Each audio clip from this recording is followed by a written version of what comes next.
All right. Welcome back. It is a beautiful Friday morning here at Sacred Heart. Getting underway with the North versus South Challenge here at Sacred Heart Prep High School. We've got Greenwich versus Oaks Christian. Greenwich played last night against Newport Harbor.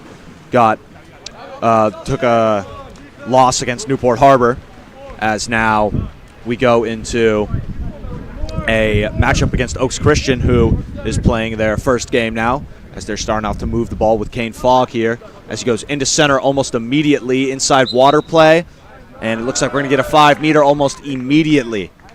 That's Max Burstein, wasting no time there within the first 20 seconds of the match, drawing that 5-meter, as Camden Coker steps up to take it. Coker's offer is good as he goes right side skip, and Oaks Christian is going to take a 1-goal lead within the first 20 seconds of this match. Heading back over now to a Greenwich offensive possession. Ball's going to be starting with number 9, Charlie Coven. Coven's going to go over to the 4 side, trying to look for an ordinary foul on the wing here. He's going to go back all the way to 1 spot here with Robert Norrell. Norrell trying to work for center here. Greenwich trying to set up their front court. And center does have position Calvin Donat, and he opts to go for the overpass as it goes no good, looking for Jasper Hurt. Now we go back to Oaks Christian, pushing the counter almost immediately. Looking now maybe up top, and now they can work a 2-3 drop. He drives down, instead he opts to go for a 4-5. Now he has inside water positioning. Moving in, attacking, sets his man, and that's going to be another goal. That's Max Burstein getting some production early out of center. 2 goals directly affected by him, 1 scoring it, and the other drawing a 5-meter for his teammate Camden Coker to punch in. As now Greenwich finds themselves in an early 2-0 hole. It's 6 minutes and 19 seconds left to play as Greenwich comes back on offense. Greenwich now looking to move the ball. They go over to Robert Norrell on the at the 2 spot. Norrell at half tank, surveying the floor here. Goes over here down to 5 meters at the 5 spot, maybe looking for center. He's going to opt to push back out to the 4. He's going to get up, go down to 5, trying to work that drop. Now it's going to be a foul inside 2 meters. Might opt to dump here. They're going to go back up top. They get hit before the dump, and it's going to be a turnover on possession as Oaks Christian takes over with the ball with Wyatt Williamson. Wyatt Williamson goes very risky pass. You can see the sun was kind of screwing up the vision of the 1-spot man, Saul Biddle. Biddle goes over to the 2 here with Jaden Winters. Winters is going to move in, gives 1 fake, 2 fakes. He's going to set his 2-meter man once again, and that's Max Burstein going 1 for 2 now as he throws that one over the cage. Greenwich back in possession. Greenwich trying to push a counter. Still waiting, goes back over to Robert Norrell. Norrell pushed out past half tank now. Over to the 3 here at Jasper Hurt. Hurt goes down to 2 meters, and nifty pass and a great finish by Jake Melly at the 2-meter line. Kind of, spurting outwards, receiving the ball. Good pass from Jasper Hurt. Picks it up, finishes near side almost immediately. And that will bring Greenwich within 1 here in this first quarter, as Oaks Christian has 2 goals, Greenwich with 1. Here at Sacred Heart Prep. Another beautiful day here, another blessed Friday morning. Can't ask for anything better, not a cloud in the sky, blue skies, a little bit of a breeze coming through again as Oaks Christian takes back over on offense. Here's number 4, Saul Biddle. He's going to go down to the 1 spot here. At the 1, that's Kai Johnson. Goes skip, can't get it to go. As Saul Biddle's shot is no good off the post. Trying to squeeze it near side on Greenwich's keeper, Leo Delacia. As the ball gets outletted almost immediately to the 3 and then the 1 with Saul Biddle once again, pardon me, Robert Norrell, as he goes up to the 4 spot to the 5. Good ball movement. That's going to get tipped off the Oaks Christian keeper, Ryder Bajork.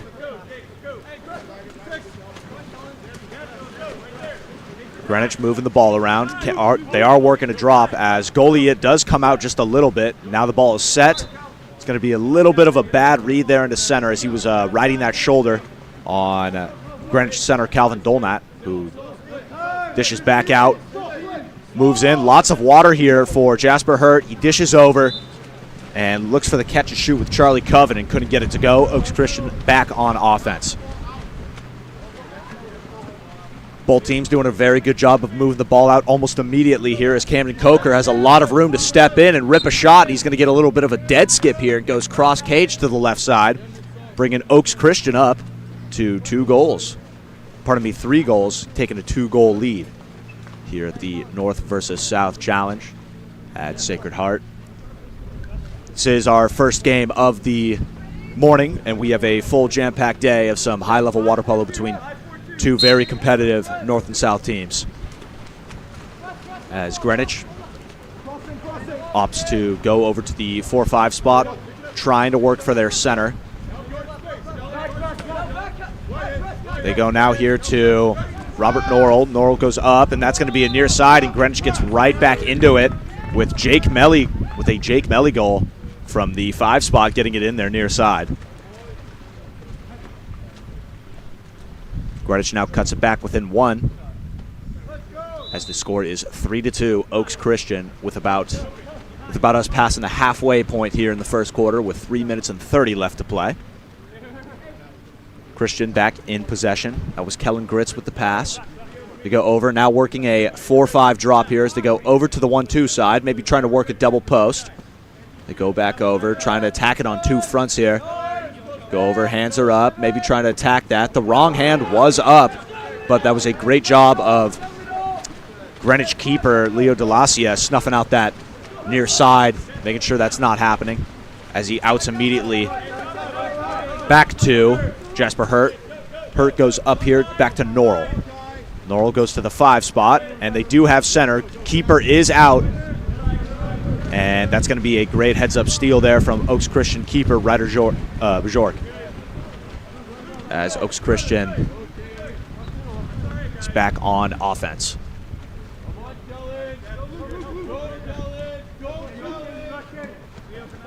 And here comes the Oaks Christian offense.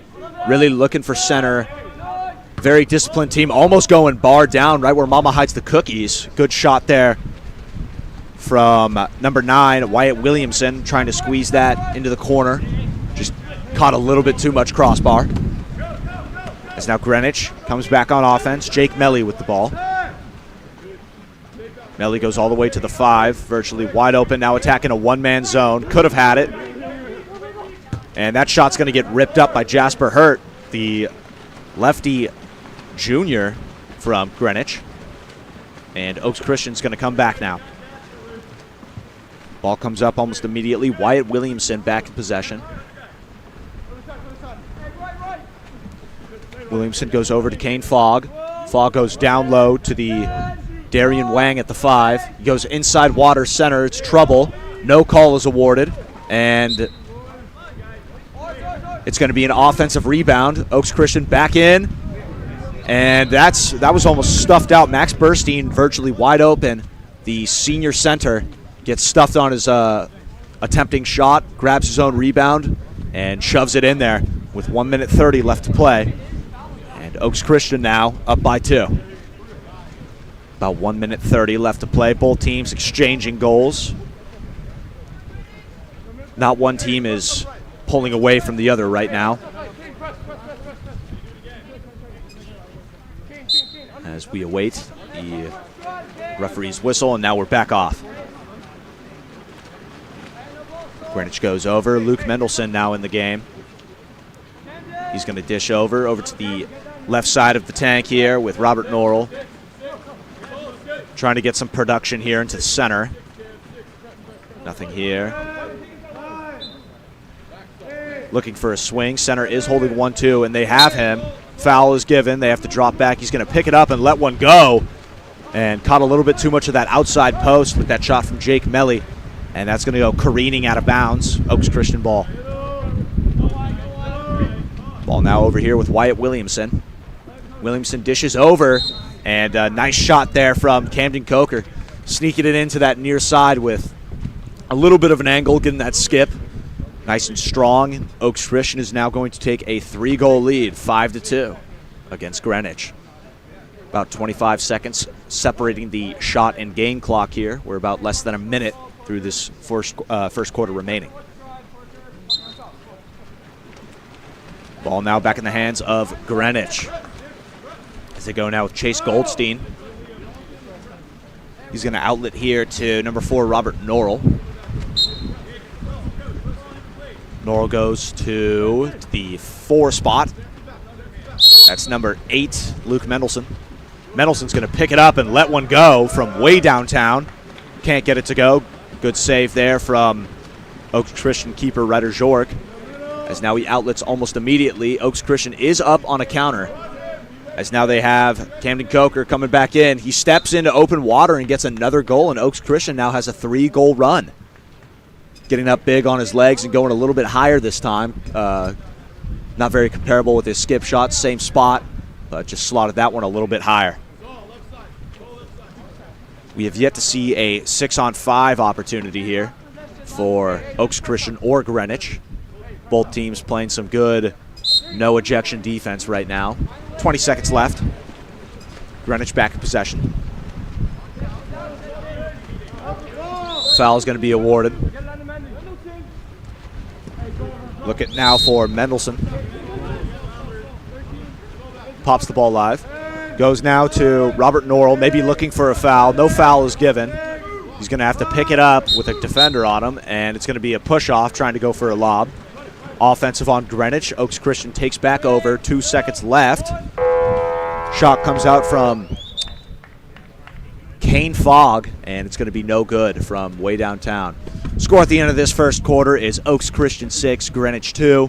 Oaks Christian got a little bit of some leeway going in that end of the first quarter, started to go on a little bit of a 3-goal run, and now take a commanding 4-goal lead. We'll be right back after this break.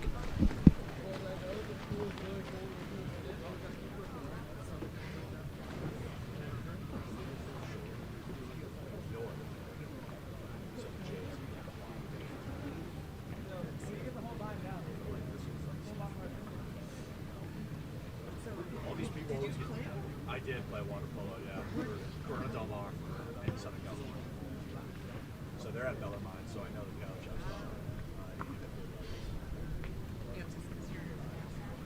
Oh, thank you. Yeah, thank you. I don't know, I got a lot of good people saying some stuff, but like there was one dude who was like really like angry at me for like mispronouncing names.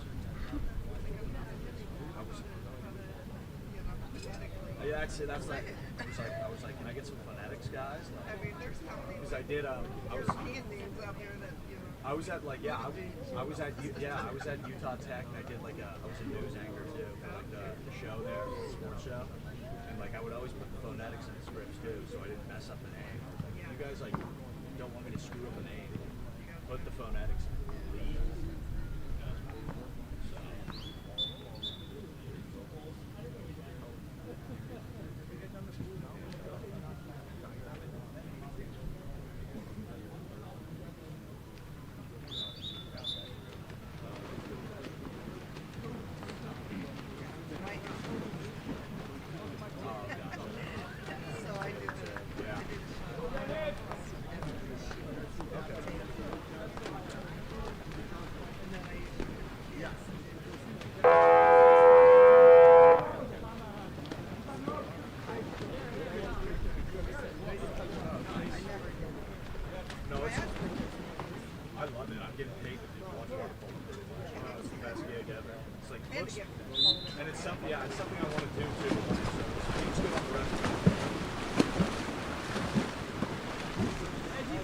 Back underway with the second quarter here with the Greenwich winning the sprint.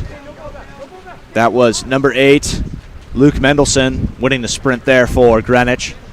As we get back under with the last quarter of the first half. As they go early into center, the backhand gets ripped out, and that's a pristine finish from Calvin Donat. Love seeing a backhand early in this. We went the entire day only seeing about 1 goal out of it in 2 attempts, so it's nice to see, you know, centers getting deep into their bag with the backhand. As now Greenwich cuts the lead to 3.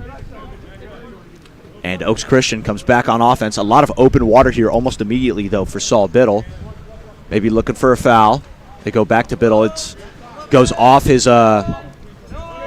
cross face. He's going to pick it up, try and reset, maybe get his team a better shot. He's going to pick it up and go.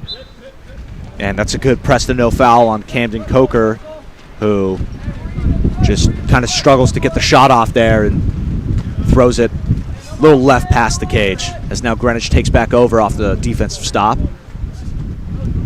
Ball goes immediately now to Chase Goldstein. A lot of room now. Good job starting that getting that drop. Goes almost a nifty play, but here comes the Oaks Christian. The counterattack from the top line, and now they have a man way weak, and they're playing a 3-on-2. And now Greenwich manages to come back, and now it's a 3-on-3 as the Oaks Christian offense starts to set up their front court.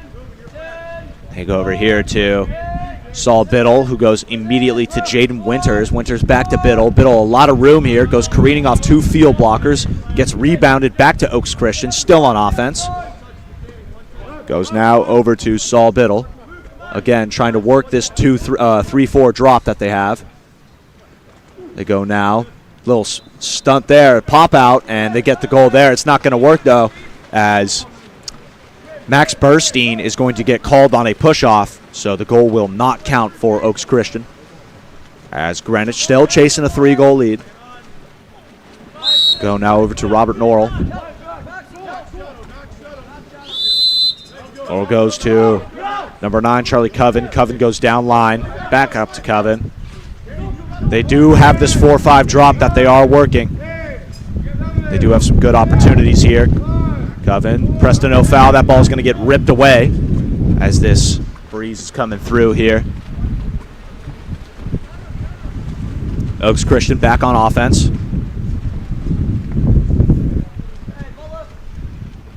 Number 7, that is Camden Coker, trying to be a threat on that 2 spot.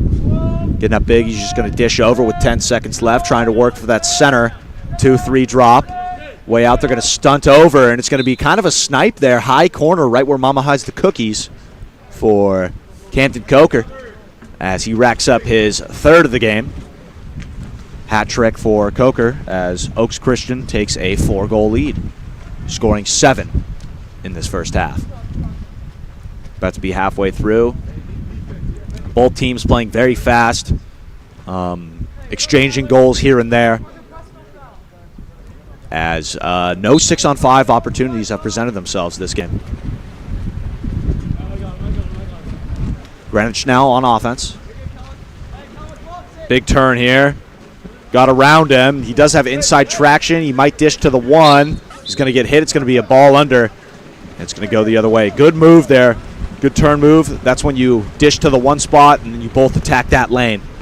As now it's a 2-on-1. Trying to come back, asking to cover as he is inside water off the counterattack, and that's Darian Wang there with the nifty counter swim to the goal as Oaks Christian racks up 2 quick goals.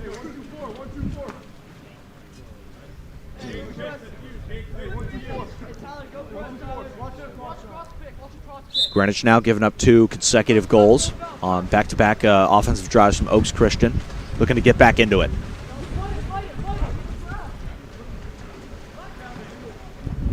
Greenwich trying to look for center. They do have the 1-man zone. He did have center there near the end. Missed opportunity there for Greenwich early. They go for the catch and shoot near side, and Bjork, is all over it. Oaks Christian back on offense. Big outlet here from Bajork all the way down to Jack Lansing. Goes down line again. Lansing goes in center. It's going to be a bad pass as the defender jumps the lane and steals that one away. Ball gets outletted almost immediately. Could be a counter opportunity here for Jake Melly. Melly gets an ordinary. Not a moment too soon either. He's going to opt for Luke Mendelson to grab the ball, go down to 5. Now they do have a driver inside water, and that's going to be a catch and shoot cross cage with Luke Mendelson seeing some open water, driving to it and cashing that one in for Greenwich. Greenwich down by 4 here.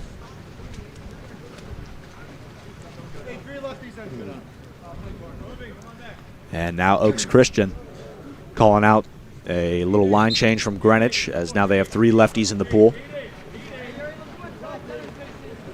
Goes over here to number 8, Kai Johnson. Johnson goes over to the 4 spot almost immediately, trying to work a drop. They go inside water. It's going to be a 5-meter drawn by Kai Johnson. Getting easy, almost, I won't say easily, but making a good swim into the inside water and earning a 5-meter as Darian Wang steps up to take it. Wang's offer. It's good. He goes near side, and he's going to cash that one in as Oaks Christian bolsters the lead back up to 5.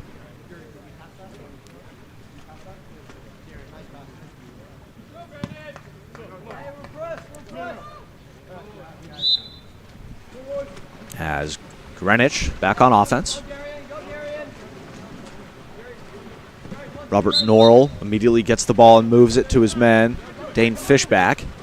Fishback goes inside water. Same play as last time. Both back-to-back possessions of almost the same play, all resulting in goals, as Greenwich quickly steals one back with Luke Mendelson's second goal of the game. Now Oaks Christian right back on offense after giving up that drive goal.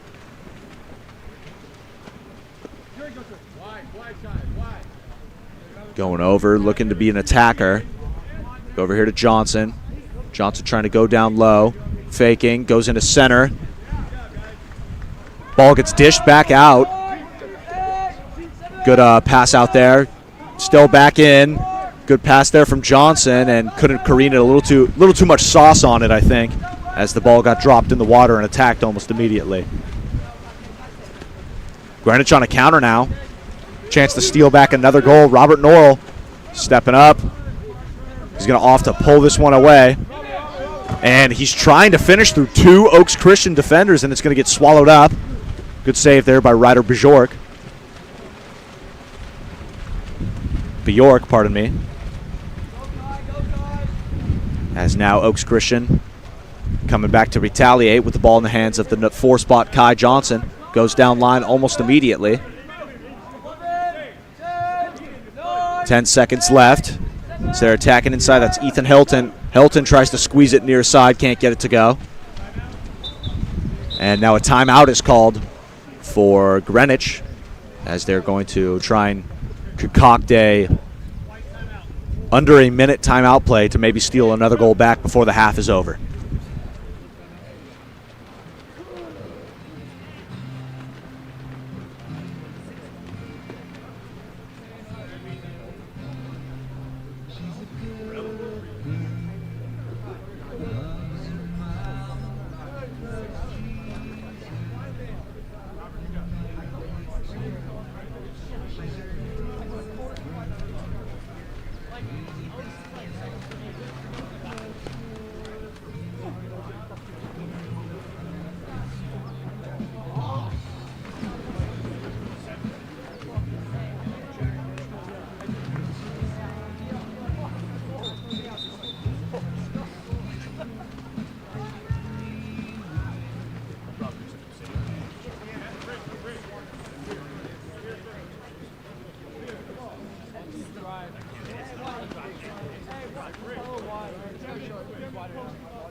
I like the cross drive.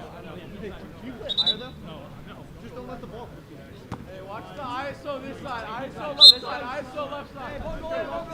And back on the timeout play for Greenwich. You hear Oaks Christian maybe calling out a possible ISO on the left side. Goes over, and beside I think they went for the ISO on the right side instead. Ball comes away as if the pick was set up top. Ball now up to Robert Norrell. He's going to pick it up and rip it. It's going to be cashed in. It's going to go off the hands of a field blocker and scoot in off the skip for a right side cross cage goal there for number 4, Robert Norrell.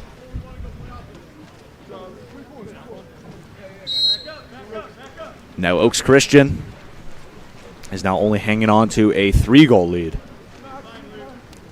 as we now have 33 seconds left in the half. Goes up now. Good ball movement here, trying to attack the 4-5, and they do successfully.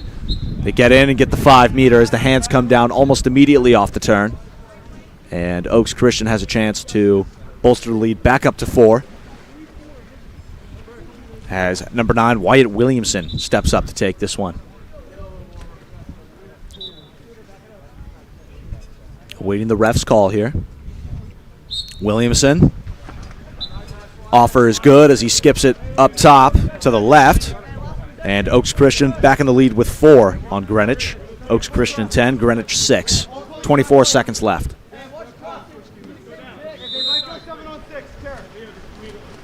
Now it looks like it's going to be a 7-on-6 opportunity with 20 seconds left. Going to use the entire clock here. Don't want to give... Greenwich doesn't want to take a shot too early. He's going to pull up, grab the ball. He's going to walk in. He's going to fake in, loses the ball. Could be stolen away. This could be an easy goal. 3 seconds left. They're telling him to shoot it, and he's just going to opt to hold on to the ball here. Doesn't want to throw it out. And now we come to the end of the first half, getting ready for the second here. Greenwich with 6 and Oaks Christian with the lead with 10 goals here. We'll be back right after this timeout.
Back here at Sacred Heart Prep here for the third quarter of our first game of the day of the North-South Challenge here at Sacred Heart in Northern California, as Greenwich are going to lose the sprint and Oaks Christian's going to take this one, as Kane Fogg now goes down to the 5. Looking inside, goes up. A lot of room to work here in the 4-5. Fogg at very close range, going to get up and rip it, trying to go cross cage past 2 blockers and swallowed up by Greenwich keeper Leo Delacia. Now we go back to a Greenwich offense here. Ball goes to Jasper Hurd immediately. Coming over, Hurt. Goes back over, looking for center. It's going to be a bad pass. It's going to be a turnover.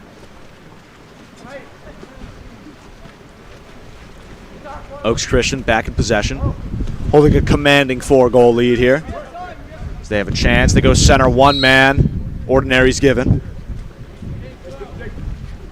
It's Wyatt Williamson with the pass. The dish from Kane Fogg.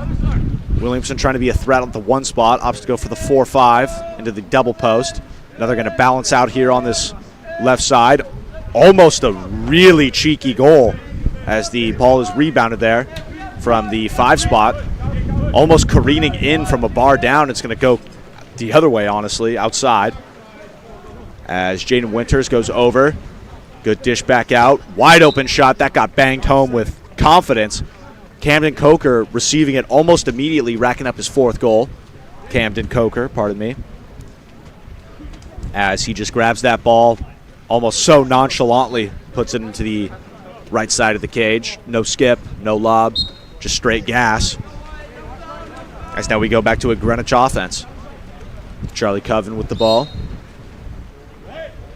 Coven dishes over. Goes now to Luke Mendelson. Mendelson pops it live. Going to go back over here to his man, Charlie Coven. Trying to attack at the top here. Trying to work this double post play. Ball goes in. Back up top. Looking for the post. Have a lot of room to walk in here. They're going to set him. No dice there. As the crash comes easy, and here's our first 6-on-5 opportunity here. And a timeout is called for Oaks Christian off the transition in 6-on-5. So we'll be right back with the first power play of the game here for Oaks Christian, and first power play for either team.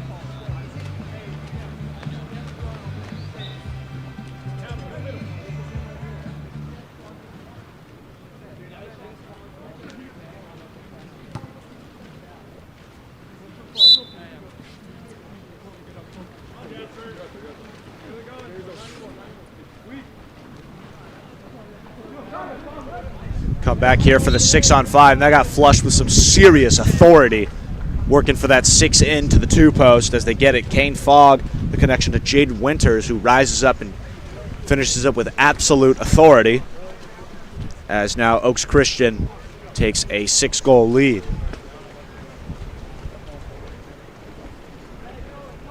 It's the longest it's the largest deficit of the game so far.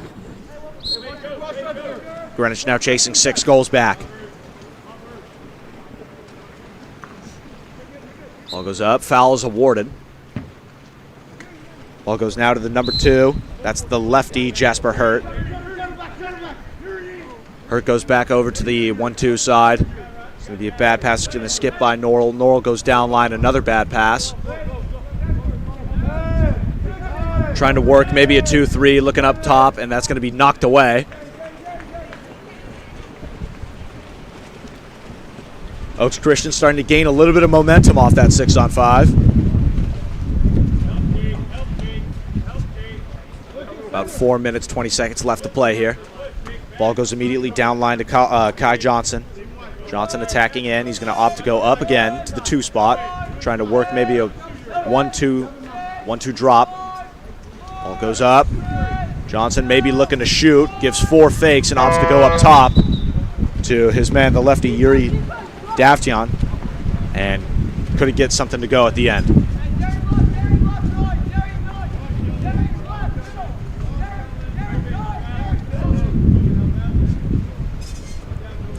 Ball goes now to Charlie Coven.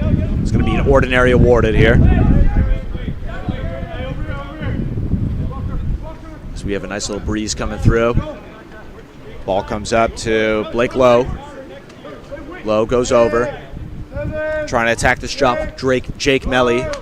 3-4. They go up to the double post. They have their man. One-man zone. It's trouble. Nothing is awarded there.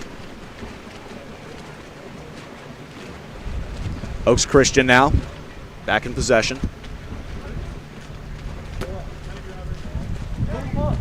It's number 18, Yuri Davtyan.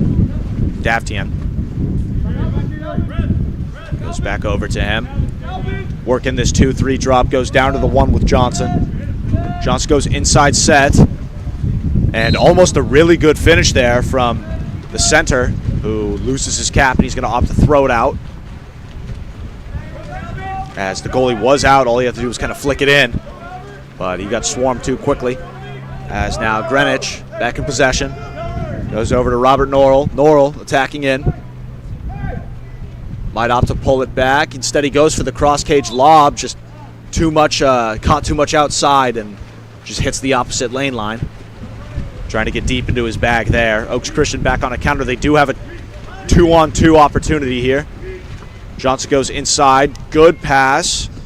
Trying to make something happen. And that's going to be an exclusion. Second one of the game and the day for Oaks Christian. As they go up on the power play. Maybe this time looking for the opposite of what they did. The 1 maybe diving to the post. Goes over to 6 now. And that ball is shot from the lefty, Darlin Wang.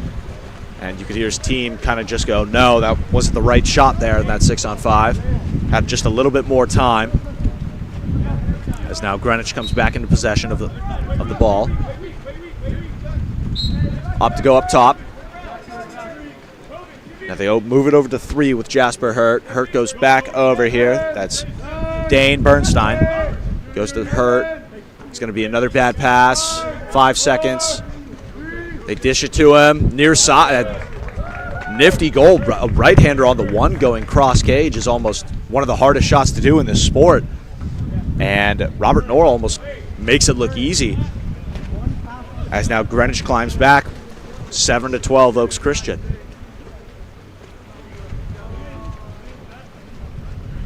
Have a little bit of a line change for both teams here. Sub counts being manipulated up.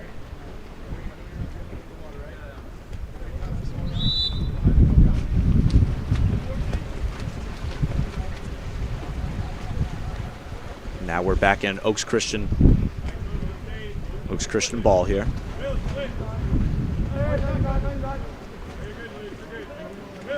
Goes down line. Number 15, Tyler Lemon. Goes now to Jack Armstrong, who goes inside water, dangerous territory. And it's going to be a goal either way for Darian Wang, who gets inside water, and I think meant to just spin the ball and earn a 5-meter, but I guess he palmed it a little too hard. It just bounces in off the water. As Oaks Christian bolsters their lead with another goal. 13-7.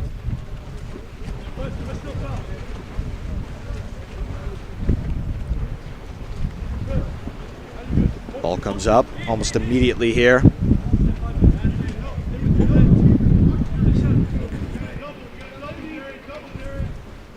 All the way over now. Looks like he's trying to go one-on-one here with his defender as he dishes to the 5 spot. Goes inside water. Almost a backhand opportunity there for number 9 Charlie Coven out of center.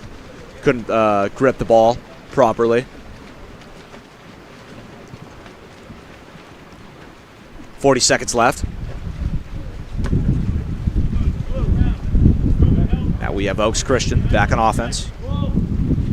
Kai Johnson with the ball. Johnson goes down line. That's Lemon. Johnson lets one go over the cage. 27 seconds left. Greenwich now in possession. Counterattack opportunity. Maybe trying to go for a backside turn. Can't get it. It's going to be knocked back to the goalie. 19 seconds left in the quarter. And almost a counterattack opportunity. Oaks Christian doing a great job to scramble back and steal that one away. Greenwich trying to hold them down for 5 seconds. Ball comes up, spin lob, and it's going to be good. Darian Wang with the second of the day. Getting deep into his bag with a little lob and put a little nifty spin on it as it kind of just curved in there right over the outstretched hands of Leo Delacia. And that will take us to the fourth and final quarter of this matchup of the first game of the North and South Challenge here on Friday morning. Thank you all for tuning in. We'll be right back after this break.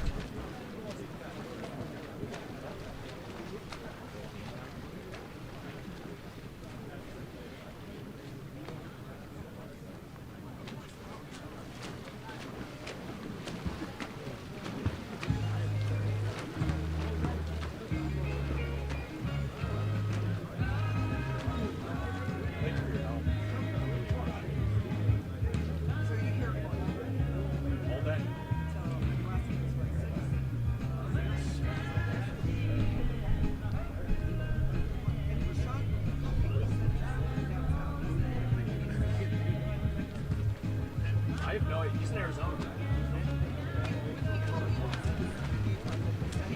Everybody good? Good.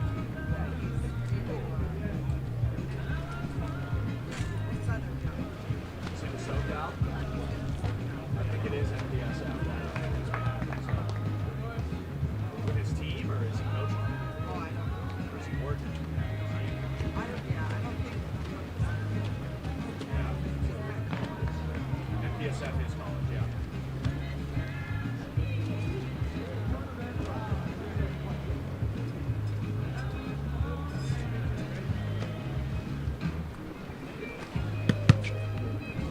That's like a big one.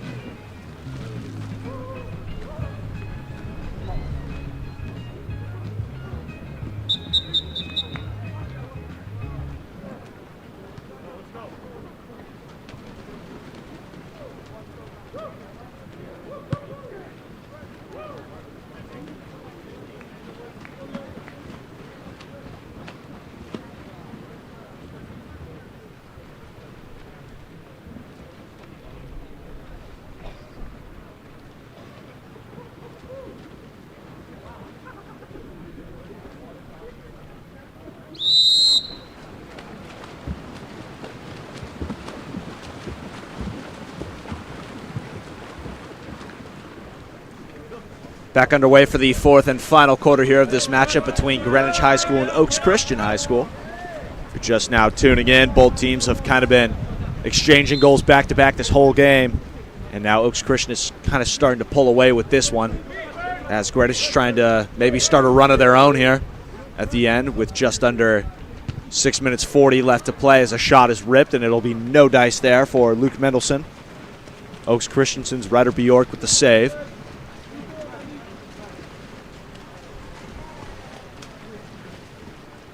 Ball now is out to half tank. Ball now goes to number 15, Tyler Lemon. Lemon goes down line. That could be a steal here. It looks like it is going to be a steal. That's Greenwich's Dane Fishback with the steal there, causing the turnover. Greenwich back on offense.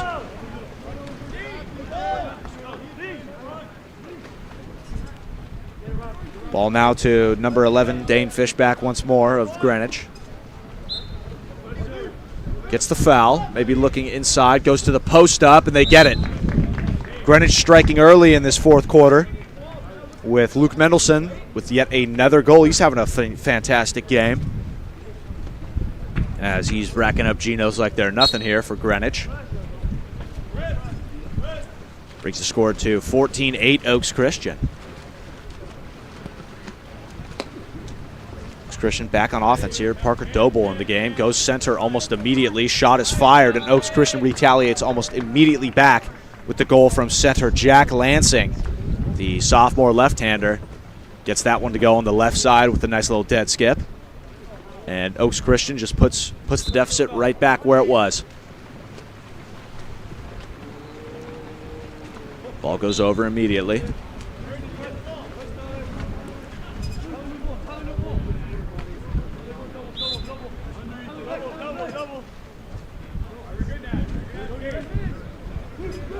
Ball's up. Luke Mendelson goes to number 6, Will Hanna. Hanna now, a lot of room. Trying to work another double post here. Going down line.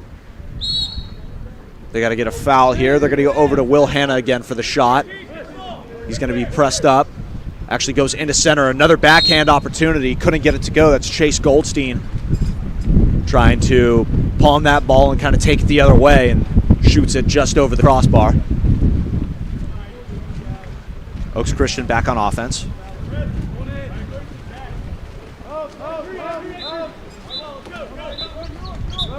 Now it's going to be an offensive call. Oaks Christian's going to have to get back on defense.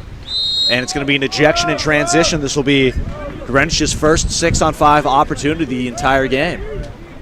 Fishback with the ball. Looking to pass the ball.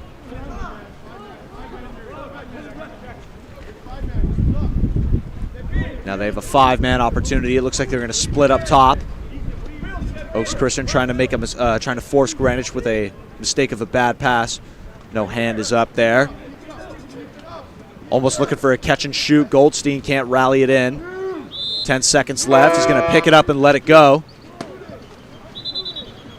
And now we might have ball's going to come out. We have a little bit of clock troubles here. As now we're going to have a little bit of a discussion here with the table and the officials as we try and figure out what was going on when the clock went out. He could have shot that ball. He was outside of 5, outside of the cones. And when you get a foul and you spin it, you're awarded a foul outside of those cones. And it's still no dice as Greenwich botches that opportunity. But if you get a foul outside the yellow and red cones, you could pick it up and shoot it. No fake, no nothing. You just got to kind of huck it and hope for the best that you have enough steam on it to put it in. As Oaks Christian comes back on offense here. Doble goes back over to 15, Tyler Lemon. And that's going to get stolen away. And it's going to be an ordinary awarded.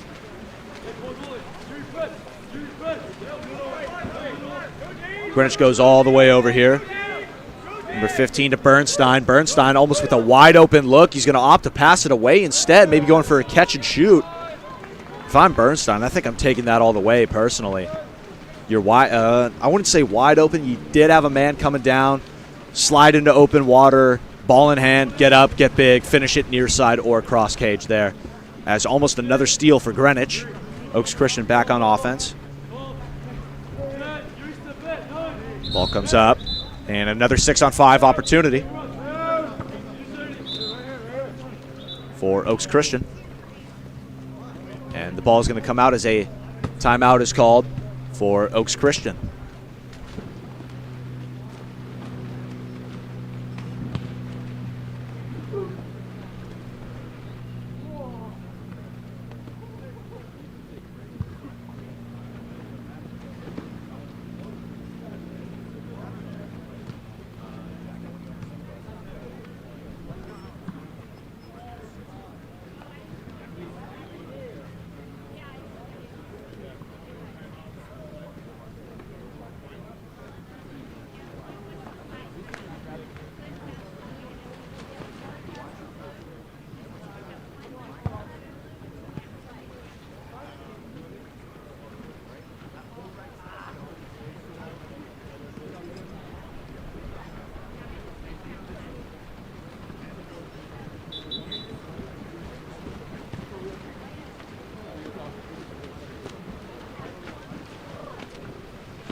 Back underway with the 6-on-5 play for Oaks Christian. Good ball movement here. Maybe looking for the posts, as Greenwich does have some good hands up as they go down low. They go all the way over. Hand is up. They move up. Good field blocks there from Greenwich. It almost looked like from the angle we had that number 13 Parker Doble could have maybe gotten away with a near side shot, as the hand at that X1 spot came up just a little tad late. And now Greenwich now has a shot to pull back within, pardon me, my math is terrible, 7. Now we have another 6-on-5 opportunity here for Greenwich. Greenwich now moving the ball around. Go up to Britt Clark. Clark goes over now to Aiden Browning. Browning goes down low to his man, Jake Melly, and Melly just puts a little too much heat on it to the outside, and it won't go.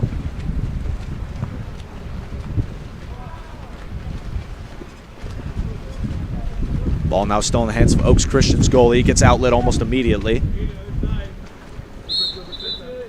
And we're going to have another 6-on-5 opportunity, and this is probably where you're going to see him. If most teams don't get 6-on-5 opportunities throughout the entire game, you're most likely going to see a lot coming in during the fourth quarter just because of the cardio of these young athletes.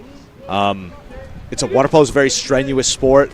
You know, it's going to come down to whoever's the better swimmer, whoever has the best conditioning at the end of the day. That's why the second half is so much more important than the first half, in my opinion, because you could jump ahead to 10 goals and you could still let teams climb back in it, such as Cathedral Catholic and Campolindo, as Campolindo did look like the better team against Cathedral Catholic yesterday in the Thursday showcase, but Cathedral Catholic ended up winning that game by 4, as we get another 6-on-5 opportunity for Greenwich. Ball comes back up top. It's Britt Clark walking in. Goes over to Blake Lowe. Lowe goes to the one pocket, who moves up, and he's going to throw it over the cage. So number 4, Robert Norrell with the attempted shot.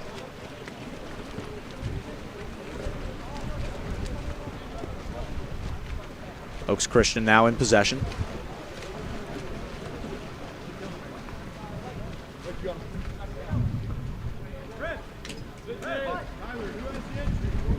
Ball now, it's going to get stolen away by Greenwich here. Bad pass.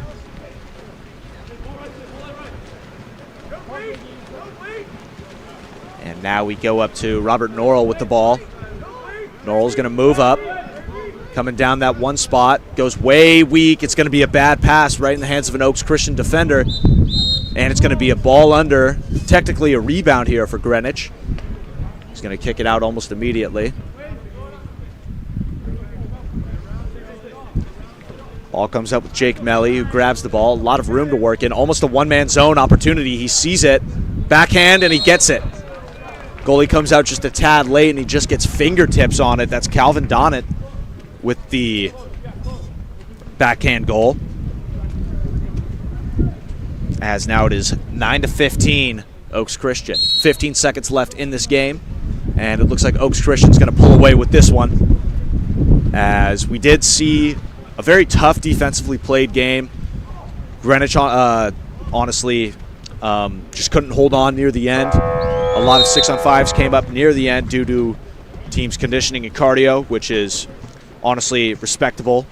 No one's that much of a workhorse in this sport unless, you're on the USA national team or you're playing for your country at the highest level. But here, honestly, we're still seeing some very high levels. These are some of the best teams in the state of California competing here, and we will be back for the next matchup. Stay tuned.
do? Please.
And here we go. Second game of the North versus South Challenge here. We got Cathedral Catholic. It's going to be a jump ball to start us off actually here. See who's going to win this one. And we're going to be doing it again. We're going the other way. Cathedral Catholic is going to take possession here. At the top, we have Max Arnold, Colin McPhail, and Jet Taylor for Cathedral Catholic. While on the bottom, we got Eamon Brunn. In center, we have number 16, Braylon Axline, and number 3, Colin McPhail now, who moved down to the bottom, and number 9, Hudson Tweed, came up. As he goes into center, it's going to be snuffed out. Miramonte now on a counter. Let's see what their lineup's looking like here. Looks like on the bottom you have Brady Hassett at the 1. You have Brock Bliss at the 2. At the 3, you have Jackson Cherry. At the 4 with the ball, Brady Hassett. And then you go down to the 5 spot, number 14, Ben Lucas. Lucas goes to Brady Hassett. Pardon me, that's Griff Tunney actually in the game, not Brady Hassett, pardon me.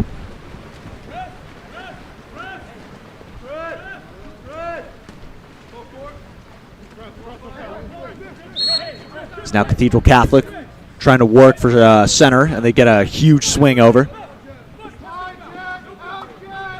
Now we have a little bit of a double post going.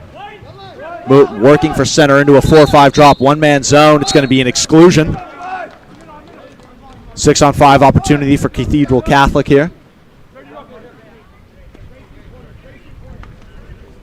And good ball movement here from Catholic as they go all the way over here. Brunn goes to the post, and that was Jet Taylor rising up big over the X2 defender. Just got over him barely and flushed it home for the first goal of the game. So Cathedral Catholic will strike first on the 6-on-5 opportunity presented. Miramonte still looking for their first score here.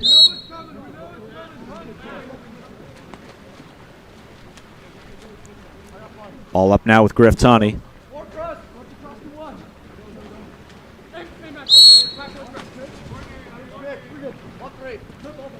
All the way over. It's number 15, Brock Bliss. Bliss goes up to Brady Hassett. Hassett goes way over to the 5. Maybe looking for the one-man zone, the pop, and he gets it with a nifty bar down.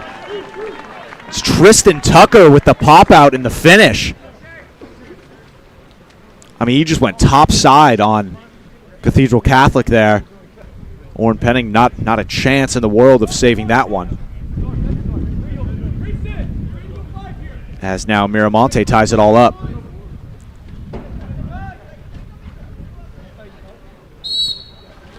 Miramonte yesterday in the Thursday showcase went up against a very formidable Jay Serra team, and now they come here to face off against Cathedral Catholic, who is having had a very good Thursday showcase with the only team playing twice and winning twice.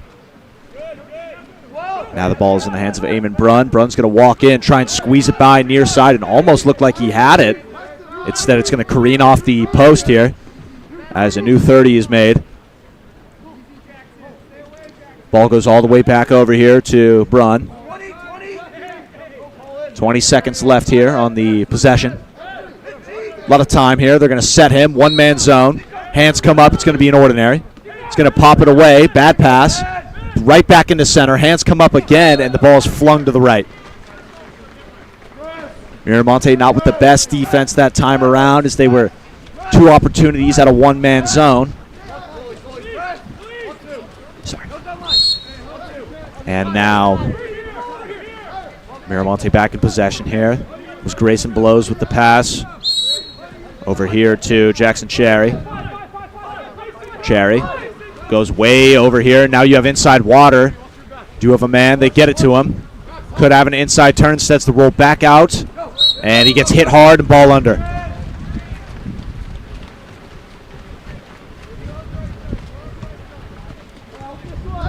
Cathedral Catholic back in possession. Ball now to Eamon Brunn of Cathedral Catholic. Brunn goes way down to the 1 spot, into center. Another troublesome. It's going to be a 6-on-5. Power play for Cathedral Catholic. That's how they scored their first goal. Ball goes up. Can they go for 2 for 2 on power play opportunities? As the ball's getting moved along, being kept dry. Good hands are up from Miramonte, taken away. They go to 5. The pocket. He goes up. Huge field block. And the board is going to be grabbed, and the officials are signaling it's going the other way. Very good 5-man execution there for Miramonte. As now they're going to take over on offense.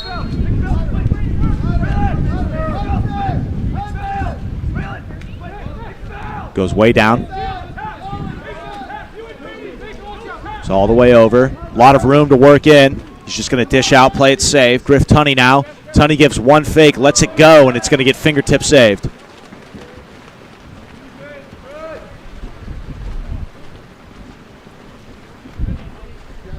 Cathedral Catholic now.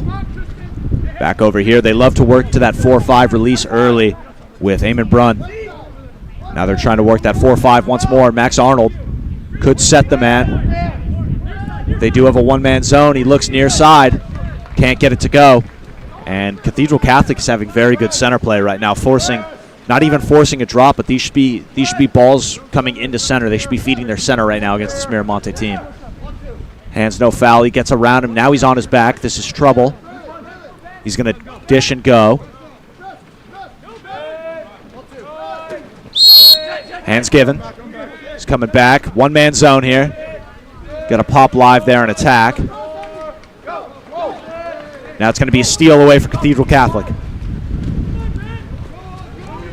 They have an opportunity here. Ball comes up and comes back down.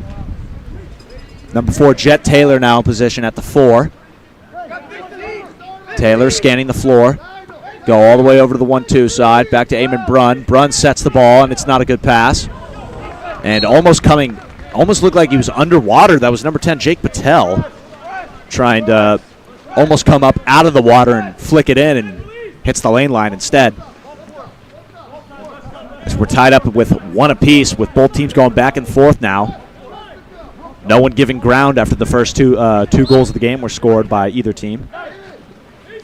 Could have a driver coming in. Looking inside, looking for maybe the post-to-post. Can't get it. Could be a dump here. They go down. He's going to let one go in the near side. It's going to bang off the goalie and go in. Miramonte with a very cheeky goal, if I do say so myself, from Ben Lucas. No time left on the clock, and honestly, that's got to be a save for Cathedral Catholic from Oren Penning. That's got to get wrapped up. Put the hands up, and you can't let that come off your block and hit into the cage. You got to take away that entire near side. That's a very crucial goal. As now Miramonte holds their first lead of the challenge. Go all the way over. Miramonte now in a split, going to need a foul and a drop. Their center is holding inside water. Got to get behind.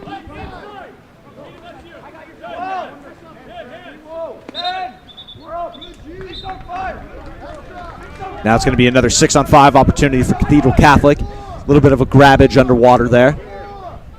About 25 seconds separating shot and game here, 50 seconds left. Ball goes over to one Cathedral Catholic with some good ball movement. Their last 6-on-5 looked very crisp. This one not as much, as some balls are being touched into water. Looking for the post, can't get it. Even is now up. Looks like no fouls awarded. It's just going to be stolen away. And he passes it up for maybe a one-on-one opportunity here with Griff Tunney. Tunney's going to grab a foul instead and try and set up a front court with 20 seconds left in the quarter. Looking here. Maybe goes down line. He's not going to do it. Goes over. 5-spot. Sets the ball. Bad pass. Skips just out of reach. They get the ball back. He shoots, and he's going to score. And you can see head coach of Cathedral Catholic, Tommy Corcoran, is not happy. Not very happy with that call at all. And the officials, you can see today, are not going to entertain any sort of tomfoolery or monkey business from coaches or players. They've been very strict, as we saw last night, a couple of yellows being thrown out very quickly. Going to try and nip unsportsmanship in the butt as we can. And so it is Miramonte with a 3-goal lead. Pardon me, a 2-goal lead, scoring 3 goals with Cathedral Catholic only having 1. We'll be back for the second quarter full of action after this.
That's what I literally said yesterday. I was like, without the breeze, today would be a perfect, perfect. It's beautiful out here. It's like my first time.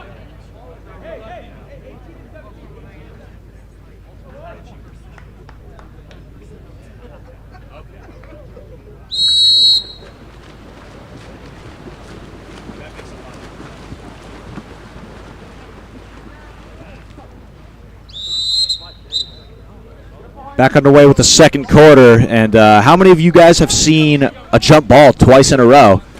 I mean, you want to talk about a deadlocked sprint, as Cathedral Catholic's going to win the jump ball once more, and they're going to take over on offense. Ball now goes over to the 4-5 side. And it's going to be an ejection called here. This ball comes up. Good ball movement here from Cathedral Catholic almost immediately. It's very important to keep this ball dry on 6-on-5s. Throw off blockers. The quicker you can pass the ball, the quicker blockers have to adjust and hit. So they're going to go over, and they're going to try and squeeze it near side. Can't get it to go, as Miramonte holds fast on yet another 5-man. Good pass out here. Brady Hassett. Hassett's going to take inside water. Looks inside again, and it's going to be an offensive grab and pull. Good call there by the official. And we're going to have another exclusion in transition here. It's going to be a 6-on-5 timeout for Cathedral Catholic. And it looks like they're opting to take the 30-second timeout just to go set up.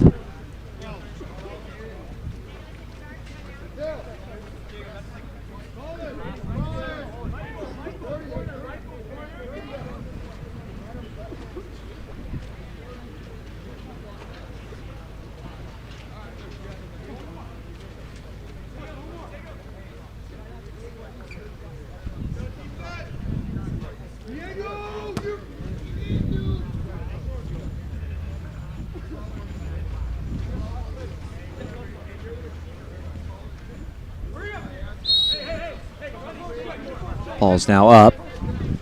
Goes over to Max Arnold of Cathedral Catholic here, who brings it down to Eamon Brunn, back up to Arnold. Arnold and Brunn maybe trying to look for the post. That's exactly what they do. Good dish back out.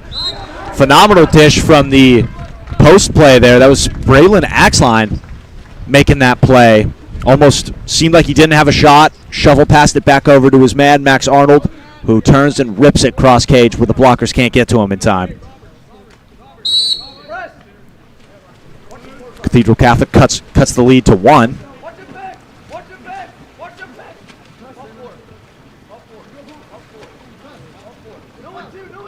And now we go over with Miramonte. Bad pass over. Ben Lucas now at half tank, coming back to work on this drop. 10 seconds left. Looks like it's going to have to be him. Ben Lucas walking in. He's going to skip it over the cage. Not going to go. And here comes a Cathedral Catholic counterattack, and this is the fastest one we've seen so far of the day. And it's going to be a bad pass.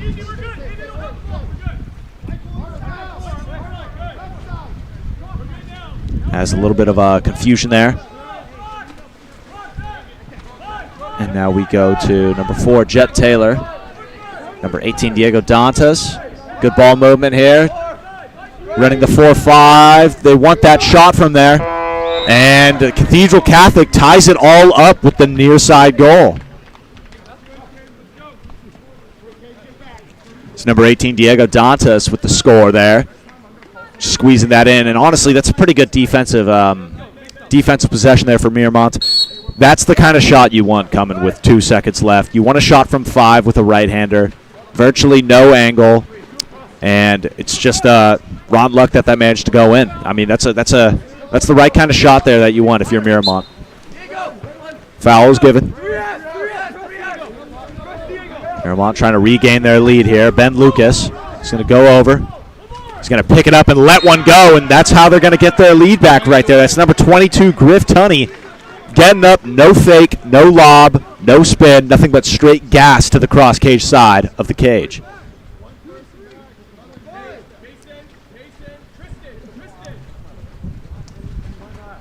So that's Miramont regaining their lead, 4-3.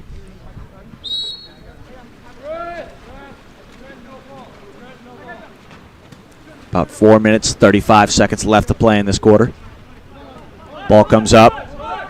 Cathedral Catholic in possession. Number 17, Max Brunn. Brunn's going to go all the way over now. Diego Dantas again goes down low. Dantas drops the ball. Hands are up. Good drop here from Miramont. They get the ball into center. It's going to get stolen away.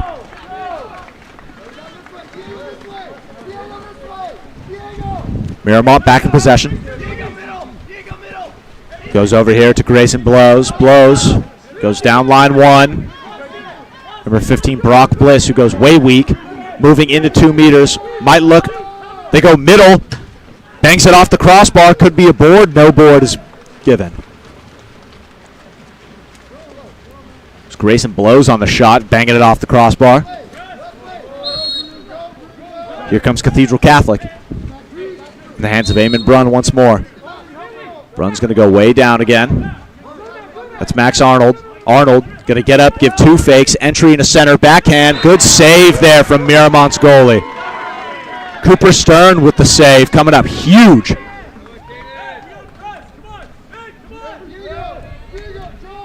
Cathedral Catholic looking for another possession here. You can hear Miramont calling 5 trap maybe. So they opting for a piston drop. Going up, they need to go back. He squeezes it near side. That's Ethan Cole wants to get, pardon me, that's Eamon Brunn of Cathedral Catholic squeezing another near side goal in off the catch and shoot. And we are all tied up at 4 apiece.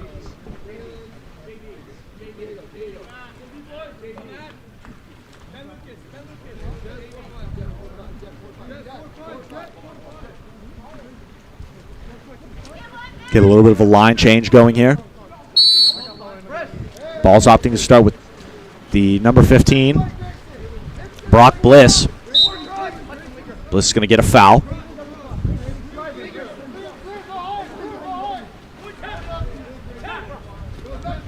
Bliss going to go. Grayson blows. No fouls awarded. Bliss going for number 15, Brock Bliss. Going to pass over. He's going to get up. 5 consecutive fakes and lets one go right at the goalie. Textbook save for Oren Penning there. Miramont forfeits their offense, and now Cathedral Catholic is going to come storming down the pool. Looking for something. They're really trying to work that 4-5 side a lot, as they do have inside water, and that's a really, really good defensive steal from number 15, Brock Bliss. If that pass is completed, that's a 5-meter. He was. They had a 2-meter man holding inside water, 1-man zone. That was 100% going to end up a Cathedral Catholic goal. That's a great job by Brock Bliss, as he now has the ball wide open on the 2. Somehow gets the ball there, attacks the man. It's going to be an ordinary. And now we're going to have an offensive here. Miramont is going to forfeit the offensive possession, and now Cathedral Catholic back on. Ball with Hudson Tweed here. Tweed might want to try and opt for a foul and take this down to the 2. Instead, he's not. He's going to pass right here. It's a dangerous pass, and that's going to get stolen right back. Miramont possession. And it looks like this could be dangerous here. Here's Brock Bliss again, and it's going to be another ball under. So we've had 4 consecutive turnovers in a row here. Cathedral Catholic looking weak. He's wide open. Eamon Brunn for the hat trick, and he can't get it. Huge block here. Massive block from Cooper Stern, as Eamon Brunn, I think, just tried to go donut and couldn't get it to go. Jet Taylor now in possession. Taylor goes back down to Brunn, into center, inside water, trouble, ordinary. Ball goes up, Eamon Brunn.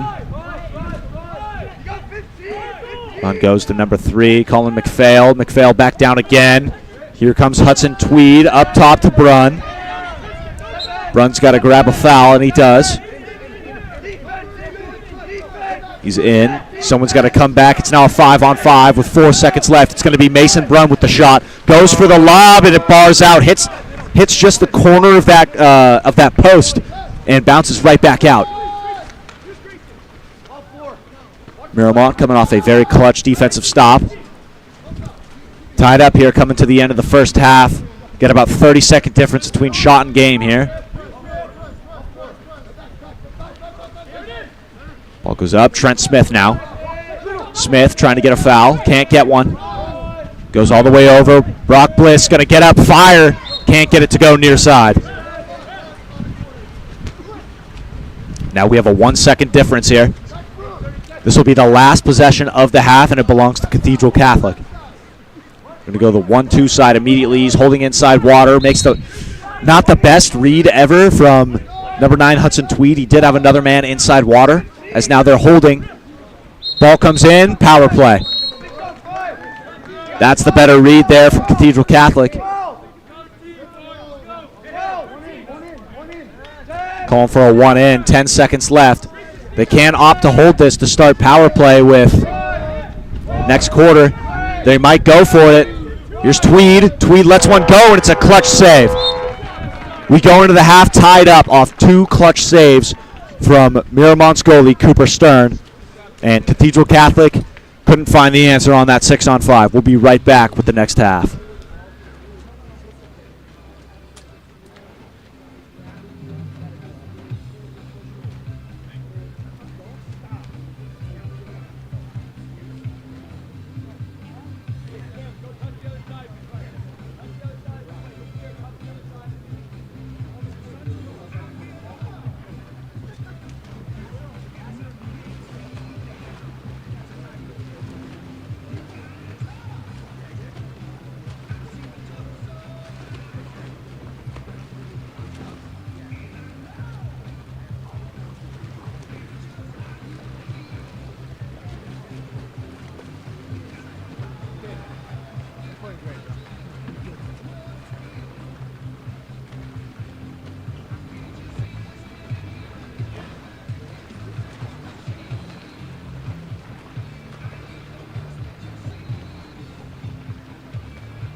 Back here at Sacred Heart Prep High School for the third quarter of Cathedral Catholic versus Miramonte, and we are deadlocked at 4 apiece here in the third. Just now joining, these teams have been battling it out for that entire first half as we have another power play here. Pardon me, not Oaks Christian. That's Cathedral Catholic on the power play.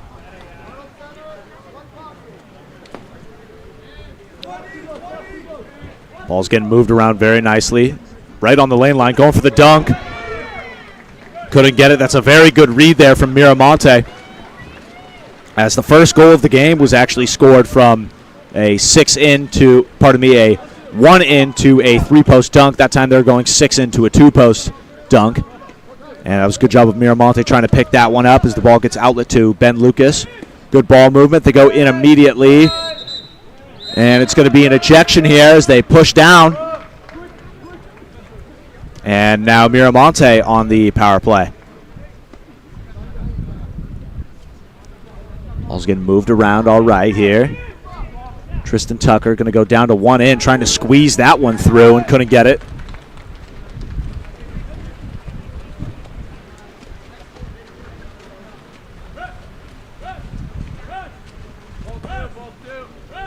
Goes to number 4, Jet Taylor, over. Really good passing from Cathedral Catholic. That's going to be, that's going to be a very good possession there from them. 16, that's Braylon Axline. And even if he didn't score that, you got to hope for a miss because at that point it's going to be either a 5-meter or an exclusion at that point with 2 defenders on the back. And the ball's going to come out here as someone is going to come try and find their cap.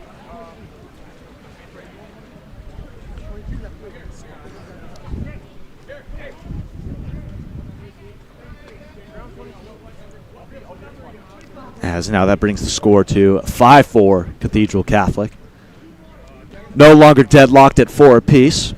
Both teams playing very well, executing, both trying to work for center equally as much, both having success in it. Cathedral Catholic has had some blown opportunities, a lot of one-man zones in the last quarter that I guess they just didn't pick up on. And Miramont now back in possession. Goes all the way over here. Maybe looking for a foul and doesn't get it. It's number 22, Griff Tunney with the ball. Griff Tunney goes over to Tristan Tucker. Back to Tucker. And he's going to get hit hard. And he's going to get the ball stolen. And this could be a Cathedral Catholic counterattack, and it looks like they're going to opt to slow it down a little bit and set up a front court. Good job getting down to the 2. It's going to be a foul awarded. Ball goes in. Good job bringing the ball to the 2. Goes up here, Eamon Brunn, who's had himself quite a game so far. Getting a lot of production out of him. He's going to go into center. Good save again from Miramont goalie Cooper Stern. Putting his body on the line, stuffing up a point-blank shotgun blast from the 2-meter man.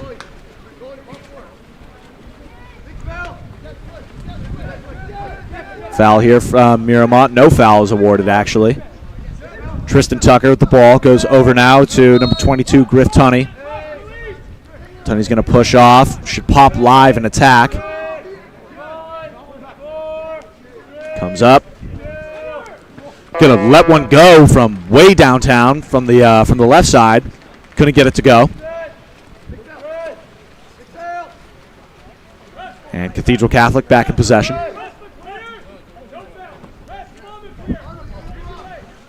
Catholic trying to hold on to their 1-goal lead that they scored earlier this quarter.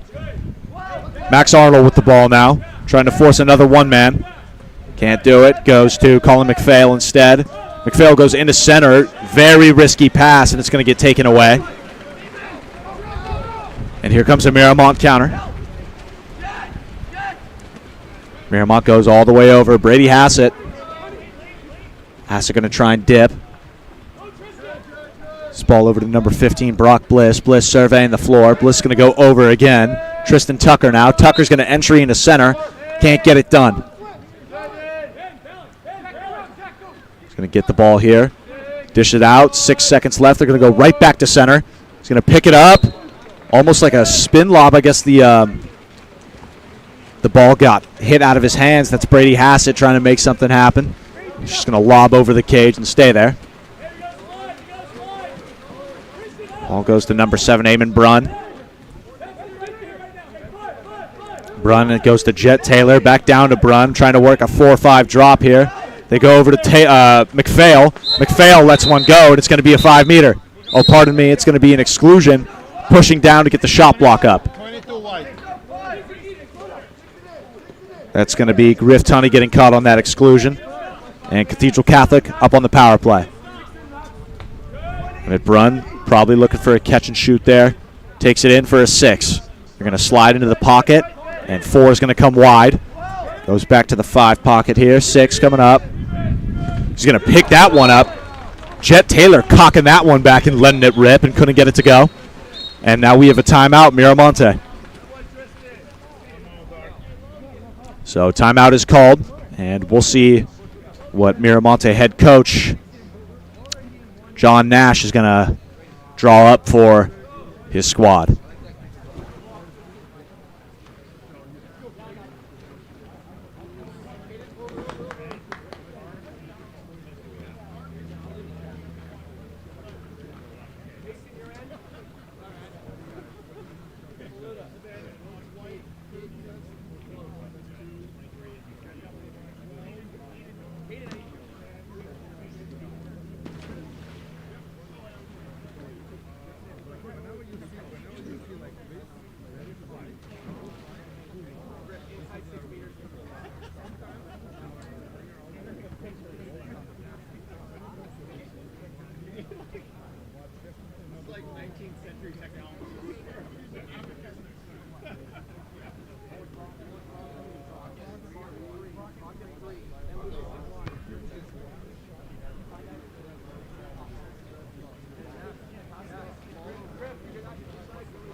Now we go underway with the Miramonte timeout play that they've drawn up.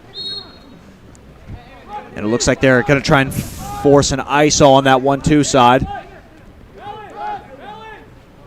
Goes all the way over. He's going to pull it out. Goes up top again. Good ball movement here. Looks like they're trying to run a split/M drop for Cathedral Catholic.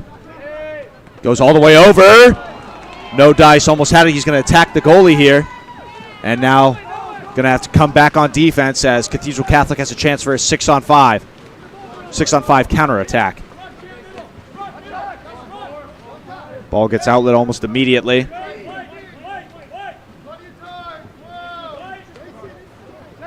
All the way over. It's number 9, Hudson Tweed.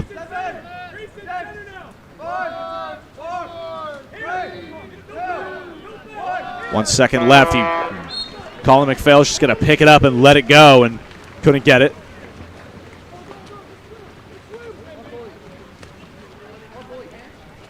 And Miramonte back in possession.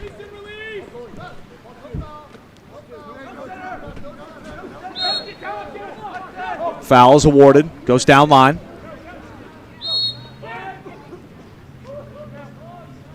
It's all the way over into center. Bad pass. Good move inside, and it's going to be a 5-meter. That's number 11, Tristan Tucker, with a really strong move inside off 2 defenders. You know, as a center, you hold that position. If you move that ball inside and get them on your back and you spin the ball, it's 9 times out of 10 going to be a 5-meter. It's a phenomenal move. And Tucker's going to step up to take this one himself. Tucker's offer. It's good. It seems like a lot of teams are loving that left side of the cage on their 5 meters today, as now the score is all evened up at 5 apiece.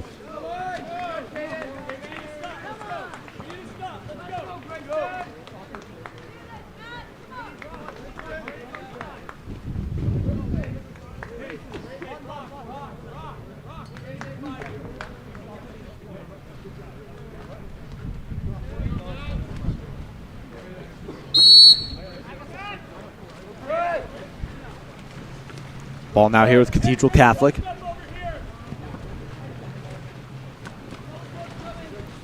Number 17, Max Brunn. Brunn goes over to number 4, Jet Taylor. Taylor goes down line. And it's going to be an exclusion here. And timeout called for Cathedral Catholic. 1 minute 03 left to play here in this third quarter, as we see what head coach Cathedral Catholic Tommy Corcoran is going to draw up for his squad.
Underway now.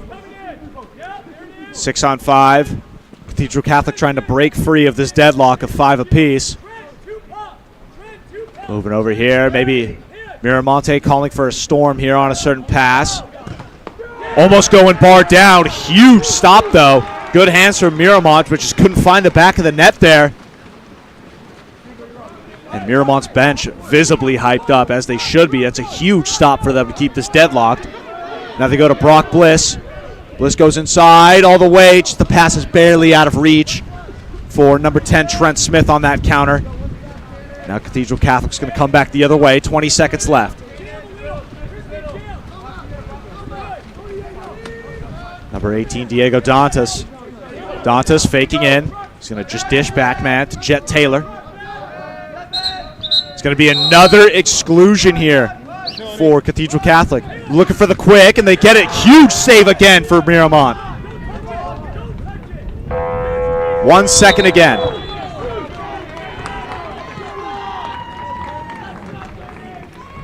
That is a crazy big save for Miramont. That was Jet Taylor with a heater of a shot, and Cooper Stern with another big save on a 6-on-5 moment. He's had a 1-on-nobody save and then 3 big 6-on-5 saves. He's having himself quite a day as we head into the fourth and final quarter of this matchup of these two teams, and they're absolutely battling it out.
Quick check-in with the table here. We do have a Miramonte in a bit of a roster predicament, as number 30, Jackson Cherry, has earned himself 3 exclusion, is therefore ruled out for the rest of this game. If those who don't know, once you hit 3 exclusions, you know you're done for the for that game at least. So now Miramont will be down one of their athletes.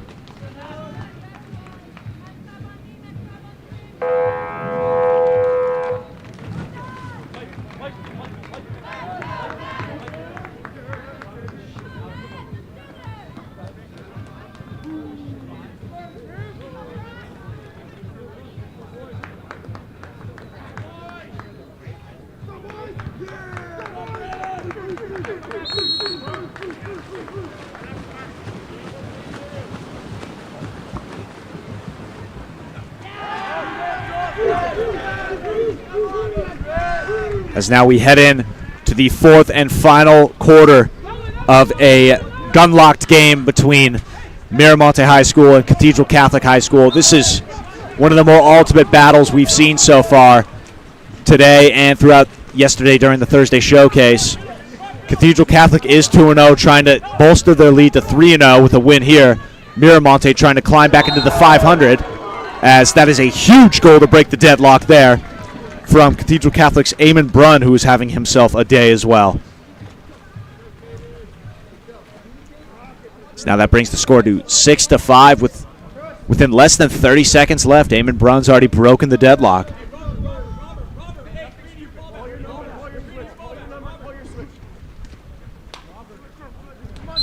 Now we go back here to Miramonte. He's going to go to Brady Hassett here, starting off with the Brock. Hassett's going to dish over. Number 14, Ben Lucas. Number 12, Brady Hassett once more. Goes all the way over. Goes to number 11, Tristan Tucker. It's going to be a bad pass. And now we are getting back on defense. Cathedral Catholic on offense here. Goes to Jet Taylor almost immediately. Taylor down to the 5, maybe looking for a driver. He's going to have him. He's forced to drop back. Good defensive adjustment there from Miramont on that right side. Now it's a one-man. They got to be very careful. It's a double post. Maybe looking for the pop. They go to center. Off the crossbar. Can't get it to go. New 30 now. That was number 16, Braylon Axline with the shot. Couldn't get it to go. He banged it off the cross. Trying to feint here. Maybe trying to squeeze it cross cage. Looks like he's kind of stuck here. He's going to go number 4, Jet Taylor. Taylor's going to go back down to Eamon Brunn. And he's going to bury that one home. Eamon Brunn once more is going to pound one in, and we have a yellow card coming out for Miramonte's coach. That's John Nash picking up a yellow after Cathedral Catholic is now going to take a 2-score lead.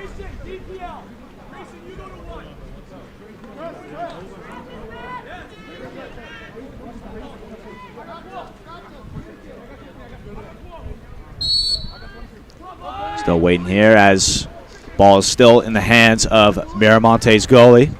That's Cooper Stern, who's had himself quite the game today. And now we go here to Miramont offense, the front court. Foul is given. Good release there from number 12, Brady Hassett. Hassett goes in center, and it's going to be an exclusion here. It's number 11, Tristan Tucker, drawing the exclusion. Miramont has a chance to cut it back within 1. Go down to 1, maybe trying to look for a 1-in. Instead, they go for the 6 pocket here. Slide to the 4 center, 5 center, pardon me. 4 pocket, 1 inside. And to no dice as Cathedral Catholic holds on.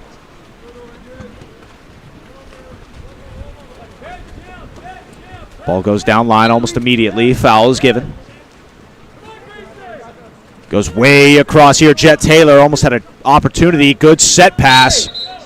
And another 6-on-5 opportunity for Cathedral Catholic, and they're starting to kind of grow on each other and ramp up. Taylor now. Pass over to McPhail. And we're going to have a timeout called by Cathedral Catholic here. See where they're going to draw up back here as Miramonte seems to be crumbling a little bit, taking a little bit of unnecessary exclusions.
Back underway here.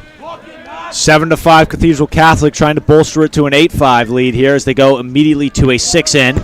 Maybe looking for that two post as they've had so many times before. Bad pass there from Cathedral Catholic though. Ball now goes to Max Brudd. Now they're pressed up. He's going to set his man by himself. It's going to be another exclusion for Miramont. Cathedral Catholic now going on it. If they consecutively waste these 30 seconds, it'll be a full minute of offensive possession for them. Pick it up. Go back to 6-in once more. It goes all the way over. Almost stolen. Dangerous pass. All the way across. Good ball movement. Get up. Rips it. Huge field block there from Miramont.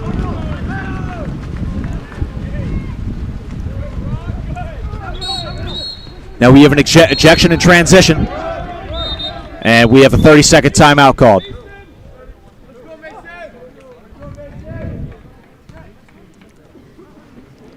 "30-second timeout is given by head coach John Nash here. Now we're going to get a little bit of a lane change as Miramont is trying to storm back we're just under 20 seconds of the halfway mark. 3 minutes, 30 seconds left to play in this fourth quarter. 7-5 Cathedral Catholic. Miramont chasing two. They get one here. It's looking much, much better than now. They get one here, and they can't let up any more goals. Here's Miramont. It's number 11, Tristan Tucker. Tucker goes down here to Finn Drazen. Goes over. Goes now to Tristan Tucker. Back to Tucker here at the 4. Goes all the way down. Pardon me, that's actually Mason Tunney. Tunney back in the game. They go. Good ball movement there. He's going to pick it up. He gets hit. No dice there as they don't even get a shot off. Good defense there from Cathedral Catholic, and they're back on offense.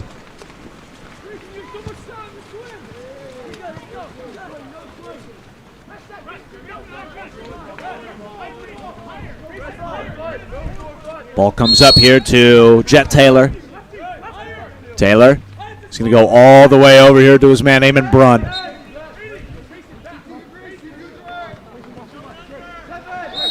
It's going to be an offensive call the other way as we had a lot of tussling in center. And honestly, it did look a little bit of a cheeky underwater play going as now they have a counterattack. He's going to bury it home. That's number 5, Grayson Blows, coming up huge for Miramont on that counterattack play. It was all feasted. That just happened because of an offensive. I think Cathedral Catholic's number 16, Braylon Axline, maybe trying to do a little bit too much to get possession in center, cause an offensive, allowed Grayson Blows to get up on the counter and bury that one home. Now, Miramonte is within 1. 2 minutes, 20 left to play.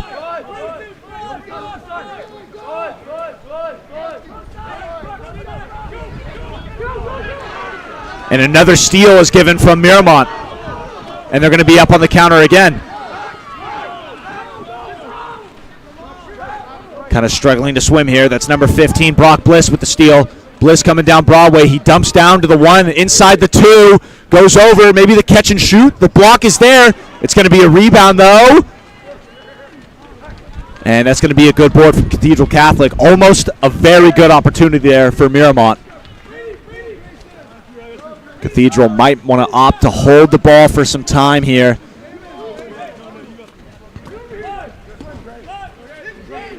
Here we go. Cathedral Catholic coming down the pool. Going to go all the way over.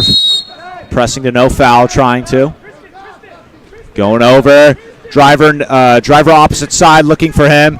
It's going to be stolen away. Miramont trying to stay composed here. 1 minute, 18 left to go. Miramont just needs 1 to tie this one up. They got a 22, Griff Tunney. Tunney's going to go over. They go to number 5, Grayson Blows.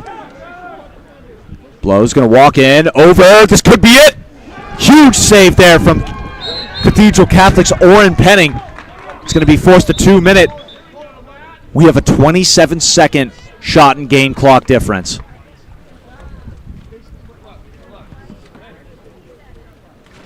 It's going to be a timeout called here, Miramont, the last one. This will be it right here. They score here. We're gonna be tied up going into the last possession of the game. If they don't, needs to be a hard press to no foul, steal the ball and get it back and score. Chasing one.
.46 seconds.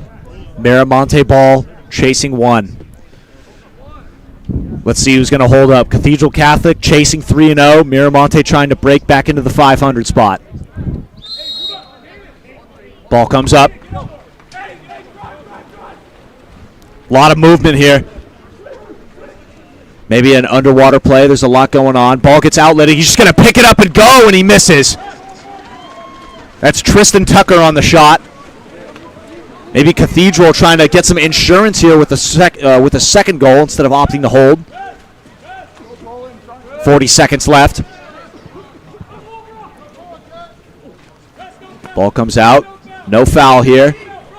It's very important that you just have to be a pest. Don't let the ball leave. 10 seconds left on the clock, shot clock, pardon me. 23 seconds left in the game. Ball goes out. It's going to be close. They take it. It's going to be 16 seconds left. Last timeout coming from Miramont.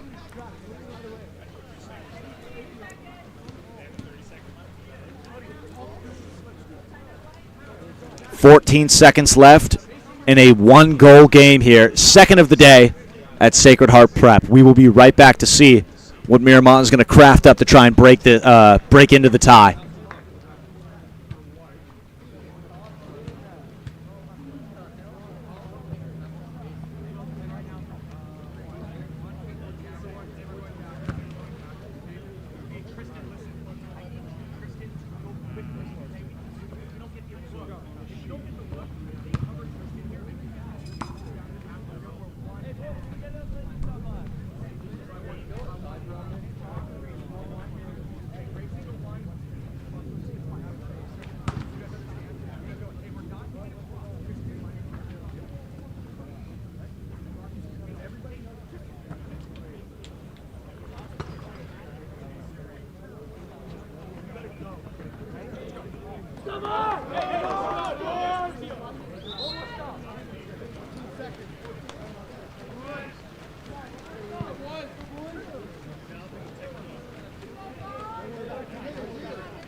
.14 seconds left. Miramont timeout play, and here they go. Good ball here. They're going to go 7-on-6. It's number 15. They're moving it around. They go for the near side shot. Going the other way. Cathedral Catholic looks like it might hold on, and they will. 3 seconds left, and they hold on by 1. What a game here. Shout out both teams. Gave a huge battle in the end. Miramonte 6, Cathedral Catholic 7. Cathedral Catholic brings their record now on the weekend to 3-0. Miramonte will drop to 0-2 as we await our next game which is Jay Serra and Punahou. The Hawaiian team versus the Southern California team.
Did you see my one that like barred out and sat on the goal line? Yeah.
No, I don't.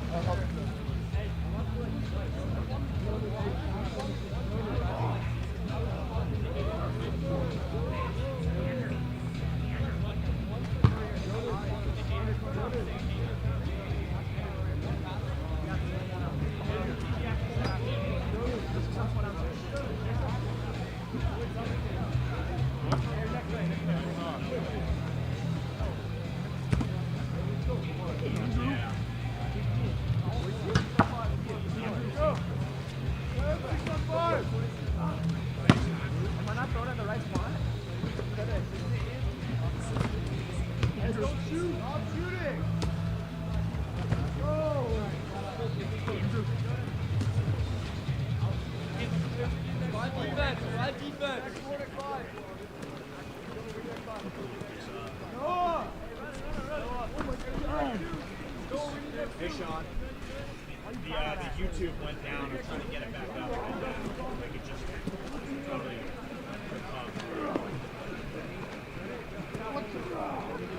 No lefty. Maybe you want out. Oh yeah. It's already started. Like, it's been started. It's on YouTube, but it's not working. So it should still be fine.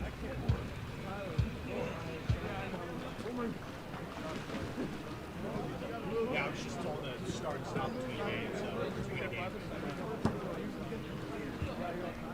Yeah, I just want to see if it's still up. It's like, stop working.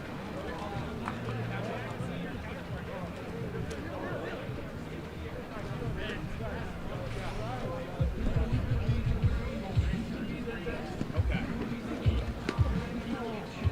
Okay, good.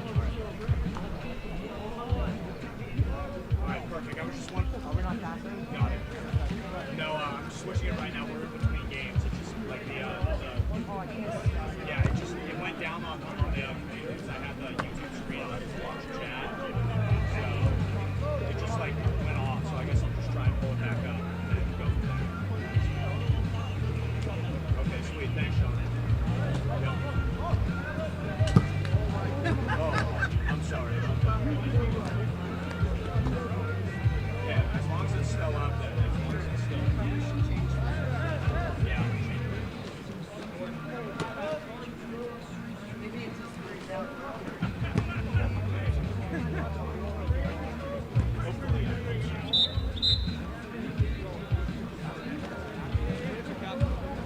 I don't know why it would do that. Thank goodness.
Looks like it's still up. I don't know how I get to how do I get to like the head?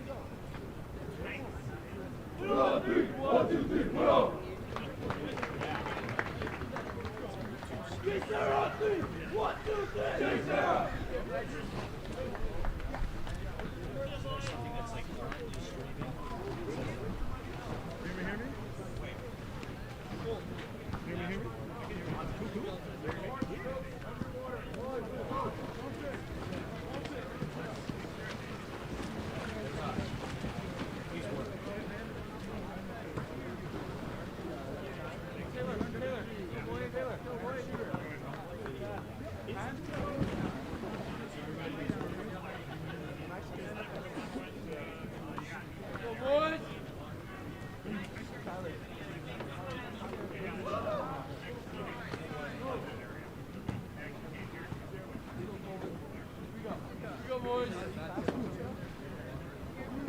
Fast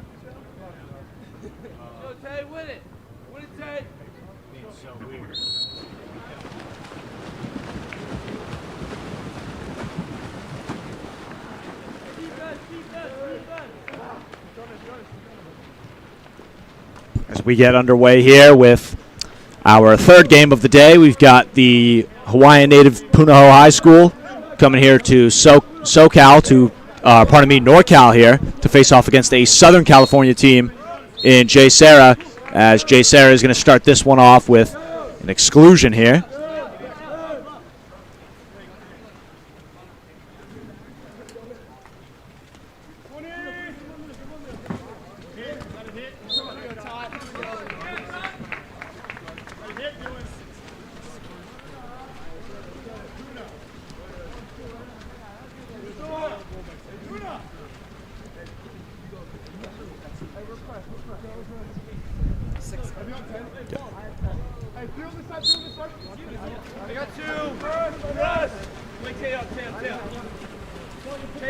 So we get back to the action.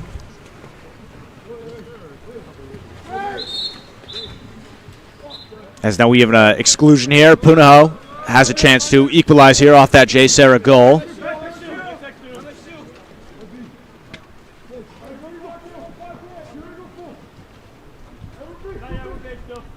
Goes to number 14, Nick Davidson. Over now to number 10, Kodai Eskin.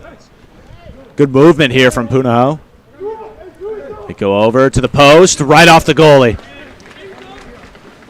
Good post play there by Punahou, but goes right off the goalie of the chest of Jonas Ransford. And now Jay Sarah on offense. Ball goes up, number 5, now to number 13. That was Connor Coleman, now to Beck Early. Early goes down line to Taylor Bell. Bell's going to let one go and squeezes it in near side. It's Taylor Bell now with the goal.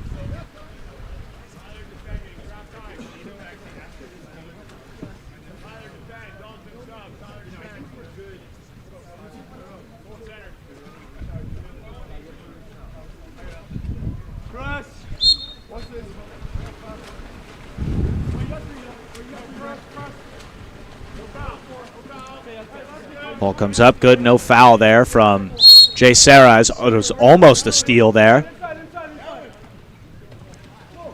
And it's going to be an exclusion here as Jay Sarah, I think, attacked the ball too early. So they're going to do some time now. And Punahou has now a 6-on-5 opportunity. Skylar Clark down there at the one spot. Goes all the way over. Here now with Nick Davidson. Davidson goes over to Skylar Japkes and can't get it to go.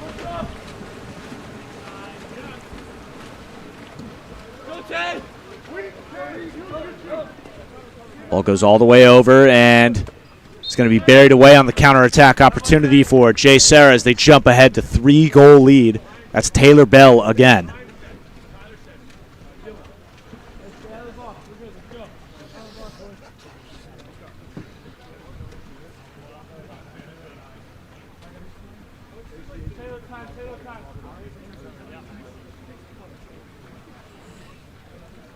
Now Punahou is going to get a quick line change here as Jay Sarah comes out looking very tough in this first quarter. Pressing to no foul. They're going to go right back over here. And 14, Nick Davidson with the ball. Davidson goes over to Kodai Eskin. Eskin goes down line here to Kala Clark. Now to Kodai Eskin again. Eskin goes up. Over to 7, Shota Eskin. Goes into center, and it's going to be no dice there. And Jay Sarah now back on offense.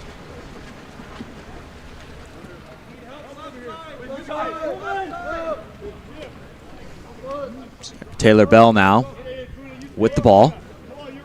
Bell's going way inside 2 meters and can't get it to go, as I think someone was already inside there without the ball, or he was already, a player went inside 2 meters without the ball. Now Punahou on the counter. It's number 10, Kodai Eskin once more. Goes up to Colin Clark. It's going to be a foul. Number 14, Nick Davidson. Nick Davidson's going to pick one up and bang it off the crossbar and can't get it to go. Jay Serra back on offense. They outlet over to the 5 almost immediately. Taylor Bell once again. Now to Beck Early.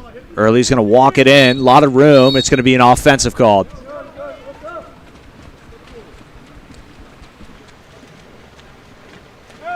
Punahou back in offense.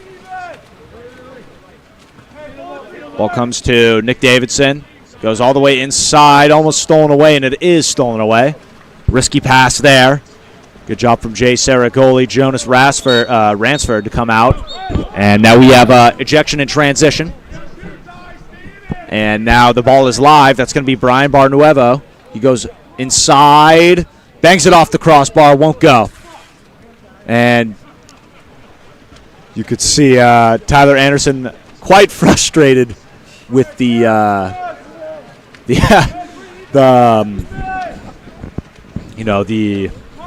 I can't find the word for it. The outcome of that possession caught me off guard a little. Inside water and couldn't get up and finish. He banks it off the post instead. And Punahou also turns it over. Jay Serra back on offense.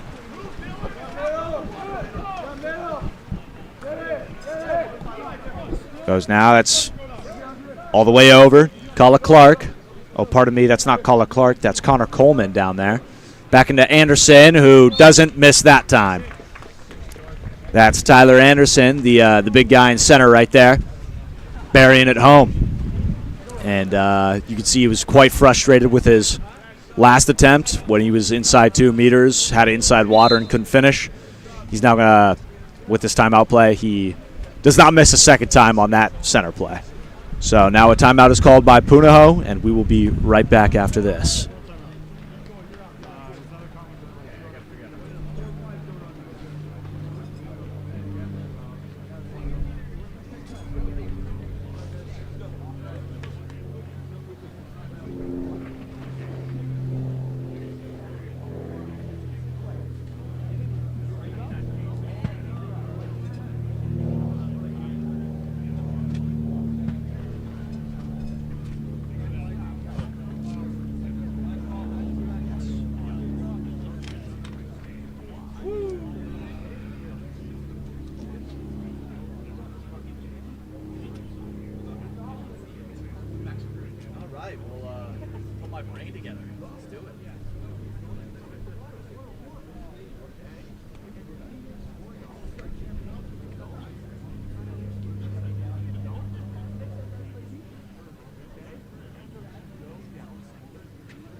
Back underway after the quick reset and timeout from Punahou.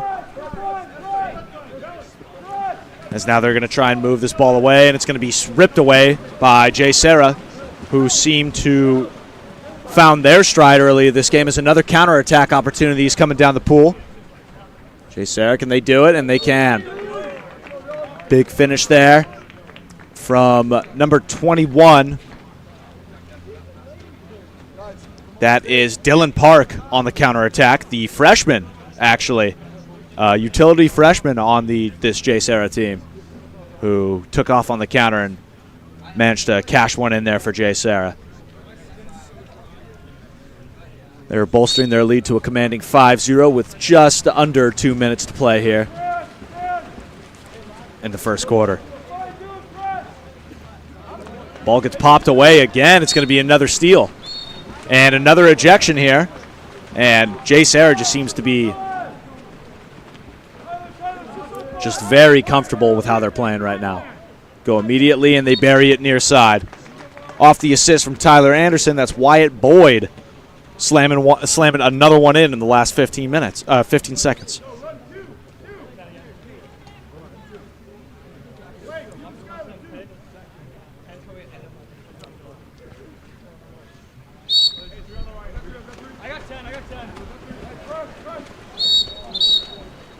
And that's going to be an exclusion here. Puno has a chance to get on the board with this offensive drive as they have forced a power play out of Jay Serra. Ball goes over here to Skylar Japkes. Japkes goes down to Kodai Eskin. Eskin back to Japkes. Over. Good pass. Almost tipped away. They go middle. Japkes goes one more. He's going to go to Nick Davidson, who's going to rip that one. It's going to be a save by the keeper.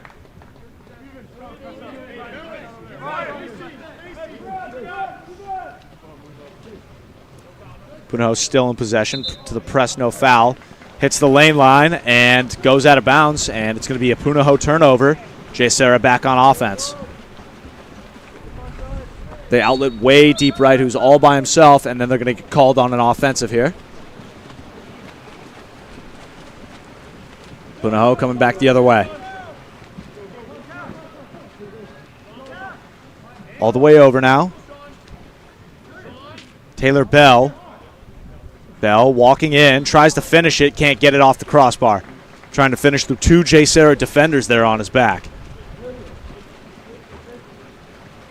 About 13 seconds, or 23 seconds, separating shot and game clock.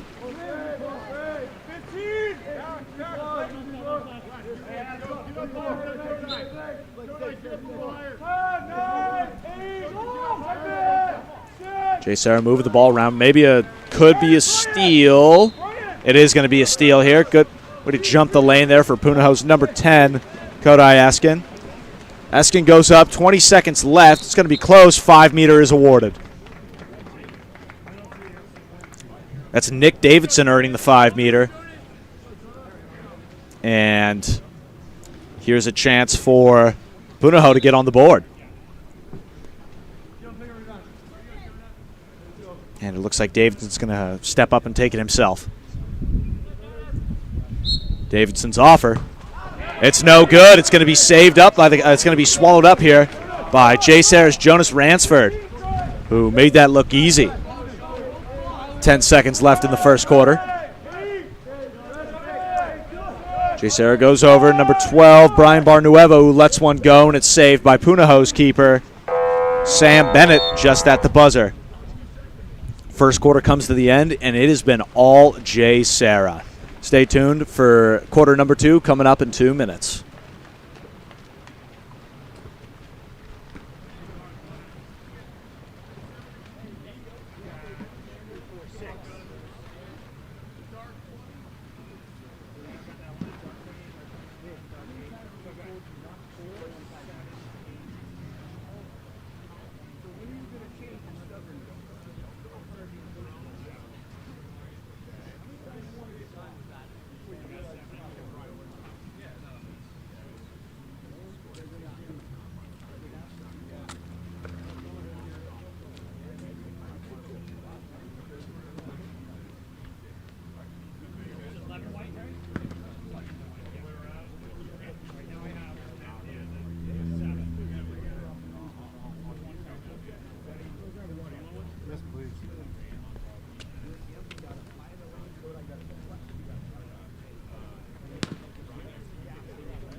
one thing. The days are so long. Yeah. Like your entire day is over and then you got to get up and do it again. Yeah. But you don't have to tear down. No, not after that. Not after that.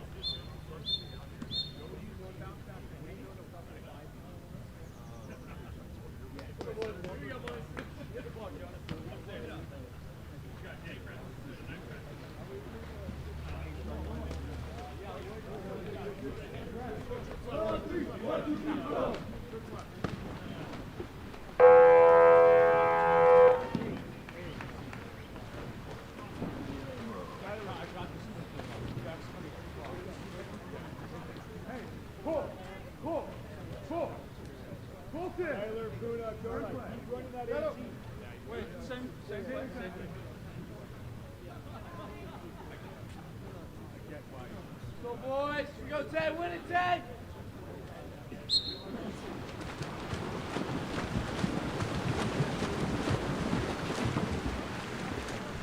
Welcome back to quarter number 2 of Jay Serra versus Punahou. If you're just now tuning in, it's been all Jay Serra this first quarter. I mean, they've just kind of looked like the better team so far, making good swims, good in the front court. Center's getting a lot of production over and drawing a lot of exclusions, such as this one. Jay Serra's going to go up on this power play. Ball comes all the way over now to Taylor Bell. Bell goes over to Beck early to the post to Anderson, all the way over. It's going to be a bad pass, and you can see Anderson visibly upset with himself. He was like, "Oh, that's a chopped pass." He just tossed it over the lane line, and Punahou takes over. Kodai Eskin goes down to Skylar Japkes, back to Eskin. Eskin's going to grab a foul, and it looks like they're going into a 2-3 drop here. Kodak Eskin almost going for a no-look savvy play. Looks right at his teammate like he was going to pass it. Actually took the eyes off a field block, but couldn't cash in.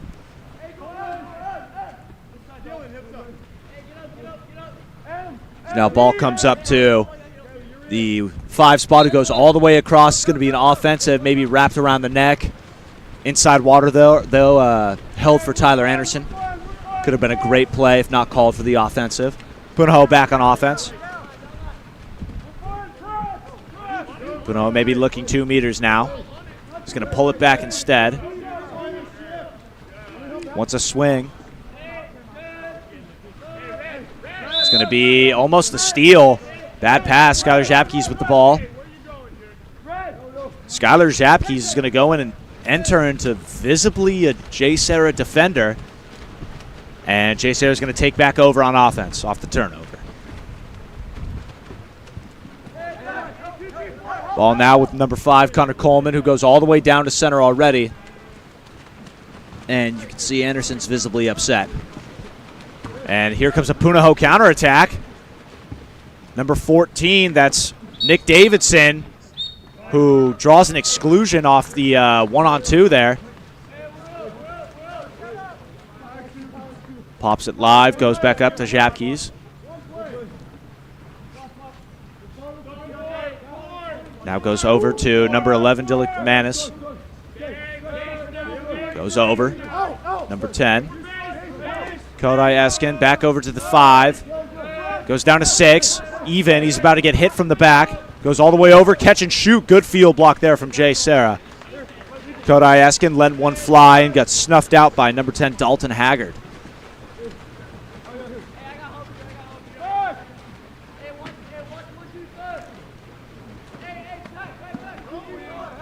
Ball goes up into center once more. It's going to be an exclusion. Timeout, Jay Serra. We are still sitting at 6 Jay Serra, 0 for Punahou.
As we come back to the power play, it looks like Jay Serra is taking a very leisurely approach. Good field block there from Punahou.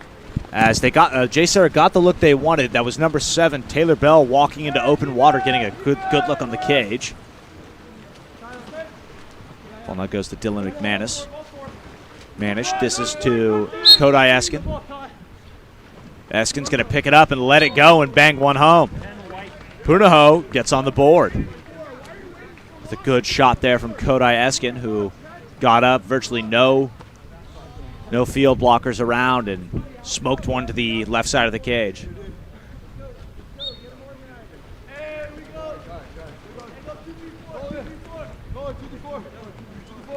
Jay Serra now, number 7, Taylor Bell. Goes immediately into center to Anderson. Good strong move from Tyler Anderson. Makes one turn, gets out big, and finishes. And Tyler Anderson immediately responds with the Punahou goal. Responds to the Punahou goal with one of his own.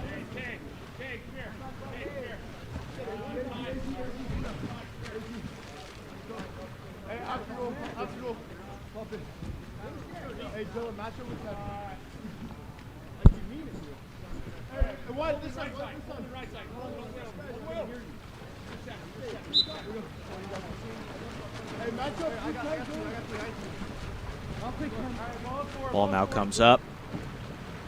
Punahou goes to Kodai Eskin. This goes into center. It's going to be knocked away. Good defense there from Jay Serra.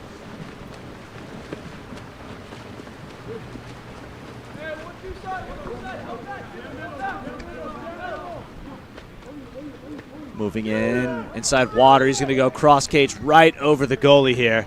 It's Brian Nuevo, I believe, banging that one home.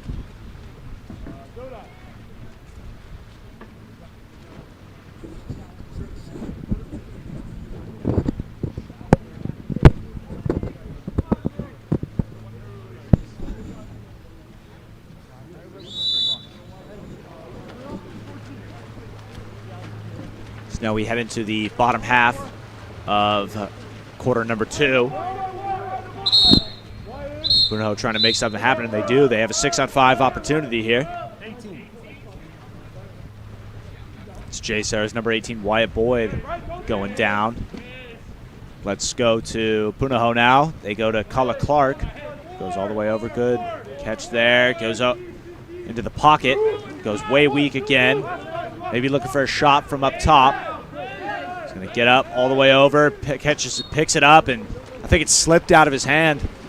Kala Clark just can't get a good grip on that ball, and almost thought about going near side, and then I think switched his mind across cage.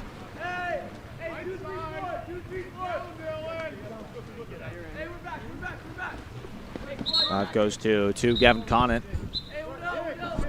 Pardon me, that was Dylan Park in the game. It's going to be now an offensive call.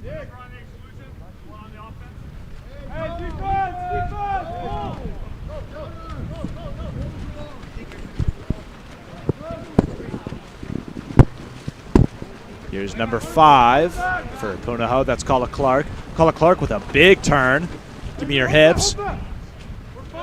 There he goes. Number 3, Skylar Japkes. All the way over to the 4 now with Dylan McManus. McManus is going to walk in, go down to the 5. And he gets hit trying to pass the ball away, and Jay Serra is going to get that steal. Jay Serra back in possession here. Ball in the hands of Jonas Ransford. Ransford opens up now to Connor Coleman.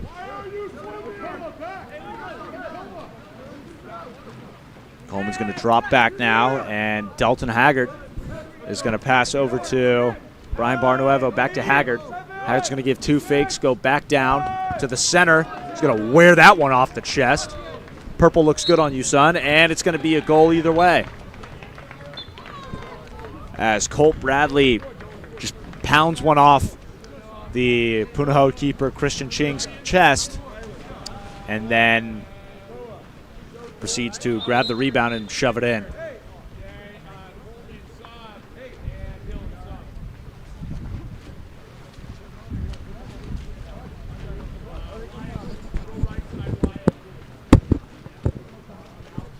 as it seems like we have a 30-second timeout called.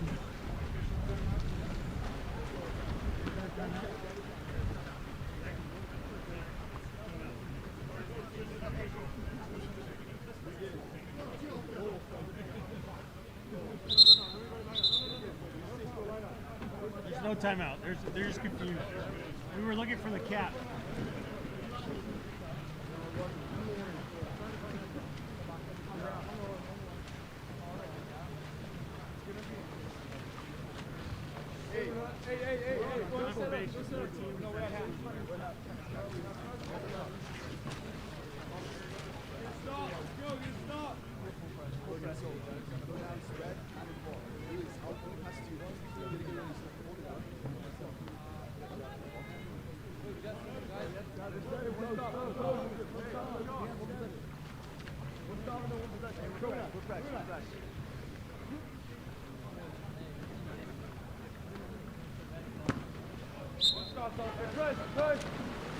Wyatt, have you on time, Wyatt?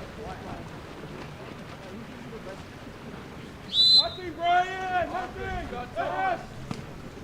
As now we go to Punahou offense off the timeout. Ball now, picks it up all the way. Good dish.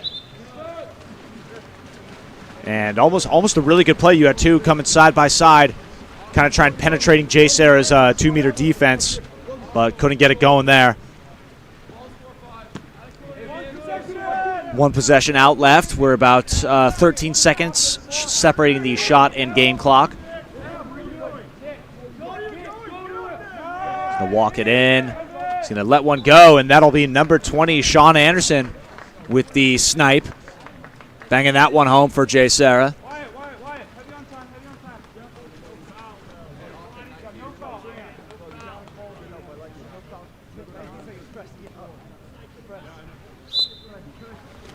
Chris! Ball comes up, hard press here. No foul!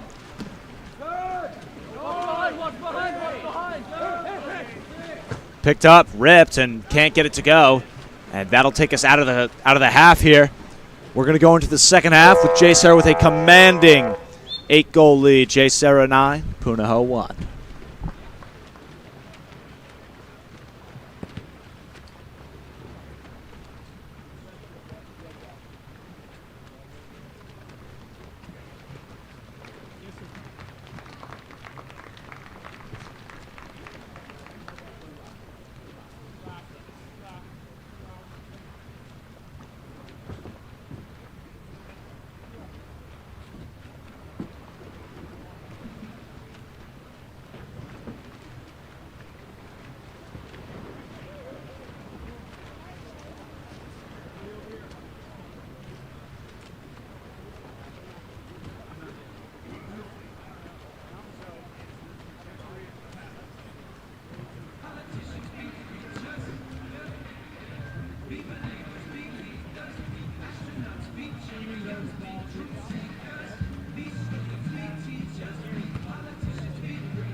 You guys have my number if there's any questions or any problems. Let me know. We weren't sure. I was thinking about ordering ice. I wasn't sure if that's even possible, or if there's an ice machine. I think if you need ice, you can just go into the office, like Logan. Ice machine Yeah, I mean, I didn't see any in the locker room. premises or if there's. There's one in the gym. Let me ask Laurel. I'll do that right now. Cool. Thank you. No I mean, problem. that was that. Other than that, I mean, it's peaceful, it's quiet, it's needed. It was, A lot of hoodlums in this neighborhood. yeah. Yeah, let me ask Laurel about. Great, I'm really glad. Yeah, thank you. And you guys were able to find your way. It's dark. Oh That's what yeah, I was worried about. Maps is really good. I mean, it's easy to miss the turn because it's past the light. Yes. Oh, I know. It's hidden.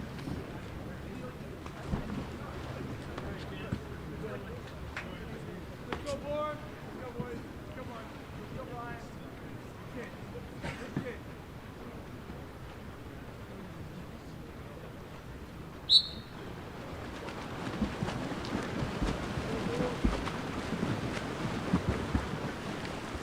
Hey, Earl, offense!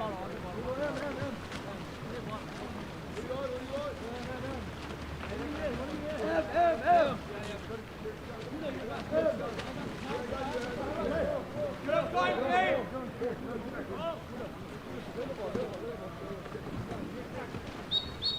All right. White 4, penalty. He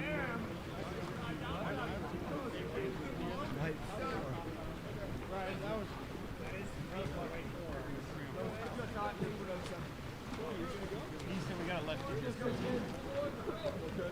Coming back to quarter number 3, we're starting off with Jay Serra's Tyler Anderson picking up a penalty and putting it away here. He's about to, I feel, as white 5, that's Culla Clark, was charged with the penalty, as Tyler Anderson slams that baby home. So we start off the third quarter here with another Jay Serra goal, bringing the score to 11-1. Had a little bit of a confusion.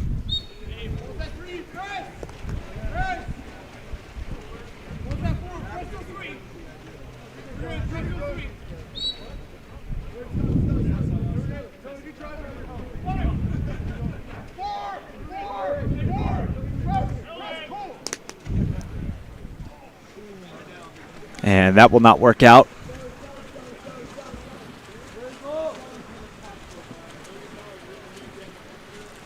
Ball comes out here. Jay Serra, number 7, Taylor Bell, goes now over to number 12, Brian Barnuevo. Good ball movement here. That's Dalton Haggard. Back to Barnuevo. So he's going to move it down here. That's Taylor Bell. Got his foul. Goes into center. And that's a good goal there from Tyler Anderson, as the ball was a little placed a little far to him, so he just picked it up and flicks it in. And Jay Serra takes an 11-goal lead.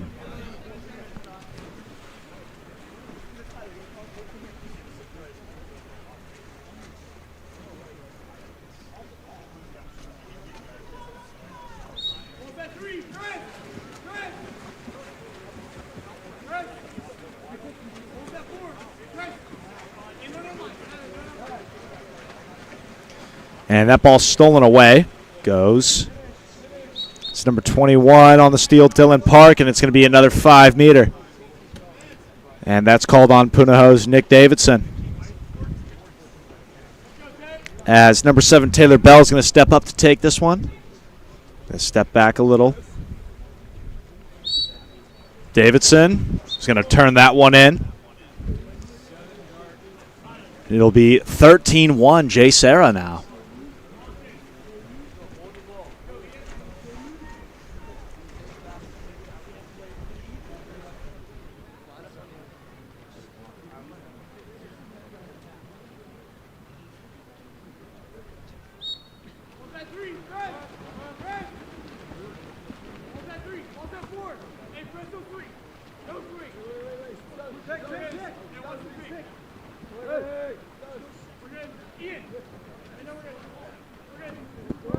As Punahou desperately trying to get something on the board here. As they move it over to number 2, Puna Blair. And that was a shot. Nice little snipe there from Skylar Japkes. Kind of just rearing up and showing the three-headed dragon with a skip shot to the right side of the cage. And Punahou is going to tack on their second one of the contest.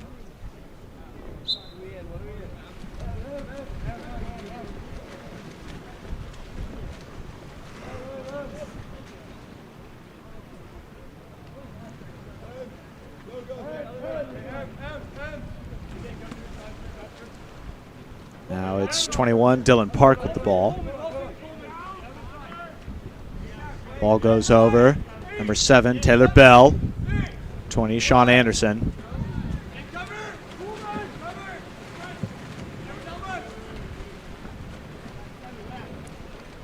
Punahou in possession. It's number 7, Shota Eskin. Number 2, Puna Blair. It's back over now to Kodai Eskin.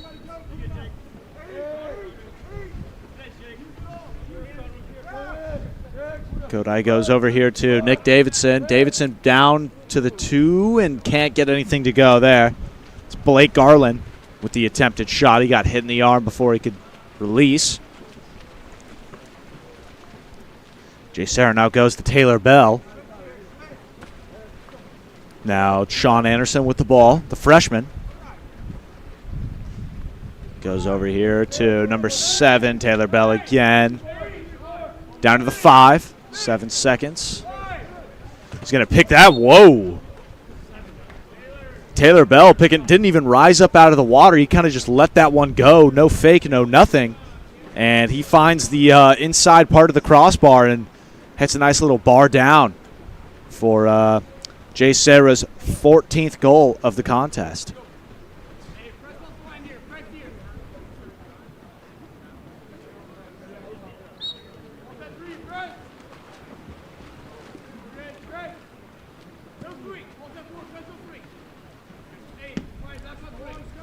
Coming back now onto a Punahou offense. Nick Davidson goes over. Now to number 2, Puna Blair. Blair gives one fake and bangs one home cross cage. Nice little goal there from the Hawaiian native senior, Puna Blair. As Punahou now scores their third.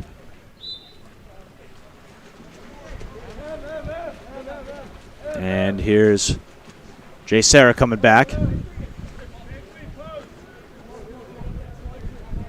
Ball goes all the way over here. Number 4, Noah Riznar. Goes down line here. Inside set. And it's going to be a 5-meter. Sean Anderson with the assist. And number 17, Ian Cardenas with the 5-meter draw. As number 4, Noah Riznar will step up to take it.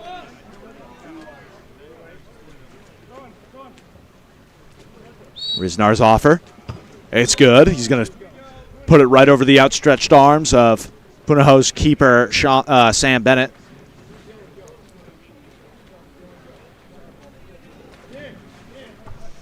As Jay Serra tacks on number 15.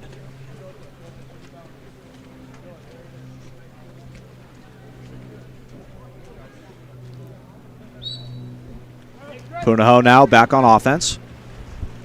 Here's number 13, Nalu Piech, yes. And now goes to Dylan McManus. Back here to Skylar Japkes. Japkes back to Piech. And Piech is going to get the ball ripped from him in the back.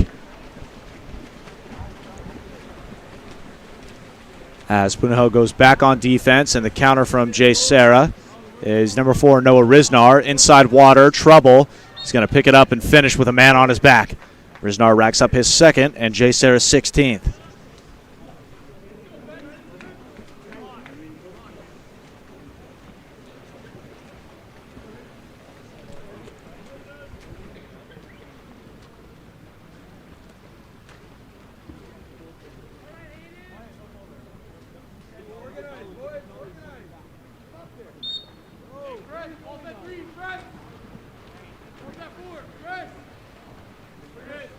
And now we go to number 13. And it's going to be an ejection for Punahou. Timeout, Punahou.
Back underway with the 6-on-5 timeout play for Punahou.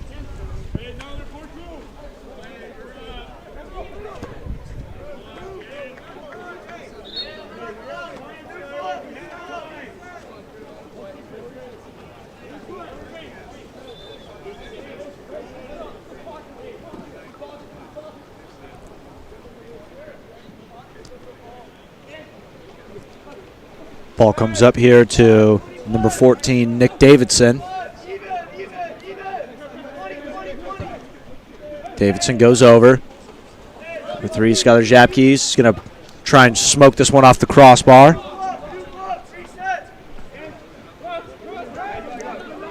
It's number 10, Kodai Eskin with the ball. Number 3, Skylar Japke. Goes now over back to Eskin. Another near side shot's not going to go. Jay Serra gets the stop.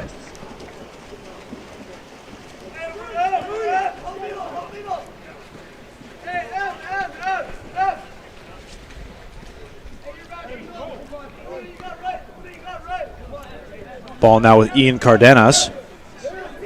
He's going to pick one up and let it go, and it's not going to fall in. Punahou hangs on with that possession, with Christian Ching coming into the game as goalie. James going to outlet here to his man, Kodai Eskin.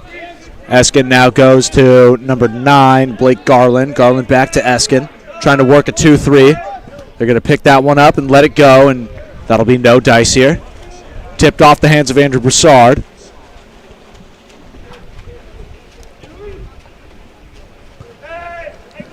Ball goes up to number 17, Ian Cardenas. Number 15, Hayden Benson. Now Cardenas again. Cardenas goes back to Benson. Benson goes to number 14, Joaquin Del Castillo. No dice there as Punahou hangs on. About 11-second shot and game clock difference here as we come to the end of the third quarter. 30 seconds left in the quarter. Ball comes to number 9, Blake Garland. Garland goes to Dylan McManus.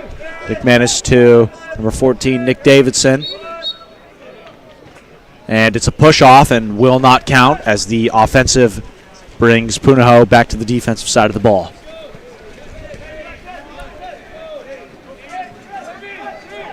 It's number 15, Hayden Benson. Benson is going to pick it up and let it go over the cage, and that'll bring us to the end of quarter number 3. And this game has been all Jay Serra as they are leading Punahou 16-3.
Back underway for the fourth and final quarter. Jay Serra versus Punahou. If you're just now tuning in, Jay Serra has been absolutely dominant in their games so far.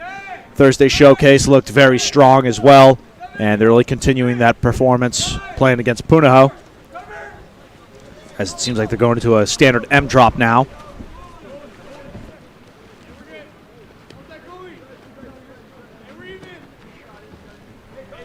Punahou back in possession.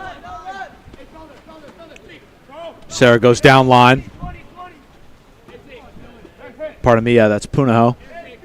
This is Hudson Haggard now. Goes back over. Sorry, pardon me, that's Dylan McManus, not Hudson Haggard. And he goes to Nalupiech. Haggard is going to pick it up, go for a lob. It's going to get brought down with ease by Jay Serra's goalie, Andrew Broussard.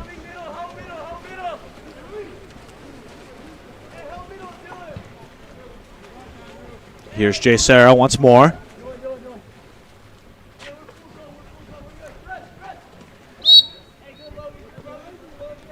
Here comes Hayden Benson.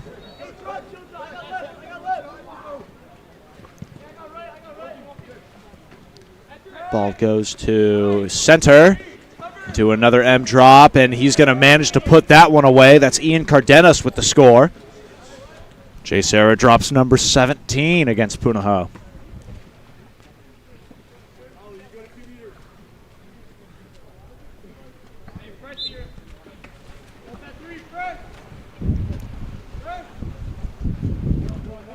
Ball now to number 9, Blake Garland. Goes over to Logan Bauer. Back to Garland. And that ball's going to get ripped away. Jay Serra back on offense.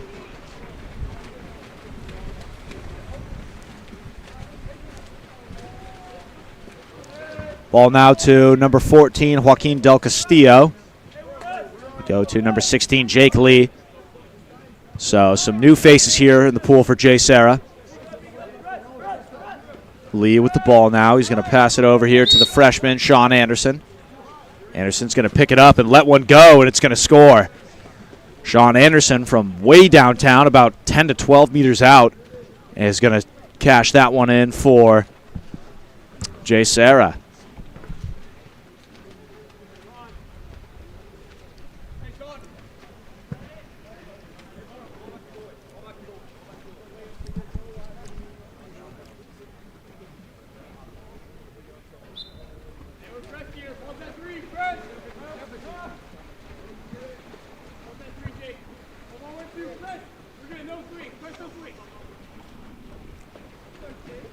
Go now to Punahou offense with Shota Eskin. Eskin goes into center. One man. Nice little score there for Blake Garland as he rolls out and skips it right over the outstretched hands of Jay Serra's keeper. And Punahou's number 4. Now at the hands of Blake Garland.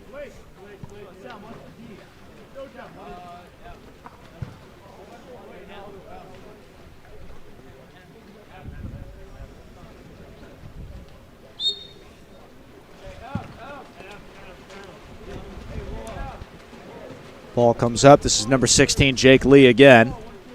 Number 15, Hayden Benson.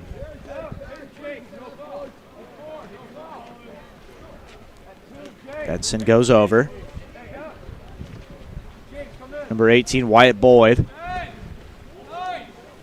17 can't get it.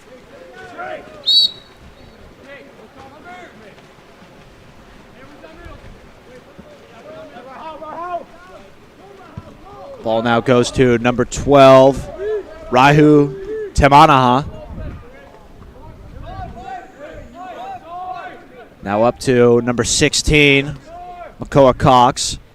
Into center. And to no avail.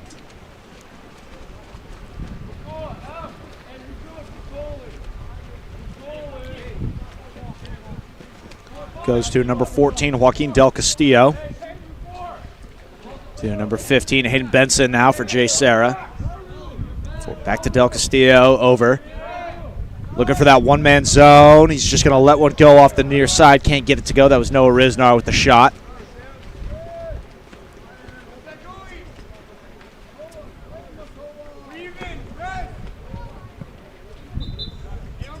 And it's going to be Jay Serra ball off the steal.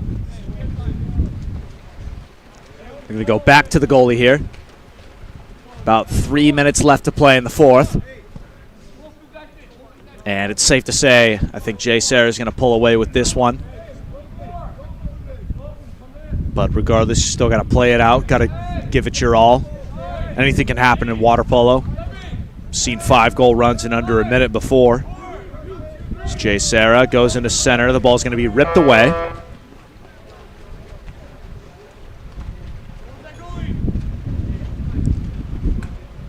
Back in possession for Punahou. They go now to number 10, Kodai Eskin. Pardon me, that's number 16, Makoa Cox. And down to Raihu Temanaha. Up now to the 4 spot, back here. Moving the ball to the perimeter. He's going to pick it up and let it go. And that looked awfully close to crossing the plane off, hitting the goalie in the back of the head off the bar. Almost a pretty good try here for number 8, Logan Bauer. And Jay Serra's back on offense. A ball up now to 15, Hayden Benson. It's going to go off his head. And now a ball under.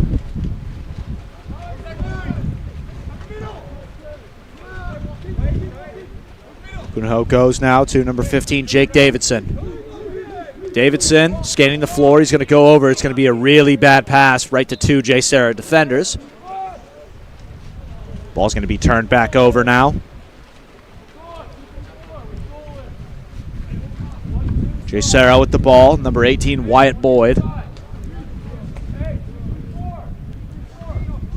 Here's number 4, Noah Risnar, goes down line. Telling him to go. And they get it in. And you can see Jay Serra is absolutely hyped up, fired up for number 14, Joaquin Del Castillo, the left-hander, who's going to cash that one in for Jay Serra. Brings them to number 19 on the game. And Punahou's just going to opt to start with the ball here. Here's number 15, Jake Davidson. Goes to number 12, Raihu Tamanaha. Goes up. Cox goes down into center. And there's going to be an exclusion here now. Here comes Punahou trying to get number 5 on the game. As they go, Cox, good ball movement here as they go now. Preston Comerford. It's going to be a foul. Number 12, Raihu Tamanaha. They go over. Good pass there. And it's going to slip out of his hand. And that was Logan Bauer with the attempted shot. Just couldn't grip it all the way.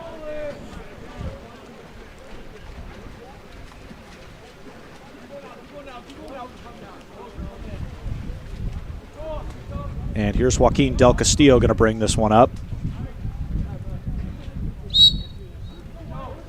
Here comes a drive on the backside. Del Castillo goes down over here. It's number 15, Hayden Benson, who squeezed it in near side. And Jay Serra has eclipsed 20 goals. 16 seconds left, and Jay Serra with an absolutely dominant win over the Hawaiian native Punahou High School.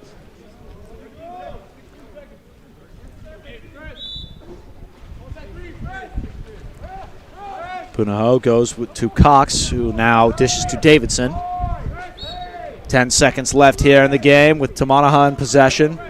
It's number 16, Cox. Cox has a foul. He's going to get up. He's going to dish over. He's going to try and get a foul, and that's going to be the game.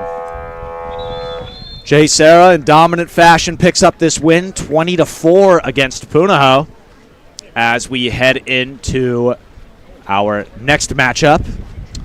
Game number 3, we have Loyola High School versus Campo Lindo.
Yeah, buddy.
Underway here with our fourth game of the day.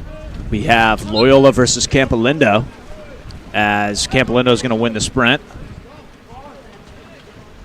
And Campolindo is going to start it off very quickly here with the ball from Ellis Colleton, and is going to get Campolindo up here very quickly.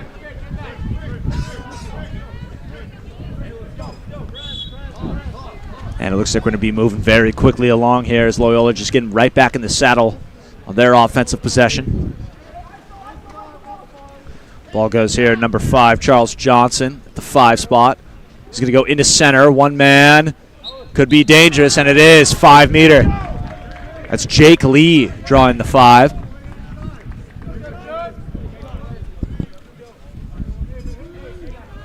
Goes now to Charles Johnson to try and put this one away.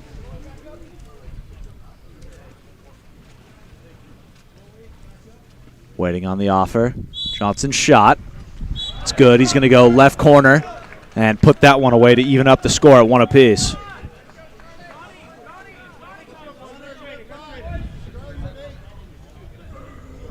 So 2 very quick goals with barely 30 seconds in, and we're already 1-1. We're going here. Loyola high in the lanes, going for very press to steal type of defense. Campolindo now goes over to Ellis Colleton, and it's going to be a foul, grabbing. Loyola back in possession. Goes all the way over. Number 5 now, Charles Johnson with the ball, maybe looking for a counter in the middle.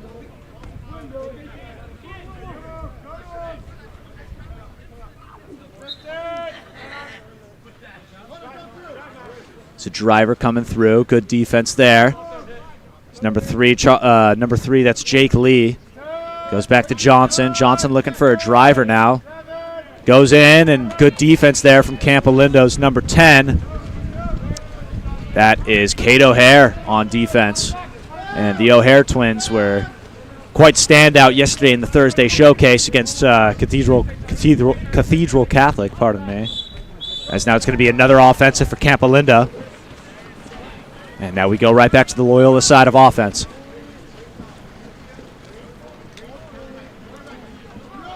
Ball gets outlet once again to Johnson. Here's an ejection in transition, and the ball's coming out.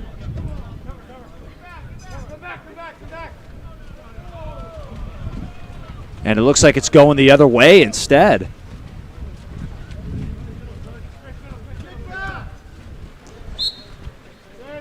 So looks like we're going to have a 6-on-6 instead. And Campolindo is going to take over on offense. Ball goes up. Number 12, Samuel Storrs, going into center. This could be dangerous. Comes up. Ejection is called. It's Dylan King drawing the ejection out of center. We go to number 8, Ellis Colleton. Colleton again. One fake. Hitch passes over. Goes down 2 in, trying to set up that 6 in. Comes pocket. He's going to let one go and scores. It's Ellis Colleton with his first of the game. Campolindo comes up by 1, and the score is now 2-1. Looking very good against this Loyola team.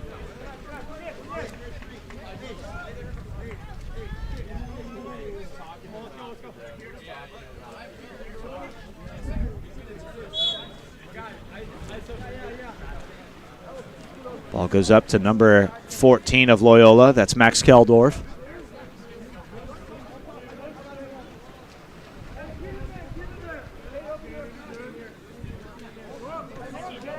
Max Keldorf still with the ball. He's going to walk in, take 2 fakes, get down on his legs, and pass it away here to number 7, Max Davis-Denny.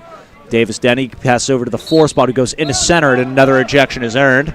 It's Chris Petrosian earning that exclusion, as now they go over here to Charles Johnson again. Johnson goes back over to Keldorf. Keldorf goes down to the 1, trying to set up a 1-in here. Keldorf comes wide. Over, comes wide again. 6 is wide. Maybe trying to look for a post. Instead, he's just going to opt to rip one. Charles Johnson cashes in on the 6-on-5 play. Campolindo and Loyola now sitting at 2 apiece after the goal from Charles Johnson.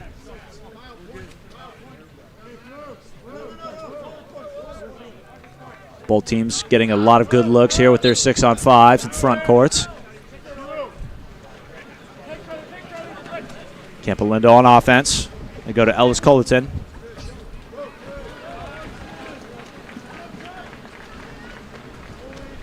Loyola goes up. That's number 5, Charles Johnson. Johnson trying to make a turn here. He's just going to get up, and yep, that's going to be an offensive.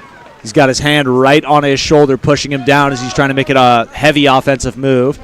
And now Loyola is forced to come back on defense. The ball's immediately outletted to William Magai at the 2, who goes over to the floor spot around half tank to Samuel Storrs. Storrs is going to walk this one in. Has a 3-4 drop available. Ball comes up, and they have a driver backside. They feed him, and it's going to be an ejection as the pullback was very obvious to see. They go down now 5. William Magai, who just drew that exclusion. Good ball movement from Campolindo. Goes over. Looking, here's number 5, William Magai again. Goes up. Coming way out, and that's going to be no good for Campolindo on that 6-on-5. Still sitting at 2 apiece, past the halfway mark of the first quarter. Here's a Loyola counterattack with Johnson once again.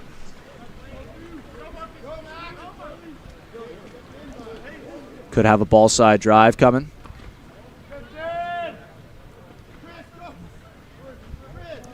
Comes number 14, Max Keldorf. Goes up to the 4 spot. He's going to pass into center, and it's going to be no good as we continue play.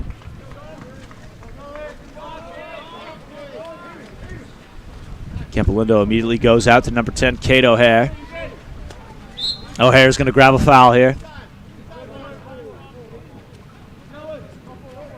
He's going to go pass over to Dylan King. King's going to go over. Comes the drive in. Comes number 8, Ellis Culleton. Inside, dangerous, and can't get it done.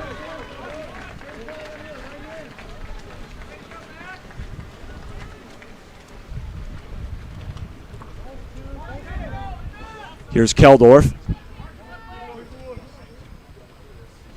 Keldorf goes over to Max Davis-Denny. Inside center, can't get it done. Foul is awarded.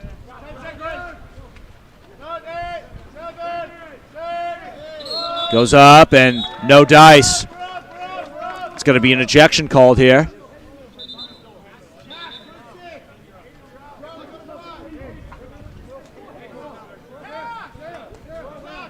Goes up here, number 7, Max Davis-Denny. Denny goes over here to Charles Johnson.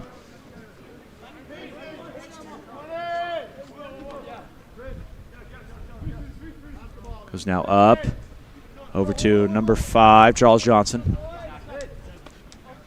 It's down 7. Davis-Denny again. Good ball movement here. That shot's going to get ripped and skipped over the cage. Campolindo back on a vicious counterattack coming down the pool. A lot of Whitewater. They are up, looking middle. Looking way weak. Catch and shoot opportunity. He's going to opt. Good field block there. It's number 5, William Magai on the shot, getting stuffled out by a Loyola defender. 1 minute 15 left to go.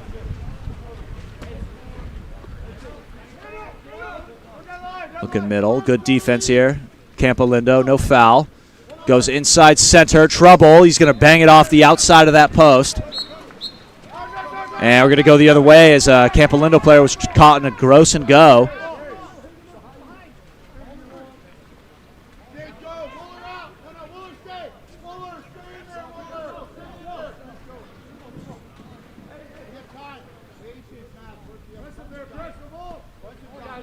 Ball comes up. Here's number 7, Davis-Denny again.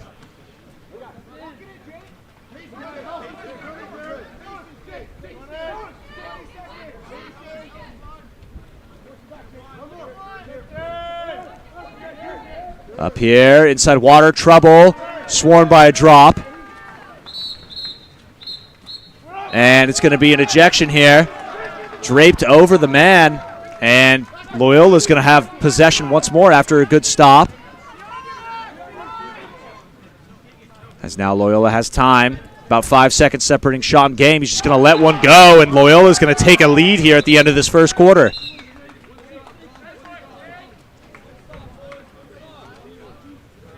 Ball is going to come out.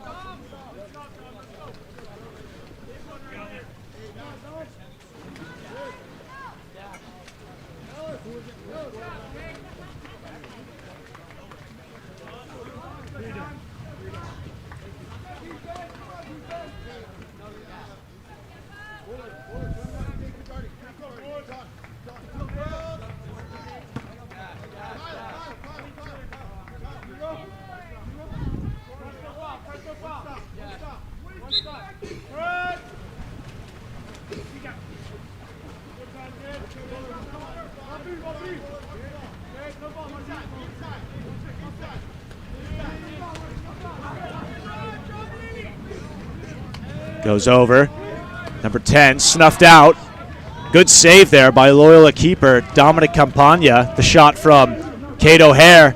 Really good placement. Better save, though, from the Loyola keeper. As we head into quarter number 2 with Loyola 3, Campolindo 2.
Underway for quarter number 2 of this battle between Campolindo and Loyola High School here at Sacred Heart Prep in Northern California.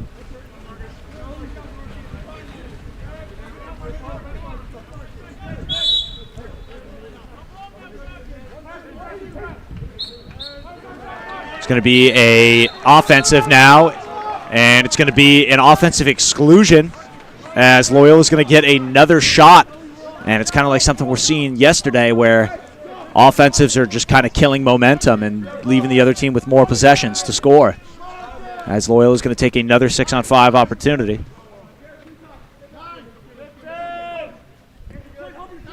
Comes up, Jake Lee now with the ball. Bad pass. Now they're even here with 5 seconds left. He's going to get up and let one go, and he slots it perfectly.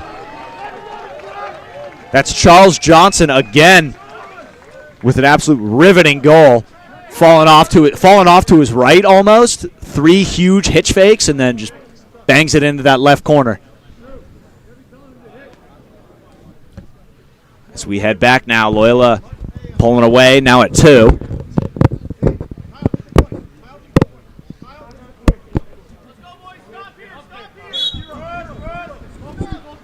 Campolindo in possession.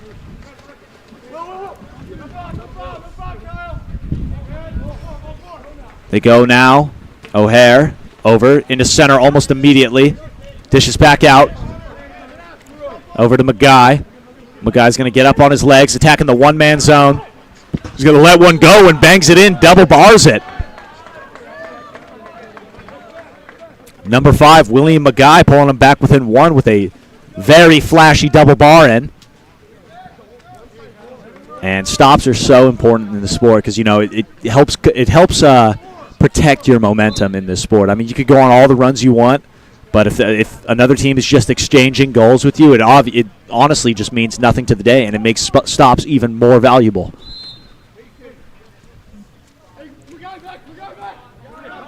Loyola goes down. Number 10, Caleb Yost, goes over to number 5, Charles Johnson. And another 6-on-5 opportunity for Loyola. It's number 5, Charles Johnson. Let's go over. He's going to step into that pocket. 5, 4 center. Goes back to the 4 center. Over to the 1 pocket. 1 goes down to the 2 post. He's going to slide out. 10-9, and now we're even. Another. Got to press it up, and he's going to bang that one in. Charles Johnson once again. Johnson now with the hat trick of the day with 3 goals to his name out of the 5. And he's having a day against this Campolindo defense.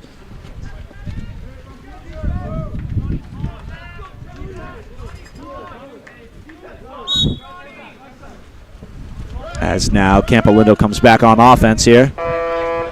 And a little mishap with the clock means nothing. It's number 8, Ellis Colleton. He goes over here now with McGuy. McGuy grabs a foul. Working now. Have a lot of room to work with. Center is churning back towards 2 meters. Foul is awarded. McGuy could get up and shoot this if he wants. He's not going to. He's going to step up to his man, Colton. He's going to let one go off the post. That was Jack Elder. And he's rolled. They're going to roll him up. That's Korush Kupa on Campolindo. Now, underwater there was a bit of a scuffle, and now Korush Kupa is done for the game. Loyola with another opportunity, plus now a role player. They go to the post, and they crash on him hard, and it's going to be going the other way.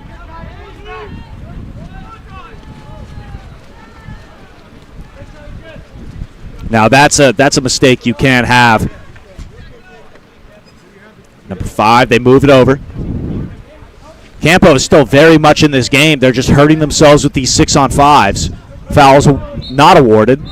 It's going to be another offensive. And Campolindo's players are visibly getting frustrated with the Loyola gross and go on the counter. I don't know, and under the water, you know, you can't really see from my position, but it makes you wonder if there's something else at play that maybe the officials aren't catching. But that was a blatant exclusion. You're on the back there.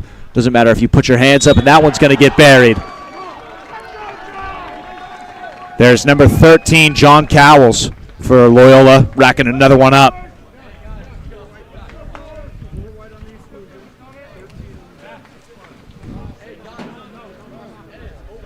And that was Jack Elder being excluded for Campolindo. As now we're seeing a lot of drives. The drive-based offense is really working for Loyola here. As they're seemingly grossing and going, and it's going to be an ordinary here. It's Campolindo. Yep, here's another exclusion here. Maybe a push off. That's number 3 being excluded, Jake Lee. Campolindo goes to Magai. They're going to try and work this 5-man. A goal is extremely important right now. We've crossed the halfway plane of the second quarter. Goes to the post. They push it in. Nice little goal there from Kate O'Hare, being very quick on the post, kind of palming that one in. And O'Hare's going to bring them back within 2.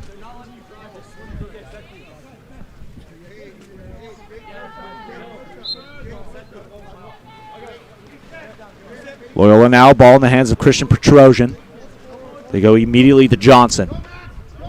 Johnson taking his time, looking for a ball side drive. And that's exactly what they want. Now they're in a 4-5. And it's going to be an offensive called on number 11, Chris Petrosian. And now I think the officials are starting to kind of catch up on what Loyola has been doing to get up on these counters and maybe get these exclusions. They go inside water. Trouble. He's going to try and pick it up, and he's going to get slapped away. Ordinary is given. Campolindo's going to go up here to number 8, Ellis Colton, who's going to pull up and rip one to the cross cage and gets it. And Campolindo, once again, is going to bring it within 1.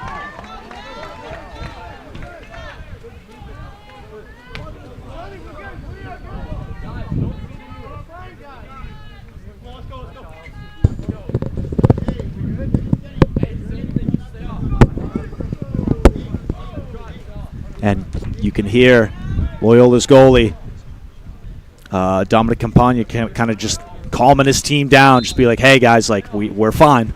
There's honestly nothing we can do, man. Just play our game. You know, it's all about the game you play. You know, let's keep driving, let's keep working for center. It'll work." As an ordinary is given, ball gets kicked back out to number 14, Max Keldorf. Keldorf grabs a foul. He's going to pick this one, pop it up live. He's going to walk in, give 2 fakes, 3 fakes, 4 fakes, lets it go, and gets field blocked. Campolindo up on a counter. This is bad. Really bad news for Loyola. It's a 2-on-1. All alone. He's going to bury it home, cross cage. That's number 21, Hayden O'Hare.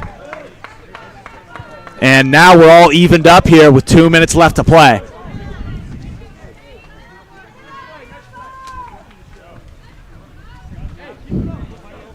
And now it seems like Loyola's getting a little bit of their own medicine thrown back at them with these counterattacks as Campolindo's starting to ramp up the pressure.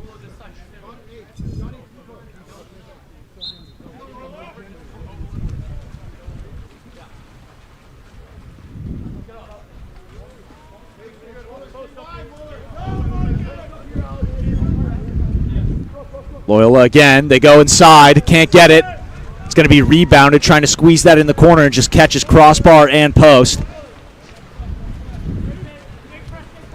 That was number 3, Jake Lee on the shot, couldn't get it to go. Campolindo trying to set up the front court. Here's Ellis Colton. Colton moving in, trying to be a threat from way downtown. Goes into center, trouble. And Campolindo takes their first lead of the game. Number 2, Dylan King with the score.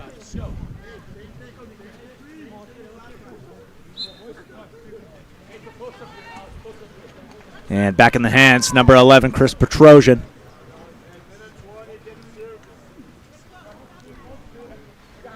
Petrosian goes to number 17, Marcus Wooler. Now back over here to number 10, Caleb Yost.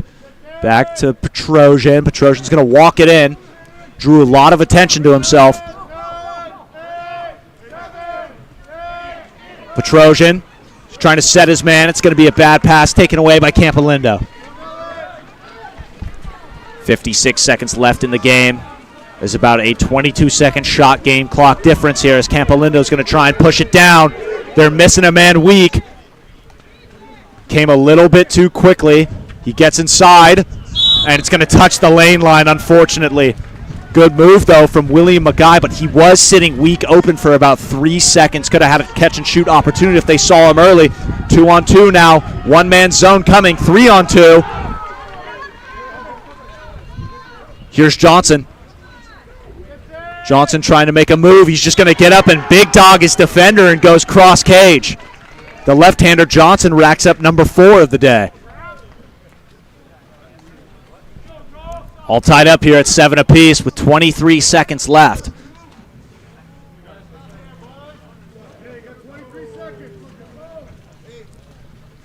23 here. Campolindo with the last possession in their hands.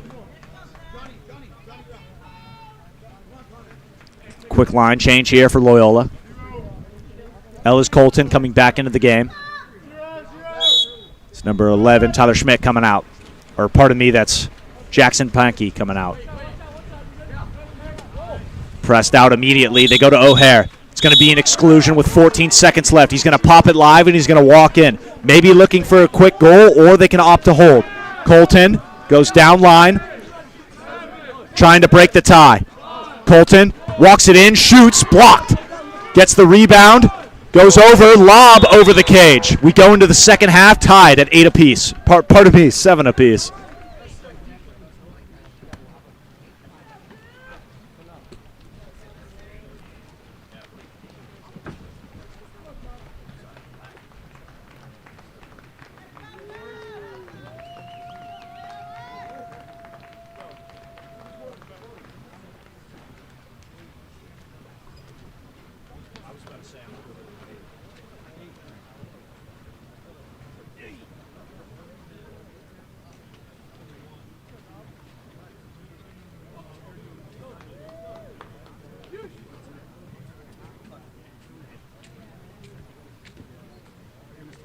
Three white was each good player?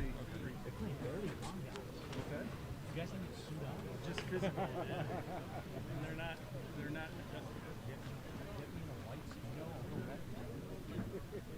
I mean, white adjusted a little bit, so they went on a little run, but dark. How long do you hold your breath? We'll need you to look underwater. My pay rate, we can do 20 every minute. I hold my breath. So where is your camera here? Because I was talking. Okay. Oh, that's back there, so it's not on your way. Yeah. Oh, yeah, no, it's always right.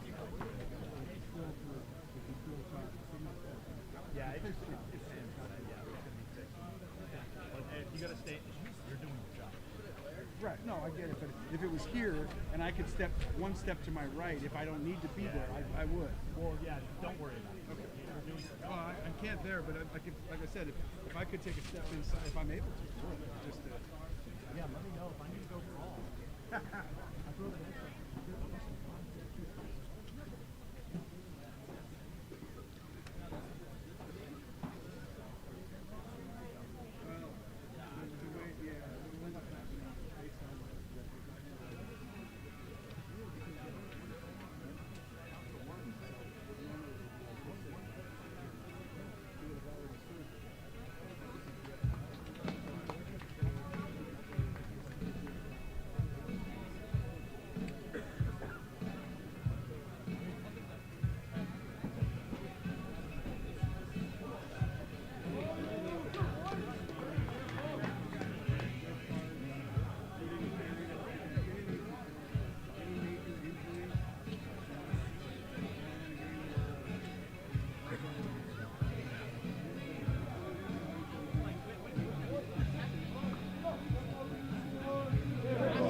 Keep it clean out there.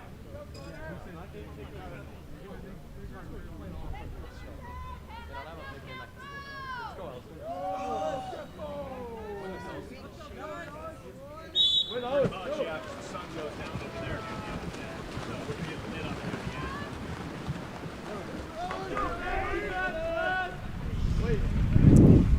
Underway with the third quarter. If you're just tuning in, we've got another barn burner. Two physical teams, Campolindo and Loyola, have been battling it out that first half. A lot of exclusions. Already had a rollage of one player on Campolindo. And just two very physical teams as we get a 5-meter. And Campolindo with the chance to break the tie very early, as that's number 2, Dylan King drawing it. And Hayden O'Hare is going to step up and take this 5-meter.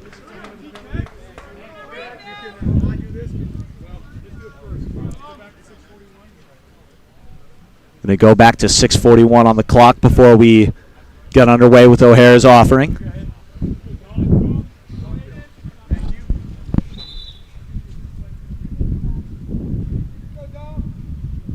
Shot from O'Hare. And it's going to be saved and swallowed up by the keeper. Dominic Campagna coming up huge to keep this thing tied up. Loyola now moving up.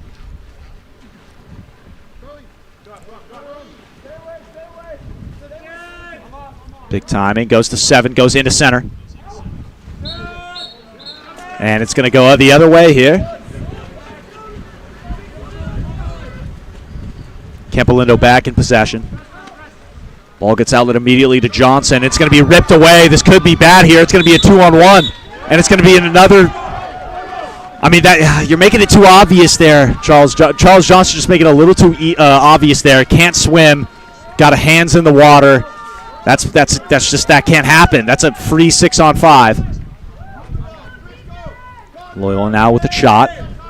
Jake Lee goes down line here. John Cowles back to Lee. Lee goes to 6. Looking over here to Lee. Lee's going to get up and let one go, and it's going to be field blocked. It's going to be a ball undergoing the other way. Great defensive effort there by Campolindo. Still tied up at 7 apiece.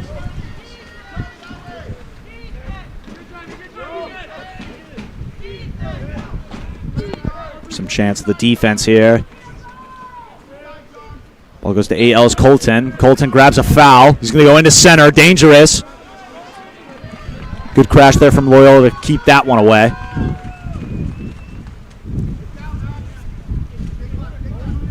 Loyola on offense. They're going to outlet immediately to Lee. Lee at the 2 spot has a lot of water to swim into. And it looks like he's just going to get up, give 3 fakes, and rip it near side. Breaks the tie. Jake Lee puts his team up 1, bringing the score to 8. Loyola 7, Campolindo. See, Campolindo's a little frustrated with how that one went.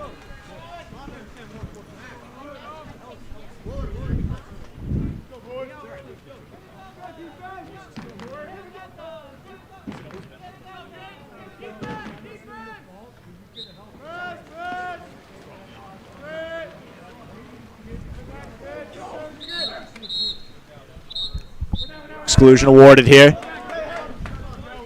That's number 5 of Loyola. That's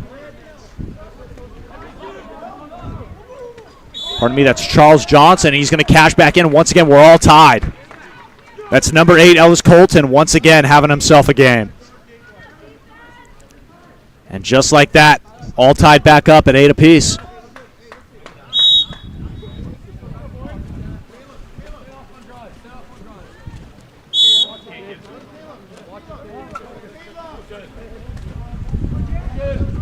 Now we go to Loyola here. Nice little wind breeze coming in. And the ball's coming into 2 meters. He's going to get hit from behind. Surprisingly, no 5-meter. Looks like he might have gotten more ball than hand there. Campolindo pushing the counter. Ellis Colton. Hayden O'Hare on the 5. Wanted ball there. He's going to go to Johnson instead. Pardon me, Magai. Magai's going to fake in, try and snipe that cross cage. Can't get it. Here comes a Loyola counter. Going to outlet almost immediately. They go to 10. Caleb Yost, who goes down line, maybe waiting for a driver, and he does have him coming. It's number 17, Marcus Wooler, coming on the drive. Gets covered up there. Goes now out to Keldorf. Keldorf gives 2 fakes, 3 fakes. Goes to 6, 8. He's just going to let one go, and it's going to get swallowed up. And it's going to be an ejection in transition. Here comes Campolindo, and a timeout is called.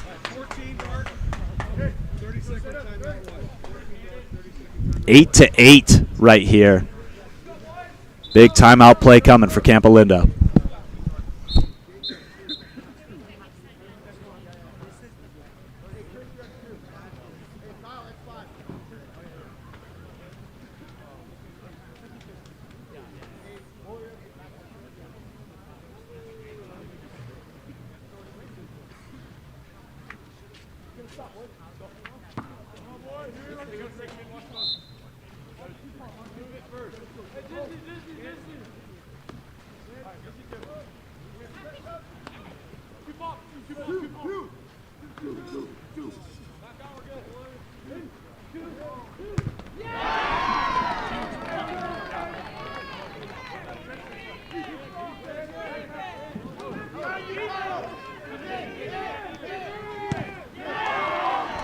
Mike just chose a terrible time to stop working. And another ejection is coming out, and a timeout for Loyola. 2 huge saves from Campagna. And we have another timeout play from Loyola.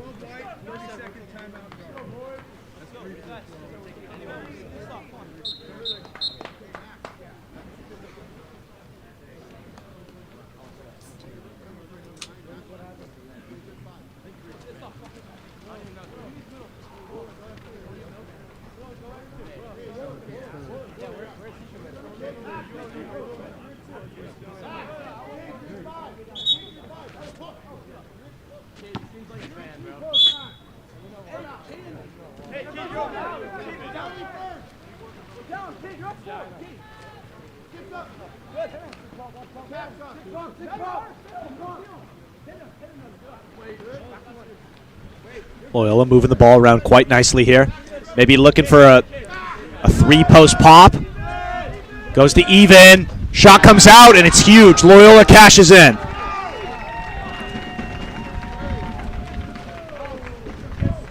And visibly hyped up here as Loyola cuts the tie away, and they go up by 1, 9-8 Loyola.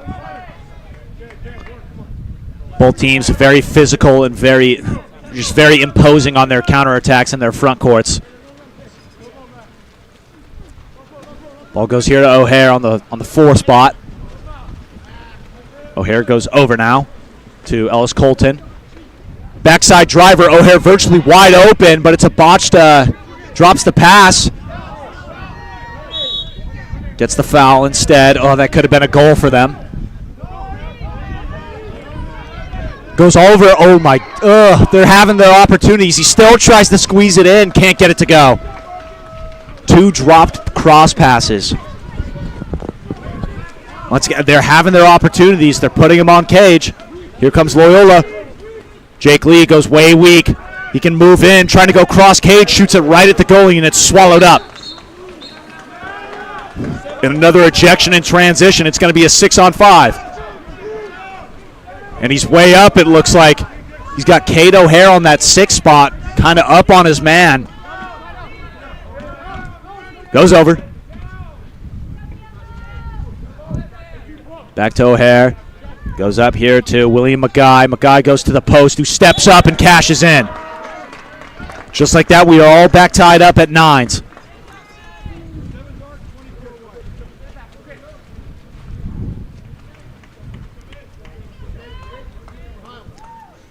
Seems like both teams, you know, they're just trading at this point, trading blows physically and trading goals.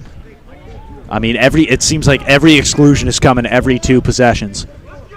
You get a stop, exclusion. They get a stop there, and another exclusion in transition. Both teams playing very physical. Loyola on offense. Goes over, maybe trying to get a foul, doesn't. Goes up to Lee at the 4. Lee maybe trying to work a double post-up or a 4-5 drop here on this right side of the pool. And that's exactly what they're trying to do. Driver on the other side is going to pick up another exclusion. Max Keldorf goes up here to the 4 spot. Goes in, 6. Comes wide. 4 is coming way center. 1 comes up into the pocket. Goes down to the 6 again. 5 pocket. He turns it in. Jake Lee once again. Loyola tacks on the 10th goal. 1 minute, 15 seconds left in this third quarter.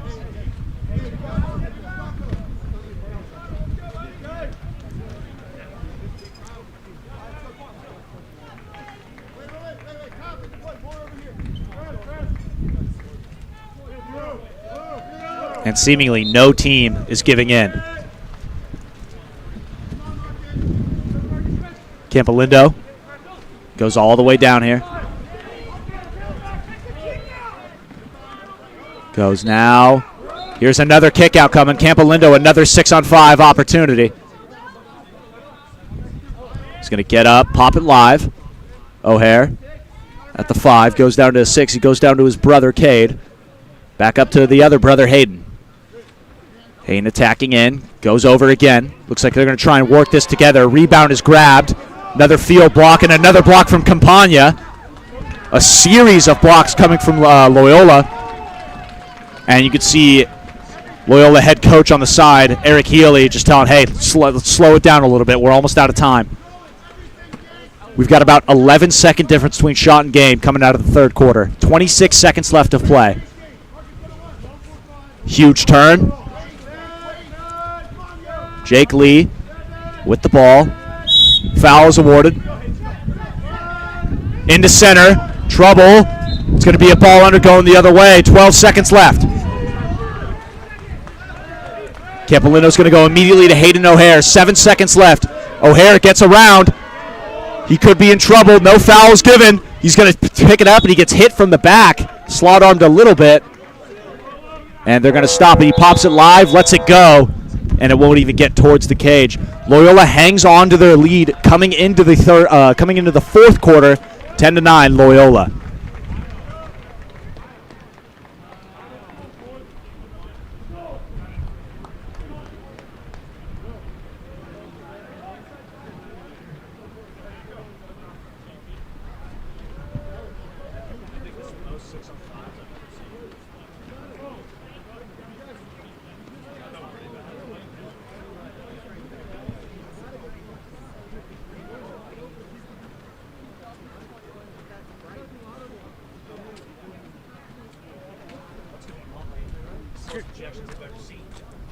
Great. I mean, that was a little bit clearer third quarter. Post step.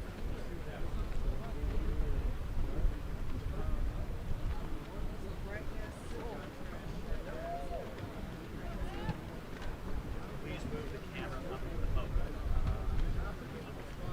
Like the camera needs to be moved.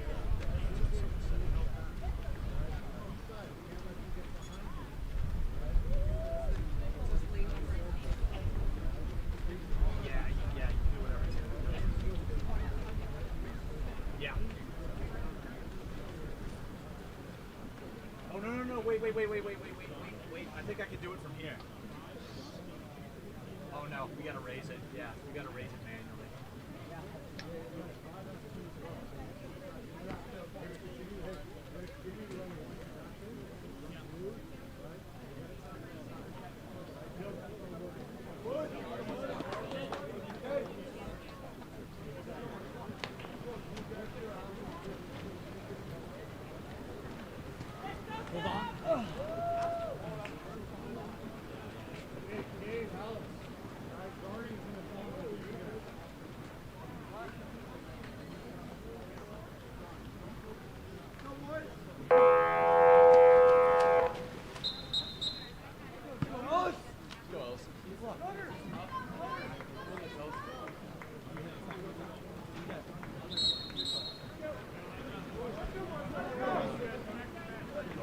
We have it all taped up, so.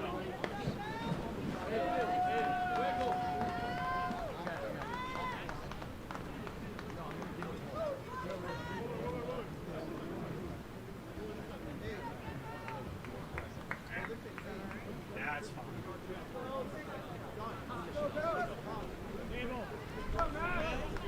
I mean, I guess I just have to tell. I have to tell the person that,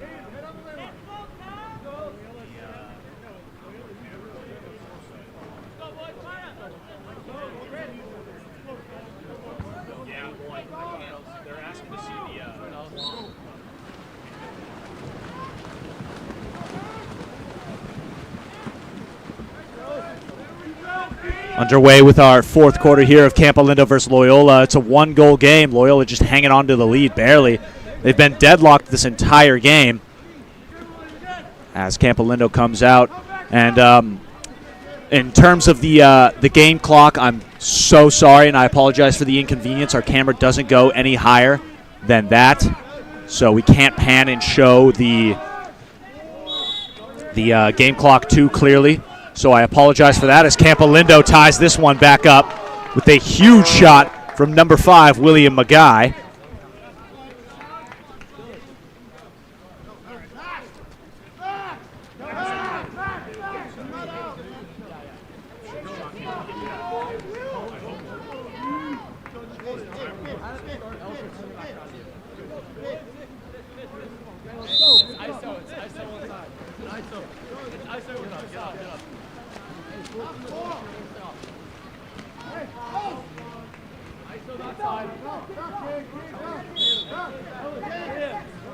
Just come back to a Loyola offense here. Looking down line. Ball stuck down there. He goes for the driver. He comes in. Hands go up. Jake Lee finishes through the contact. You can see it. Loyola's absolutely amped up. And trading goals, I'm telling you, it's one of the most exciting things in water polo, but it's not very beneficial for each team, especially if you're just going to be a deadlocked one-goal game. So in retrospect, no team is really making it through until consecutive stops start coming around. Campo Lindo back on offense. They go over, and there's one stop for Loyola. Let's see if they could cut up on their lead.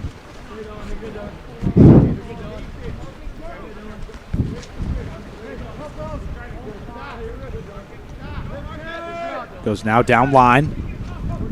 17 Marcus Wooler. Wooler taking it inside 2 meters. Looking for the overpass. Doesn't have anything. So he's going to go back up. They're going to let him shoot here, and it's going to get swallowed up near side. It's number 8, Connor Thompson, with the shot.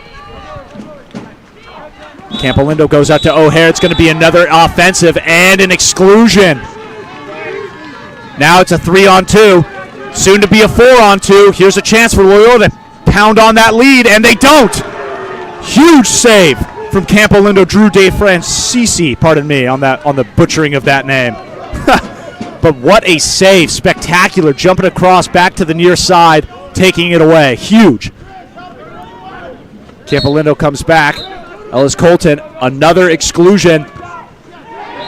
And it's going to be a 2-meter. Another huge save, though, from Dominic Campagna going one-on-one with Hayden O'Hare.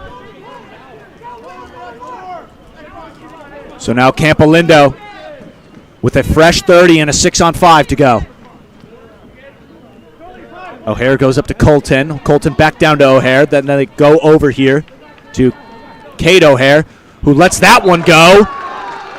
Kate O'Hare passed over to William Magai, who cashed that one in. Back up to 11s.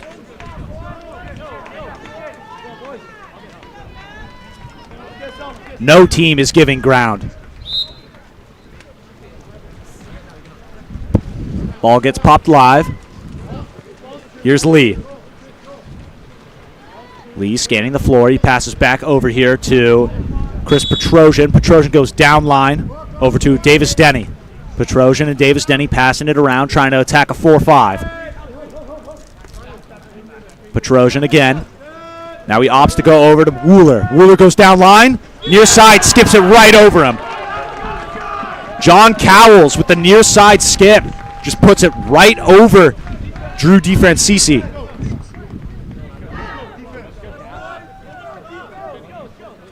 And Loyola is striking first on these goal exchanges. And we have a little bit of a line change here for Loyola.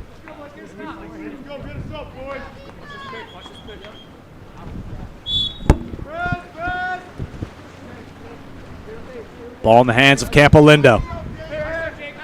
It's number 6, Alexander Knudsen, in the game back there. Goes number 8, Colton again. Colton's going to go over to O'Hare. O'Hare comes up looking for center. Doesn't have it. Has to swing it over to the 1-2 side. They do. Into 3. They set the man. Good pass. He's hit hard. He pops it back out, just barely back to O'Hare. O'Hare resets it. 5 seconds left. Colton, he's going to step in and let this one go. Can't get it. Field block is going to be an exclusion, drowning the man for the field block. Another 6-on-5. O'Hare, one fake. He's going to try and set this one up. Goes over to Colton again. Colton back down to O'Hare at the 6. Protects the ball. Up to Colton. A lot of room. Big fakes. And it looks like a little bit of a miscommunication there. Over to Kate O'Hare on the 1. Goes up again. They're even. Colton's going to let this one go. It's huge. Absolutely snuffed out, and it's going to be a new 30 for Campolindo.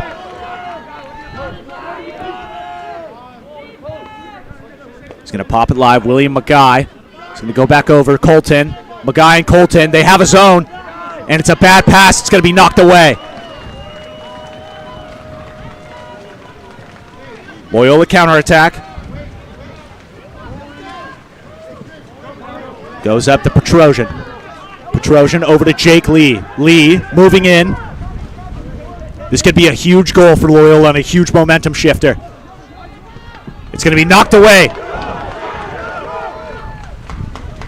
Campolindo gets the ball back. Timeout called.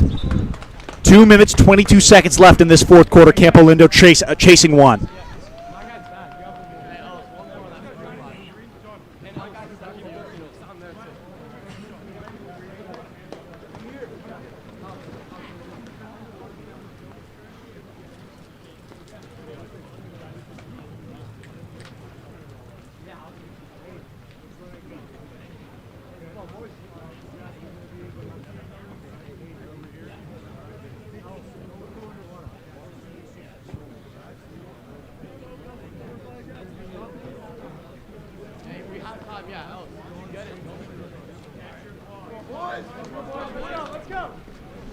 Let's go. Big stop.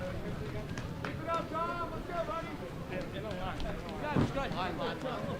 go, Dom. 8:21, Jake. Chris, back up to 2. Hey, 21 over here. Charlie, 21 over here. Keith. Getting back up. Campolindo off the timeout play here. Maybe trying to set up an isolation. They go immediately over to Colton.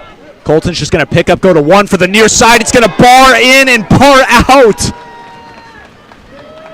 Really good look for Campolindo there. 2 minutes left. And that's just a heartbreaker as Loyola turns on the gas here. Coming down for the counterattack. Ball gets stuck down at the 5. Get the foul. And it's going to be an offensive going the other way. Polling getting called. Campolindo back on offense. 1 minute 50 left to go.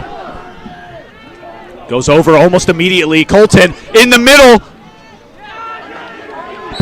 It's going to be a foul. Ordinary.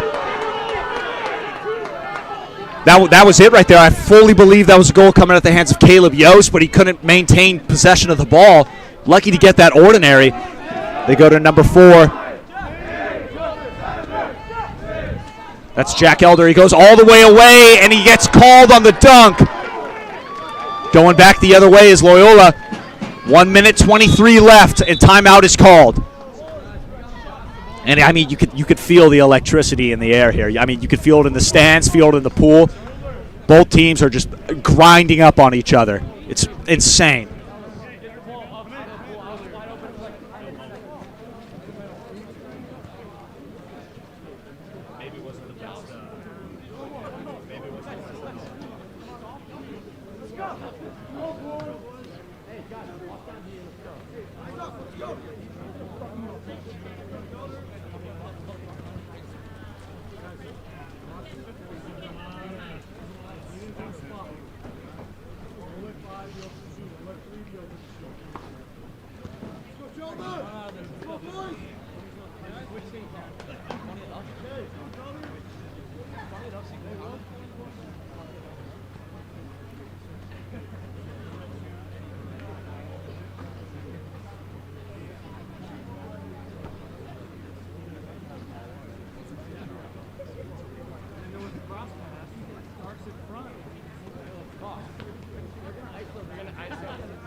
Back underway off the timeout play for Loyola. Campolindo trying to call out what they were trying to plan in that huddle. Center goes immediately. It's a goal. Loyola goes up 2.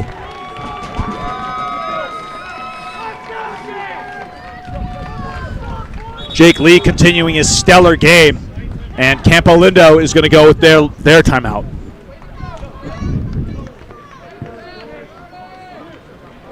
About 1 minute and 7 seconds left in the quarter.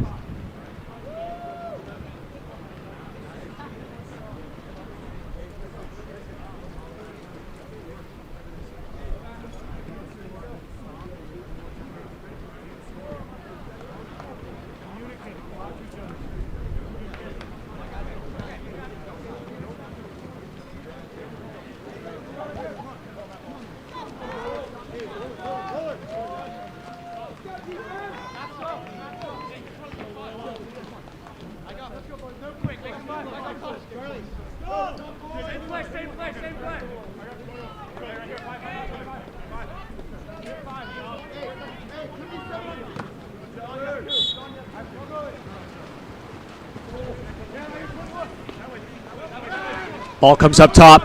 They need to score here. It's going to... That looked like it was in. I really think that one was in. 55 seconds left. That looked very much into me, but Campolindo can't get it to go. 45 seconds left. They're going to opt to hold. 10 seconds left on their shot possession. Campolindo's going to have 1 possession to score 2 goals. They're going to push here, and they're going to go dump.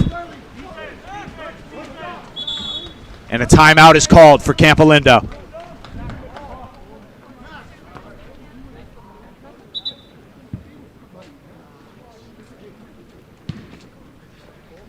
.31 seconds left in the 4th and final quarter. Campolindo chasing down 2 goals. They need to score and then press and get a steal.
Immediately 5-meter. So they earn the 5-meter off the timeout play. And now Campolindo's number 5, William McGuy, is going to step up and take it.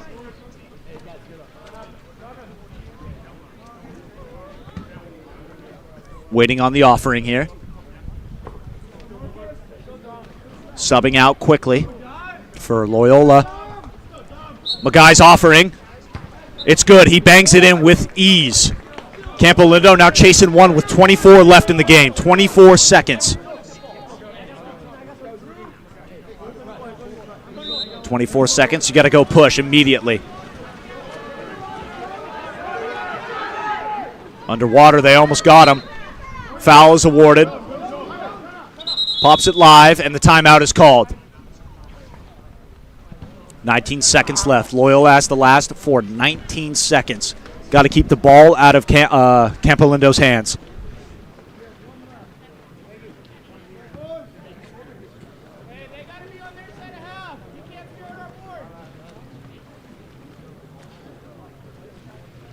Go guard everybody. forward.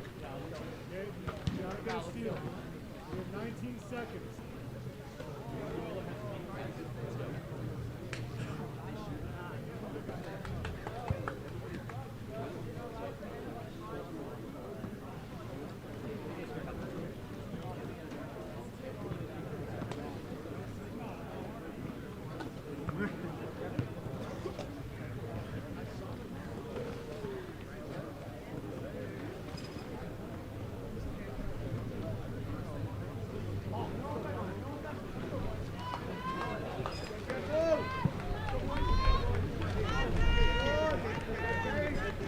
Go up, guys. Go back.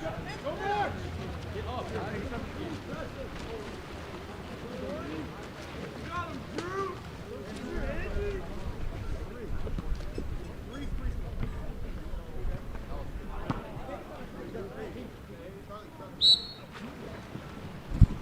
And so they play keep away, going to press to no foul. Foul is awarded.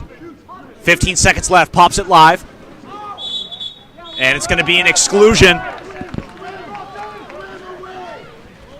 Campolindo, 10 seconds left.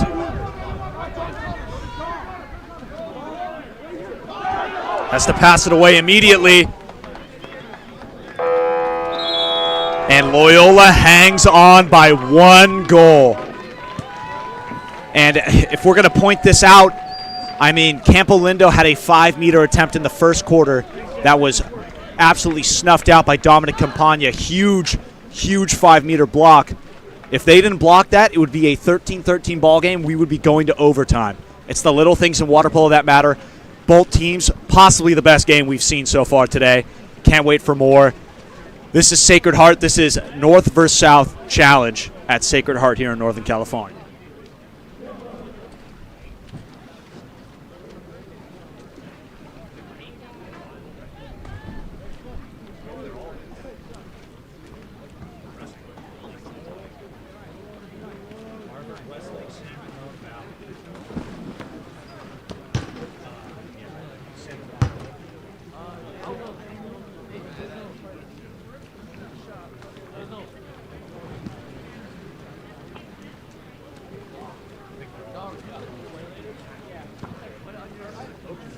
Guys, not everyone needs to be shooting. It's still work too.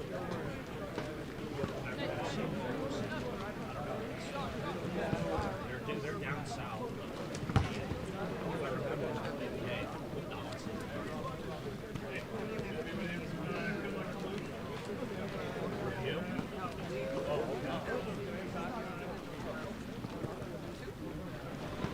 Last 3.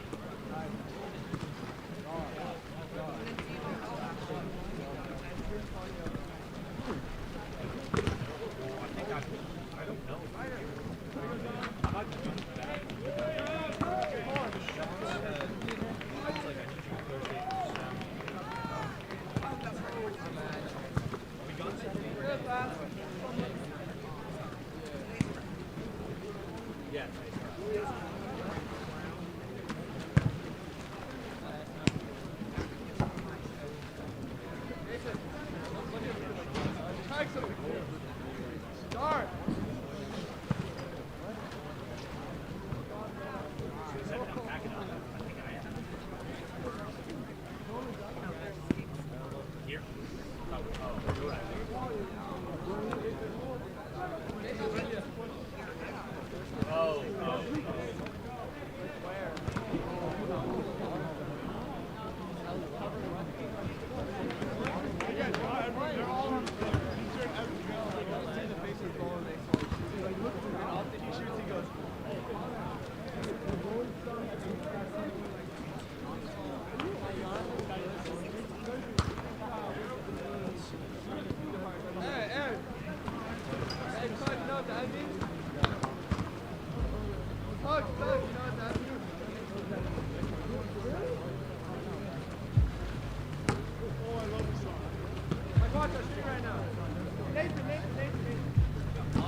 Stop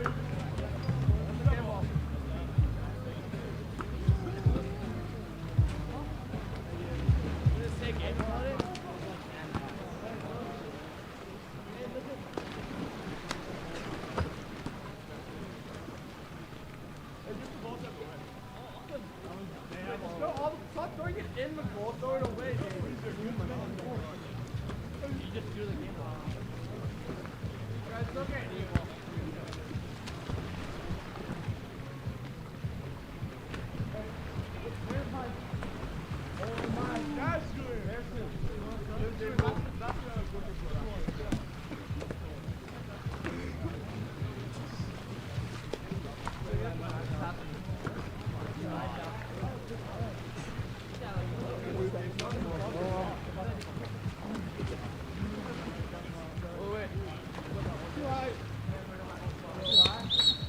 Cap up, line up, please.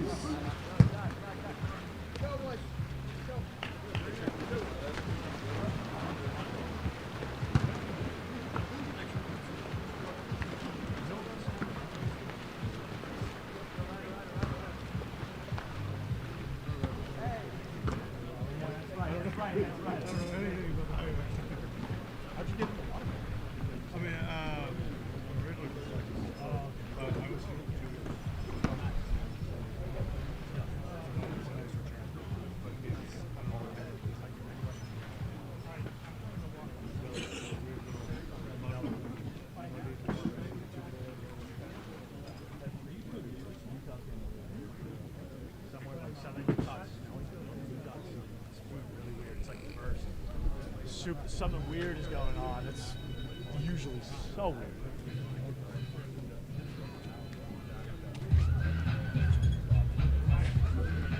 Jump around.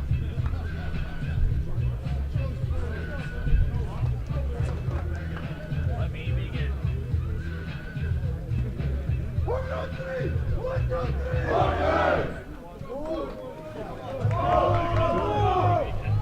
Hey! Wolves on 3. 1, 2, 3. Wolves!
All right, coming back after the absolute barn burner of last game between Loyola and Campolindo. Now we've got San Ramon versus Harvard Westlake. This nice little breeze comes through here. We got Harvard Westlake winning the sprint. San Ramon starting off in a press. Harvard Westlake is going to be stolen away by San Ramon here. Going to go back to the goalie. Ball goes out here to Toby John. Toby John with the ball, surveying. He's going to go right down line almost immediately. That's going to be stolen away again. Pass was intended for Charlie Fever. Westlake in the hands of Colin Carras now. Ball comes now to Connor Kim. Connor Kim with almost the backside turn. Can't get it. Good help, though, from San Ramon defender. That was number 8, Julius Martel with the steal. And that ordinary is given. Trying to jump the backside and get that steal. Martel with the ball now. Martell goes down line. That's going to be stolen away once more. Pass was intended for Daniel Drozdowitz. Harvard Westlake coming down now. Taj Draper going all the way coast to coast. Maybe looking middle. He's gonna bang that one off the post. He had a 2-on-1 opportunity with a man in the center. San Ramon escapes that one. They go immediately here. Back to Drozdowitz. Drozdowitz maybe looking weak. He's going to spin out here. Then we have a drive into center here. It's going to be another steal. Yeah. Every single turnover so far has been jump in the lane. Harvard Westlake with the chance here. Taj Draper. He's going to bury that one. He's now 1 for 2 as Draper puts them above by 1. So Harvard Westlake will strike first in this contest.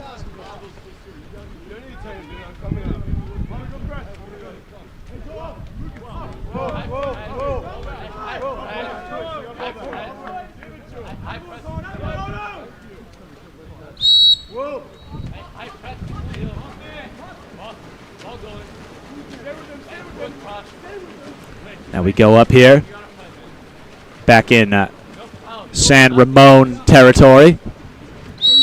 That's Julius Martell drawing the foul. Martell looking center, has his man. He's going to pick it up, try and dead skip. Maybe caught a field block. That's Charlie Fever on the attempted shot. Got snuffed up by goalie Nathan Yu. Yu dishes almost immediately to Harrison Bowman, a familiar face from Junior Olympics, standout player. As he goes into center almost immediately, good move, kicks it back out. Has a chance at the 1. Goalie's way off his legs and can't connect on the high high shot there as it rims out of the crossbar.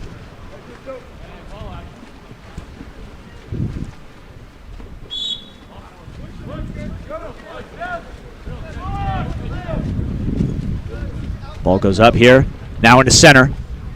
This is trouble for Harvard Westlake as he shoots it over the cage. That's Evan Liberator there. Liberator's shot is no good as it goes soaring over the cage. Back Harvard Westlake on offense. Go almost immediately to Julian Liu. Liu's going to take this one down to 2 meters, trying to work that inside water with the center. Dishes in and finishes through contact. 3 San Ramon defenders surrounding Otto Stohart, who had himself a pretty good game against De La Salle yesterday in the Thursday showcase. Stohart bringing up the lead to 2 for Harvard Westlake.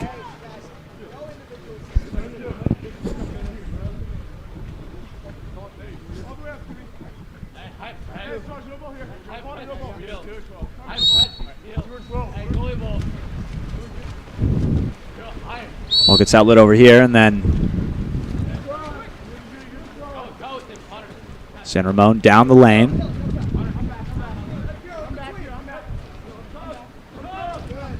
Outlet over to number 3, Harry Safaris. Back here to 2 spot, Taj Draper. Draper goes to center. It's going to be an offensive.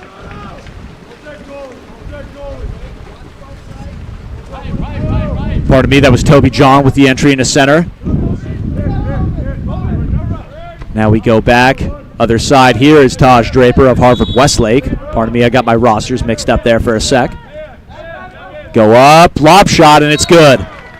And Harvard Westlake starting to pour on the offense here.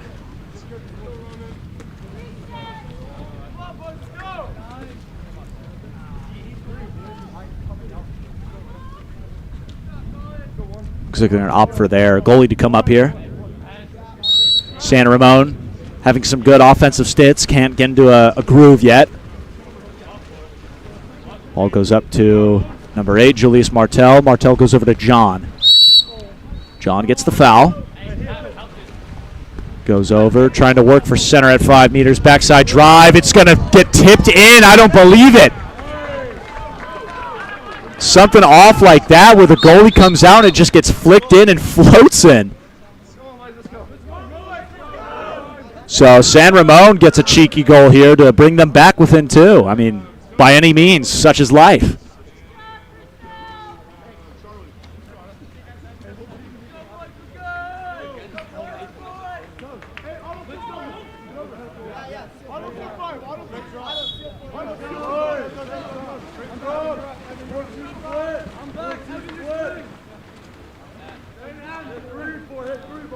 Ball goes up. Number 10, Connor Kim now.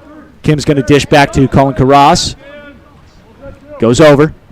Taj Draper. Draper's going to get hit and just softly pass back to Carras. Carras going to get up, go over to Connor Kim. Kim's going to let one go and absolutely rockets it right past the goalie in a shot blocker. Bars that baby down quite easily. And now Harvard Westlake bolsters it back up to 3.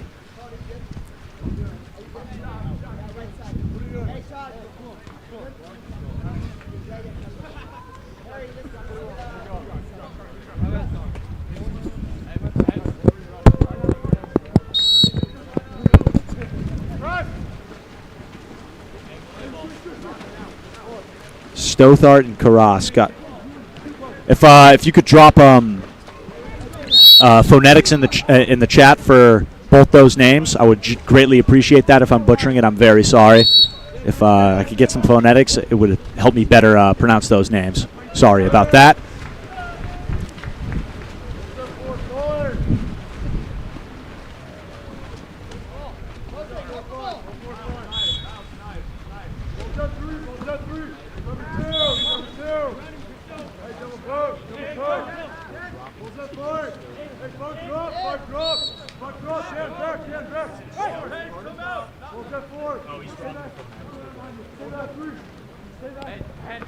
My apologies for butchering those names. Sorry about that again, as Harvard Westlake grabs another goal here at the hands of Harry Safaris.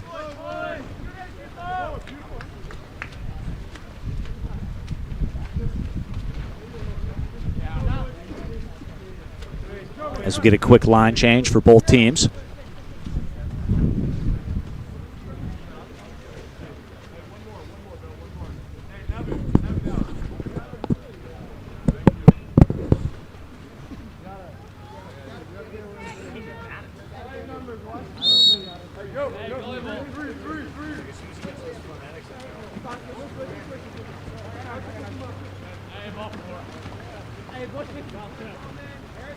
Ball comes out here for San Ramon. Chasing down 4 goals now. Bad pass is going to be another steal. That's Harry Safaris again with the steal. Goes back over to Harrison Bowman. Over to Connor Kim now. Kim dishes over to Benjamin Boateng. Boateng fakes in, goes into entry center, goes for the backhand, can't get it. San Ramon doing an excellent job on that drop. Ball immediately back out here to Daniel Drostowitz.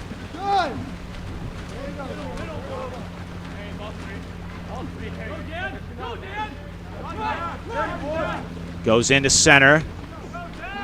Now it's popped back out to 5. Still with Drostowitz. Drostowitz trying to take inside water. He gets it, and the exclusion is called. Harvard Westlake's Taj Draper is going to do some time for that.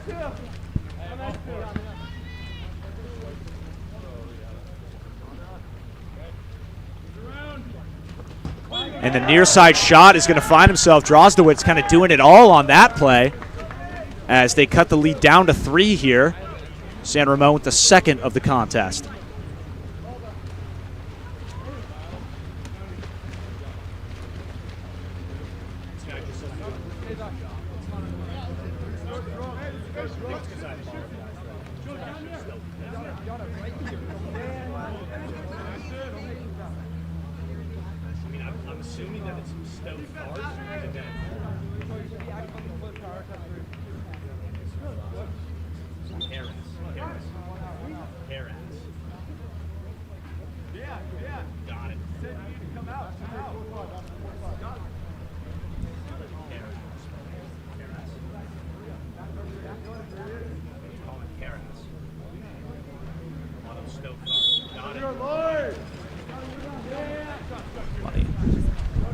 Yeah. Here we go to Harvard Westlake's position here with Taj Draper on the 1 spot. He's going to go back up here to number 10, Connor Kim, back to Draper. Draper's going to try and squeeze it near side, and he's met with a field block.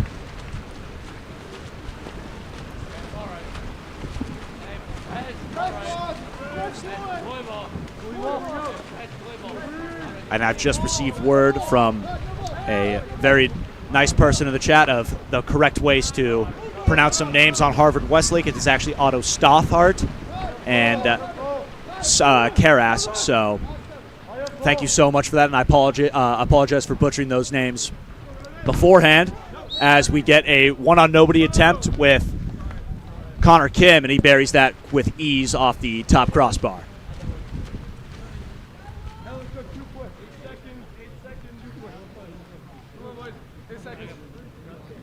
Let's go, Nathan. Am I guarding? 4, 3, 2, 1.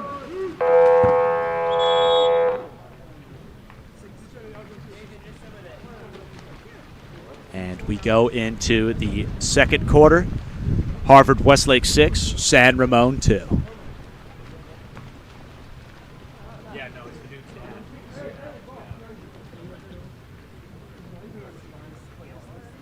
He's either in the stands or he's just not here. He's on the street. He's probably got work or something. Like, is Harvard Westlake from Southern California? Yeah, I guess we are. Really? It's just outside of it. Yeah. That is Southern California. Yeah, that is Southern California.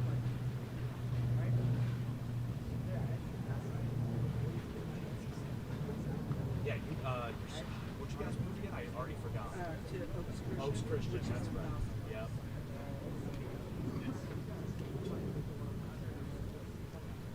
Yeah, Oaks Christian. Yeah, my uncle was 2000 Oaks.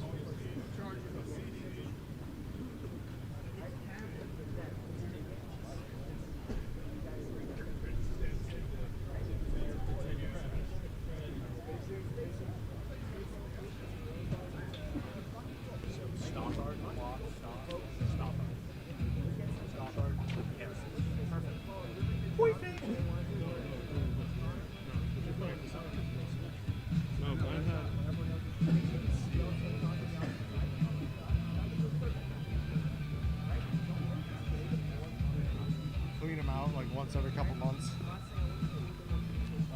Right now, no.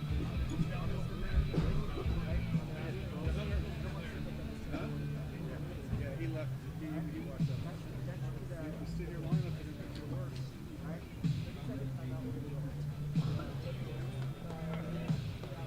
This fell off. So what number should this go to?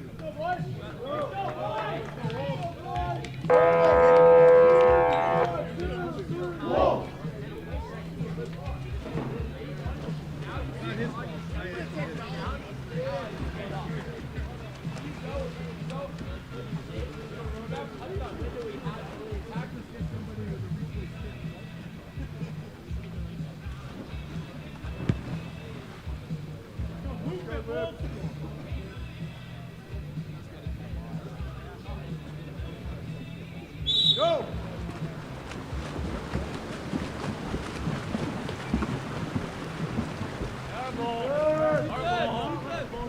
Back underway with the second quarter here. Harvard Westlake winning the sprint. Dishes over here to number 5, Colin Karas. And now over to Harrison Bowman.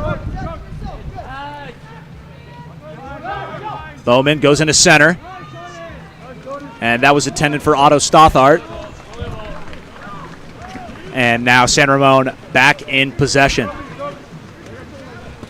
Ball goes down. Toby John in possession. Goes down line immediately with the ball. That's Daniel Drozdowitz. Drozdowitz still stuck down there with it. He's going to go back up to John. 10 seconds left.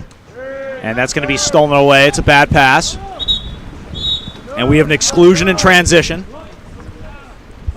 Ball comes out immediately to Stothart, who gets up on his legs, goes over to Kim, who was virtually wide open, and Connor Kim's going to slam that home off the assist from Stothart.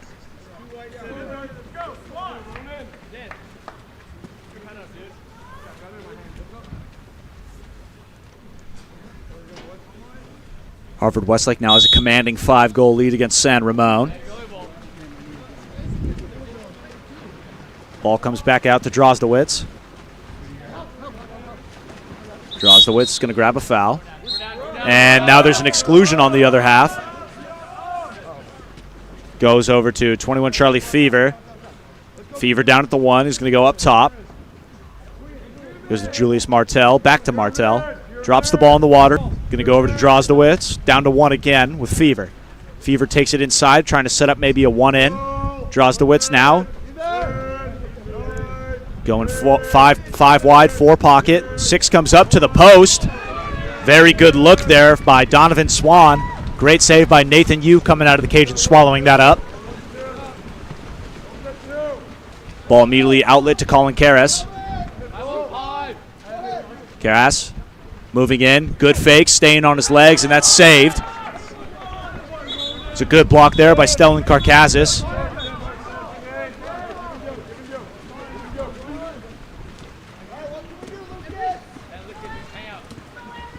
Goes now over to San Ramon's Donovan Swan. Swan gets the foul. Looking for the driver. He's just going to go heavily contested, and it's going to float in. That's Evan Liberator there with the tap in. Well, the goalie's coming in front of him, and he's got a man draped on his back, and he just flicks it in. Very tough and gritty goal there from San Ramon. And they're back within 4. Have a little bit of a line change here for San Ramon.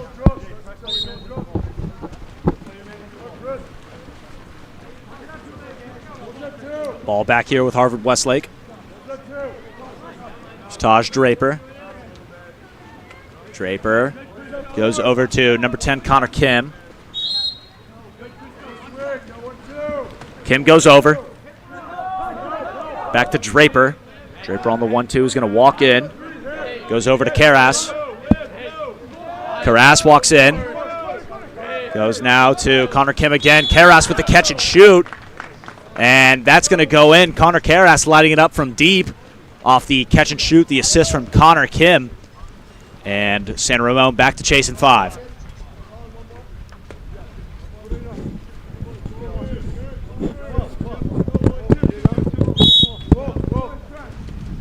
Ball back to San Ramon now. In the hands of the goalie, Stellan Karkazis, who goes all the way down line to Donovan Swan. Swan now does have center. Goalie is out. Good press now here. It's going to be almost stolen away there by Harry Safaris, who was high up in that lane. They go into center almost immediately. They dish down to the 5. Good recovery there from Harvard Westlake's defender to take away the near side almost immediately. Harvard Westlake gets it to Colin Karras immediately. They go down. Kim inside water. Troubled. Skips away, though. That's a good look into Safaris, who got down there quite quickly after the turnover. Holding that inside water. Ball all the way down. Has room for possibly a counter. No drives in. A risky pass. Just gets over the defender. Goes into center. Way outside. Can't get it to go. Swallowed up by Harvard Westlake's Nathan Yu.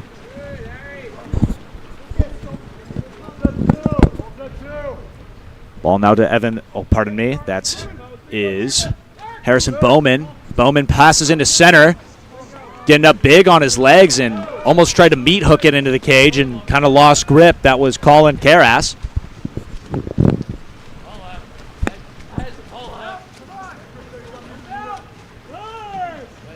Goes over. Ball intended for number 17, Jacob Panagotakos, as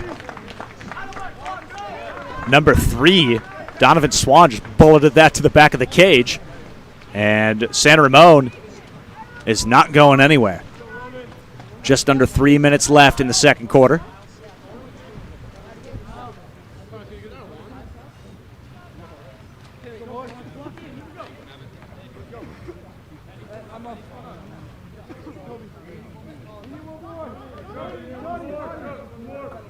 everything done. He was doing it.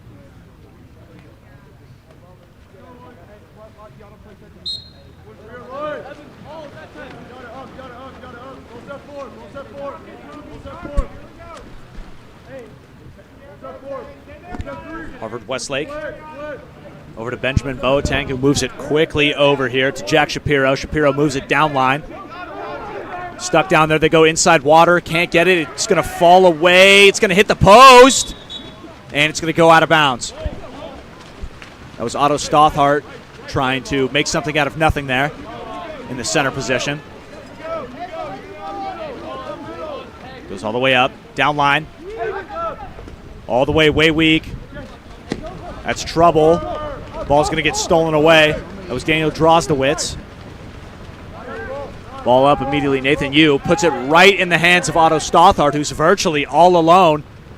Stothart one on nobody, and he's going to bang it right off the goalie's arm. Stellan Karkazis with a big save. And Stothart had all the time in the world. The guy was about a length behind him. Maybe a body's leg length behind him. And he just picked it up. I guess he tried to go quick and just put it right where the goalie was. Here's Boateng for Harvard Westlake. He's going to get a foul. It's going to be an offensive. San Ramon back in possession. Goes left. All the way down. Big inside turn, trying to get inside water. Good defense here from Harvard Westlake in the corner. Good press to no foul. Forced to make a very, very risky pass. They're going to go into center, and he's going to get swarmed immediately. That was meant for Aaron Yatta in center. Couldn't get it done.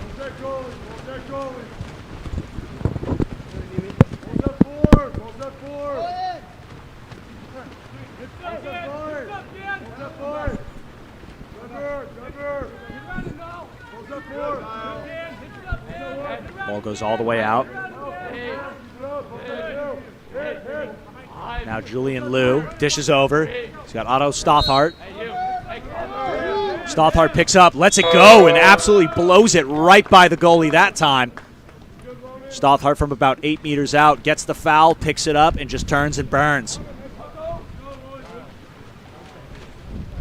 Harvard Westlake bolsters it 9-4. 58 seconds left in the first half. It's about a 28-second difference between shot and game clock.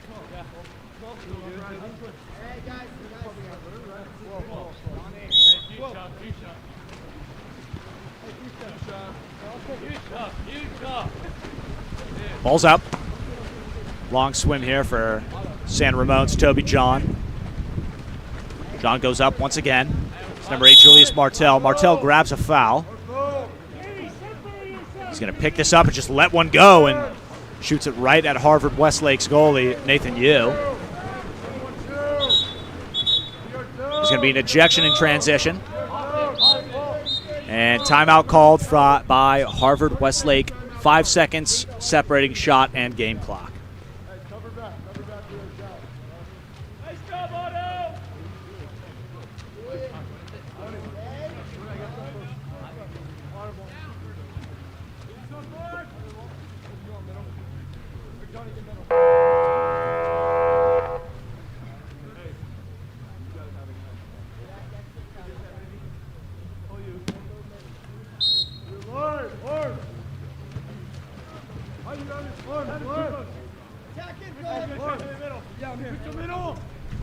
Coming back here, 6-on-5 opportunity for Harvard Westlake, and they go near side almost immediately.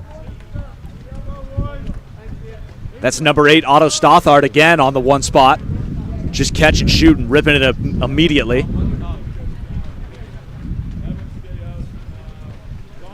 And now Harvard Westlake pulls the lead to 6, scoring their 10th goal.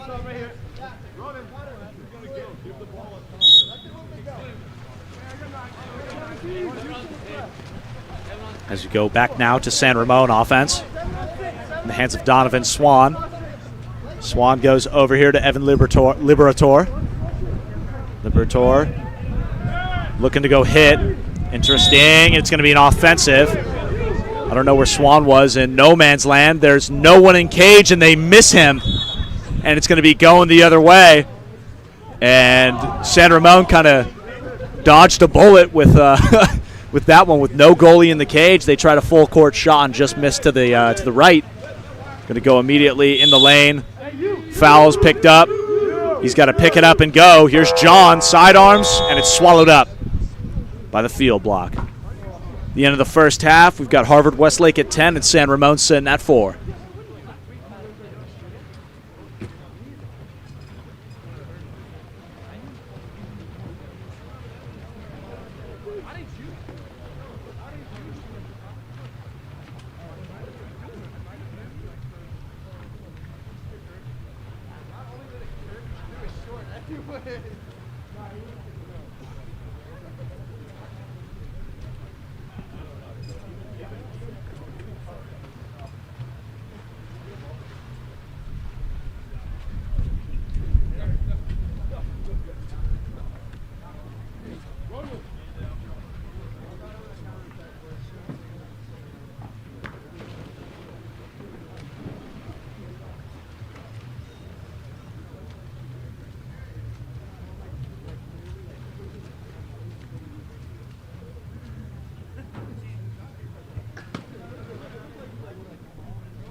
Starting off the third quarter with a jump ball here. And ball's going to have to come back out again.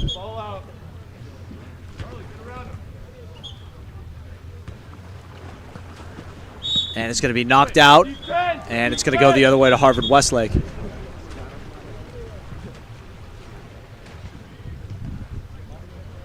Defense!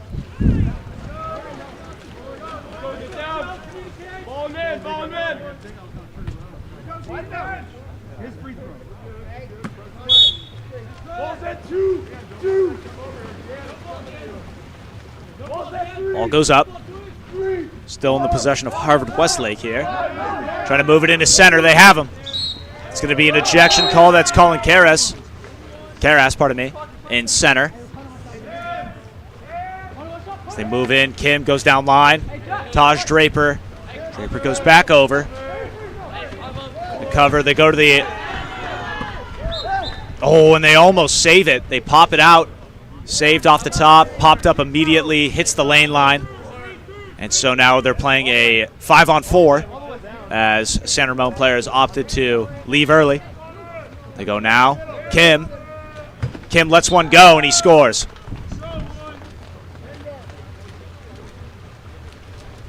That is Connor Kim there with the score for Harvard Westlake. And one more over. One more over here. Two. And San Ramon back on offense here after the score.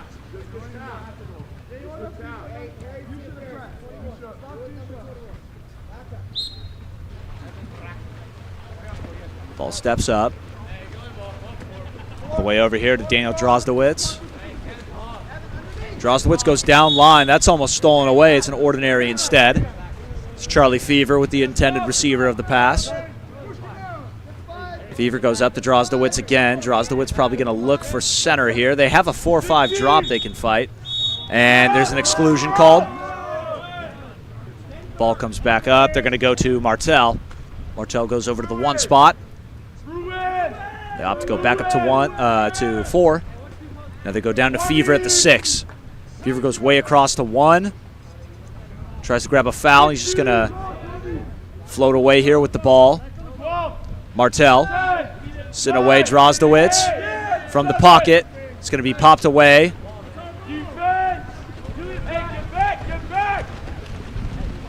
And now San Ramon coming back, and they're going to be on a 6-on-5 counterattack. Harvard Westlake bringing it up. Colin Karras brings it through 2. Having someone bring it in with him. That's Connor Kim getting denied right at the rim here by San Ramon's Stellan Karkazis.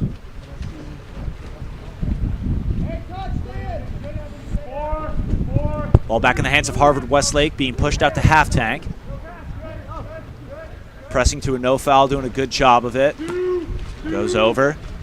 That's Harry Safaris guarded by Charlie Fever. Almost stolen away, and it is. It's going to go the other way. Pass intended for Taj Draper, stolen away by Evan Liberatore. They immediately outlet all the way to the other side of the field. Ball comes up to number 8, Julius Martell. It goes to Swan. Swan's just going to toss an overhead pass.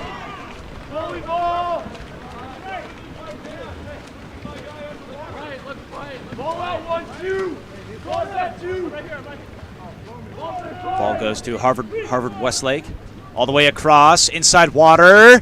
Gets up big and finishes it. And that's another goal there for number 5, Colin Karras.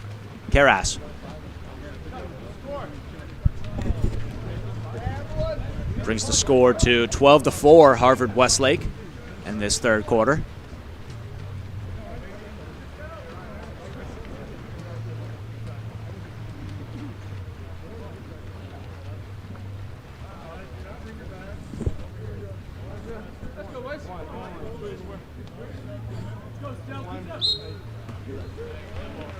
Ball comes up as we get a line change for Harvard Westlake.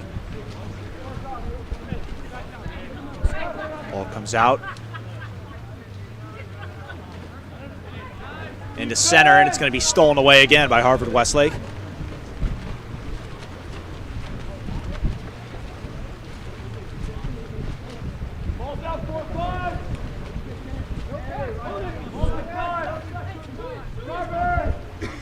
comes up. Westlake dishes back on the wing. Goes over. Stothart lets one go. Just fires the cannon at that point. Shoots it off the crossbar and comes careening over to my side of the pool deck by the scoreboard. Here comes Drozdowitz. Drozdowitz maybe looking inside. Gives it to the man. They get him. Julius Martel with the separation in the shot puts that one away. San Ramon's 5th score of the game.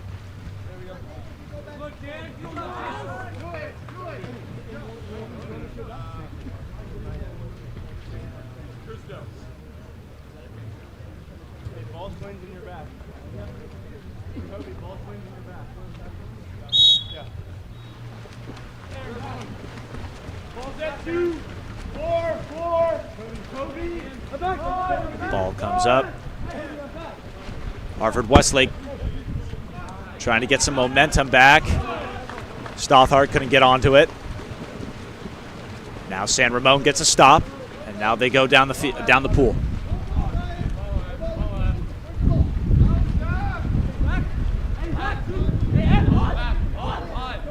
Ball goes up. Foul's awarded. Martel. He's going to go down line. He's with Liberator. Liberator goes inside. Can't get it. It goes off his hand. Hustling for the board. And it's going the other way, and it looks like the goalie's going to take an exclusion here. Got to put men in the cage.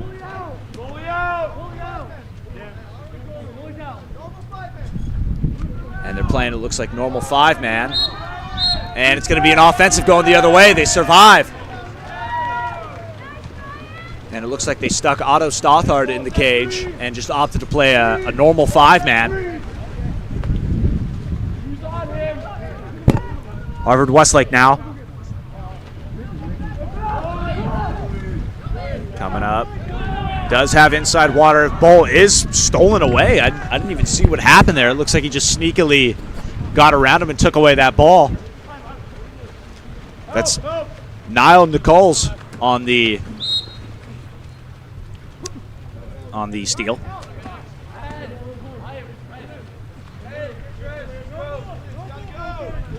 Ball goes up. Daniel Drozdowitz. Into center. It's a bad pass, and it's going to be stolen away.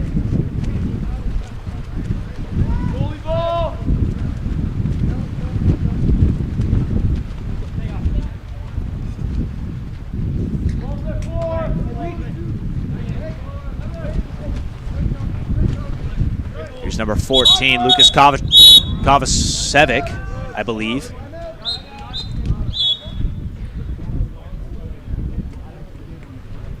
And the ball is going to come out here, as I think we get a quick lane change plus a timeout.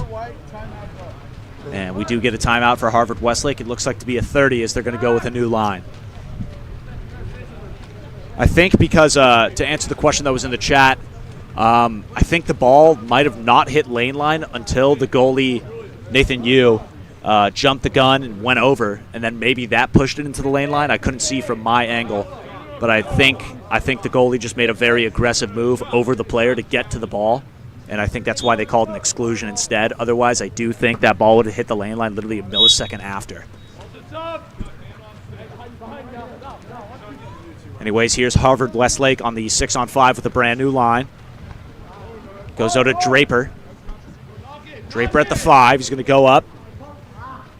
Best pass. He goes over to 1. Oh, that near side was wide open. Jack Shapiro looks like he buffered the pass a little bit, but it doesn't matter because Taj Draper moves center and puts that one away.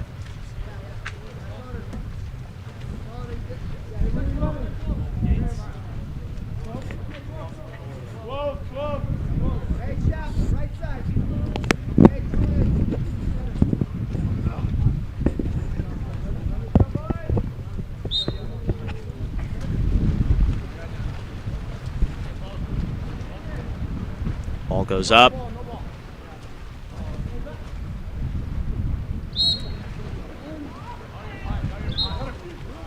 And now we have an ejection called. Here comes San Ramon. That's John going over now. Back to John. Goes down line. Oh, ball flips out of his hand. It's Donovan Swan down at the one spot. He's going to move in and try and squeeze it in near side. Can't get it.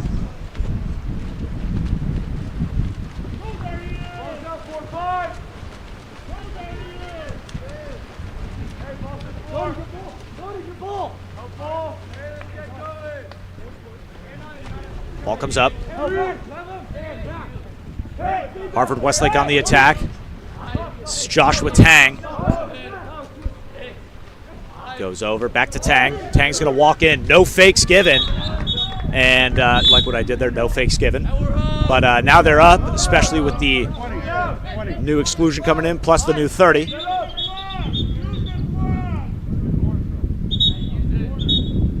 And they got to reset it here, back to the corner.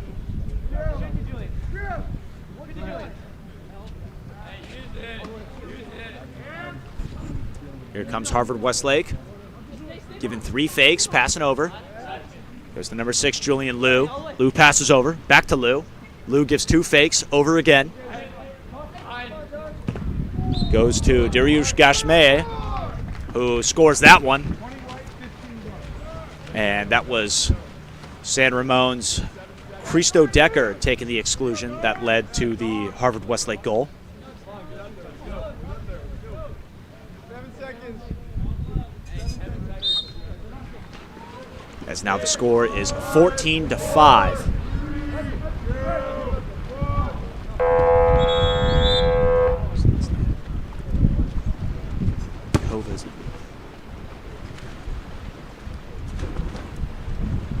Once again, if you could drop phonetics in the chat if I'm mispronouncing names, again, it helps a lot, and I'm super sorry for butchering them.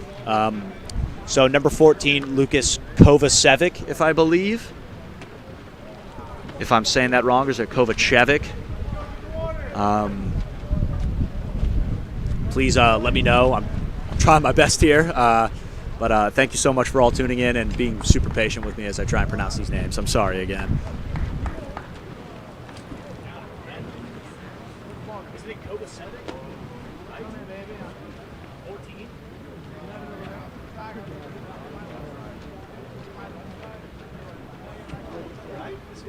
I said Kovacevic. He said last name ends with an itch. Oh, it's Kovacevic. Kovacevic. That's what it is. I just caught on now. I believe it's Kovacevic, if I'm correct, hopefully. Again, feel free to correct me if I'm wrong. I'm super sorry again. Thank you so much. Kovacevic. I'm just going with that. You know what I mean? It's like if I had time to prepare phonetics beforehand, yeah.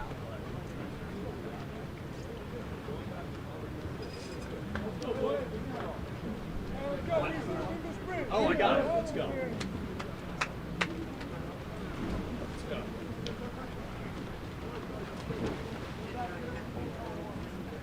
Last one you just said most correct. Kovacevic.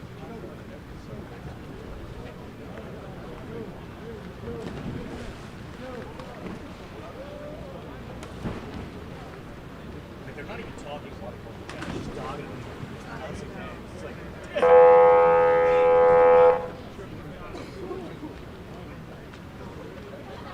it's like, hey, I'm just trying to make some.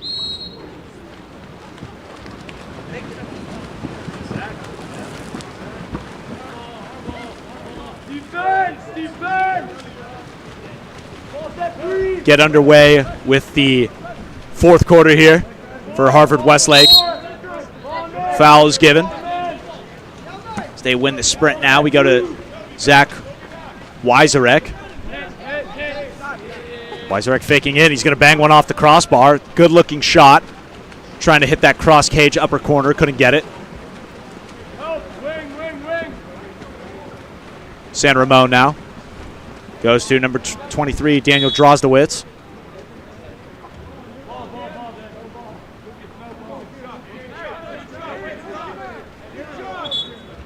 Goes down. That's going to be an exclusion for hitting the player too early with a foul. And we're still playing on. Up. And officials are signaling for a stoppage of the game here.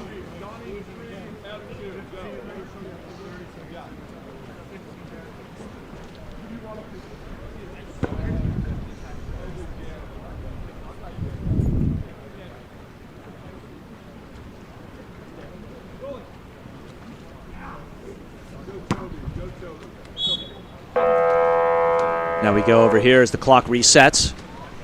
Ball down here to Charlie Fever. Fever scanning the floor, goes up to Toby John. John goes over now to Drozdowitz. Good ball movement here from San Ramon. Drozdowitz again, sliding into that pocket. Goes up into the five center, goes to the post, bangs it off the post. And it's tossed over blindly. And it's going to be a foul drawn.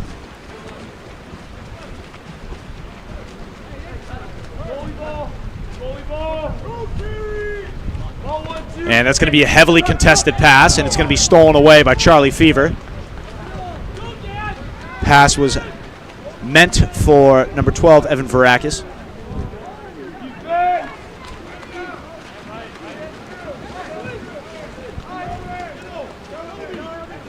Ball comes up. This is number 14 all alone here.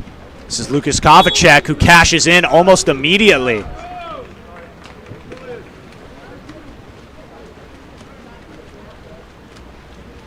Kovacevic, pardon me again. That was Lukas Kovacevic with the goal. All these names are mixing me up, my apologies. As we go back to a San Ramon offense.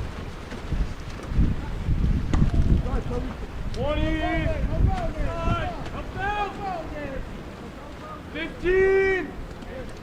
Now we go back to Christo Decker. Christo puts it in center to Toby John. John dishes back out. He's trying to go way across, maybe try and get a better angle for a shot. It's going to be a hard foul, drawing an exclusion. He's going to pick it up. They are up. It's 23, Drozdowitz. He's going to dish over here to number 3, Donovan Swan, who's going to move into a lot of open water and pass. This goes to Evan Liberator. Now to Christo Decker again. Back to Swan. Over, maybe running a one-in. Put it up, just turns and fires, and that's Donovan Swan. And that is San Ramon's 6th of the contest here. 4 minutes, 40 seconds left to play.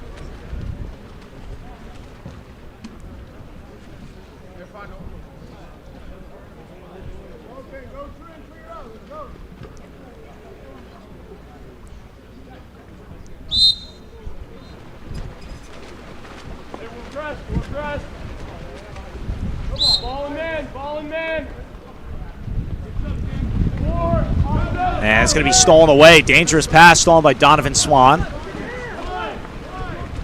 Ball comes up. Drozdowitz. It's going to be an ejection on the back. 2 consecutive 6-on-5 attempts for San Ramon. Goes back up to Swan. Swan goes over and then down to 6.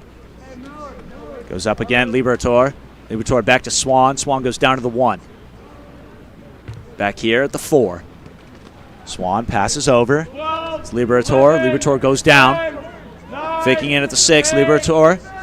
Swan goes one more. Picks it up. Fires. Good save there by the keeper. It's going to be knocked away. It's going to be recovered by Harvard Westlake. Good save by Nathan Yu of Harvard Westlake there. Banging off his head. Crossbar and then the head again.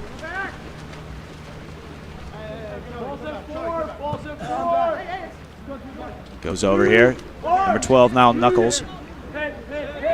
Now Boateng. Boateng's going to walk in and let one go and can't get it to go. Can't get it in.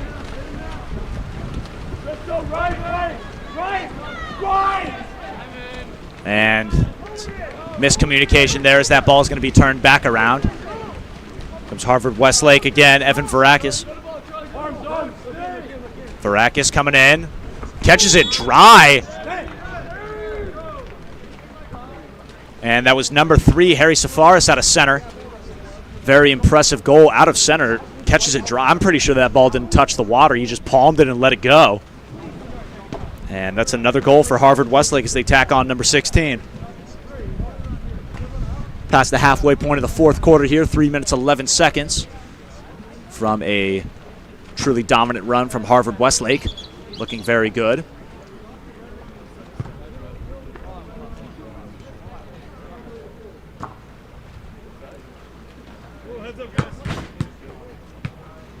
As the ball just came careening over to the desk here.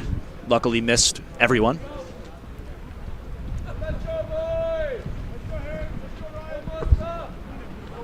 Gotta fix the camera. No, I mean like you got knocked. Fix it. I'm on it. I think. Did it get? Do you know if the? Excuse me, sir. Did the camera get knocked around at all or no? Okay, sweet. Thank you. 20. Yeah, perfect. We're good. Our ball. Our ball. I thought I got knocked by the ball. Push him out, Darius. Push him out. Back underway here. Defense. And it's going to be an offensive turnover here. Harvard Westlake back in possession. Goalie ball. Under 3 minutes left to go in this game. Ball 1-2. As it's pulled up to Evan Varakis. Get down. Get down. Arms. Hey, ball man. Varakis pulls out. Goes up to one. It's Ryan Yu. There's Yu. Inside water. It's going to be a ball under before he can make the turn move. Good defense there from San Ramon.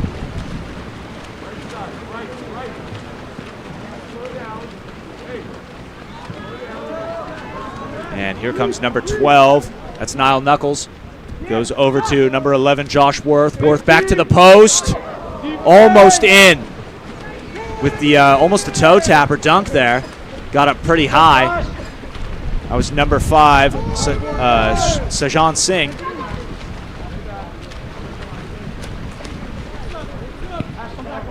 And now Harvard Westlake trying to set up the front court.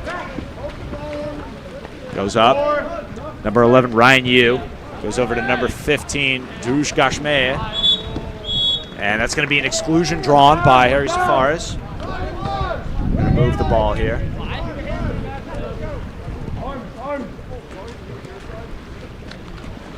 They go to number 12, Varakis. Now back over to 6. Come 5 wide. And almost looked like it was tipped, but it went flying over the cage.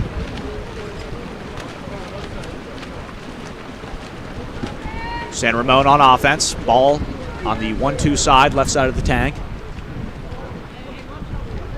Goes over immediately. Ashton Walker. Up to the 2 spot. Goes over.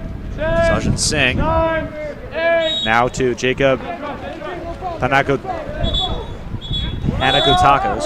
Apologies. Back to Singh. Over up to the 4 spot. Back to 5. Back to 4 again, trying to attack that top side. Maybe look for a post. They now go to 6, who takes it in. Over to the 5 spot again. Over to 4 center. Now 1 pocket, and they cash in. Number 15, Ashton Walker, puts that one home.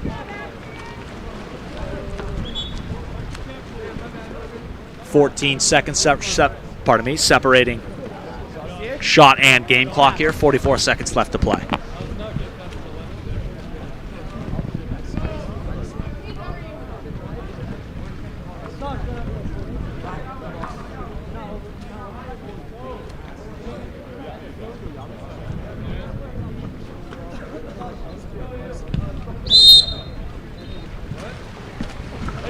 Ball comes up. Ashton Walker in possession. Pardon me. That's Dariush Gashmeh in possession still. Almost a no-looker. Honestly, I love that look there. That's Ryan Yu trying to get a little savvy with it. Looked right at his teammate and let that one go. San Ramon back in possession. Maybe looking for a driver. Nope. One-man zone. Absolutely no one around here for Jacob Panagotakos. I'm really struggling with that name. My apologies if I'm butchering it. And that shot comes out from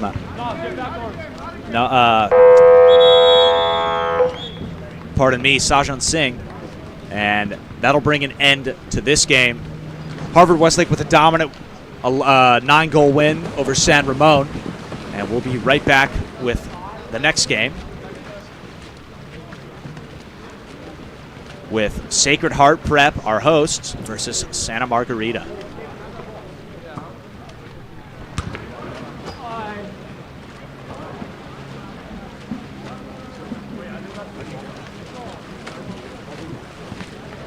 Coach, okay.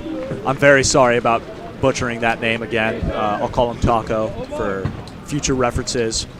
Again, I'm super sorry for messing up these names. Thank you. Fine.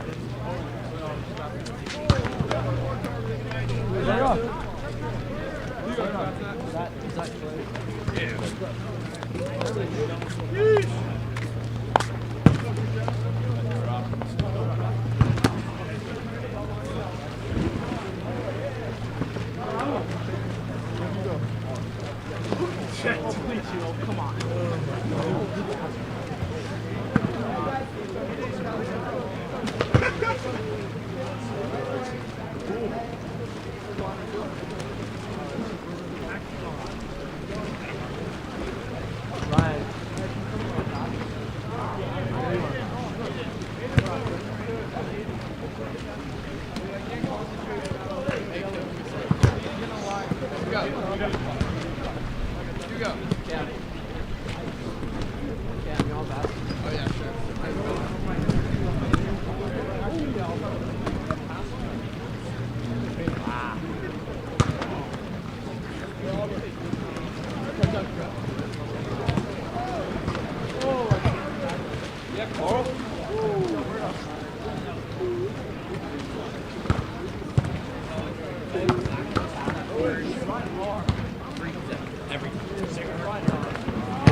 When you're playing someone like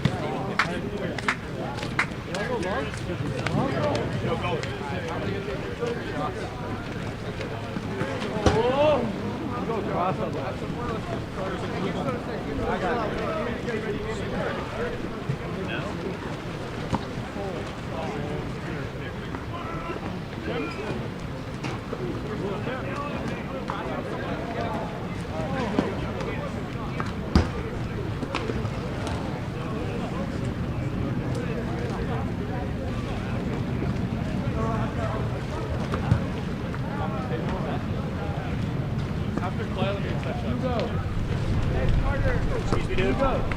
Sacred Heart's dark, yeah? Yeah. Ryan.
All right. Meanwhile, can I get you guys to reset the drop off? Thank you. Is that what that kid? No. Can you throw that ball out behind you?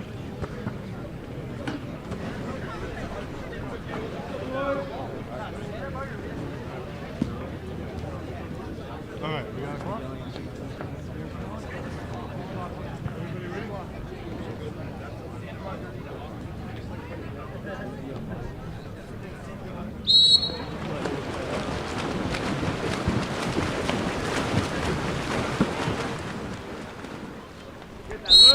Underway here with another game for all of you as we have Santa Margarita versus Sacred Heart. And this is game number 7 of the day. Santa Margarita is going to start on offense versus a very formidable Sacred Heart team. As the first shot is going to go careening off the goalie here from number 2, Garrick McKay.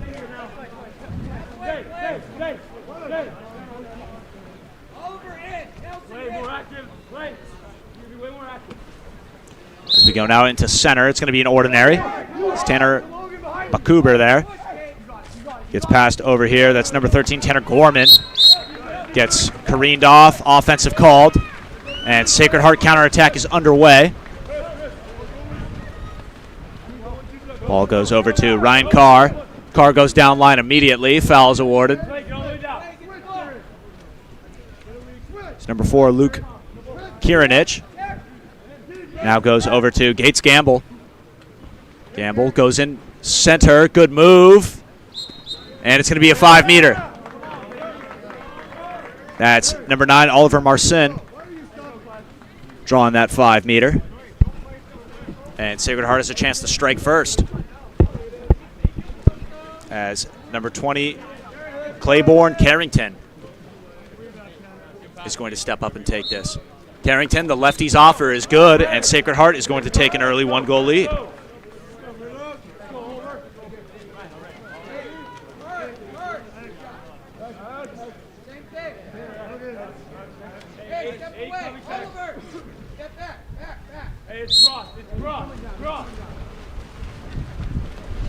As now Santa Margarita back on offense. They go immediately to the left side of the pool here. They out into Evan Wu. Go down now to Tanner Gorman. Gorman up top. Goes to Garrick McKay. McKay's going to walk in. McKay's going to let one go, and he evens the odds quite quickly here. Stoked about it as he snipes one out from about 10 meters. Pardon me, 8 meters more like. And it is now a 1-1 game.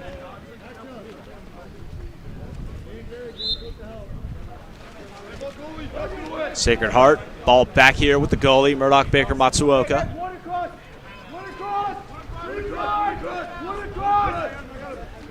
Ball comes over, foul. Oh, no fouls awarded there. Nelson Harris goes down line. Ejection coming. Sacred Heart now on a power play.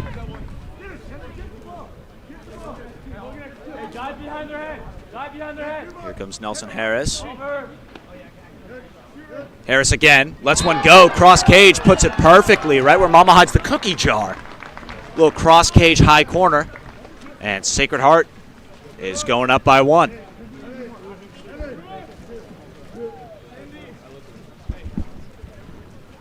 Santa Margarita going to take over on offense as soon as this whistle blows.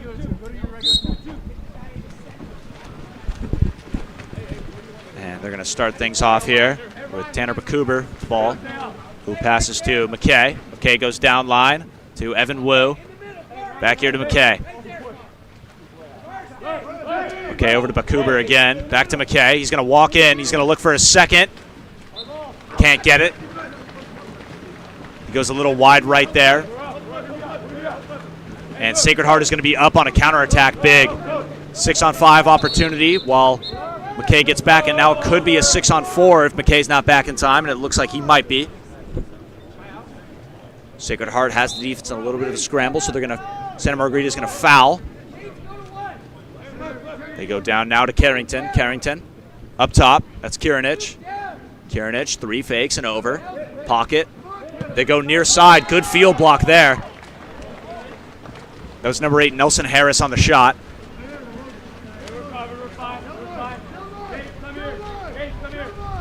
Go down line almost immediately. Better pass. He might have been able to make a move to inside water. Couldn't get it. He's just going to pass back up here.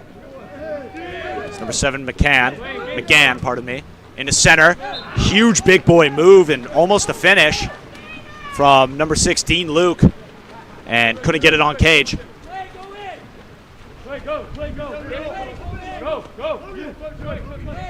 Ball gets moved immediately over here to Carrington again on the 4-5 side. Goes into center, one-man zone, all alone. And he manages to finish even with the defender draped on his arm. It's Oliver Marcin. Sacred Heart boosts their lead to 2.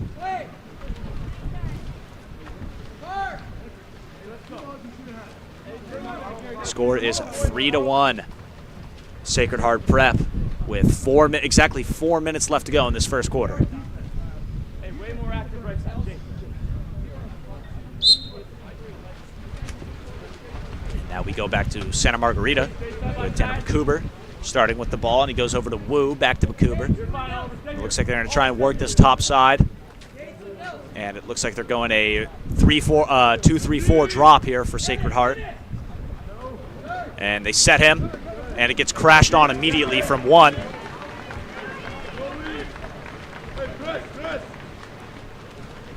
Sacred Heart back on offense. They're going to go to Harris here. Harris with the ball is going to go down line. They go immediately into center once again. Good crash coming. They get the ball back. Center play not there for Sacred Heart. Santa Margarita coming back. Logan McGann. McGann goes over to Wu again. Wu's going to move. He's going to try and set the post up. McGann goes back up. There's Bakuber. Goes to 13, Gorman. This is Gorman here. Gorman's going to let one go from close range and cashes in on the cross cage. Santa Margarita bringing it back within 1 in their second goal of the game. Just under 3 minutes left to go.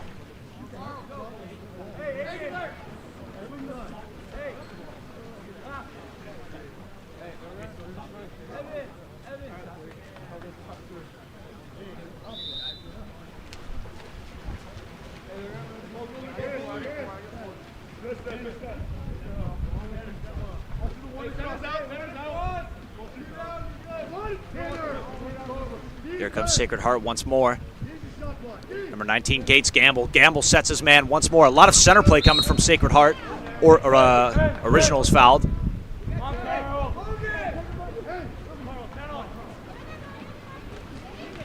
And it's going to be a ball under.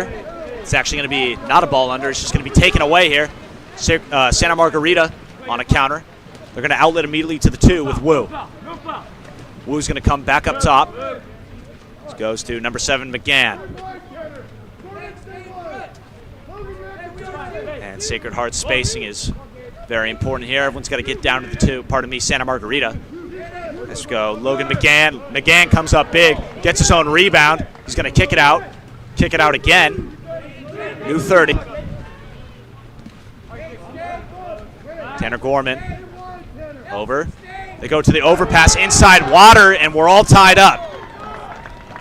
Nice pass there from 5 to 2 on the post up. Logan McGann cashing that one home. Again, if I'm pronouncing any sort of name wrong in any way, feel free to let me know in the chat.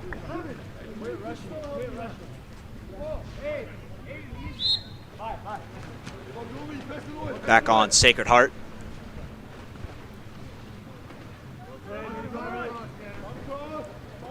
There's Murdoch Baker. He just passes out. Goes over to Carrington. Carrington down line into center once more. And there's an ejection called. Lots of great center play from Sacred Heart. In my opinion, this is how offensive water polo should play. Work for your center. I love it. It's going to get you a lot of great opportunities. Marcin walking in. 3 fakes, 4 fakes. Takes everyone off their legs and buries it. Sacred Heart once again strikes back. Puts up their 4th on the game so far.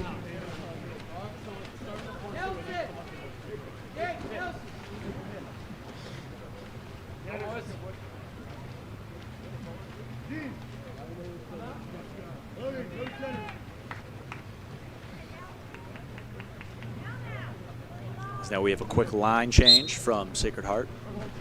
Pardon me, not Sacred Heart, Santa Margarita. Here's McKay. McKay goes over to Aiden Thomas. Thomas goes down line over to Bakuber. Back up here to Thomas. Thomas gives 2 fakes, dishes over to his right. Back to Thomas.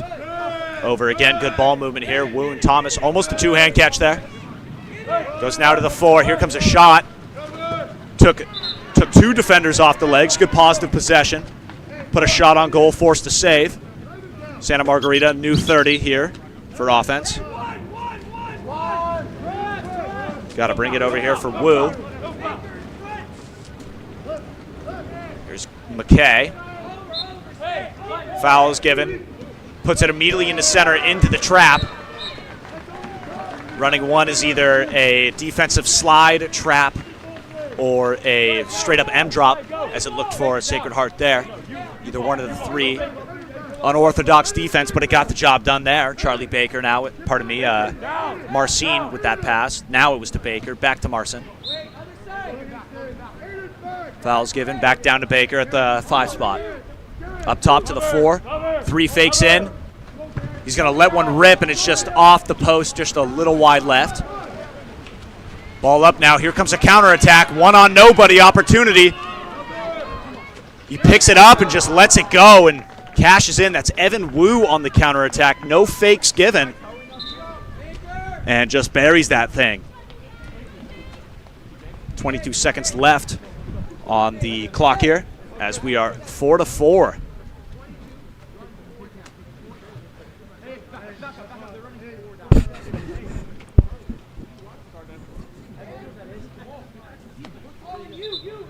And if you didn't catch us yesterday for the Thursday showcase, Santa Margarita did not play yesterday, but Sacred Heart did, and they beat a very, very dangerous and formidable Modern Day team. And Sacred Heart almost was running over them for a good 3.5 quarters until Modern Day started to climb back, and then Sacred Heart put them down. But Sacred Heart played some very good water polo last night. And to see this Santa Margarita coming out here and just challenging them head on, challenging them, it's awesome to see, honestly, that they're going to come into this pool and not back down against the host. As now they run a after goal play here. They go up here maybe for a catch and shoot. He drops it, gets the foul. 4 seconds left. He's going to pick it up and rip, and he cashes it. It's not going to count though. He was inside the cone, couldn't get it done. It's a good shot there from Oliver Marcin. Doesn't count. We're going to be tied up at 4 apiece as we go into the second quarter.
Underway with the second quarter here of Santa Margarita versus Sacred Heart, all tied up at 4 apiece. And Santa Margarita wins the sprint, therefore, on offense. As they go here to Logan McGann at the top here, working it with Tanner Gorman. Gorman's going to let one go, and it's tipped.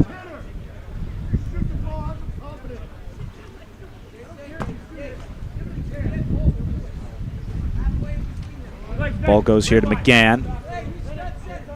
McGann back to Gorman. Trying to work this drop up top. And Santa Margarita's head coach, you could hear him from the sideline, Brian Weathersby, kind of being like, hey, shoot the ball with confidence. If they're going to drop so far back on our centers, let's start lighting up the cage. And here comes Sacred Heart as the ball comes out here to Luke Kirinich. Kirinich goes over to number 9, Oliver Marson.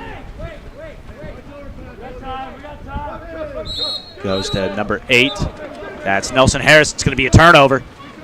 Santa Margarita back on at 6-on-5 counter. Goes to McGann. Forcing them in a drop. Goes over. Running a split at the top between 4 and 5. He's going to let one go. Can't get it. Looks like it's going to be a 1-on-2 counter if he decides to make that pass, and he doesn't. He holds off on it. That was Murdoch Baker almost thinking about making that dangerous pass to his teammate who was being flanked on by 2 Santa Margarita athletes. So now they go over to Carrington. Carrington buries it from way downtown at the 4 spot, cashing that one in. And Sacred Heart takes the lead by 1.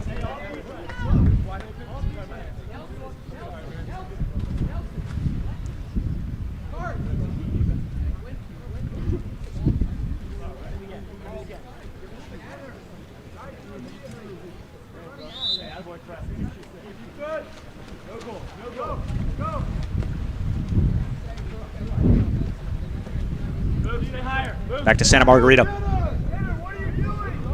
As we go over, and it looks like they're dropping heavily on these wings. A double post is happening, as it looks like a 4-2 setup. They set the ball, quick center play. Almost crashed on immediately. I'm surprised he got a shot off there. As Sacred Heart's going to take over. Good recovery there on the counter. And it's going to be stolen away. And it's going to be an offensive.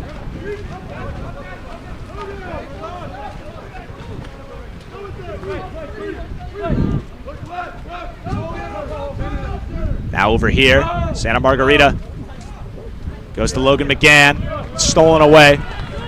Almost the center play. Couldn't get it to go. Going to be a 6-on-5 counter opportunity once more for Sacred Heart.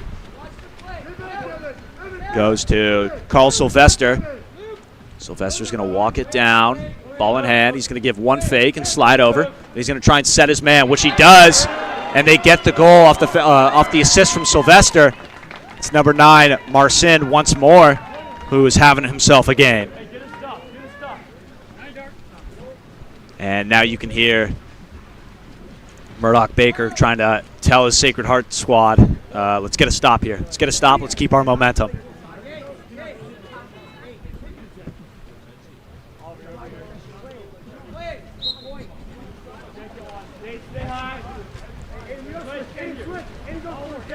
Aiden Thomas is going to drive in here. Ball goes up. It looks like Santa Margarita is really opting for the 2 post. He's going to let one go. It's field blocked. And the thing about this Sacred Heart defense is that they drop so many people with an emphasis on center. They want you to shoot the ball from far. I mean, their whole defense is focusing you on offense to make very limited choices in where you're going to shoot, how you're going to shoot. And the only way this kind of defense works is, number 1, you're disciplined in taking your block as a field player, as an ejection comes, not giving up exclusions, and number 3, not giving up counter goals.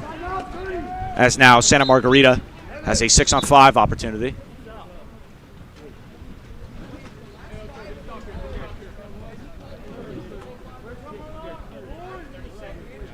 "30-second timeout for White." And it looks like we're going to take a 30-second timeout for White here.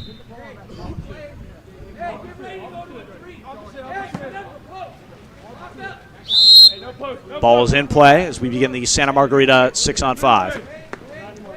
Ball goes to Wu immediately. Back out here to McKay. McKay's way outside, not really proposing himself as a threat. And it looks like Sacred Heart's going to be running a 5-man defense play. And wow. I mean, that was a blast from Evan Wu from the 1 pocket. Or is that that might have been the 4 wide. Yeah, that was a 4 wide shot, and that was, I mean, slated perfectly in that corner. Santa Margarita pulling within 1.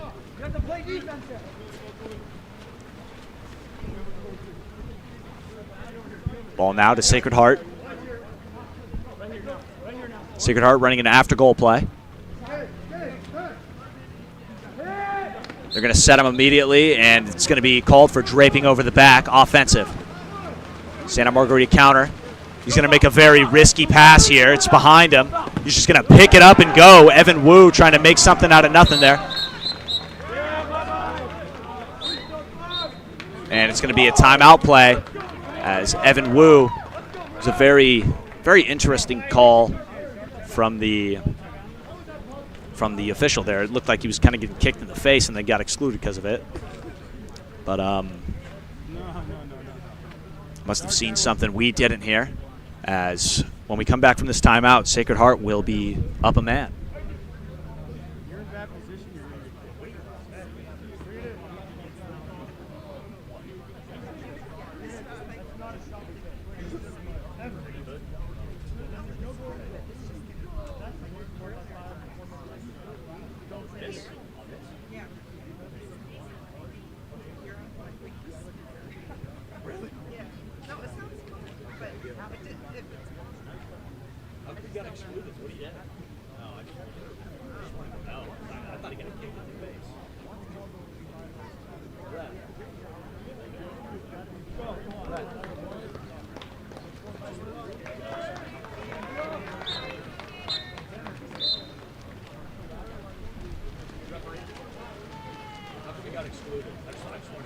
Pull back on the back. That's why he got kicked. And the reason for the exclusion is I just had a quick conversation with the official. Apparently he was pulling back in order not to get countered. So, and that's why Wu got kicked in the face after that gross and go. It's because he was pulling back. So, good exclusion. Can't be doing that as Sacred Heart takes over here with a 6-on-5. He's going to move in. A lot of room. Carrington back here to Marson. Over to the pocket, sliding in, and just bangs it in. Slides in and then puts it in on that near side. No chance of getting to that ball. It was honestly perfectly executed. One pass to the 4 spot, another pass to the 5. One comes pocket, slides into that open water. Boom, bang, goal for Sacred Heart. No more goals. Don't trade. And now you could hear Sacred Heart's goalie Murdoch just being, hey, let's not trade them anymore. Let's hold this lead. Let's go on a run here. Santa Margarita goes over to Wu. Wu goes back here to McKay. Goes down to the 5. And they're just moving the ball back and forth here. Trying to work a double post, maybe entry into the wings. They do. One-man zone. Picks up, lets it go, and gets it in. Slides it right by the goalie. I mean, that drop came quick, too, from the 1 spot. That's Logan McGann cashing in for Santa Margarita.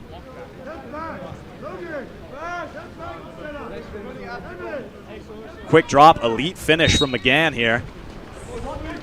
And now it is 7-6, Sacred Heart. Comes Sacred Heart, you can hear him calling a play. They immediately try to go for center. He somehow gets his hand on the ball and gets a shot off. That's Marcin. I mean, it looked like there was a guy right in his shooting path, but he somehow got that ball up and put a shot on it. Ball up. Santa Margarita, good ball movement to McGann into center. Could have ripped a backhand. Drop is coming quickly. It's going to be an ordinary. Try and dish back up to Wu. Here's McKay. McKay's going to go into center again. Hands are shown. No call. Sacred Heart back in offense. Good fallback. Sacred Heart trying to put Santa Margarita in a scramble. It didn't work. And it's going to be at the force. Almost a catch and shoot. Ball goes up. Kirinich over now, hit, foul. Could pick up and rip. It's a one-man zone. Had a man on the post. Now there's the zone. Dropped in and come quick enough. It's going to be an exclusion. Sacred Heart with another 6-on-5 opportunity. Goes over to the 1. Goes now to Kirinich once more. He's going to pick it up. Go over now, number 19. That's Gates Gamble with the shot to the wide left. Hey, we're covered. Dip left. Santa Margarita opts out to go to the right side of the pool here. Goes far. Goes up to Thomas. Thomas goes over to Wu. Wu's going to pick up. I don't know if Wu was trying to shoot the ball or set the ball there. Either way, that was way too much sauce on it for that to be a good pass.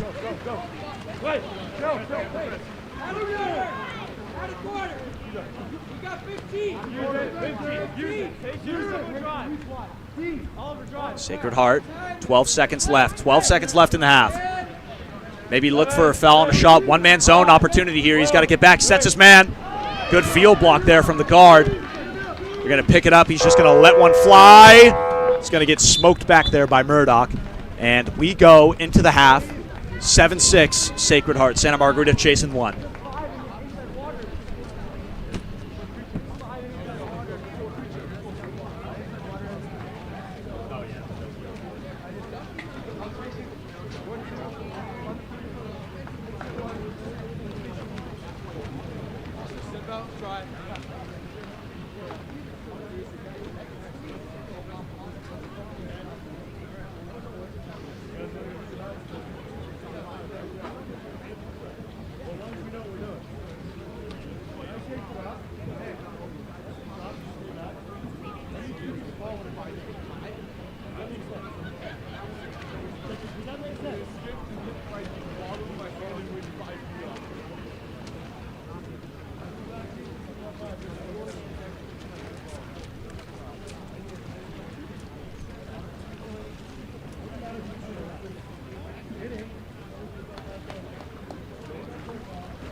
Back underway with quarter number 3. Santa Margarita chasing 1 goal. Sacred Heart with 7, Santa Margarita with 6. Sacred Heart winning this sprint, therefore starting on offense.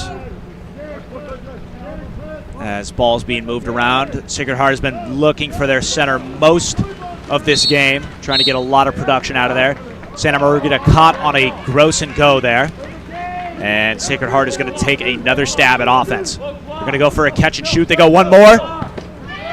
And it's not going to go.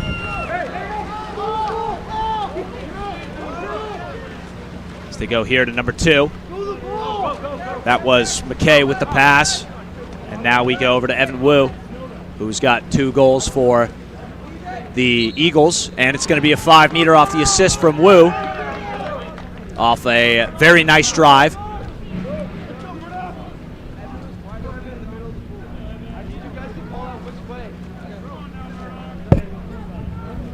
And now we have Wu stepping up to take it versus Murdoch.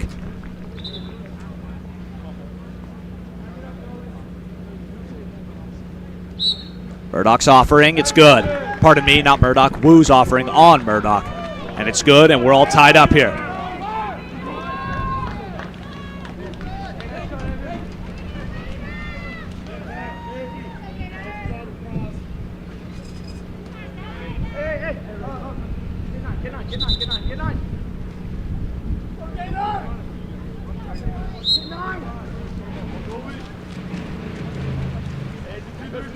Now we head into a Sacred Heart possession. Sacred Heart immediate fakes here, trying to force something to happen. Way to knock away that drop, kind of make the I love that, actually. That was a great play, but now we have a counterattack. Talk more about Evan Wu's attempt here. Goes cross cage and buries it, and Santa Margarita is going to take the lead. Off a huge counterattack from Evan Wu. But what I liked about that Sacred Heart play was at the 5 spot, he noticed it was a one-man zone. Instead of rushing it, he started to fake, gradually started moving in and faking. Sorry, the ball just ran over here. And he starts faking gradually in as, sorry, the ball just absolutely jumped over here. Starts faking in from the 5 spot, kind of drawing. He's got to draw the man dropped back to him to make him seem like a threat. So when the field blocker has to move and honor the shooter, he moves to honor the shooter. That leaves center very wide open, sets the ball. Drop was coming. Get up, shoot the ball. Most of the time, that'll be a good shot on cage, preferably a goal. That time, Ron Luck, it was kind of just a dead ball in the air, and it led to a counterattack goal for Evan Wu. But overall, a pretty good design, pretty good ball knowledge there from Sacred Heart. Did the right thing in that play.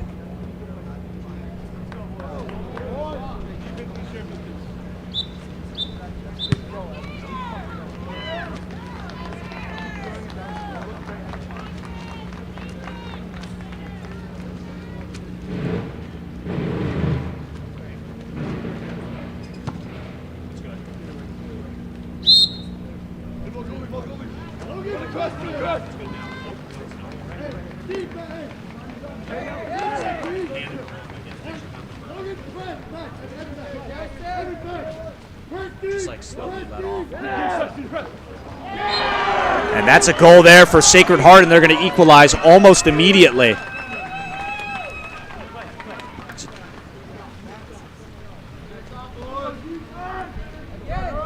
As Sacred Heart brings it up. Also, if anyone sees the camera start to, if they, let's say Sacred Heart's on offense, and the camera randomly pans back to the right towards, when Santa Margarita would be offense, that ball kind of screwed up the rotor a little bit, so we're giving it a little bit of time to reset. And speaking of resets, there will be no time to do so.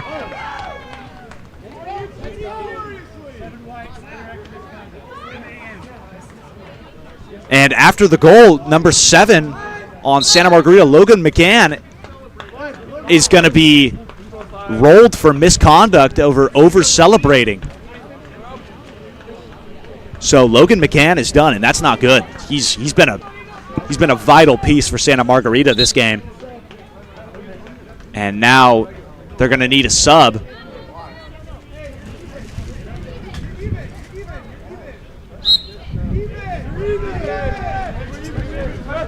And even on the play, there's a little bit of confusion, but you know, you got to feel sorry. You can't be overly celebrating in other people's faces too. It's misconduct. There's a reason why it's there. Big fakes again.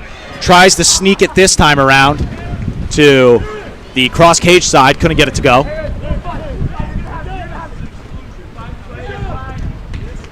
Here's number 8, Evan Wu, once more. He's having himself a great game. Number 2 back to McKay. McKay's going in. Tanner Gorman now with the ball. Back to McKay. We're going to try and work it around. Try this double post. Good turn move, but you let go of the ball. Got the ball to the inside, but you got to take your body with it, or it's going to be no good. As now we go back to Sacred Heart. Ball in the hands of Kirinich. Kirinich has a lot of room to walk in here. Now he's picked up by a blocker. Big fakes coming. Now he gets the cross cage goal. That's number 20, Carrington. Claiborne Carrington getting a lot of good looks over at that 5 spot this half, and finally cashed one in after 3 attempts.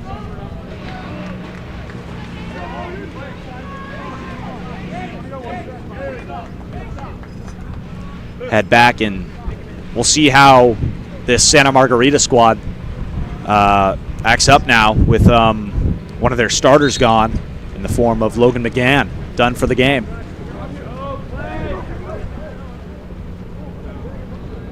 Seven, Evan Wu again.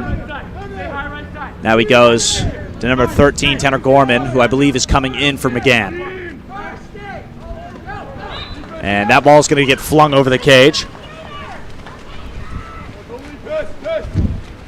Pardon me for the score procedure. We're actually tied at 9 apiece. No one's chasing any lead right now. Deadlocked at 9s. Now we go back to Sacred Heart with Ryan Carr on the 1. Goes back up to Carrington, who had last goal. Carrington grabs a foul. He's just going to go over to his man, number 4, Kirinich. Kirinich goes down line. Kirinich has a lot of room. They're splitting it. They leave him alone, and he's going to go cross cage as well.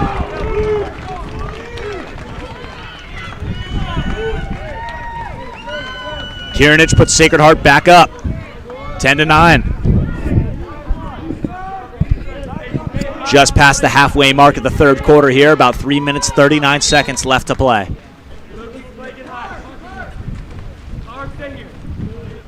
Goes back over.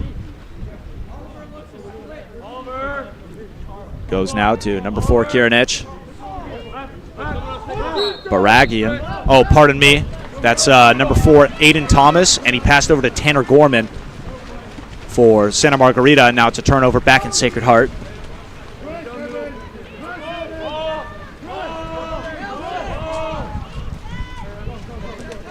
Passing up now to Nelson Harris. Harris goes to Carrington, back to into center. It's going to be an offensive, maybe flopping down a little bit. Kind of came up on the defender.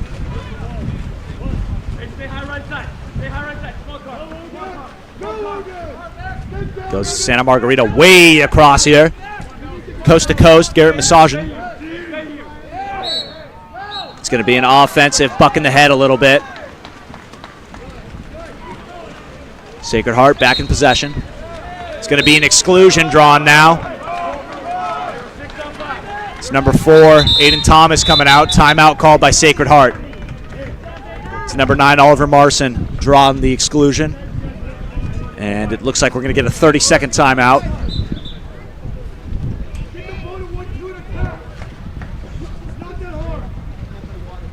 Nice.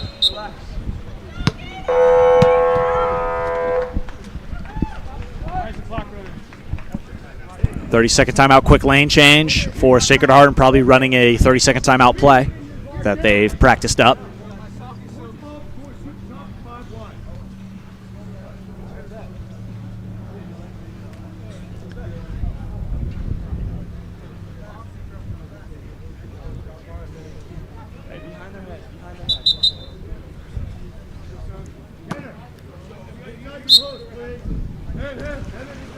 Ball up almost immediately. Pressed up, and now it's going to be another exclusion. Now it looks like it's going to be a 6-on-4. And Sacred Heart looks very comfortable in this situation. There's Nelson Harris moving the ball around. Now this is the time, I think, 6-on-4. Now you have the time to really chop down on blocks, and they don't do it as that one's field blocked from the post. Santa Margarita escapes the 6-on-4. That one's put right in the breadbasket here of number 7, Logan McGann.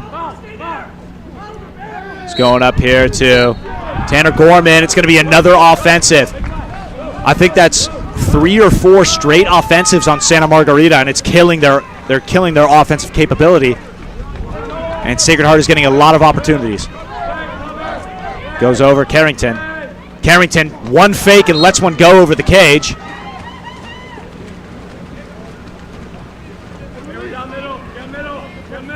Santa Margarita back in possession, down middle.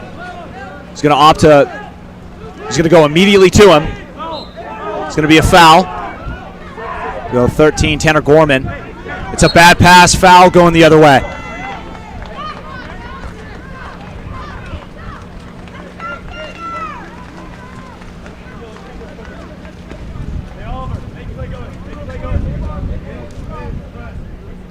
Sacred Heart now. 14 seconds left, maybe looking for a quick goal play here. Trying to run something, go to Nelson Harris. Harris goes across immediately. Goes to Marcin, into center, crashes there, hands go up. Ball goes up. Once again, back over to Gorman. Gorman goes weak, catch and shoot, spins the ball, doesn't spin the ball, opts to finish with the meat hook and gets it. Tied up at 10s. That's Owen Rainey coming off the bench.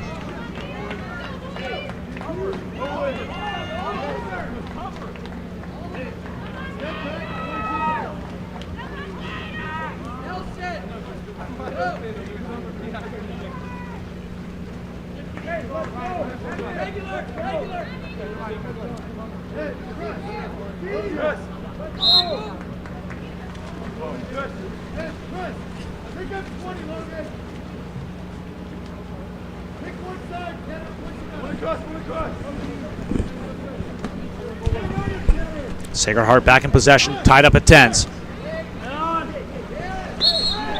It's going to be another 5-meter. 5-meter attempt. Sacred Heart, 41 seconds left, 11-second difference between shot and game clock. And we have a penalty on 19 white. And that penalty is coming on 19 white, which is not listed on the roster. 13, pardon me, 13, that's Tanner Gorman with the penalty. Stepping up, Carrington is going to take this. Claiborne Carrington with a chance to take the lead here. Coming into the 4th, gets it done with ease here as we have a 10-second difference now. 40 seconds as Sacred Heart takes the lead by 1 in the 3rd quarter.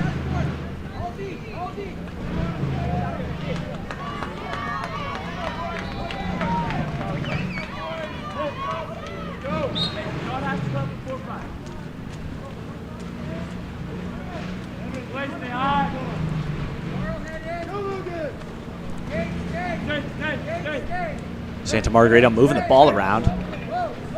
Looking for Gorman. Gorman goes down line. One more, Owen Rainey. Back to Gorman. Gorman gets hit. And then here comes, looks like Wu back in the game. Back to Gorman. Trying to get the ball back to Wu. Wu can't get the foul. Hands go straight up, and that's a great hop over and steal, and that's going to get stuffed down. 10 seconds left.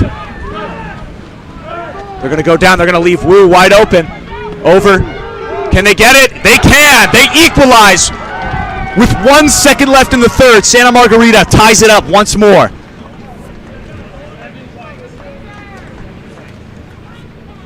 David Greenfield with the goal. Oh, pardon me. No, that's Logan McGann with the goal. I thought he got rolled for the game, actually. I'll have to check with the official right after this, after we get back into the 4th.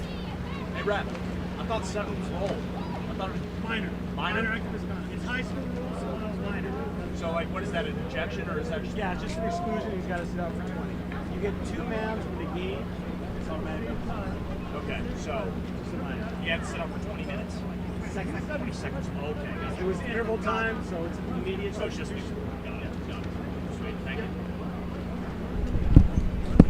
Just clarified with the official that Logan McGann, when he grabbed that misconduct, when they made that, it's in high school rules, it just counts as a exclusion on him. Just had to sit out 20 seconds for a 6-on-5, and then now he's back in the game. So sorry for the confusion if I said he was rolled in the back. He actually wasn't, and he's back in the game now. Coming back into the fourth and final quarter of an all-tied-up Santa Margarita Sacred Heart game.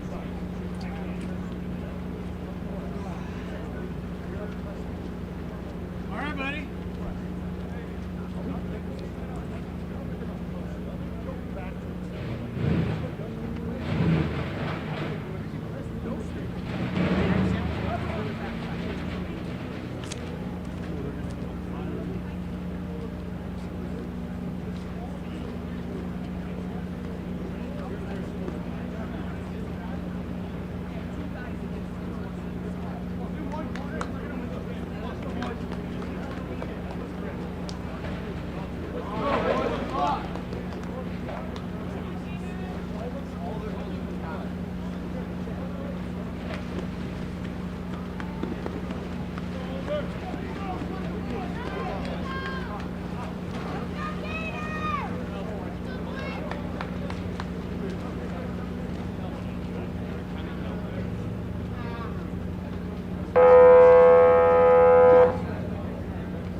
Back underway here as the shot comes careening off Santa Margarita. Into the fourth quarter we go, as that shot is no good. And this is, I think, second best game we've seen so far, besides the one with Campo Lindo, where they played a very, very good game. Backhand, nice little cheeky goal out of center there for number 9 on Sacred Heart, Oliver Marcin, who's having himself a day. Sacred Heart's going to go up by 1 here with just about a minute elapsed in the fourth quarter here.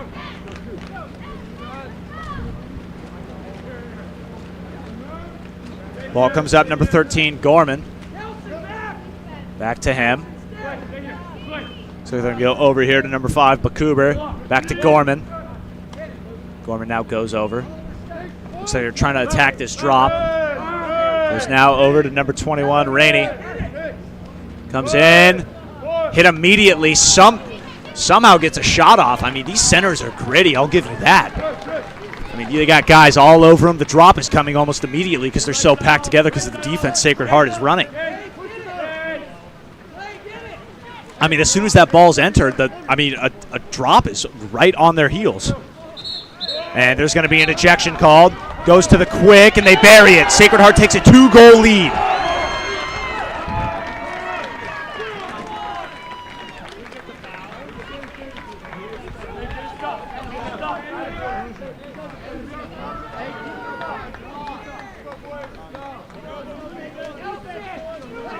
And now Sacred Heart got a little bit of momentum now as they go 2 unanswered against Santa Margarita.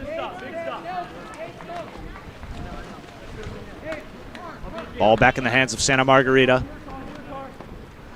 Go across, Gorman. Gorman goes down, Rainey. Rainey at the 5, goes up to Gorman again, trying to work this drop. Have been very unlucky so far with center play. Sacred Heart's been doing very well on their drops. Not here, though, as it's going to get an exclusion called. Goes up, it gets hit immediately, foul. These fouls are coming hard from Sacred Heart. Goes all the way across to Rainey. To Gorman now. Gorman, a lot of room. Yeah, he sees an opportunity, and he'll take it. Tanner Gorman slots it perfectly in that left corner. Not a field blocker in sight. Saul Murdoch was being loyal to that right side because of the 6-on-5, and he's only kind of allowed to pivot and not slide. Gorman saw it and took it.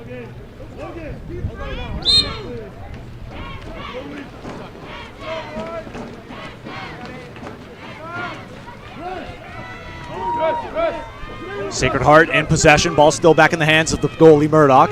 Goes over now. Got number 8, Nelson Harris. Harris goes down line here to Gates Gamble. Gamble back up to Harris. Harris walks in. 2 fakes. He's going to look over to his man at the 4 spot. Trying to get a foul.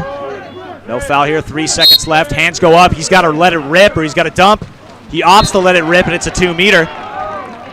That's Claiborne Carrington, the lefty, with the shot.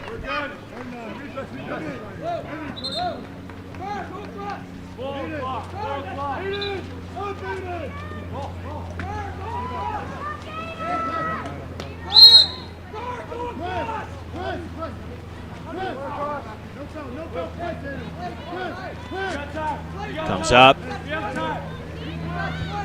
Harris goes over. Goes to Carr. That ball's swatted away by Santa Margarita. 8 seconds left. It's not a shot. It's a pass. He's going to opt to come back, take away. It's a one-man zone. He's just going to dump. Not enough time on the clock left to attack that one man.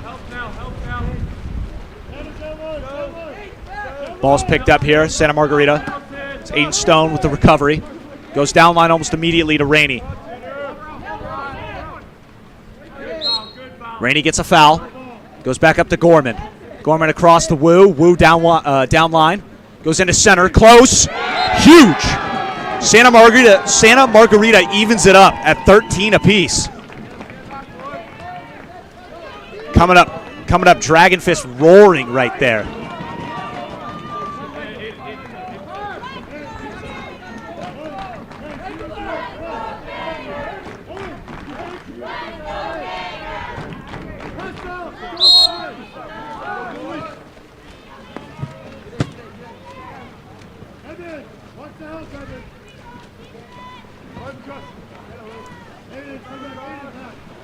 Sacred Heart on offense.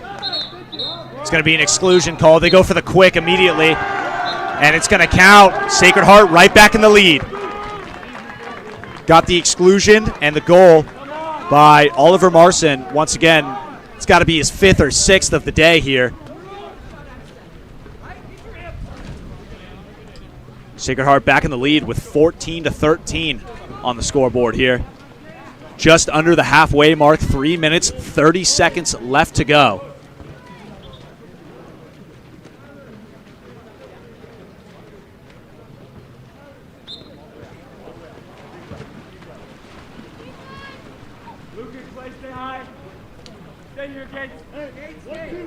Here comes Gorman.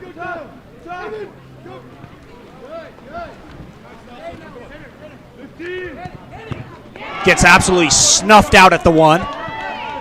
Goes down here to Gorman again. Gorman gets another 30 here. Santa Margarita, he squeezes it in. Garrett Masajan off the bench, coming in and making an impact for the Santa Margarita squad, squeezing it in near side, and we're tied up again at 14. 3 minutes and 3 seconds left to go. This is a barn burner. Dare I say it comes down to the last second, maybe even overtime. We're going to have to wait and see here. Sacred Heart back on offense. Fouls awarded. Here comes a foul. Goes to number 4, Luke Kirinich. Kirinich goes over. Number 19, Gates Gamble. Into center. The backhand is ripped. Oliver Marcin with yet another goal. This kid came to play. I mean, he's been on fire this entire game, and it's like going to show now that he's not bucking under pressure either.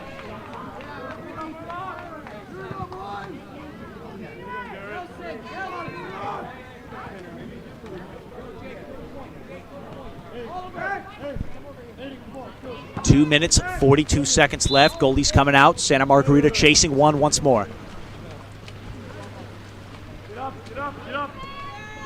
Goes up. 13 Gorman. Down here to Massagin, who had that clutch goal 2 possessions ago. Goes over. Looks like they're opting to have Wu down at the 1 spot now. 13 goes. Massagin back to Gorman. They don't want Gorman shooting. Looks like he can't pick it up. It looks like it's going to be Massagin. The lob. Almost a rebound there. Good ball control from Claiborne Carrington.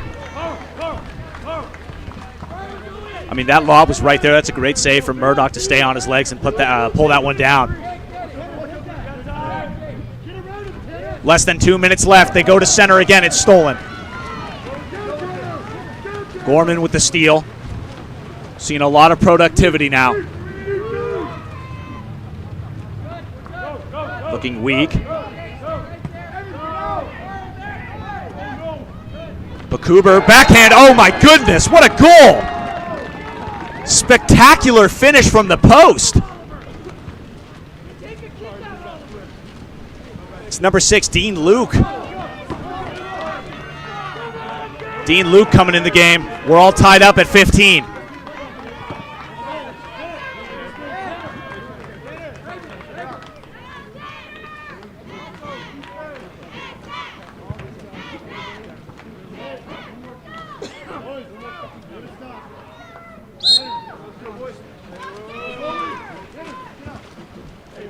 Sacred Heart coming up.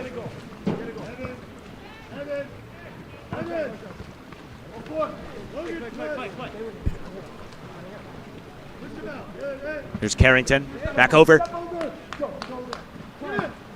Almost a risky pass. Carrington's just going to rein that one in. There's the 19 looking for center again. He steps out, could be trouble. Swallowed up. 1 minute, 10 seconds left. Timeout, Santa Margarita. We're about to elapse a minute here in the last quarter with a 15-15 ball game.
Ball comes up. Backstroking back to the goal. Oh, it's a steal away from the... Here comes Sacred Heart on this counterattack. Timeout called. Sacred Heart, you can't have that steal. You can't let that ball get stolen. It's a really bad look for Santa Margarita. Got to play some really good defense now.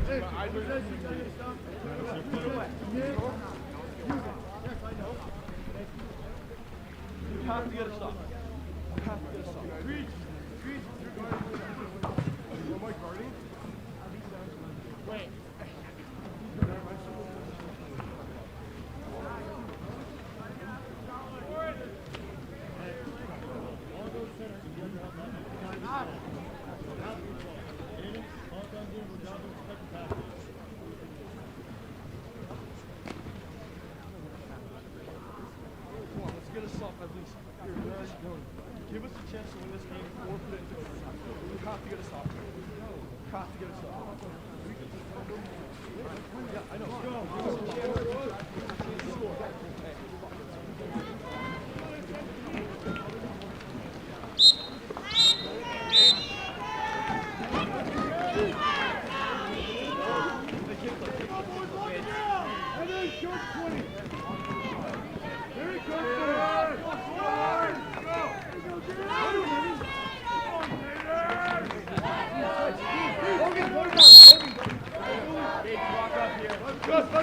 And we're off. 45 seconds left.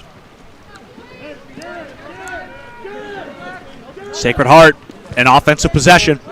Ball still at half tank, really trying to take their time here. Working for center. Here's Gamble. Gamble goes over, goes weak. Could be a catch and shoot. It's going to go the other way. 28 seconds left. Santa Margarita now with a chance to win this game. And a timeout is being called again by Santa Margarita. Last time they called the timeout, their play ended terribly, and it got stolen within the first 2 seconds. Let's see what they can cook up now.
Here we go.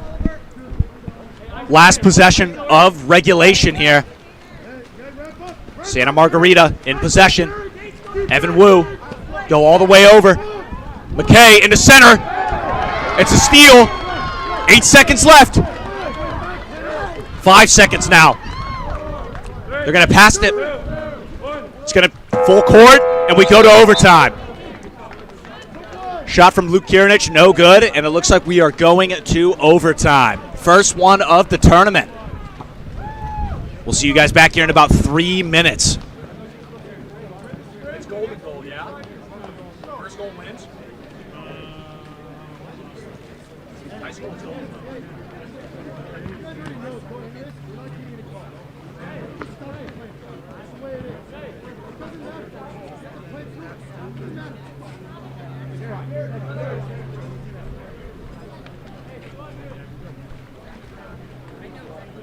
Two 3-minute periods.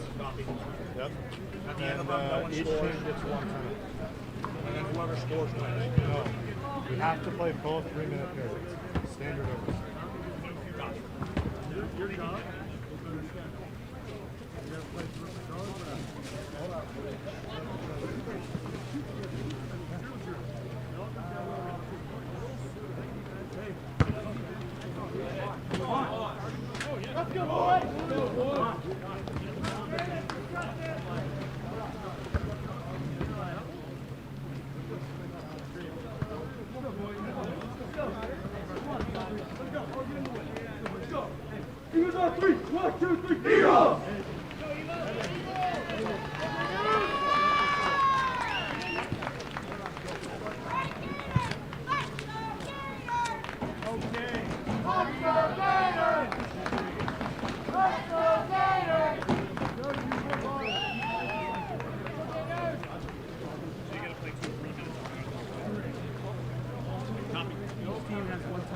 Sounds good.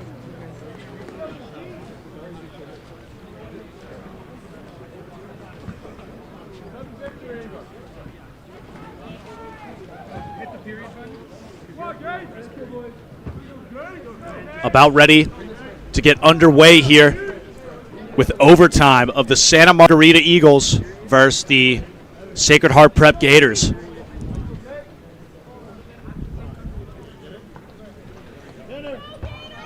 Those of you who are unfamiliar with these overtime rules, we got 2 3-minute periods ahead of us. Winner of those, whoever's winning at the end of those 2 3-minute periods is declared the winner. If we are still tied up at the end of those 2 3-minute periods, it's a draw, and each team has 1 timeout within these periods.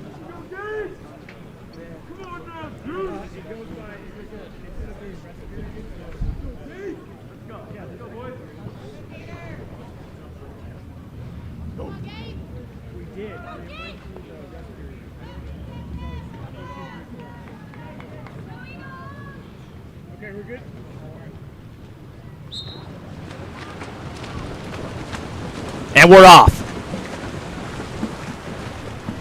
Looks like we're going to start here. Santa Margarita ball. Here come the Eagles here. Ball comes up over here to the 4-5 side. Garrett Massagin goes over. 1-2, trying to work this drop that Sacred Heart's been running the entire game. Massagin enters. Bad pass, too close to him. Swarmed by the drop.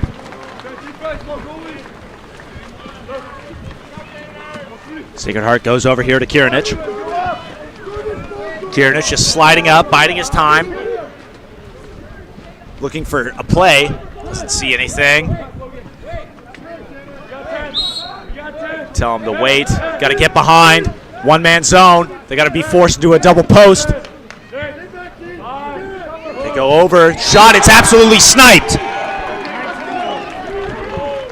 That's number 19, Gates Gamble, slotting it perfectly to start us off in the first overtime period. Sacred Heart drops number 16.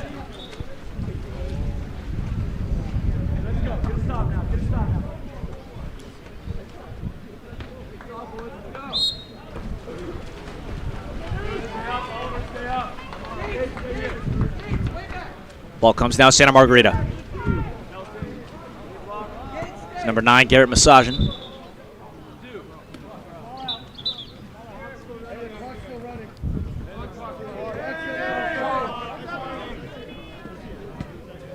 And it looks like we have a mishap with the clock.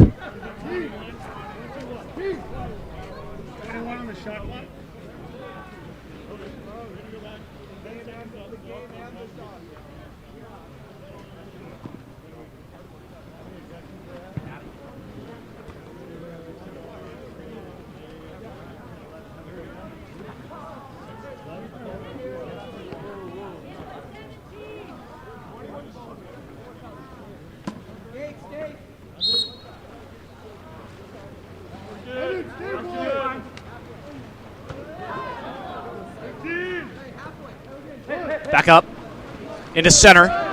Drop comes perfectly. Halfway through the first period of overtime.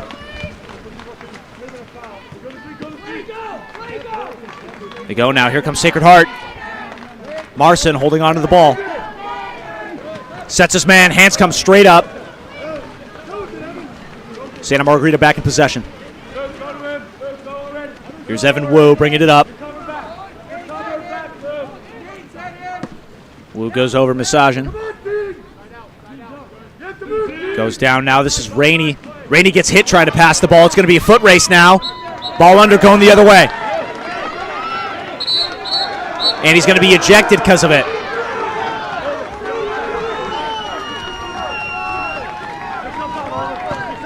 Six on 5 here for Sacred Heart.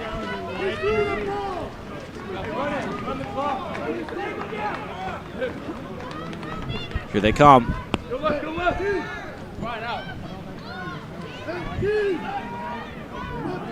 Trouble. Moving in, catch and shoot. He buries it cross side. It's number 20, Claiborne Carrington. The left-hander from the 5 pocket buries it. Sacred Heart now bolstering their lead. 48 seconds, and Santa Margarita's head coach is going to pick up his first yellow.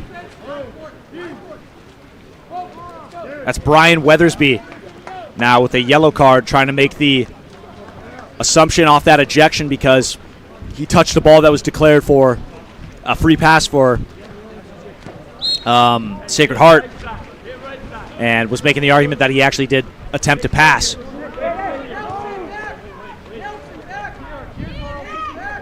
Good ball movement here. Into center. It's going to be a foot race, and he gets there before.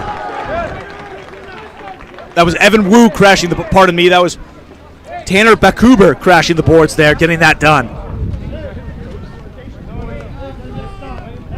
Santa Margarita cuts it within 1, 2 seconds separating shot and game for the first period of overtime.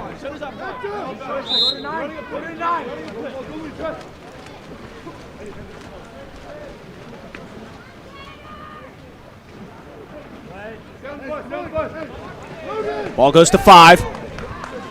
Immediate drops, everyone crashing down in the 2 meters. Trying to get a look into the wings. They go into center. It's going to be close. Ball goes up. That's to Wu. Wu grabs a foul almost immediately. 2 seconds left. He picks up, shoots, and it's denied. Sent right back where it came from. Claiborne Carrington with the field block. No chance here. Santa Margarita goes into the second period of overtime, down 1.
And here we go. Make or break time. Santa Margarita wins the sprint, chasing 1. Ball starting here with Gehrig. McKay comes over to Bakuber. Bakuber down line to the 5 spot. Looking for center again. McKay over to Wu. Back to McKay. McKay lets one go. It's going to get swallowed up. Good save there by Murdoch Baker.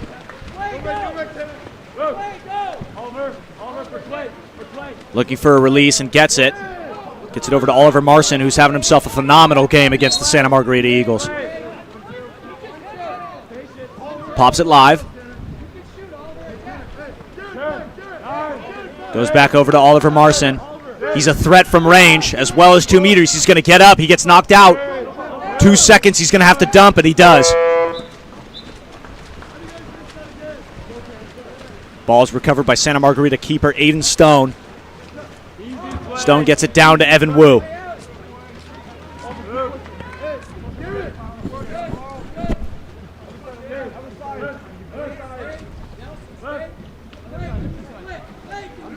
Meticulously moving the ball around. Wu sets it. Too much of a skip on it. It's going to get taken away. 1 minute 45 left. Past the halfway point.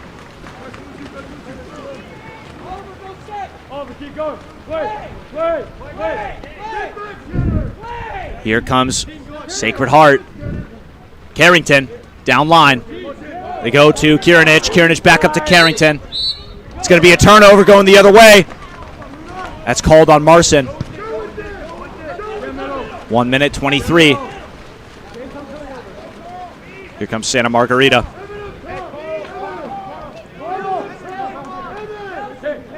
Sitting at range here. They're going to go down to 5, maybe look for a post up. Running out of time. 1 minute 08 left. Goes over. 7 seconds left. He's going to get hit. It's going to be close. Bakuber. No good on Bakuber's shot. It gets swallowed up. Murdoch Baker with another save. Sacred Heart back in possession. 50 seconds left. Cable and Carrington. Ooh, little headbutt. He gets popped in the face. He's going to go for the center. He's open. Good field block there. Almost the dagger. 31 seconds left. And there's the last timeout of the game for Santa Margarita.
Here it comes. 28 seconds left.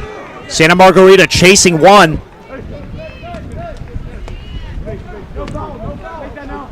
No foul here, trying to work. Here's Wu. Wu's just going to pick it up and shoot. 15 seconds left. They got to press to a steal.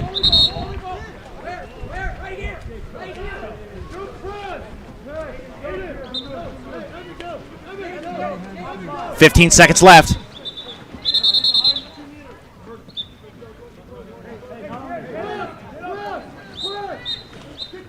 Timeout. Not Santa Margarita, Sacred Heart. That's the last one. Both teams out of timeouts. 14 seconds left. Sacred Heart up by 1. If they hold on for 14 seconds, the game is theirs.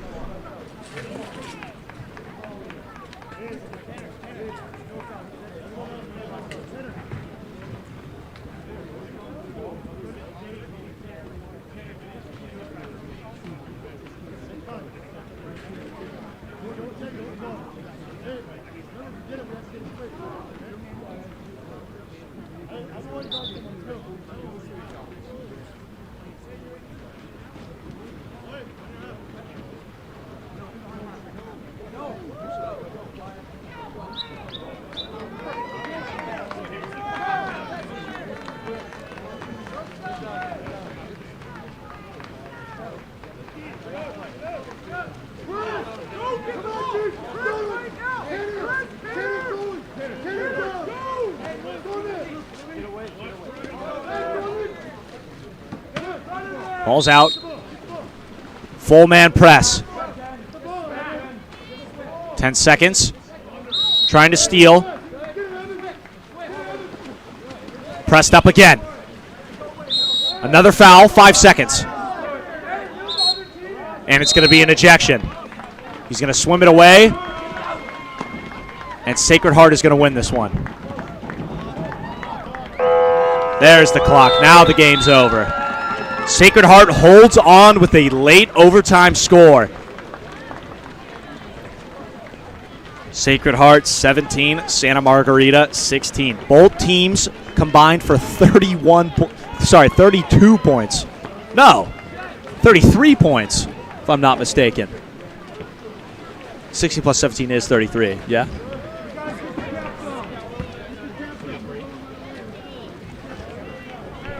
Sorry, my math is absolutely terrible today. 33 points. 33 goals were scored between these two teams. Hats off to both of them. Played a phenomenal game for the viewers and fans to watch. We'll be right back with the next one.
Thank you.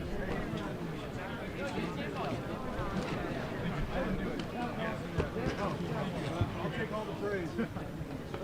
And all the blame.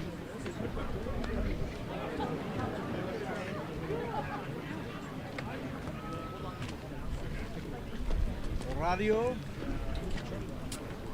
And you got to sign this. Yep, no problem.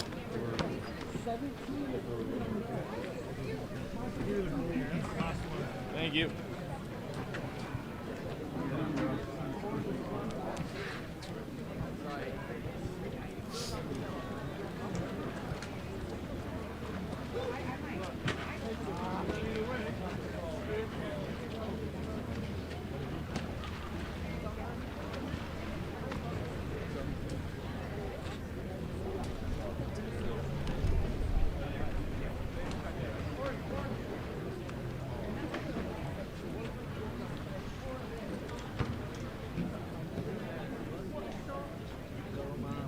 Go ahead and do it. I'm going to start. We're switching at quarters. Are you going to come on this? Yeah, sure. Okay. Take the shake. That didn't sound good.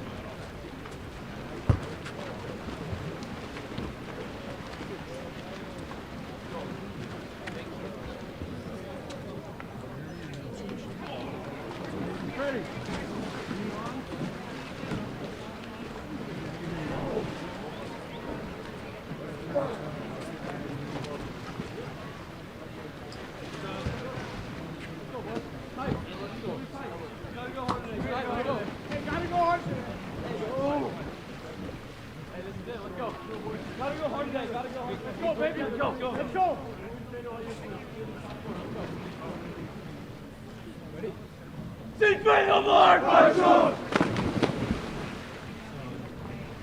Hey, gotta go hard today. Oh.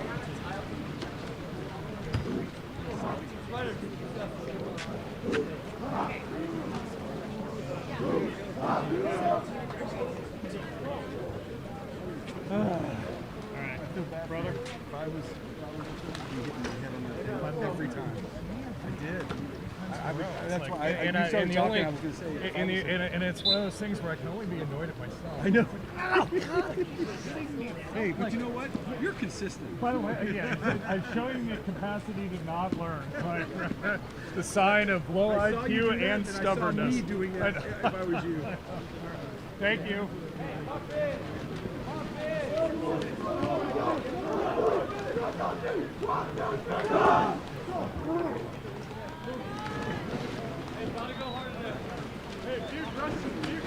Okay, boys, let's go.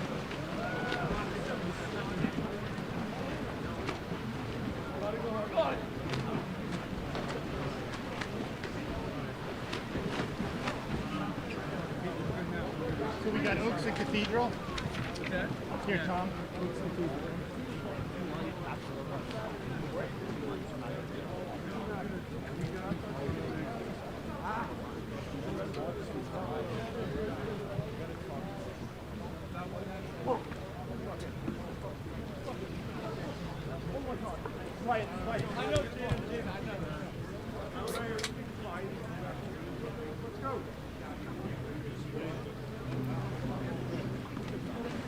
Don't worry, let's go. Let's go, boys. Desk ready? You better get a five. You guys ready?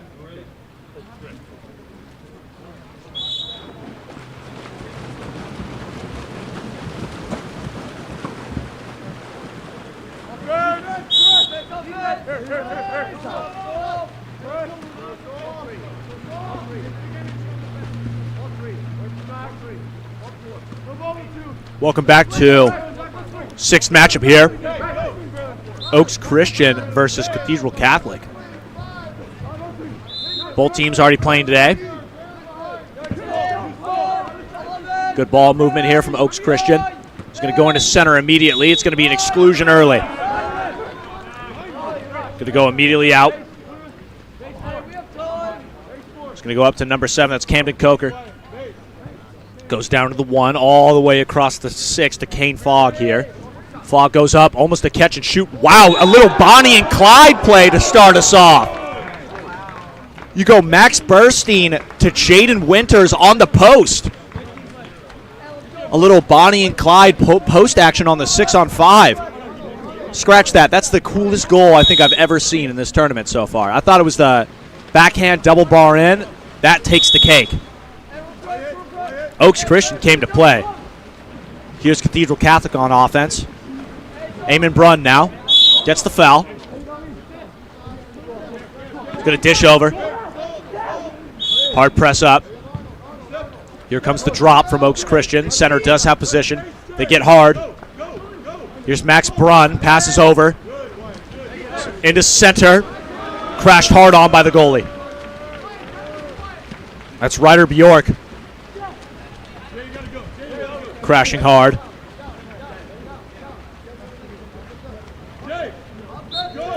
Looking for something. Can't get it. Offensive coming the other way.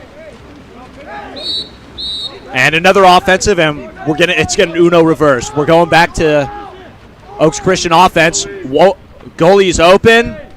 All it takes is a lob in. Oaks Christian with 2. That's Kane Fogg with the lob.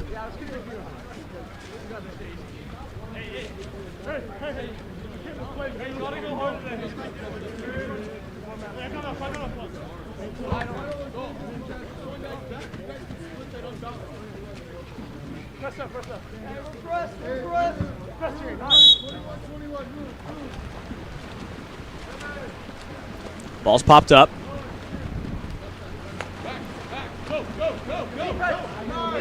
All the way over here. It's going to get stolen away by Oaks Christian once again. Here comes that Oaks Christian counter.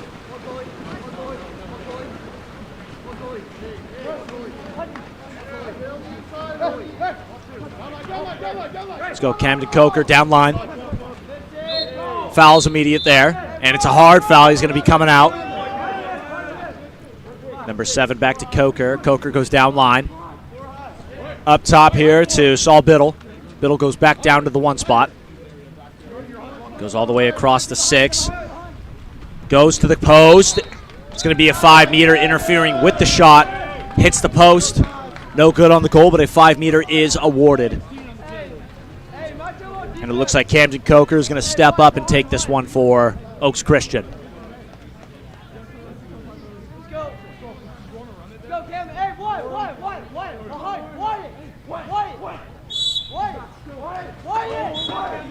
And he scores it. And Camden Coker cashes in, and you could hear Oaks Christian a little upset back there because there was a Cathedral Catholic player sitting right off the flank of the goal waiting for the ball if it was blocked. 7 did the goal. 7 goal.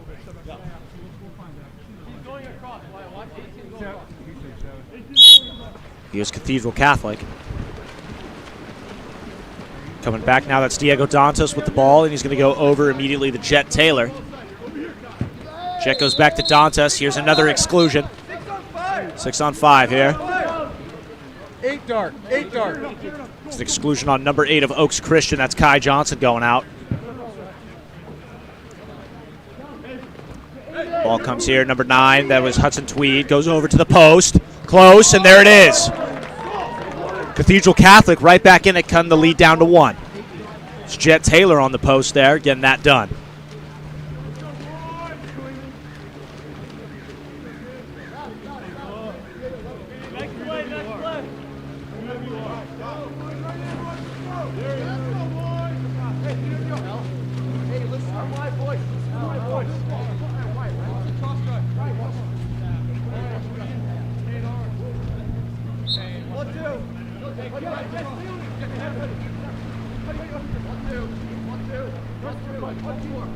Ball goes up. All the way across now. Saul Biddle.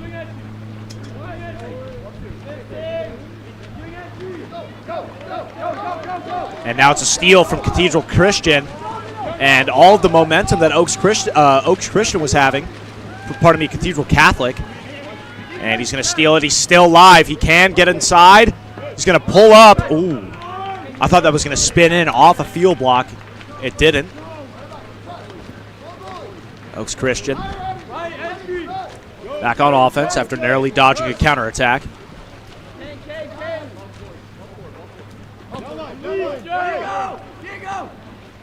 Ball comes up. That's number 10, Jaden Winters. All the way across. It's going to be a push-off going the other way.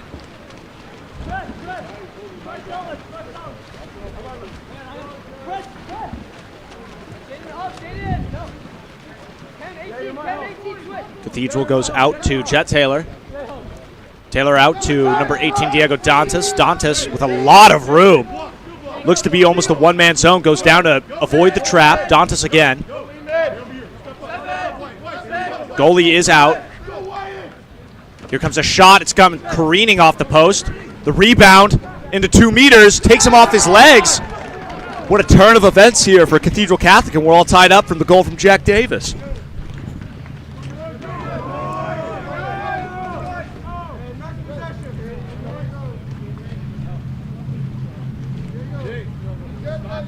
Pardon me, we are not all tied up. It's actually 3-2 Oaks Christian. Must have missed the score there, missed input on the score. Apologize for that.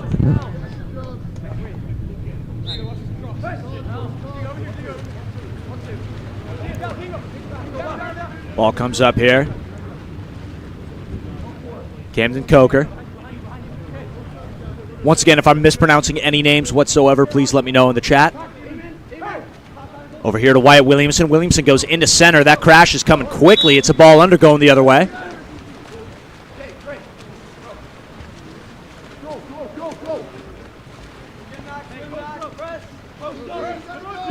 Ball now to number 7. Camden Coker. That's Eamon Brunn. Here's Brunn.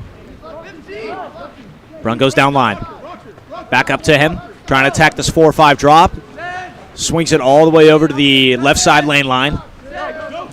Goes now to number 17, Max Brunn. Brunn's going to pick this one up. The offer.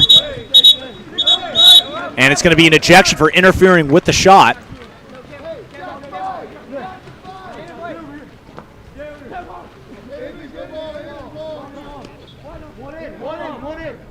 Cathedral Catholic calling for 1 in on the 6-on-5. Go to number 17, Max Brunn.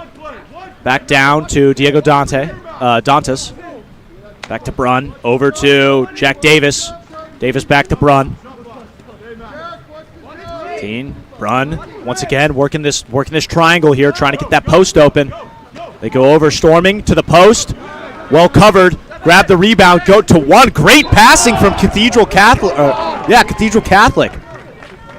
Phenomenal passing. Not rushing any shots when people are crashing. And grabbing the goal.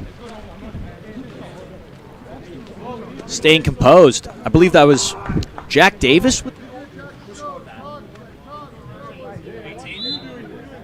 That was Diego Dantas with the goal. We now go back to an Oaks Christian offense here with under 2 minutes left in the first. Goes down line here with Kane Fogg. Sun's starting to dip a little bit behind the trees here, affecting field of vision. Goes up. Good 6-on-5 opportunity here for Oaks Christian. Catch and shoot off the post. It's going to be a reset on the clock. They go.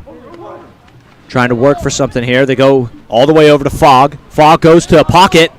Back to Fogg. Shifted a lot of blockers. Went to the post. No call. Tipped.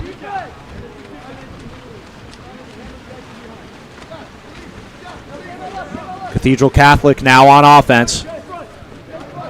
To Jack Davis now in possession of the rock. Goes over to Max Brunn. Brunn surveying the tank. Has a man in center trying to work for him. He's being pushed out now. Diego Dantas back to Brunn.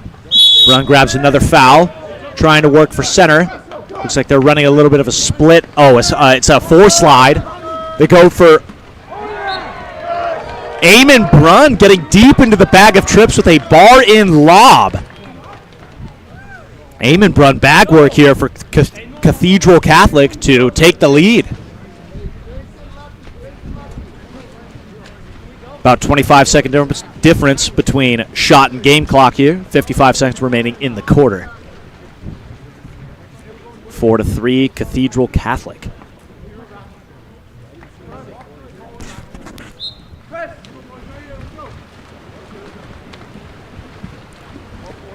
Ball still at half tank here. Going to to Saul Biddle. Now it's over with Darian Wang. Darian Wang pops it live. He's going to get up and try and attack in. Goes all the way almost to catch and shoot opportunity. It's number 7, Camden Coker, catching it cleanly and then losing it on his fake.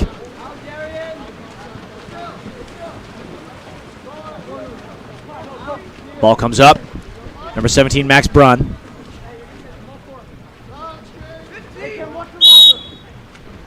Here's number 10, Jake Patel. Back up now. Here's 10. This is Patel again. Goes over to Dantas, down low. Catch and shoot, buries it near side. Hudson Tweed with the goal. And Cathedral Catholic pulling ahead by 2 goals. 14 seconds left in this first quarter.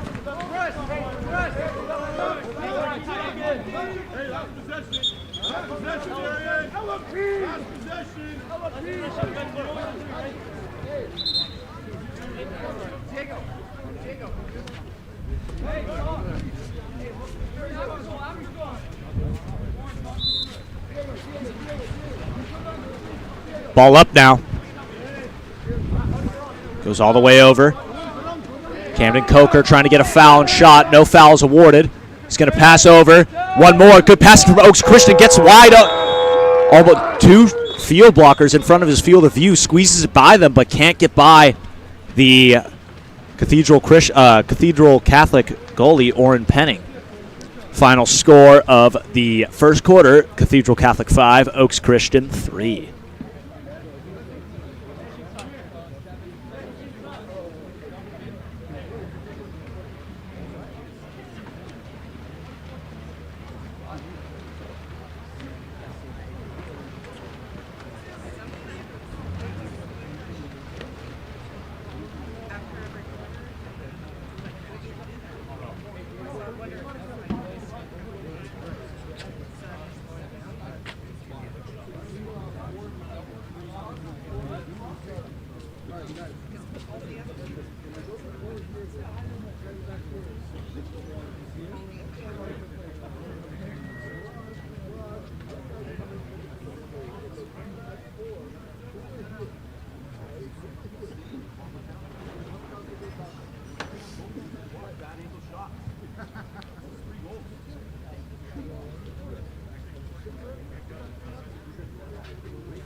get out.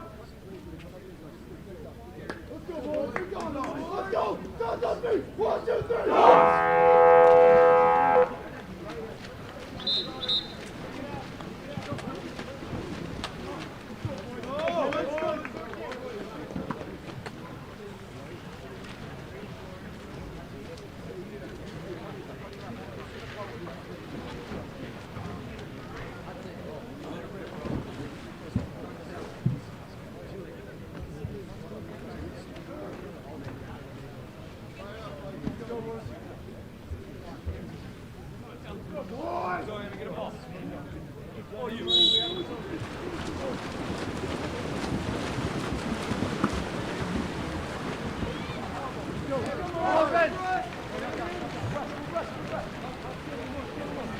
Back underway here with Cathedral Catholic winning the sprint, therefore starting on offense.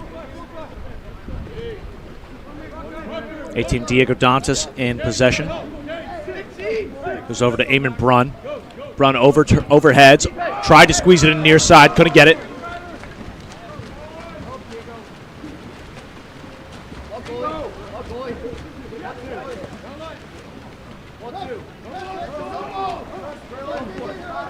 It's Christian again here. Jaden Winters gets it all the way down here. Number 4, Saul Biddle.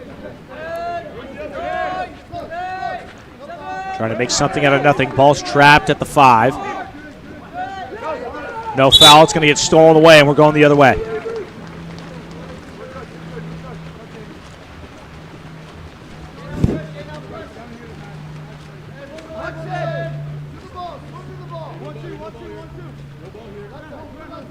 Here comes 9, Hudson Tweed. Tweed once more in possession. He's going to go over to Dantas. Dantas back to Tweed. Tweed drops the ball. 7 seconds left. Looks like he's going to opt to either swim into open water and shoot, and that's exactly what he does. It's snuffed out by a field blocker.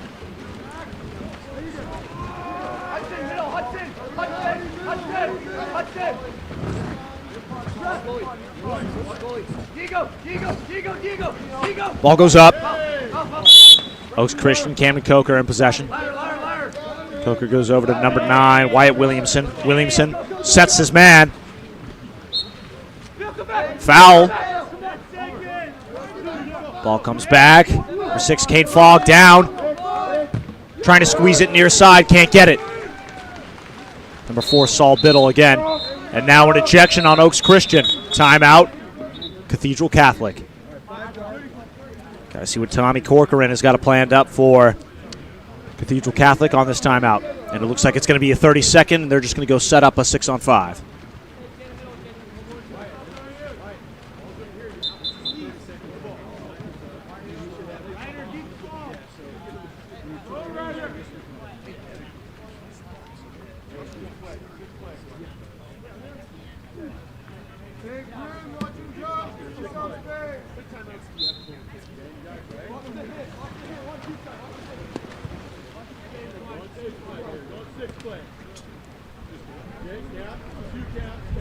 Ball comes up.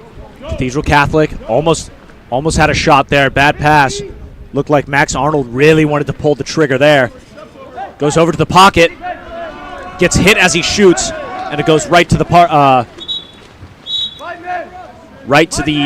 gully of Oaks Christian. That was Ryder Bjork. And now timeout Oaks Christian. Now it's time for head coach John Coker to figure out what he wants to do with his squad.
All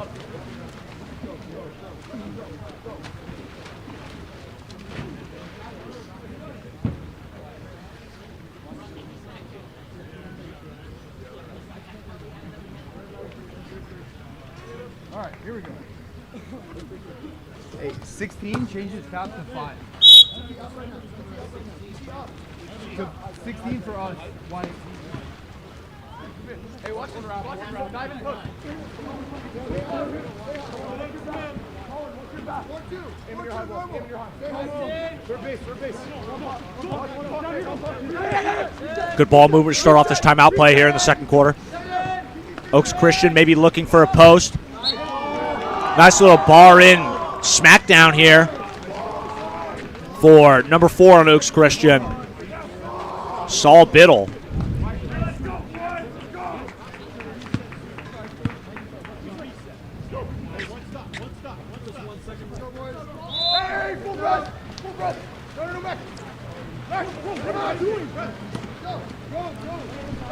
Ball goes up.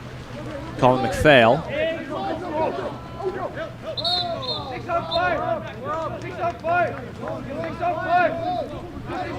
6 on 5 for Cathedral Catholic. Ball goes to number 3, Colin McPhail. Over to number 4, Jet Taylor. That ball's snuffed up.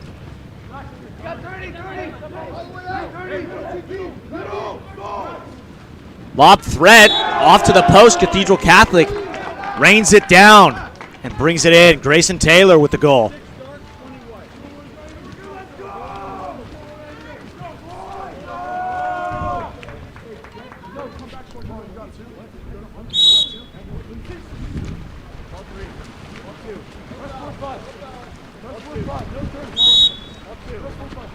Fouls awarded. Oaks Christian now.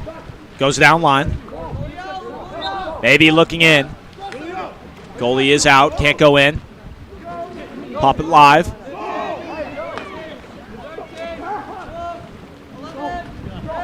Goes back down. Picks it up. Shoots it. And that's going to be a near side skipper, and it's going to go in. It's number 11, Darian Wang there. Cashing in for Oaks Christian, bringing them within 1.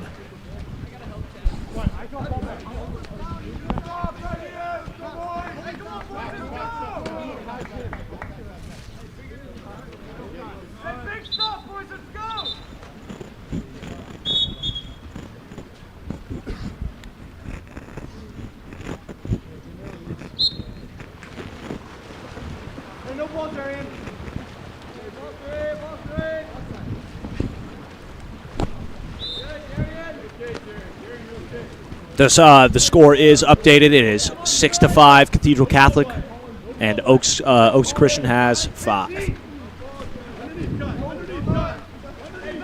As now we get back into a Cathedral Catholic score, and now we have a timeout called for Cathedral Catholic.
Cathedral Christian back on offense here, running a 6-on-5.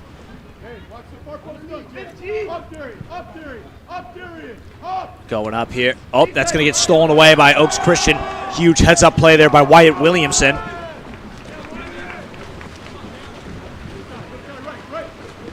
Ball goes way right here.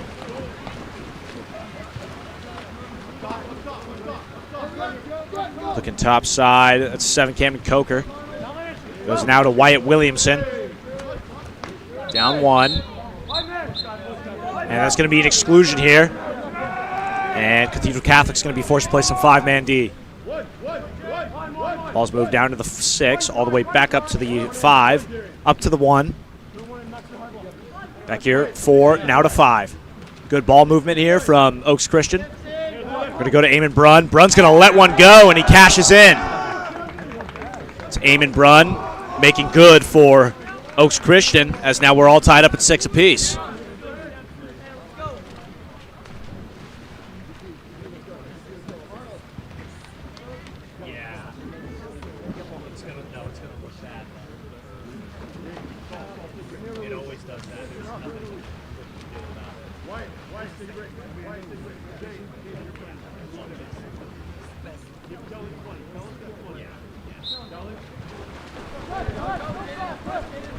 Get back into it, Cathedral Catholic. Back on offense here after the goal from Oaks Christian's Eamon Brunn. Goes up to Saul Biddle. Biddle down more. Also a quick heads up, the sun is getting pretty gnarly up here. It's starting to pass towards these palm trees. And once it gets to them, the camera footage will be very bad along the Cathedral Catholic side of the pool. So the side coming up will be a little bit shoddy as that Cathedral Catholic shot just bangs off the post and out. So now we go back to Oaks Christian. Cathedral Catholic with a big steal.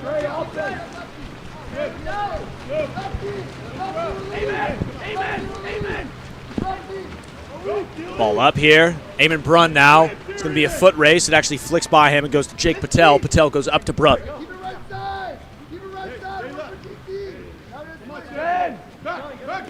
Brunn now with number 4, Jet Taylor. Taylor gives 3 fakes, turns, rips, fires, and scores. That's Jet Taylor striking out from 10 meters, and his aim is true, as now Cathedral Catholic goes back up by 1.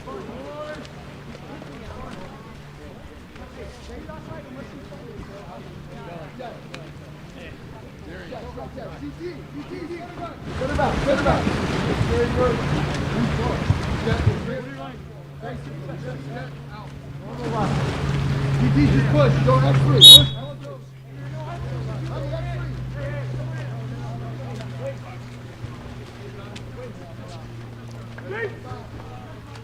And now we go to Oaks Christian offense here. As it started off with Jaden Winters with the ball. Looks like an after-goal play here. 33 seconds left in the second quarter. He's going to let one go and can't get it. It's going to be a 2-meter instead. That's Saul Biddle with the shot.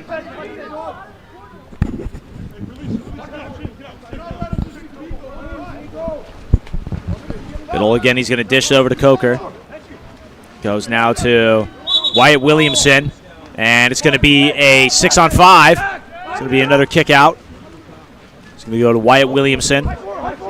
Williamson is just going to go over. He's going to get it back. He's going to slide in. A lot of room. Goes down to 6. So over to number 4. That's Saul Biddle. Goes to the post for the dunk, and he gets it. Max Burstein on the 2 post there, throwing the hammer down. 8 seconds left in the quarter.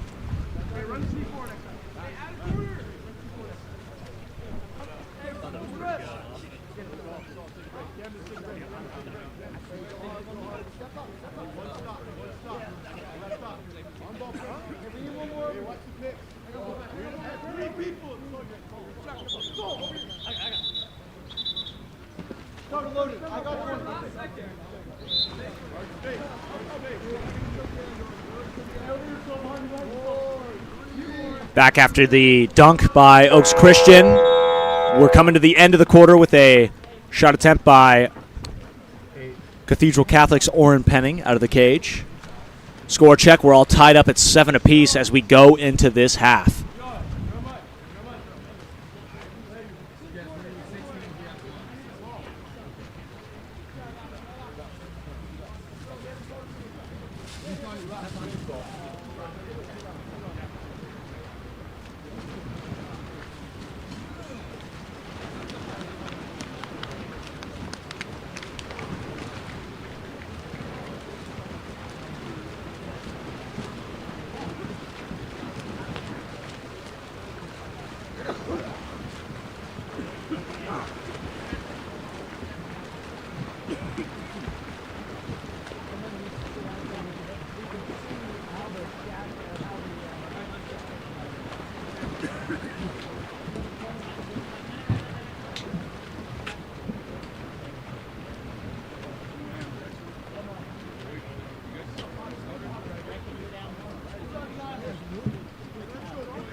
Camera okay? Yep.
Thank you.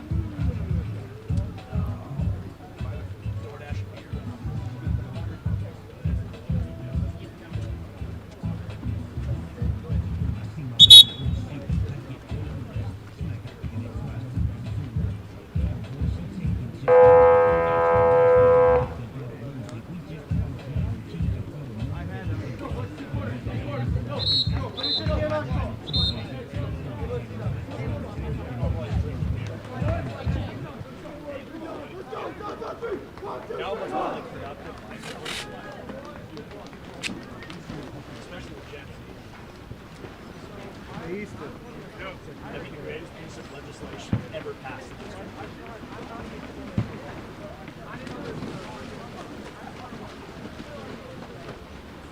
Ah, someone like my Shaq reference. That was a great reference. Thanks, Naomi. No, it's not. Are you kidding? Of course it is.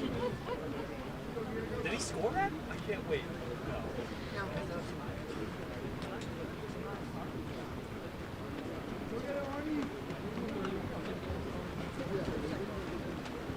know what's funny? Somebody was complaining yesterday I was too silly. What? No, Sean texted me. He was like, try and keep it professional. He was like, I think I cracked maybe 3 jokes, and everyone in the chat loved it. One dude complains, and of course you hear about that. The bad always outweighs the good. I hate that. It's like you put a rotten egg and a regular egg on a scale, the rotten egg's gonna weigh more. And I'm like, I'm not gonna talk back to Sean and be like, hey, you know,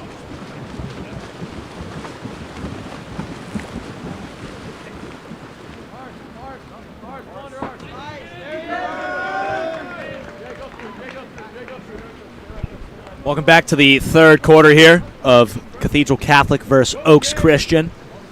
If you're just now joining us, it is 7-7, coming off a great stretch of games today, this Friday, at Sacred Heart Pool. As the ball goes into center off the drop, it's going to be it's going to be an exclusion now. Oaks Christian trying to work their 5-man. That's Camden Coker passing it over.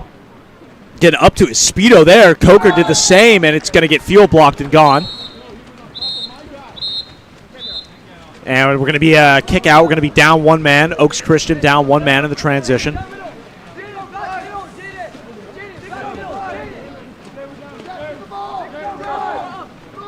Ball still stuck down at Cathedral Catholic's pool, burning a lot of time off that 6-on-5. They only have about 6 seconds left of being even. Goes up, Cathedral Catholic, good ball movement. It's Max Arnold. Goes down. 1 in to the post again. It's Diego Dantas again on the post, and these two teams are very heavy post players on 6-on-5. And personally, I'm loving it. Feed your big men. You know, throw the ball up and let the hammer come down. I mean, our first goal of the of this game was actually a Bonnie and Clyde post-to-post play, 6-on-5 for Oaks Christian. So it's really good to see that instead of, you know, picking apart defenses from the outside, it's getting down and dirty in the trenches of 2 meters. As we have yet another exclusion. Oaks Christian back on the power play. You know, number 4 here, Saul Biddle. Biddle goes over to Coker. Back now over to Darian Wang, who goes for the post again. And it's going to be a 5-meter for interfering going up.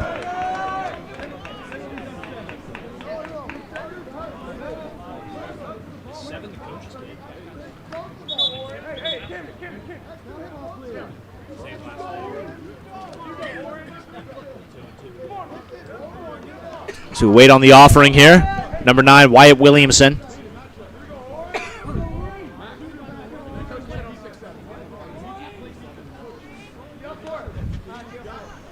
Wyatt Williamson shot. It's good. It's going to get buried to the left side. So now we've got an 8-8 ball game. Pardon me. I've kind of been slacking off on the score recently. I'm going to have to lock it back in here, so I apologize for that.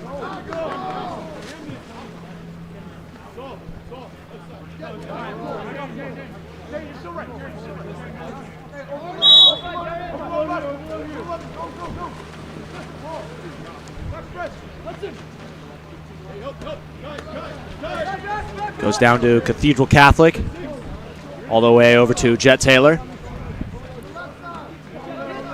11, Max Arnold.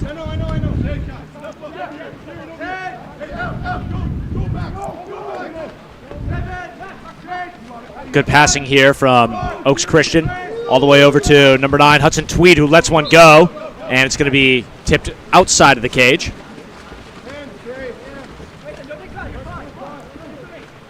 Oaks Christian now in possession. Let's go. Kane Fogg goes down line into center immediately. Good ball. Eye vision there. And another 5-meter. Pardon me, I was kind of tripping over my words. That happened so quickly. Boom, passes, boom, into center 5-meter. That was honestly textbook from Oaks Christian there. As now Saul Biddle steps up to take this 5-meter. Here's Biddle's offering. That's also good, except going to the right this time, on the contrary to the last one. Now that puts Oaks Christian up 9-8.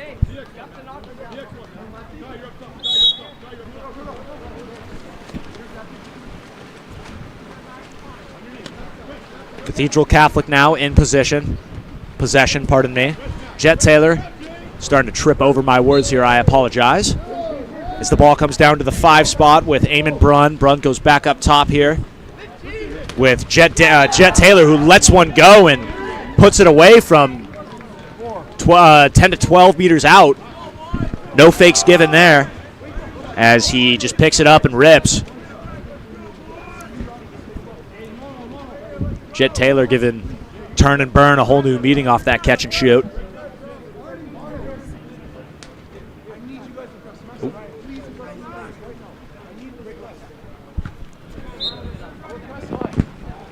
4 minutes, 35 seconds remaining in this third quarter. Ball goes up to Kai Johnson. Johnson goes over to number 6, Kane Fogg. Fogg goes down, trying to get a foul. All the way over here to number 4, Saul Biddle. It's going to be an exclusion again. Oaks Christian goes up to number 6, Kane Fogg. 11, Darian Wang, trying to get a huge steal there. Number 4 goes over now to 6, Kane Fogg again, up. Trying to make something happen, goes to 4, catch and shoot, tries to fake and can't get it to go. Hits the outside of the cage and out.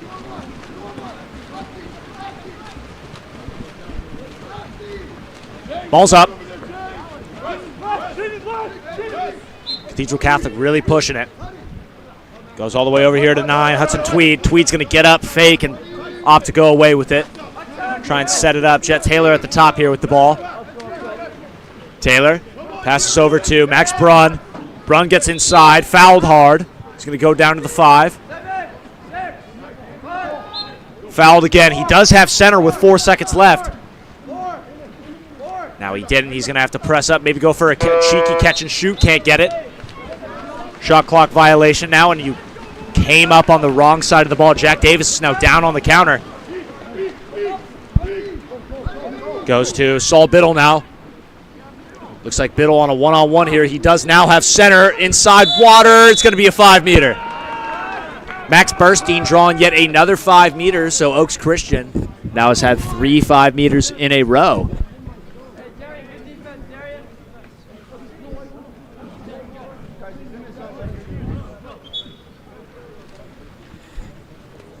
We're going to have number 4, Saul Biddle take this one.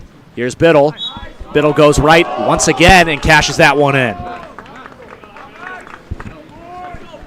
Past the halfway marker here, 3 minutes, 13 seconds left to play. Oaks Christian 10, Cathedral Catholic 9.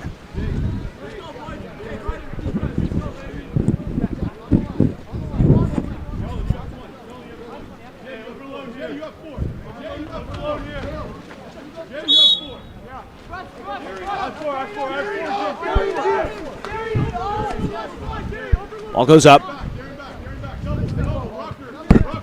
with Jet Taylor and Max Brunn at the top. Brunn's going to walk in. It's going to be an exclusion here.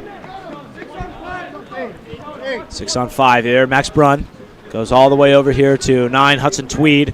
Now over to Jet Taylor. Goes to Max Brunn again, up to Taylor. Taylor gives 2, fakes, 3. Goes over now. Here's Hudson Tweed back to Taylor. Taylor now goes to the pocket. He's going to rip one off the post and can't get it.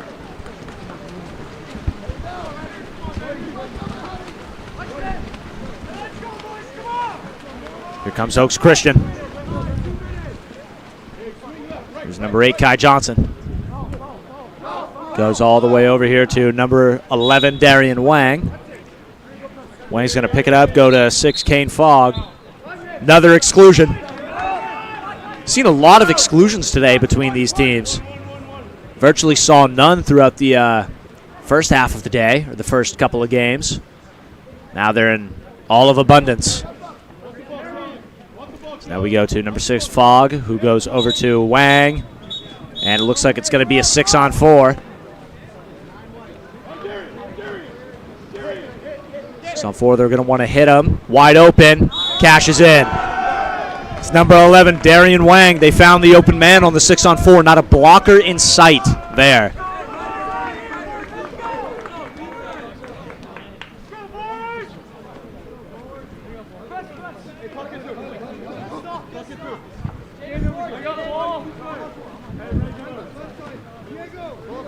Let them play 5 meter only. I like it. That's what they do in club too in summer. It's when it goes overtime, it's just shootouts. I think those are the most fun to watch because, you know, it's just mono on mono, and a goalie stuff is just the hypest thing to see in a shootout. Decides the game, and you get a clutch block like that. Massive. Now we get a little bit of a sub change going for Cathedral Catholic. Some confusion at the table here with the officials. Clarifying how who's got who, as we've seen a lot of exclusions this game, trying to see if someone has 3 and is done.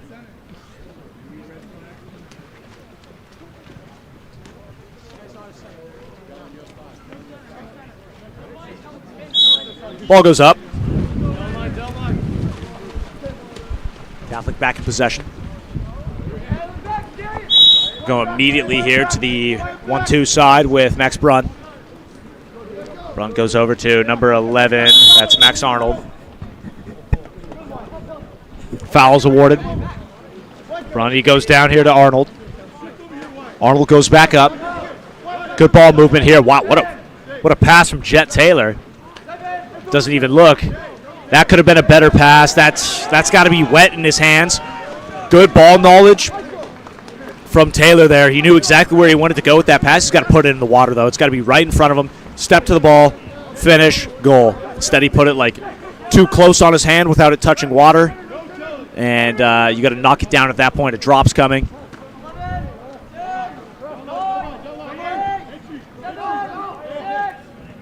Foul. Comes up. Off the post. Hands come up.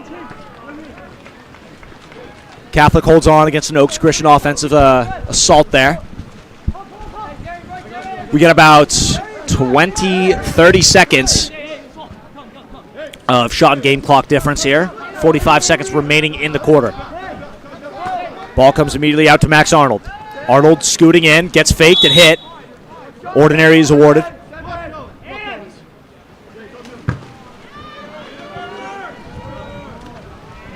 And that shot is quickly swallowed up of 25 seconds.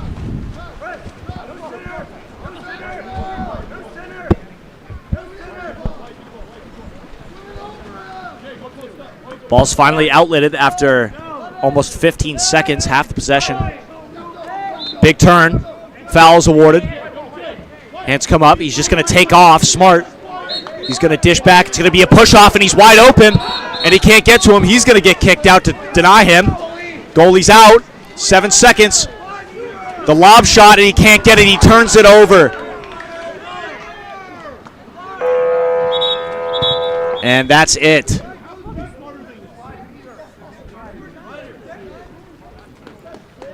And almost like a, I don't want to say a defense, but like almost a mental lapse from both teams taking. I don't know if that was a smart exclusion where he kind of tried to delay him to get to the ball.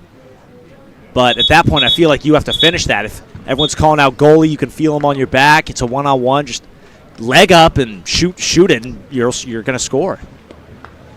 Anyways, we go into the fourth and final quarter. Oaks Christian holding on to a 2-goal lead, 11-9 over Cathedral Catholic.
underway in a 2-goal game of Oaks Christian versus Cathedral Catholic.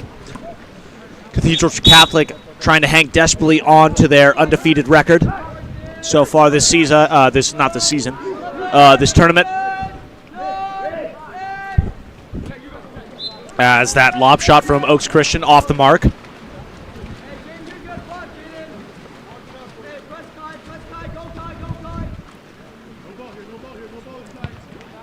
Ball comes up here, 17, Max Brunn.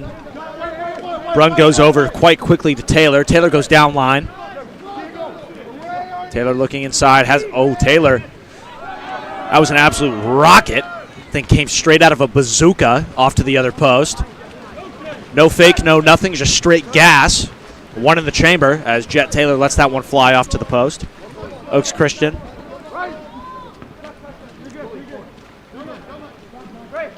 Saul Biddle now down line.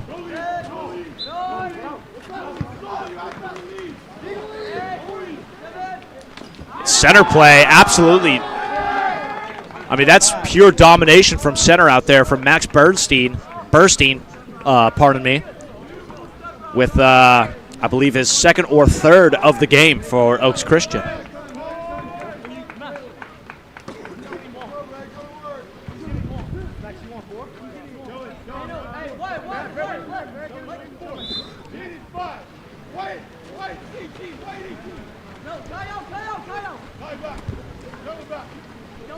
Cathedral Catholic in possession.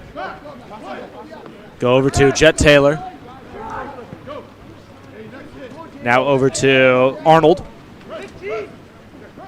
Back to Taylor. Taylor gets a foul. It's going to be an exclusion. As now he goes to Arnold. Arnold slides into the pocket. Goes over. It's Diego Dantas there as well. It's going to go to the post. Inside 2 meters, not going to get it.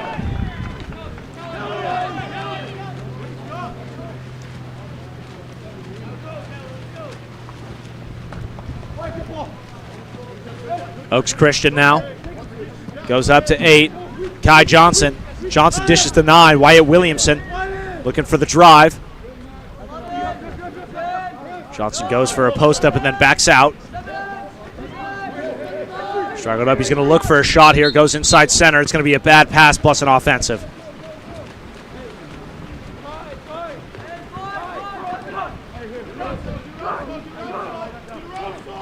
Here's Catholic. Goes over here. Max Arnold. Arnold goes down line. Foul's awarded. Looking for center. Goes over. Arnold working a zone here. 4-5. Goes center dry. Oh, that was almost a circus play right there. Something you'd see out of Madagascar.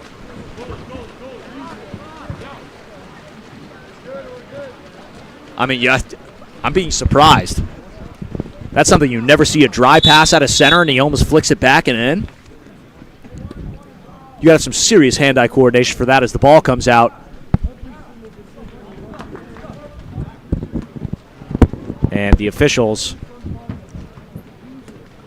are, oh, pardon me, it's a timeout, timeout Oaks Christian.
Here we go. 4 minutes, 15 seconds left. Oaks Christian ball holding on to a 3-goal lead. Trying to make it 4 with this possession. It's Camden Coker. He goes all the way over. Comes over. The call to press is there. Hands go up. Shot clock expires. Turnover. Cathedral Catholic ball once more. It's going to be an offensive turnover. Got to go back the other way. In trouble in transition. So now the clock doesn't start. They're going to get a full 30 here. This is why when your goalie still has the ball and an offensive's called, so dangerous, because now they have a full 30 for a front court.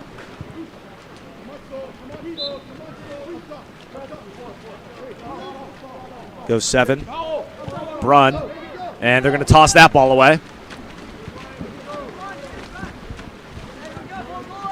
That was Camden Coker on the turnover. He's going to get the outlet pass. Down line here. Goes now to Max Arnold. Ball up top here. Jeff Taylor. Or Jet Taylor. Taylor lets one go and Carone's off a field block and no dice there. I mean, that kid has an arm.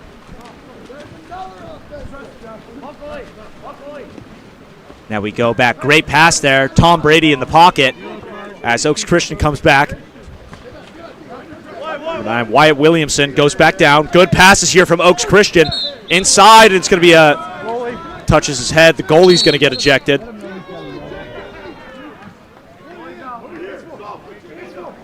It's easy. Could go cross cage here. They opt to take their time. And the goalie's rolled.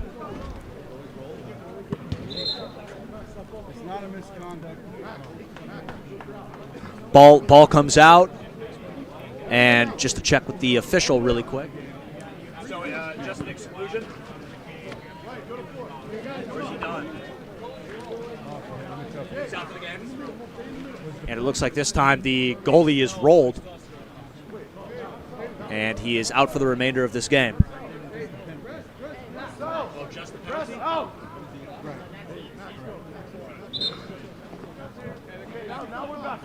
he's out.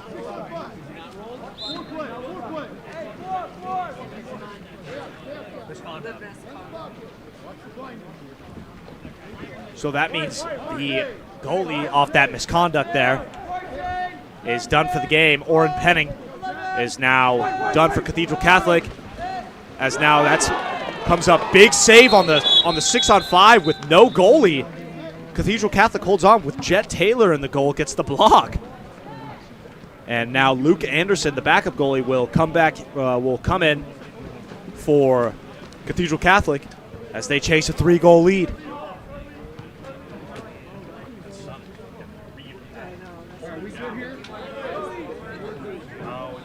It just keeps going down. It's going to come down beneath those palm trees too, or those pines. Yeah. Sorry.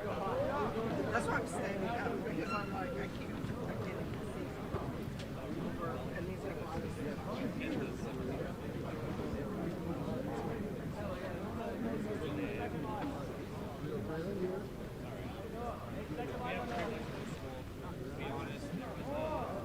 They love me. They said Madagascar. Oh, it's part of it. Sean needs me. God, I really hope they text Sean. I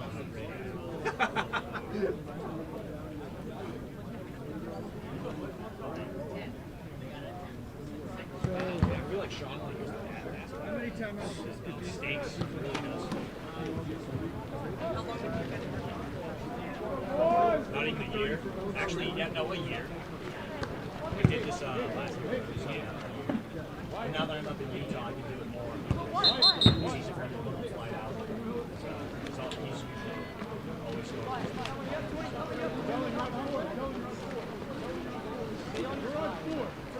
But yeah, I wasn't. No, I wouldn't get into that. I texted him, I'll do anything too. I was like, hey, I'll do the research and learn it for you. Like, I know he does lacrosse up in Utah too. So I was like, hey, I'll learn lacrosse. It's a fun sport to watch.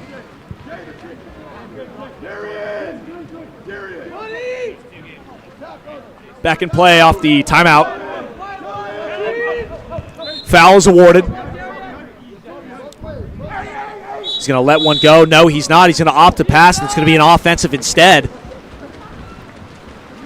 Cathedral Catholic still chasing three. Almost about 2 minutes left in this fourth quarter. Ball gets outletted. This is trouble for Cathedral. He rears up, and it's going to be an offensive for grabbing. Saul Biddle being called on the grabbing underwater to get better positioning for a shot, and the official was not letting that one slide. Ball goes up to number 11, Max Arnold.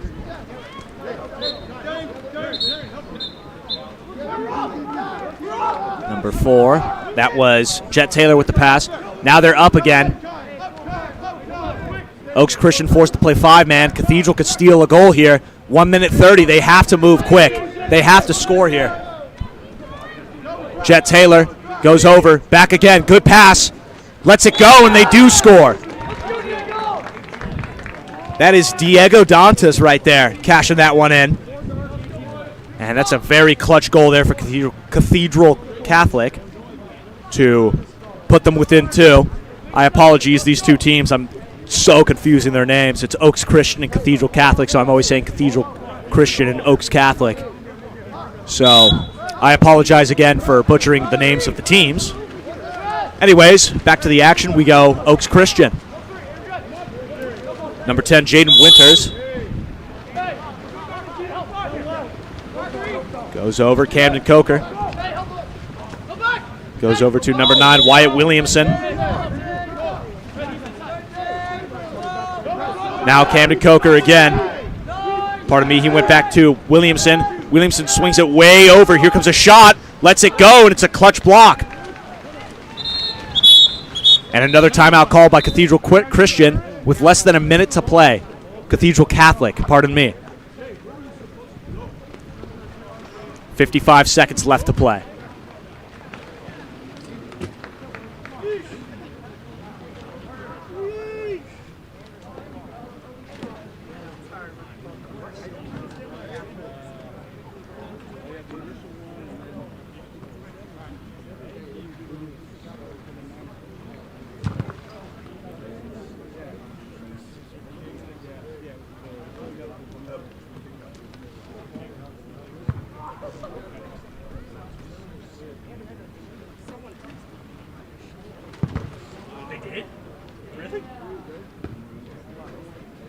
Send that to Sean.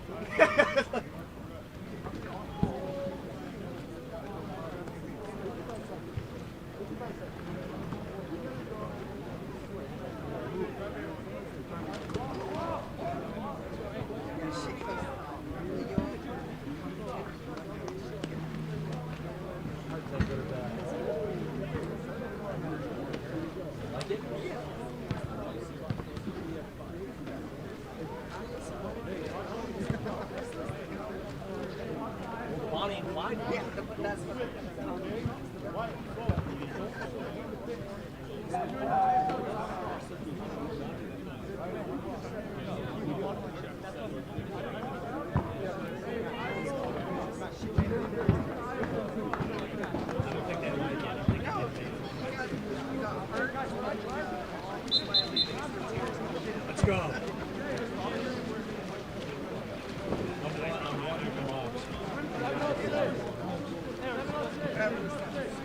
I always thought it was an 80s game before today. It's all right. Hardly got it on. Big watch, Max. Max, big watch. Watch your kick, Jaden. I wish I seemed like such a time. No phones too. I would have cried. Watch on your side. Go, Cam.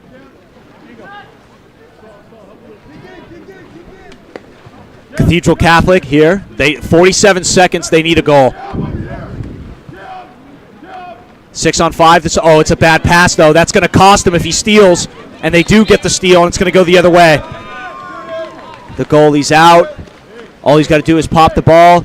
He's going to let this one go, and that's going to be a goal for Oaks Christian. It's number 7. It's Camden Coker. Oaks Christian puts the lead back up to 3 with 34 seconds left. Goalie is out now. Oaks Christian is going to have to be playing 7 on 6 for the remainder of these 34 seconds. They need 3 quick goals in the span of 28.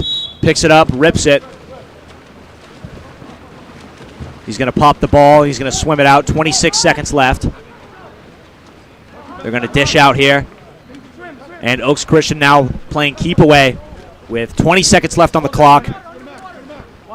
And it looks like Cathedral Catholic is going to fall. They're going to drop their first game here to Oaks Christian. It's a bad pass. Could be stolen. No. 4 seconds left. 1. And I'll tell you what, so many 6 on 5s and so many 5 meters. A lot of the 5 meters fell heavily to Oaks Christian, getting a lot of early center play in the first, second, and a little bit in the third quarter. First and second, I think they had 4 5 meters in a row that they all cashed in. And then I think Cathedral Christian losing this game by 3. You know, if they don't give up 4 or 5 meters, this is a 1-goal game. Maybe Cathedral Catholic, pardon me, could pull away with this game if they just subtracted a little bit of the 5 meters out of here. Oaks Christian remains victorious in this one. We'll be back with more games.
And we got any extra shades to rub in the ball? What's your name? Troy. Troy? Yeah. Easton. Easton, nice to meet you. Do you have extra shades by chance, Easton? Oh, I'm sorry. That's crooked me over here. I don't want him to mention me on the live show. I'm just giving him my name because he's friendly.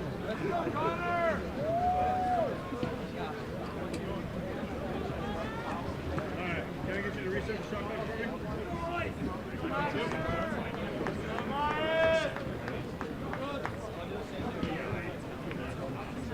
Come on, Jonas, here we go. Come on, Ty.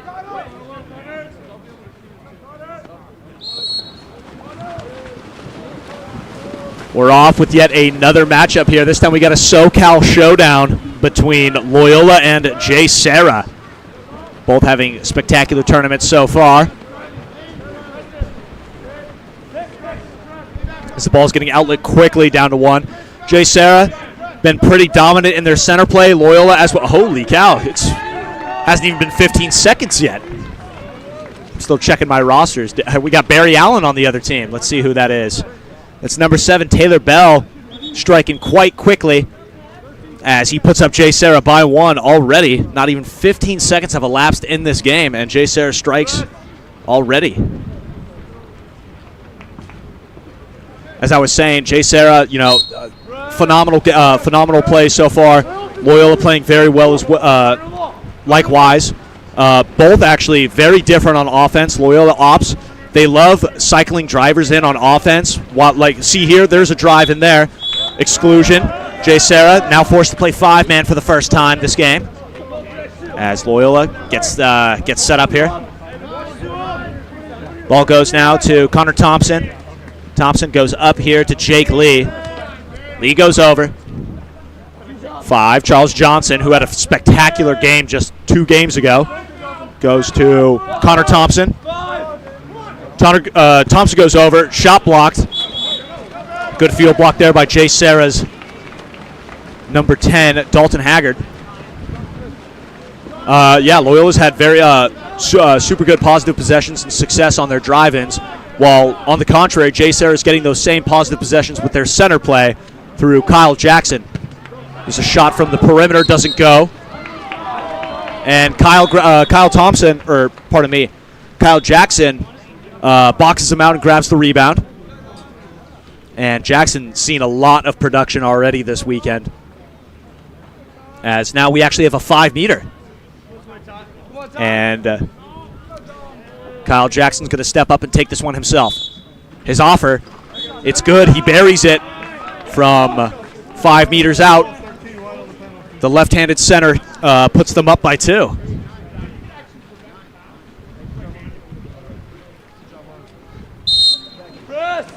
I just realized our camera was kind of glitched out. Very sorry about that. I thought it was moving this entire time. I'd like to apologize for those last couple of plays. As now we head on over back to a J. Serra stoppage. And now they're on offense. Come back over here to number 13. That's Beck Early. And it's going to be another 5-meter for J. Serra.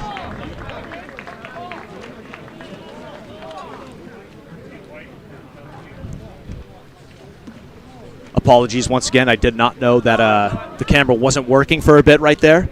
I apologize once again. Here's Tyler Anderson with his second 5-meter. Standing at the ready for the call of the refs.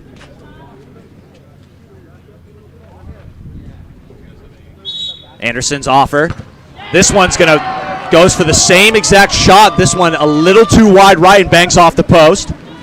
Loyola now trying to push this this opportunity. Ball goes immediately to the 4-5 side. Looking inside center. Good drive in. Another ejection. It's number 13, John Cowell's drawing that one. Ball's at the perimeter. Good movement here from Loyola.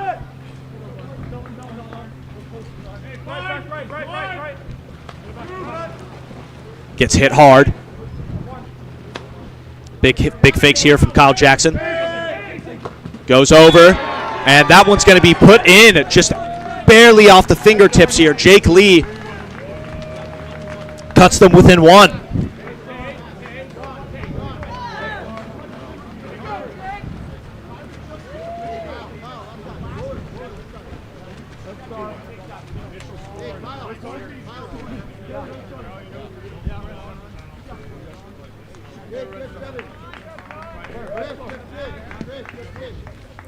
As now we wait for the after-goal play that J. Serra is definitely concocting up here. We're off. Ball still at goalie. Now it goes way out to the 5 here.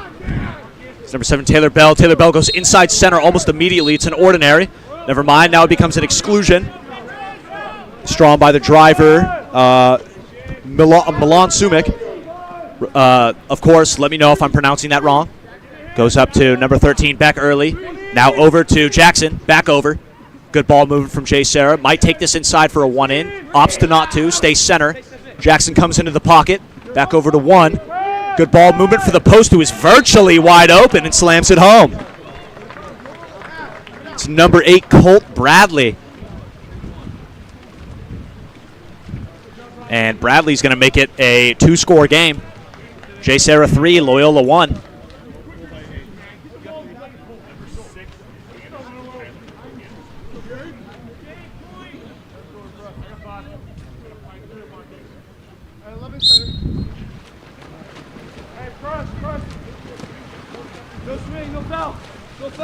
And apologies, it seems like I've gotten a name wrong already. The left-handed center for J. Serra is Tyler Anderson, not Tyler Jackson. I'm sorry. Getting some names confused as we go to Loyola possession. Goes over again.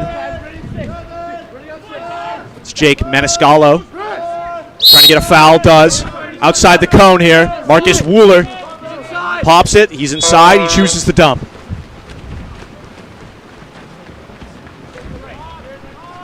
J. Serra back on possession.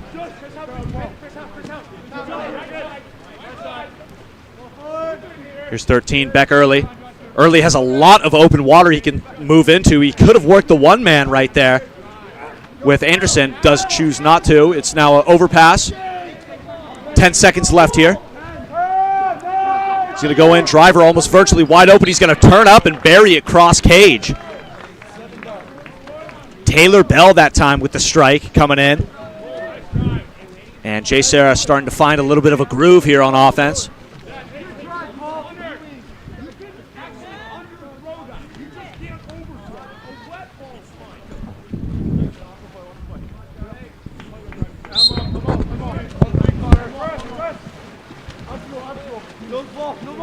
Go back to another Loyola possession, trying to get something going here. Maybe create a little bit of momentum themselves, as here come the drivers. Here comes one, ball side. Ball still up top. They go to number 8, Connor Thompson. Thompson goes down line. They go for the near side shot. That's swallowed up.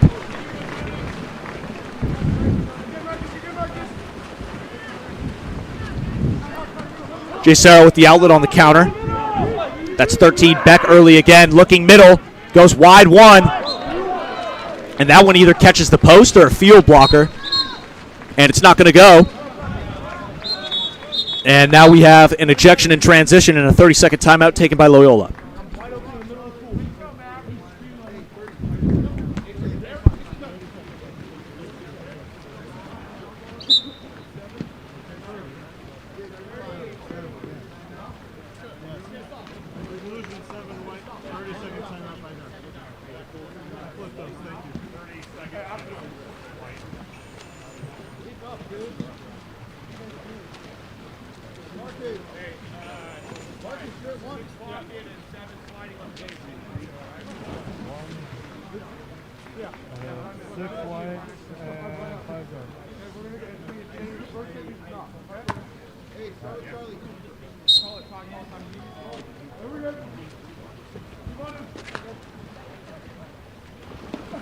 Back here, almost stolen away on the initial first pass here. Loyola trying to work the 1-2, the 3 2-post triangle with 1 and 4 as they slide 4 center. And that one's cashed in as they switch lanes really quick. As that is Charles Johnson cashing in on the 6-on-5.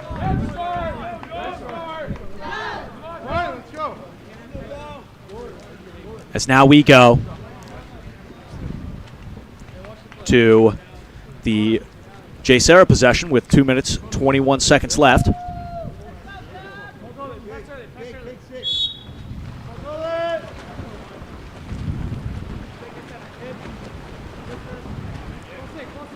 Ball comes up almost immediately. This is Max Davis-Denny going middle already. That's swallowed up.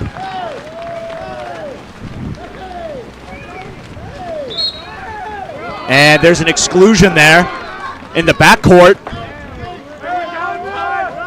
And now Jay Serra is down a man. Here's Loyola starting to gain some momentum off that huge block. They go to 14, Max Keldorf. Now up top to the 4 spot, 5 center. Up to 6 pocket. 6 pocket comes back to 5 center. It's Max Davis-Denny. Goes up to 6 pocket again, looking for a shot. Good field block there from Jay Serra.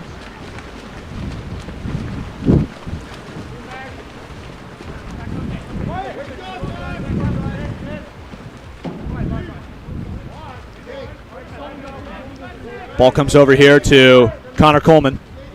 Coleman, a lot of room to work with here. Coleman's going to walk in. He's going to dish over to number 12, Brian Barnuevo. Goes back. Taylor Bell. Taylor Bell lets one go, and it's going to get swallowed up again.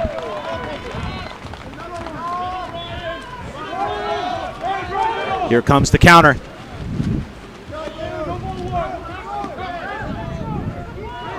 Loyola dishes back over. Trying to get it down as quick as possible. Inside water. Inside 2 meters. Good move in. And wow, there's no call. I'm actually very perplexed on that. Inside water, 3 men around him. And let's go and spins the ball, and nothing is called. Loyola with almost an unlucky break there with the call. Jay Serra back on offense. Going to go over. Ball's hit and taken back. Both teams playing some really good defense now in the endings of this first quarter. 23 seconds left. Number 14, Max Keldorf. Just going to try and get a foul. Goes back to Keldorf. Scanning the floor. Goes down to 5. It's with Max Davis-Denny. Denny goes inside water and gets the 5 meter that time. And he draws the 5 meter on number 6, Tyler Anderson of Jay Serra, who has earned already 2 5 meters for Jay Serra, and now picks up one of his own on the defensive side as Charles Johnson, his offer. And he's going to bar that one out too. So Charles Johnson misses his 5 meter. That one's tipped at the end of the quarter, and we are going to the second. Once again, I apologize for the camera work. I did not know it short-circuited right there. And we will be back for the second quarter for J. Serra to Loyola.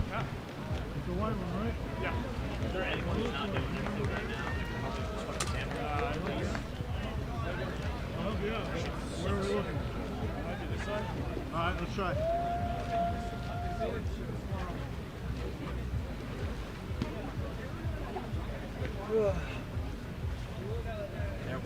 I'll grab a new I don't see it on this app. I'll grab a new one. Okay, let me know what it is. What number were you? What number cap? What number is good?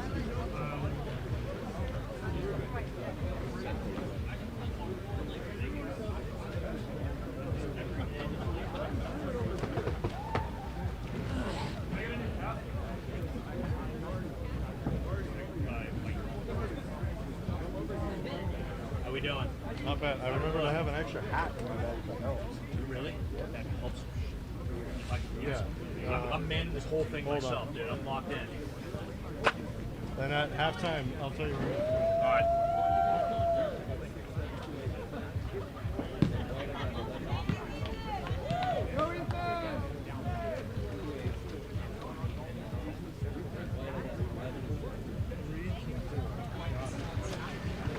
I thought so too, but okay.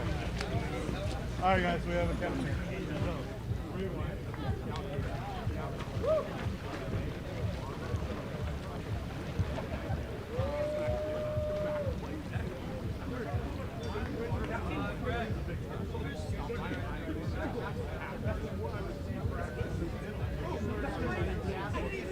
Oh, okay, right.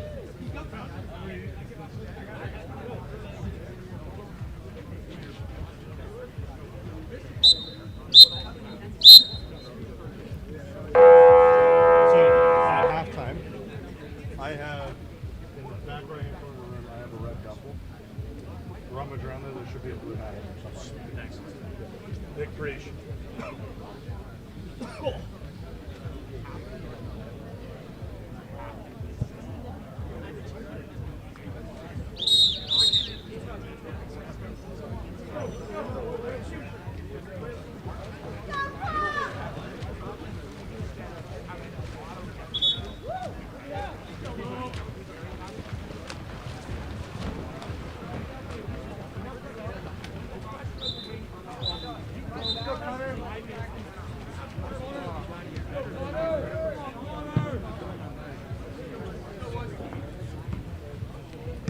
Let's go, Connor. Win this.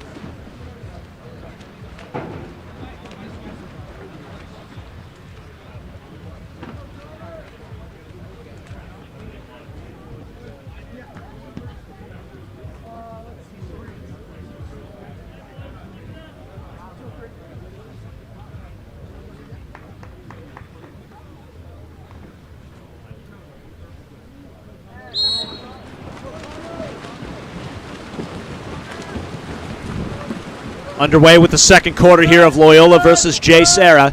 J. Serra holding a 2-goal lead against a very formidable Loyola team.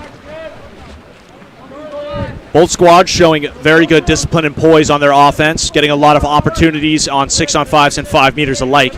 As J. Serra is going to start this one off, as they go immediately into center for Anderson. He's going to retaliate. Almost another goal within almost 15, this time within 20 seconds, as Tyler Anderson tacks on one. Making the score 5-2 here for J. Serra. It's now underway with Loyola's side of offense. Looking for a foul. No foul is given. Goes to number 3, Jake Lee up top. Lee is going to go down to Johnson. Left-hander. Surveying the tank. Has a man driving in. Gets ball side. Ejection is called. It's number 17, Marcus Wooler, drawing the exclusion there. Ball comes up here to Max Keldorf. Keldorf now goes to Jake Lee again. Keldorf and Lee up at the top at 4 and 5. They go down to Johnson at the at the 6, trying to work this 3-post triangle. Could swing it back over like they did before and go to the opposite post. And then that's in fact what they do. They go to the one pocket and can't get it. And it's going to be an exclusion in transition. Big opportunity here for Jay Sayre. They're going to take a 30 to set up a play.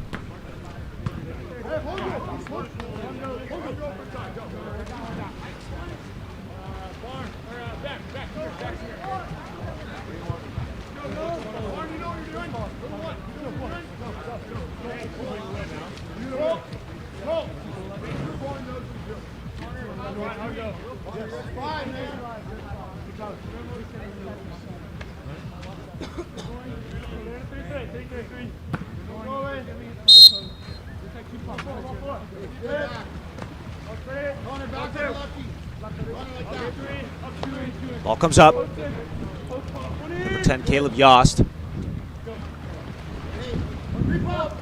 All the way over now to Max Davis-Denny, who lets one go off the post and can't get it.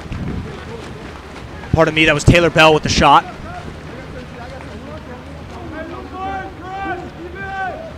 Now we're back here, Loyola's side of the offense.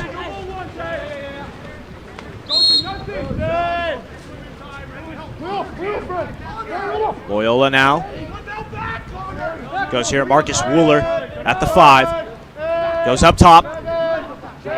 Has his man Jake Lee over to Wooler again. Wooler lets one off. Banks off the face of Anderson and grabs the board.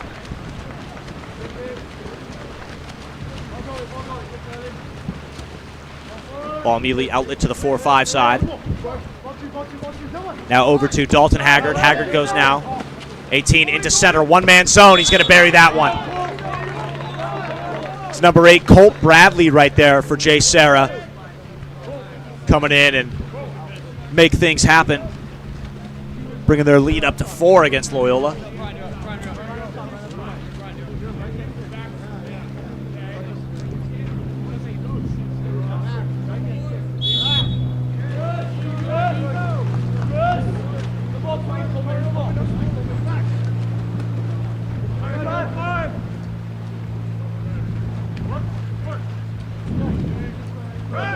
Seems like our camera's a little bit stuck right now. I'm going to go really quick and fix it.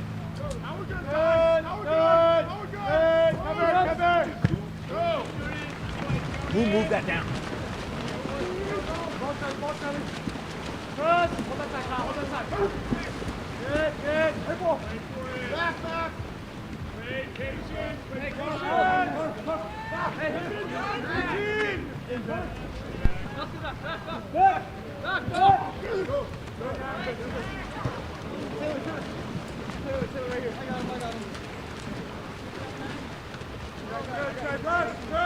Apologies for the camera.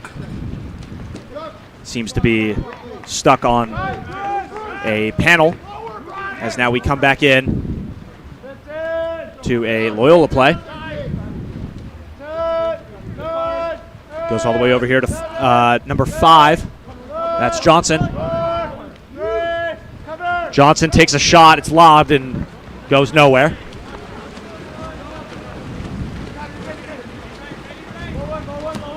As the sun is finally starting to set here at Sacred Heart. Jay Sayre is going to swing it all the way over into center. Dangerous trouble here. That's inside water, and it's going to be an exclusion. That's Tyler Anderson. Ball comes up to Taylor Bell.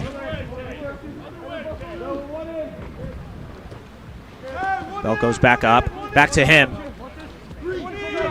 Up to the 2 spot. Good ball movement from Jay Sayre, keeping the ball really dry. Taylor Bell going to go up now. Goes to Beck early. Goes to the post. Really good passing there. Field blocked. It's going to be rebounded by Anderson. It's going to be snuffed out on the near side.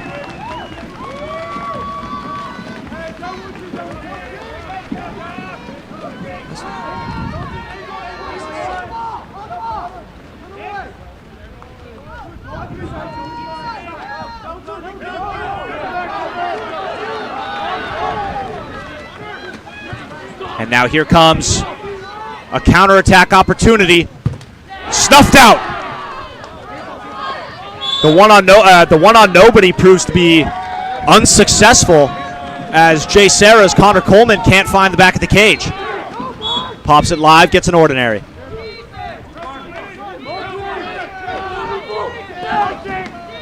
Goes over. It's going to be an exclusion here. Anderson drawing it. Pops it back for the near side, and they get it. It's Taylor Bell once more.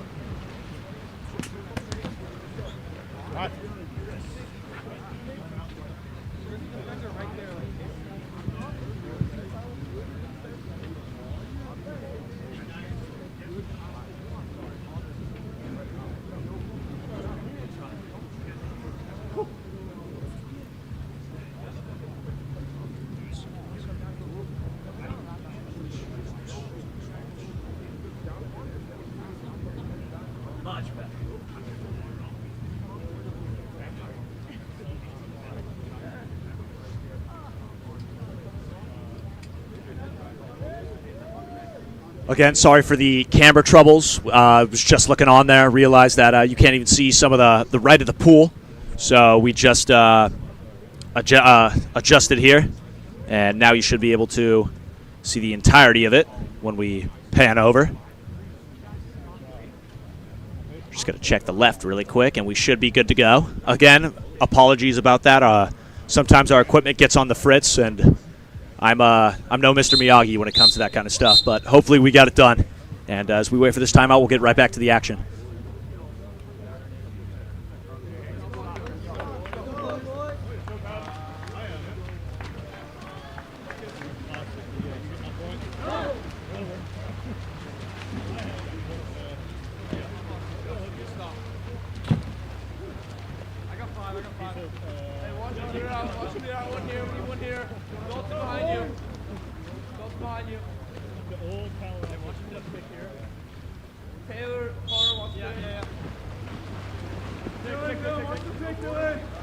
Back underway off the Loyola timeout play.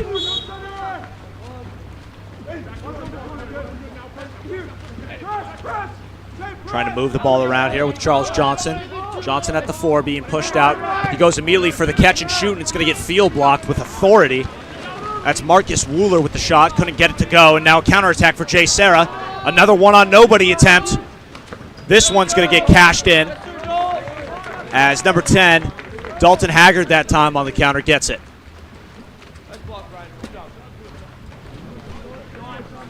And Jay Serra is starting to take a commanding lead with some rolling momentum here in the final 2 minutes of this half. About 1 minute, 36 seconds left to play.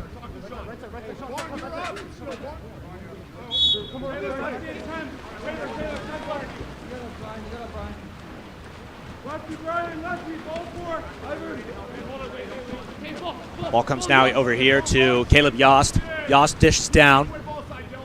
Marcus Wooler with the press. That goes over the head. Yeah, that's a. Normally, I'd say that's a great play if it wasn't illegal in water polo rules. Can't go over the head if someone's back. If you're fronted, can't make a pass over the head. As here we go, big fake here from number 7, Taylor Bell. Establishes himself as a threat in this Jay Serra roster. Going back all the way, catch and shoot opportunity in case he catches, fakes in, draws all the blockers to him. And almost another rebound for Jay Serra by Brian Barnuevo.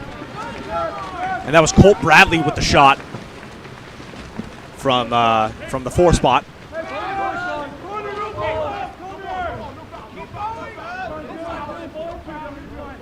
Loyola getting pressed out here. Goes all the way over here to number 17, Marcus Wooler. That ball's going to get ripped away by Jay Serra. Number 7, Taylor Bell. So now Jay Serra is looking for an opportunity. Bell faking in. Goes all the way to 21, Dylan Park. Park's going to fake in, go. Can't get it. Park rebounds. Goes down line, could get center play here. Spin around again. That shot's ripped at the cage and it gets blocked. 1 second left to spare. And the quarter is over before the rebound is grabbed and put in the cage by Sean Anderson. Without further ado, we go to the second half. J. Sarah with a dominating 6-goal lead over Loyola. J. Sarah 8, Loyola 2. We'll be back after the half. I'm good now, Easton. Sun's down. Okay. Thank you, though.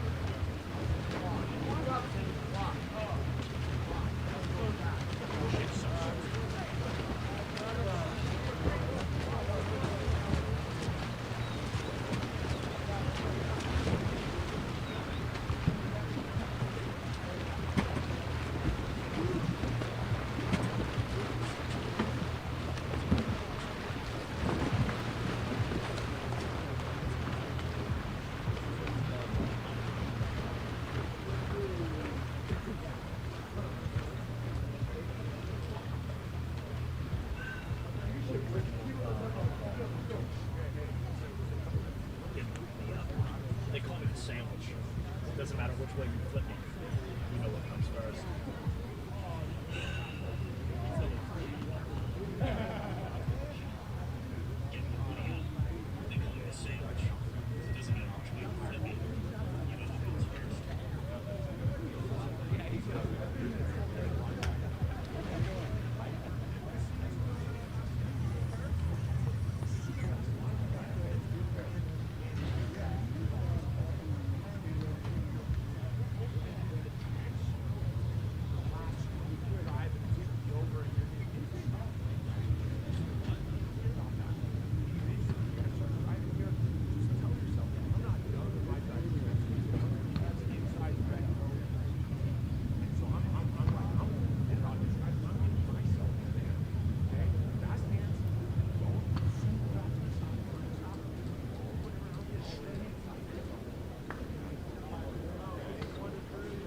You know what comes first.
Back underway here with the third quarter of Loyola versus J. Sarah. J. Sarah winning the sprint and starting with the ball here. So now the ball's going to be hit out here to Dalton Haggard, who goes over here to Dylan Park. Almost immediately into center for Anderson, trying to feed the beast here, and it's going to be another 5-meter. So Anderson draws his third 5-meter of the contest. And it looks like number 7, Taylor Bell, is going to step up to take this one.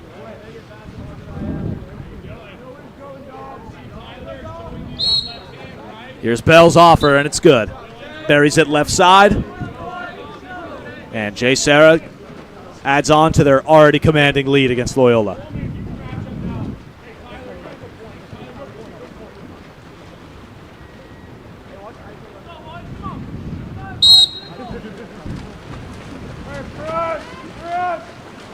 So now we go into the Loyola front court. As the ball is getting pressed here, Max Keldorf's going to air it all the way down to the 5 spot where there a foul takes. Goes all the way across, catch and shoot, and it gets snuffed out. What a pass that got put right on the money for Chris Petrosian. But Jay Serra's goalie, Jonas Ransford, goes the distance and takes away that near side and is followed up by another Jay Serra goal.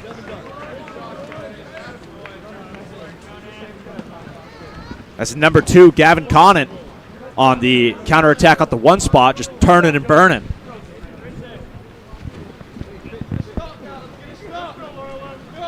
Now Jay Serra, 10-2.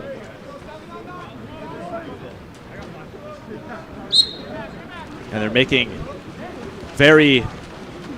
making some work out of this. I wouldn't say quick work, as Loyola is a very formidable team that just doesn't back down.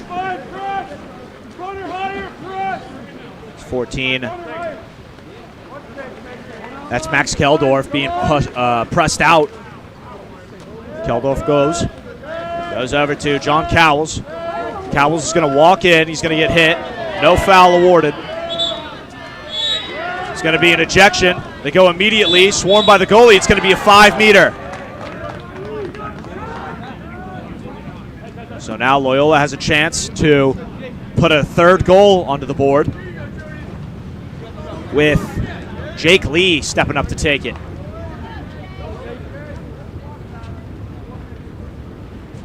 Jake Lee's offer. It's good. Goes right side, skip, puts it in. Loyola has their third on the night here against Jay Serra. Just elapsed under a minute 15 here in the third quarter.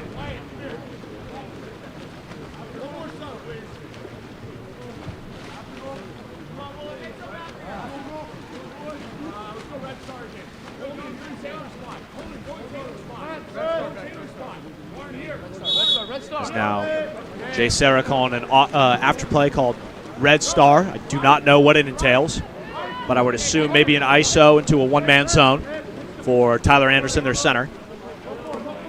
As they now go for Connor Coleman. And they do get the one-man zone with Anderson, but he buries it right up against the chest of Loyola goalie Dominic Campagna. Good save by Campagna, keeps the score 10-3. And now we have an offensive going the other way. It looks like the ball is going to stay at that 2-meter line. Anderson's going to be the first one to it.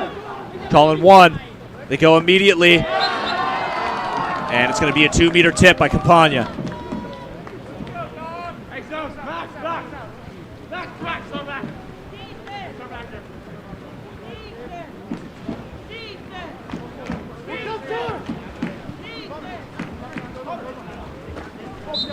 That ball got buried with some authority right there. That was Connor Coleman with yet another goal for Jay Serra as they make it 11-3 against Loyola.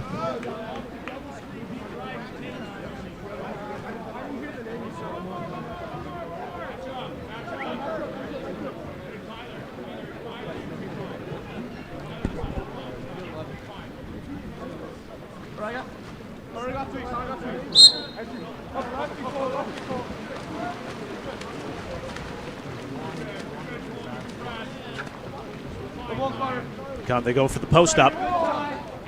Gets popped in the face. Foul is given. That's number 5, Charles Johnson.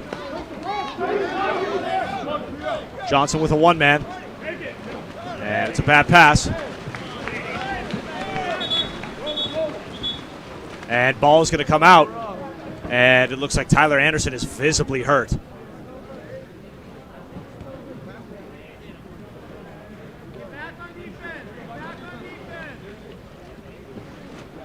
And yeah, he's bleeding from the nose, it looks like, as he's going to come out of the game to get checked out.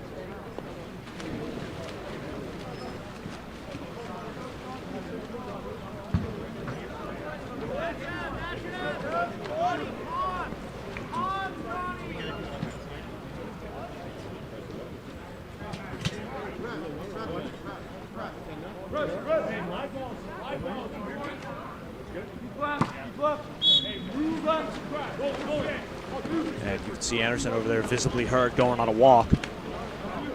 It's going to be a turnover.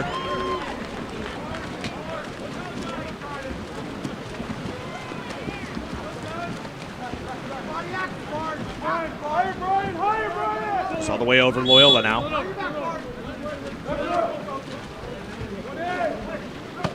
On the drive. Goes for number 3, Jake Lee. Over now. Max Keldorf. Keldorf all alone now. Gets picked up. Keldorf grabs the foul. Come up top. It's a bad pass.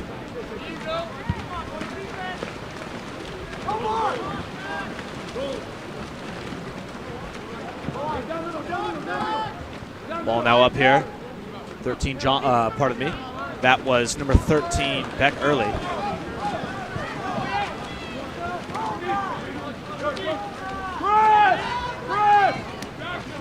Now he goes to Jake Lee. Jake Lee coming, he's just going to pick it up and go. Can't get it.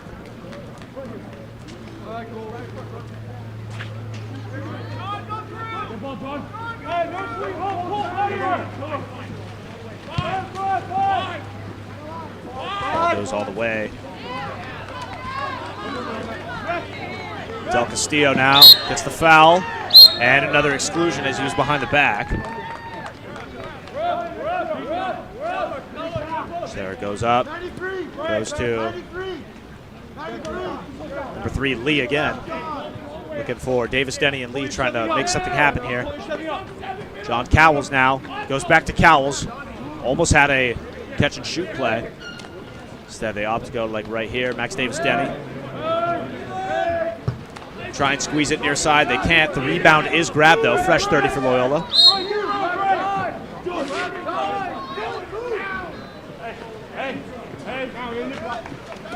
Goes over. Number 3, Jake Lee again. Going back the other way.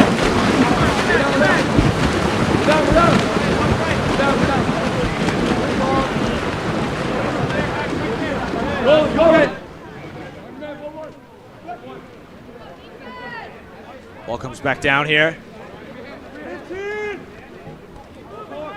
All the way over, that's with Colt Bradley.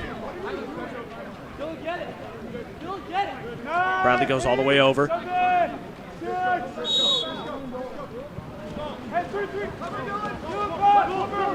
Goes over all the way and tries to squeeze it near side. Can't get it to go. That's Brian Barnuevo. All the way over here now to a Loyola counterattack.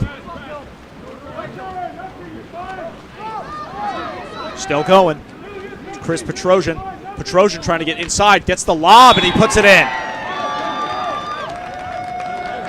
Chris Petrosian's going to cut the lead now to 7 instead of 8.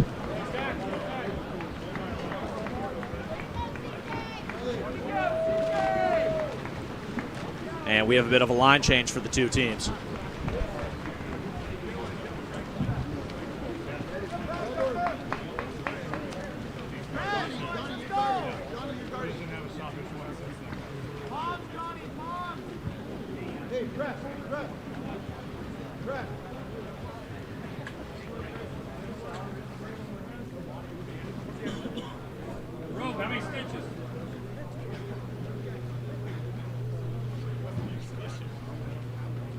Just get cut open.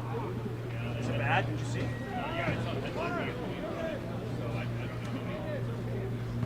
Laceration? Yeah.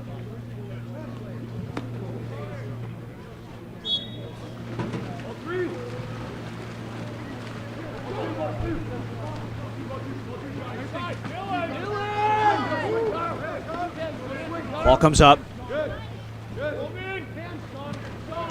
Haggard.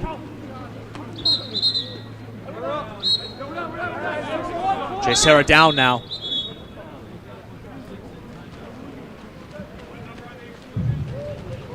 And now we have a timeout called by Jay Serra as John Cowles picks up an exclusion for Loyola.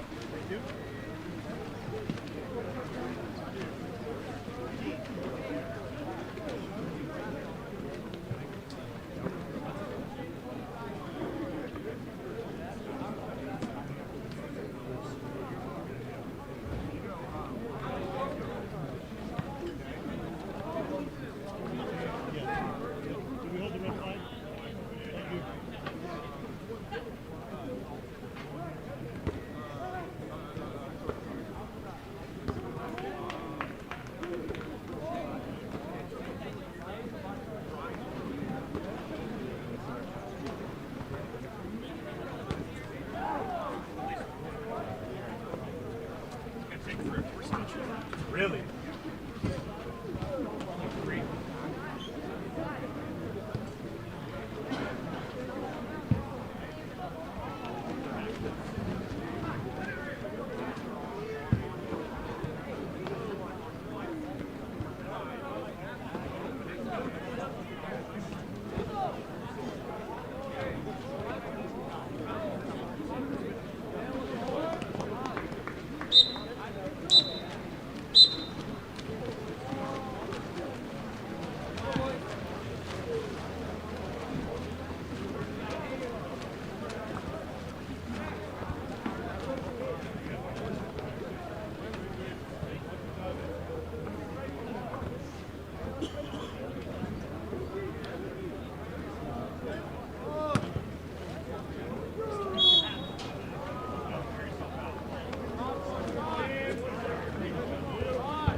One minute 42 left to go here.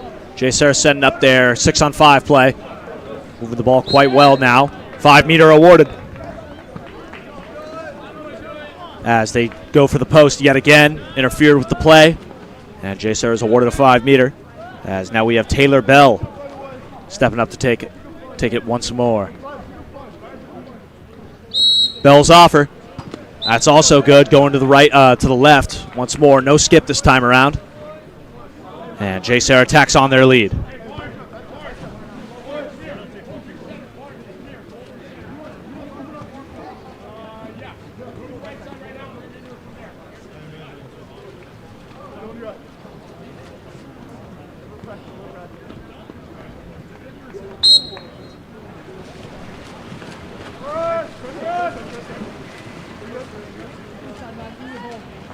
Getting a little weird now. And that's going to be an ejection, grabbing the hand a little bit. 21 Dark is getting ejection. That's Dylan Park taking one. And now we have number 6, Kyle Jackson with the ball. Jackson goes up to Kim. Kim sliding into the pocket. He's going to opt to go all the way over. Now we go back to Johnson. It hits the lane line, and that's going to be a turnover. So now we go back the other way. Goalie looking middle. He opts to just go all the way down here.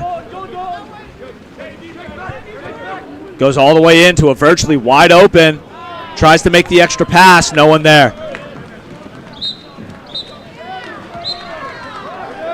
And an ejection in transition here. Timeout is called for Loyola. So Loyola earns an exclusion and will take over on 6-on-5 after this timeout with 51 seconds left in the third.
back here for the Loyola power play. And it's going to be a 5-meter awarded. So Loyola's going to have another shot to put up number 5.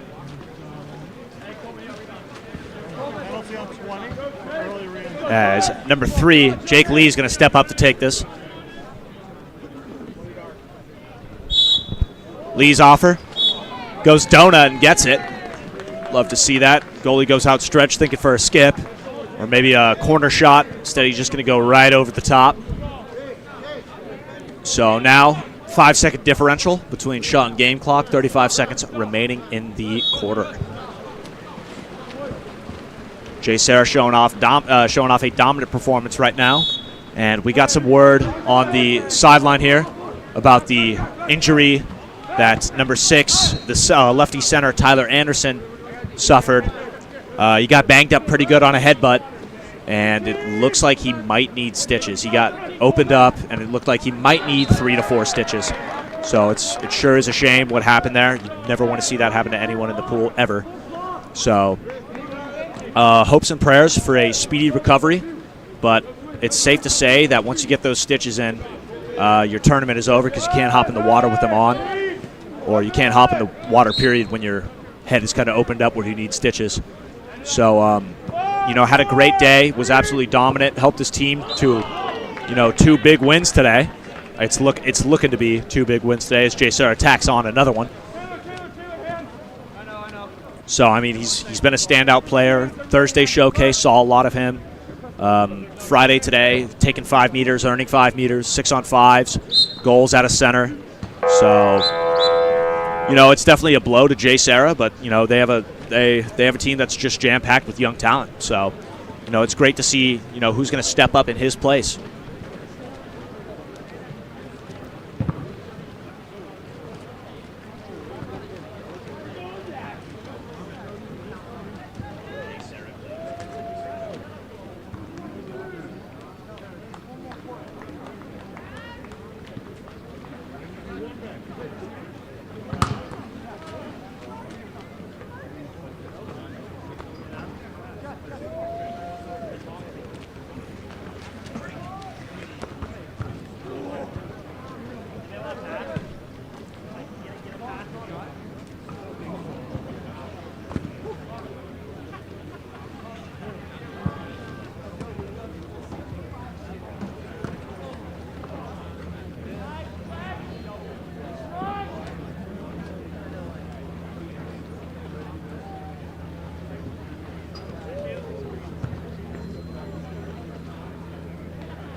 One, two. Hey, left side. No foul. that your ball? Chase it, Coleman! Chase it, Coleman! Wow. You better hope that doesn't open up. Up to 11. Yeah, I was about to say, okay. You know what, I'm not going to say a word.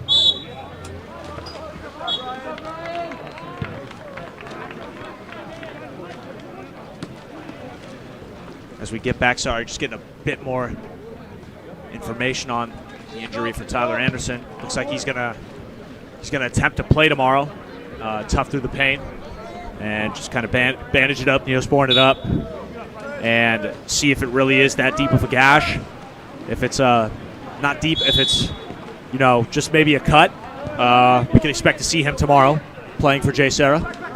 If it's pretty deep, most likely we're going to see him on the bench supporting his team with stitches in. So let's hope for the first option and hope that he's not too injured so we can see him play some more. As that shot from Loyola is going to go careening off Jay Serra's goalie Jonas Ransford, who's had a great game so far, only letting in 5 goals.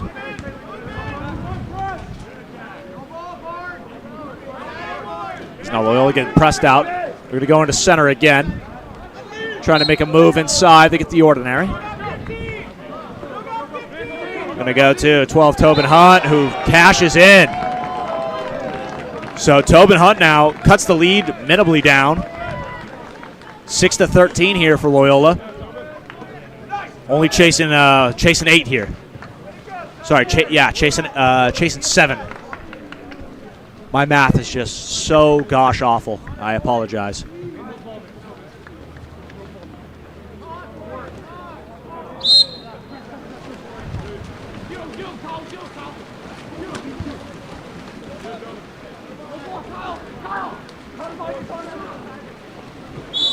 Well, gets swung 5 meter.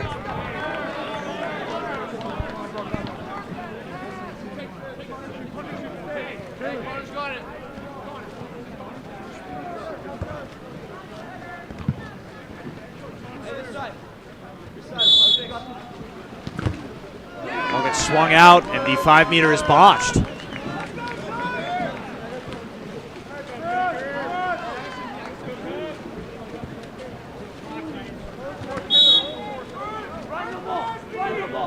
Loyola back on offense. Ball goes up.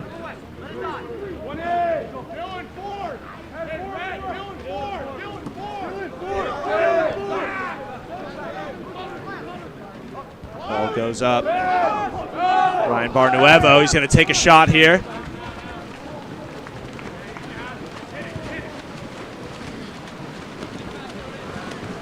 He's just going to get up and rip one, and that's an absolute bullet, absolute snipe of a shot. That is Connor Coleman just literally turning it around and letting that cage have it.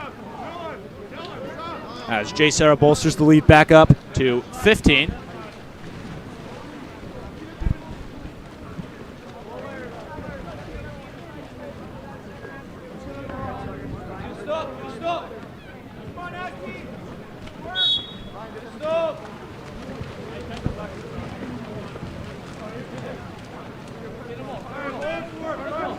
Ball comes up.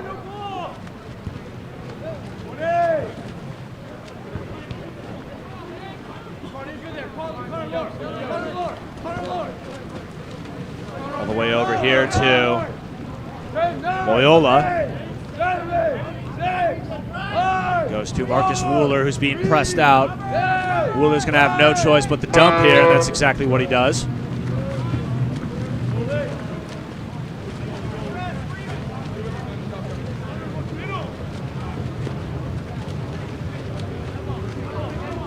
Jay Serra looking for the ball, can't get it. Opts to go right to him. They go immediately down line here. Going to Connor Coleman, almost all the way in. Can't get it, it's going to be stolen away.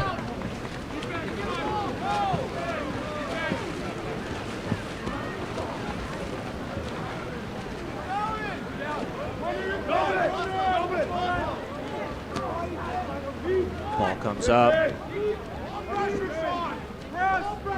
Number 10. That's Dalton Haggard. Pardon me, that is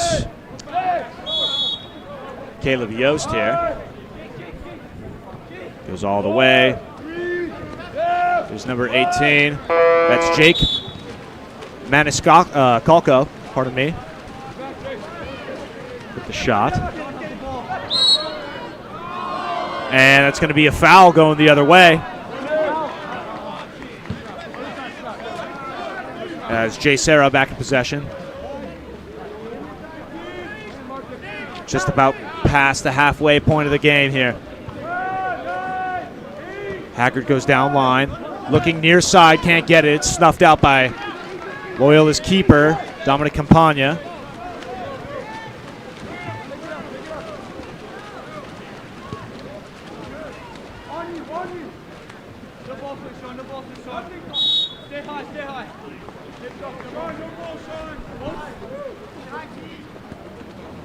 That ball is going to be deflected off the hands of Taylor Bell, and Loyola is going to get it back. Luckily here, that was almost a steal. And no choice but the dump once more.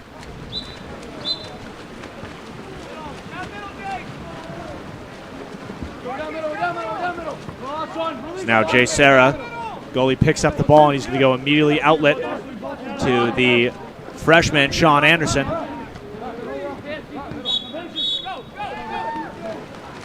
And called for swimming under, so offensive on Jay Serra. Gives the ball back to Loyola.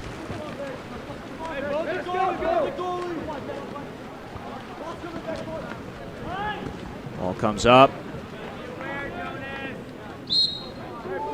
Good shot there from Loyola, trying to go cross cage and couldn't sneak it in. Goes all the way over. Here's number 10, Caleb Yost. Trying to step in, grab a foul, can't get it. Now he gets the foul.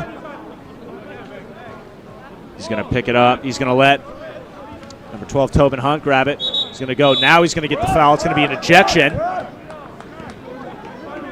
He's going to pick it up. Go immediately over to Caleb Yost, who goes down line. It's 19, Jake Maniscalco. Ball goes up. Shot off cage, no good. And the timeout is called by Jay Serra after the successful 6-on-5 stoppage.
Ball comes out.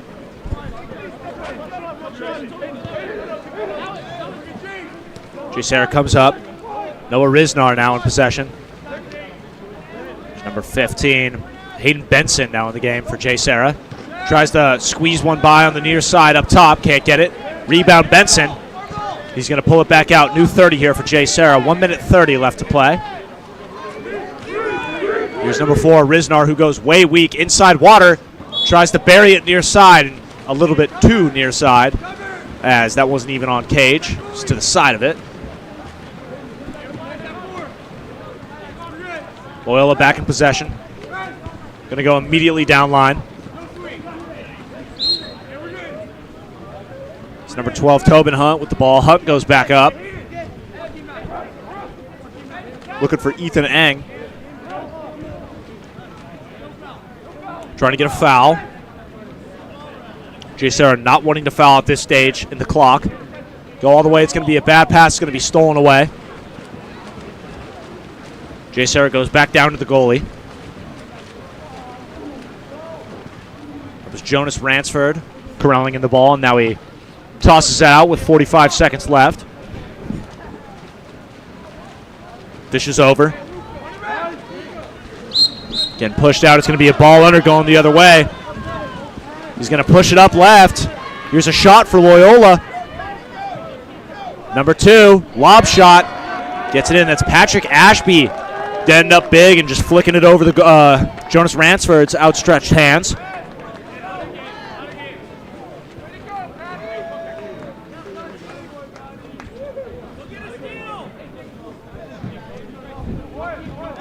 That brings the score to 15-7 with 29 seconds left to play in the game. So this will be the last possession of the game, and Jay Serra will come out victorious against Loyola. So now it's just a game of keep away between the two teams. Both teams seen a lot of success with their front courts. Just seemed Jay Serra was just much more better executed on their 5-man defense and their front court defense retrospectively than Loyola.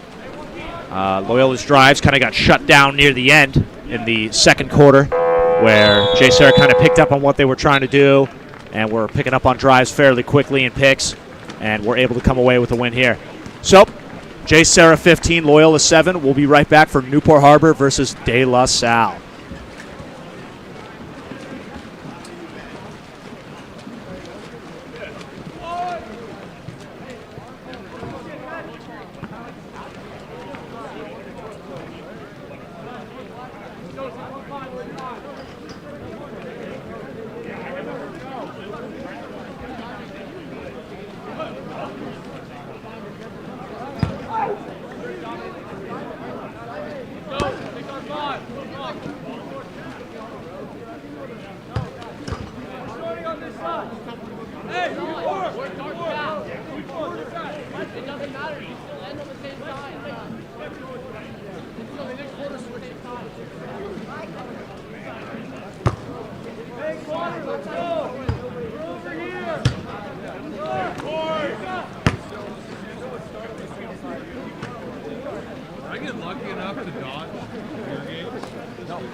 Can I start a game or something? Do I have your permission, officer? What we supposed to sign on the keys? Yeah, I'm texting my mom. Just wondering how work's going. I'm telling her I'm doing this shit by myself. Simon. You're my god. Thanks, Ethan. Are you done for this game? This game lost. Oh, dude, sit with me.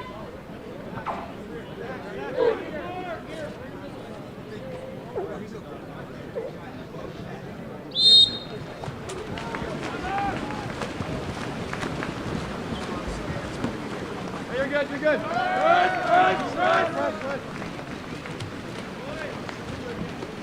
Back underway for one of our final games tonight. We got Newport Harbor in the dark versus De La Salle in white. Two very formidable teams going at it each other. De La Salle beat a very, very tough Harvard Westlake team in the Thursday showcase, while Newport Harbor ran over a Greenwich team during the Thursday showcase. So we're going to see what these two teams stack up against each other here tonight at Sacred Heart Pool. As Newport Harbor's going to pick this one up, set his man in 2 meters, can't get it. That was Connor Ohe with the pass for Newport Harbor. De La Salle in position.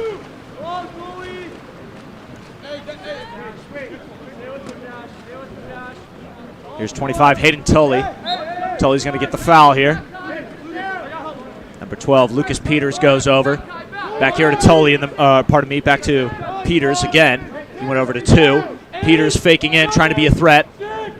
6 seconds left. He goes for the lob that's going to get pulled down by Newport Harbor's keeper, Luke Harris.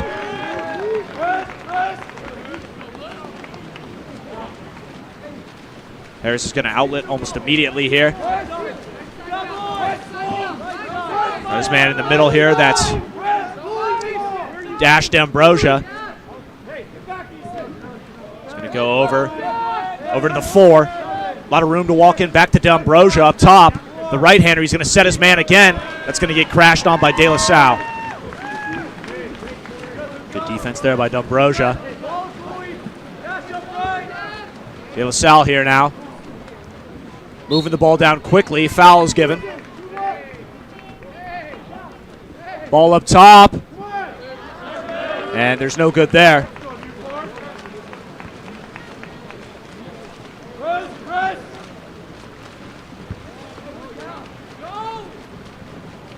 Ball about to cross the half plane here. Newport Harbor back on the counter. Go back over to 14, Connor Ohe, who lets it rip from way downtown, is going to cash in. The Southerners, Newport Harbor, are going to strike first against De La Salle. 1-zip with the snipe from Connor Ohe. Old like old. Perfect. Sorry about that. Thank you again for... It says Ohe on here. Again, I apologize for the butchered name. It's got an I instead of the L on the roster sheet here. So I'll make sure to get on that front for now.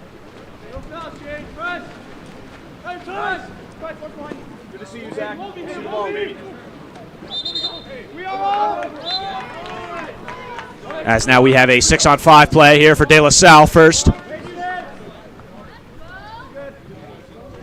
De La Salle moving the ball around. Goes all the way to the post. And they go for the Blake Griffin Lob City play, and it's going to work out for them as De La Salle gets back on the board here.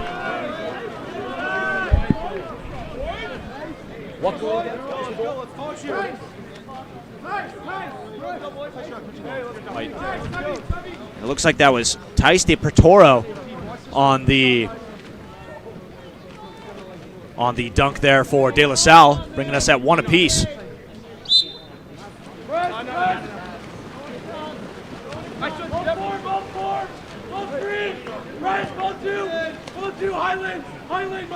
There's Connor Ohl. He goes down. Back up to Ohl here. He goes up to Santino Rossi. Goes in set. This is dangerous here. Great save by De La Salle. De La Salle's Will Core wheels that one in. Now he's going to deal all the way down to the 1 spot. De La Salle trying to set up a counterattack goal. Can't get it. They're going to try and balance out now to the 6-on-6. Gets the foul. Ball gets swung way out. They broke the drop. One-man zone. Goalie's out. And it's going to be a ball under. Almost a finish through two people. De La Salle center Colin Sullivan almost getting the job done.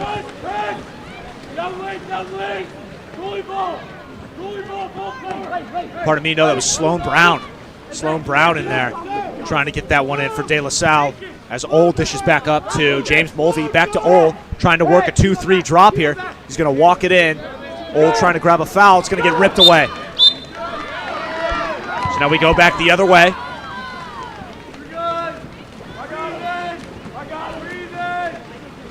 Even on the counter here. Here comes De La Salle. Here's David Kaskov. Skov's going to go over to Lucas Peters. Peters is going to get up, give one fake, get hit. He's going to get the foul outside of 5. He's going to pick up and shoot anyways. Another good save from Newport Harbor keeper Luke Harris, who's going to open it all the way down already. Newport Harbor trying to catch him off guard. It's a 2-on-2. It's going to be tipped up and stolen away. Good recovery from De La Salle. And De La Salle trying to neutralize Newport's counterattack here. Something they're widely known for across California is how fast Newport Harbor can get down from 2-2. Foul is done. Ball's dished out to David Kaskov.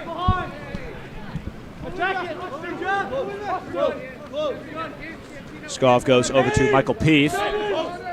Peef he goes for almost a spin lob from way outside. Can't get it to go. I don't know if that was maybe a pass. It could have slipped out of his hand.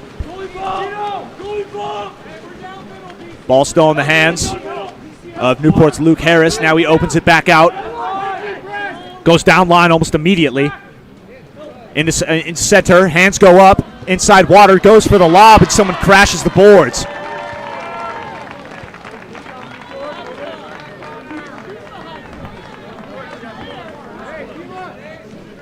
That was number 14, Connor Ole, crashing the boards hard there to get the second chance goal.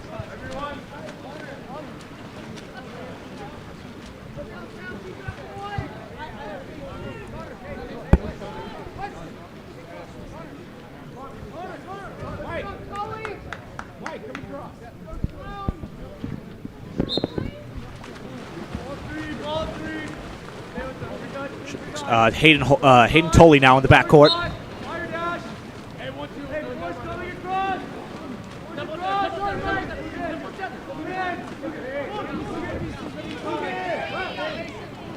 Ball goes out. Here comes De La Salle. Huge ripping shot from the one spot.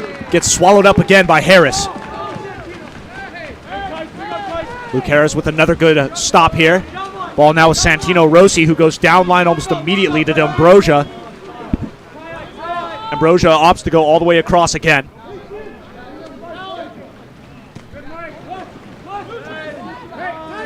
Ball up. Here comes Santino Rossi with a snipe and can't get it to go. Good box out there by De La Salle. No rebounds here.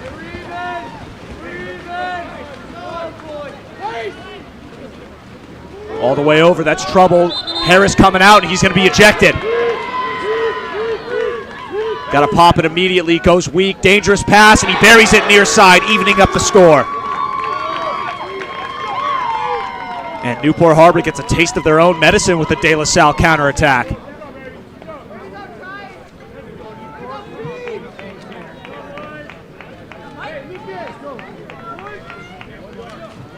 That was Michael Peef with the score there, number 10. Burying that one home. Perfect place, perfect positioning. Goalie's out.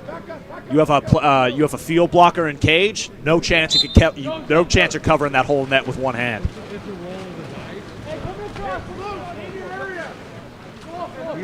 He was inside. Ball's up. Here comes Newport Harbor, trying to break the tie. Here's Luca Vanderwood. Ball's hit by a field blocker. It's going to be cleared out as Newport Harbor tries to crash the boards. And you can see a little bit of a push-off here. Newport Harbor loves their counterattacks. They hate being down. Now they're up. Here's De La Salle. He tries to skip it. It's going to go way over the cage as he had a really good look. 48 seconds in the quarter.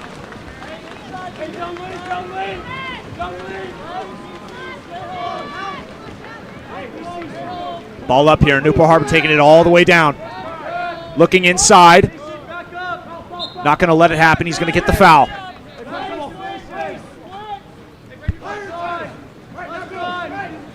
They're going to go over. Walking in. He's going to let that one rip over the cage, and we're going back the other way.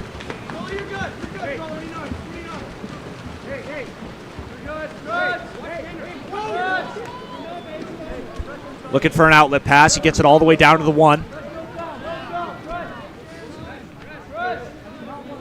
De La Salle now. Goes over to Hayden Tully.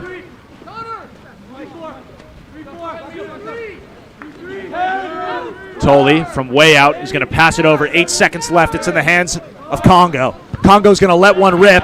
It's another great save there by Newport Harbor's keeper, Luke Harris. That will take us to the end of our first quarter. 2 all De La Salle, Newport Harbor tied up at the end of 1.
About ready to get underway with the second quarter right here, Newport Harbor versus De La Salle. And honestly, this game's a lot closer than I expected. I thought Newport Harbor was going to come out guns blazing, kind of run over this team like they did with Greenwich. And it's super sick to see that De La Salle is not only willing to swim with Newport Harbor, but willing to also outswim them on some instances of the counter. They've gotten some good looks on the counterattack, which is something Newport Harbor is very good at. It's something they're known for is, hey, we're gonna get a stop. We're gonna press you out. We're gonna go into our logical zones, and then we're going to counter you. We're going to get down the pool quicker than you. As there's a turnover here, De La Salle ball. And here we go. It's a foul up here. As you can see, De La Salle's churning up the pool right now. It's something Newport Harbor is known for, is getting down in the counterattack, getting ejections in transition, and setting up their 6-on-5 early. And that's how they see so much success, is that they're so disciplined in their system, and that's how they can execute it so well. As De La Salle rips a shot here, that was number 11, Caden Schroeder, trying to make something happen on that near side for De La Salle.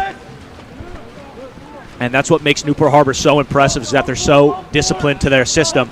And Coach Ross Sinclair has done a great job of coaching these kids up on how to play water polo.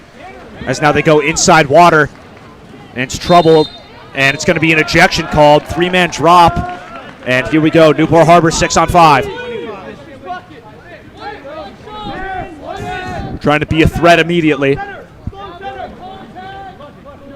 Goes all the way over. To the 6, all to the post. Oh my goodness! Bringing the house down. That's Luca Vanderwood. You see him cock that thing back? That's the definition of a big boy finish. I mean, if you go on YouTube and look up big boy finish, that's coming up on YouTube. As Newport Harbor breaks the tie here and puts up goal number 3 against De La Salle. Going to the post is one of my favorite plays in water polo. I mean, it's basically bigger man wins. At that point, you're throwing it up. And right there is just a perfect example of Newport Harbor 6-on-5. De La Salle yet to convert on a power play here, but it's super sick to watch them go at it like this, and it's super sick to watch the De La Salle team willing to swim with them and get down the pool. I mean, these kids are fast. As we wait on the official signage and a little bit of a line change from Newport Harbor.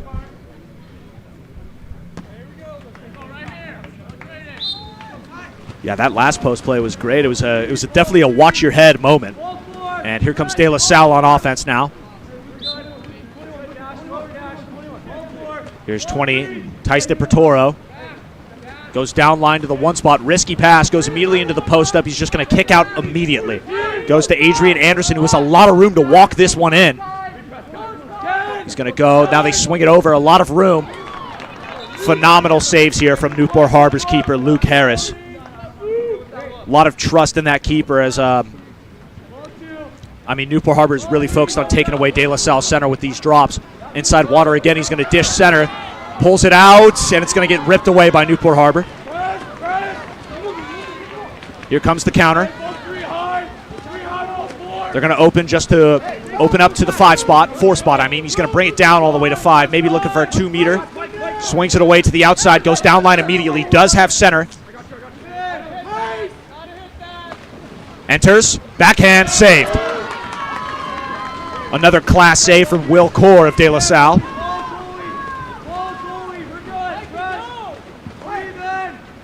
Ball goes all the way out, another risky pass to 1. Here comes the drive opposite side. De La Salle's going to dish. Ball goes up, looking for a foul. Hard foul, working him back in center. He's going to pop this live, set him immediately. It's going to be an ejection. Here comes the De La Salle power play. He's going to let this one go almost immediately. And De La Salle, striking from outside, are going to get that one going. That was number 2, Sloan Brown, getting the job done for De La Salle. We're tied up at 3s. About 4 minutes, 24 seconds left to go. The thing about this game, it's making me wonder, because these kids are swimming their butts off right now, is, you know, who's going to gas out first at this point? Because these kids are countering hard down the pool. They're making quick passes, quick explosive moves to get into position. It's only a matter of time before one team gasses out. Whichever team has more conditioning and more discipline under their belt is, in my opinion, going to win this. It's going to come down to, you know, just the hard knocks. Inside water, he's going to let that one go. Great look in for Newport Harbor as number 15, Jeff Slutsky, the right-handed center, is going to get that one done. Slutsky had himself a game against Greenwich at the Thursday showcase and finally got to show off a little bit of his skills of his own with the inside water finish.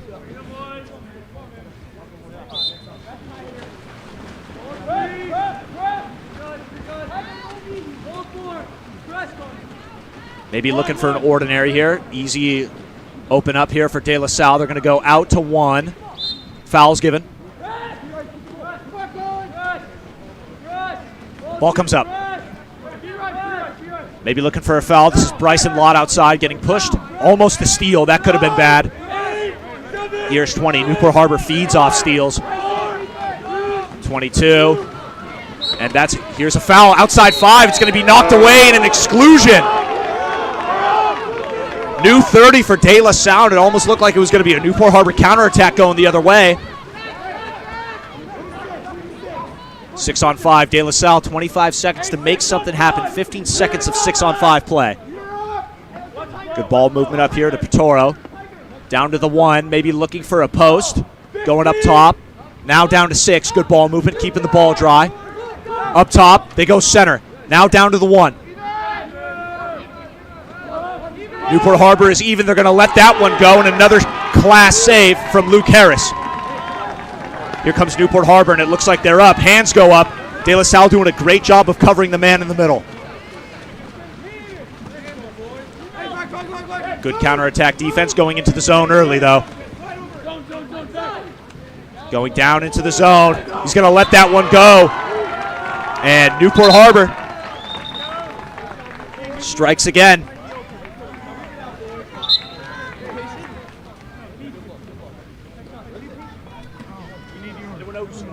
Right there, right behind you.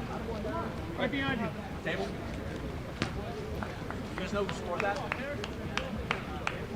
14? Thank you. I can't see the cap, so I might ask around them. That was number 14, Connor Ohl. And as we have a timeout called by De La Salle, and Newport Harbor jumps to a 2-goal lead here. And I mean, you could honestly, you could feel the intensity and you could see the speed at which these two teams are playing at. This is a different level of speed we've seen so far today, and I'm here for it. This is phenomenal. Just the speed that this ball is being passed around on the counter. Everyone knows exactly where they need to go, where they need to be, who's going to be set up and what. I mean, it's almost like second nature.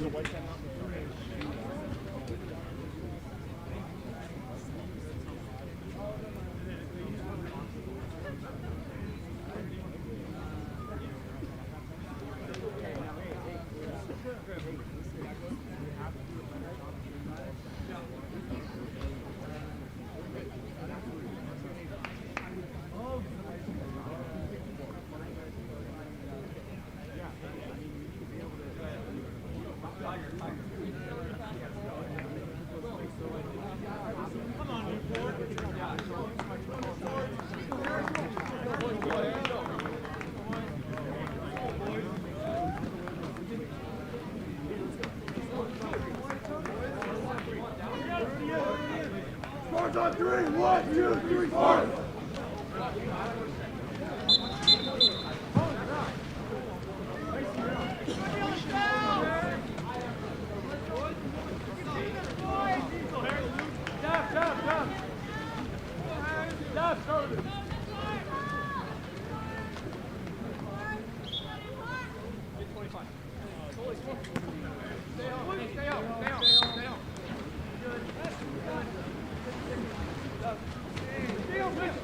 Ball goes up. De La Salle now.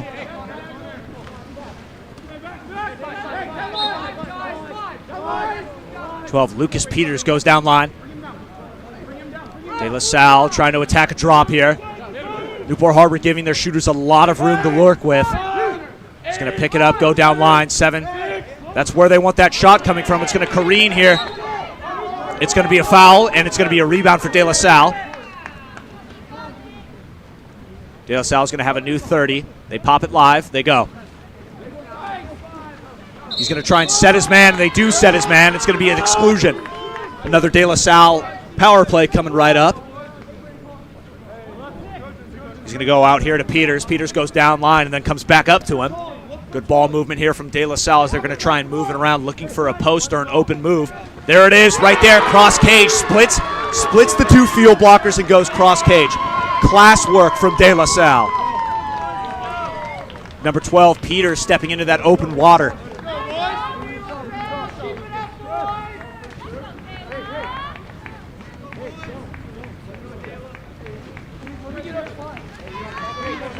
As now the sun has finally set here at Sacred Heart, and the lights are on. The Friday night lights, if you would, and if you ask me, this is much better than Friday night light football. I think these are going to prove me wrong, but I think these two are the best in the tournament right now. I mean, you could just see the speed and the intensity that they're playing at. I mean, this ball is flying around. It's almost like you're watching collegiate level water polo. Newport Harbor moving it around. Big fakes, being a threat. He's going to bury that near side. Newport Harbor strikes back almost immediately. That was number 10, Mason Netzer, on that shot.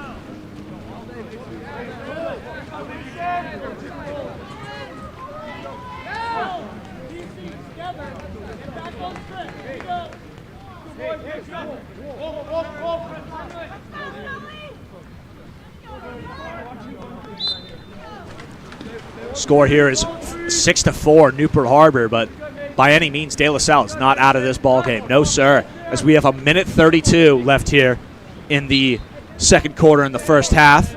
As the ball now is here with Tice de Portoro. Portoro goes back up to Davidka Skov. Skov goes way down to the one spot. Now attacking in, trying to be a threat from that minimal angle down there at the one. It's going to be another exclusion.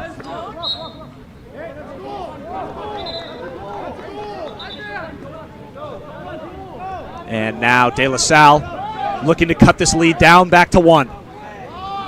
Good movement here. This is Davidka Skov at the 5 spot now. 6 is Tice de Portoro. And it's going to be a 6-on-4. And Newport Harbor playing a little bit too physical on the 6-on-5. 6-on-4, if they're going to opt for the 5-on-4, they go to the post, and they're going to bury that home. And Colin Sullivan rises up and tells Luke Harris, you better watch your lips because this is coming right at you. 1 minute, 1 second left to play, and De La Salle cuts it within one.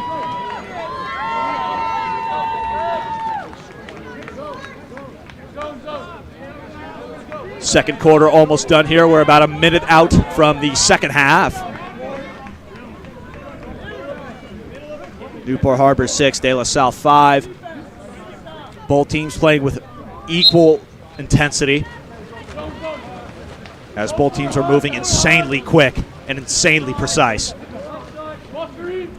The old saying is speed kills, but in my opinion, you've put precision along with that. It's just a murder machine. Here comes Newport Harbor. Telling them to hit it. Goes to the post. Snuffed out. Really big save from Will Core coming off his legs. Very, very fortunate to get that, but of course, it's going to be stolen away. Here comes Newport Harbor. Number 14 takes his legs off and finishes. That's Connor Ohl with the steal. And Connor Ohl is going to be called for a misconduct and is going to have to sit out the 20 seconds. So Connor Ohl after a huge counterattack goal here. I mean, that kid moved so fast the camera couldn't even keep up with it.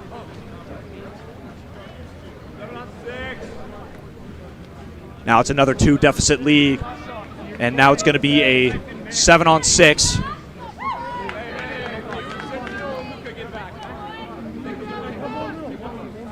As now De La Salle's goalie is going to come up and hopefully keep this one within one at the end of this, or not. They're coming into the half down 2. The whole thing is De La Salle's got to use the clock, not a second to spare, or else they're going to end up being down 3. Ball comes up, you have to wait. Yep. 3, he lets it go off the post, barely off. Time runs out and it doesn't even make it to the cage. De La Salle going into this half, down 2. Newport Harbor winning by 2. 7 Newport Harbor, De La Salle 5.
Back underway with quarter number 3 of Newport Harbor versus De La Salle.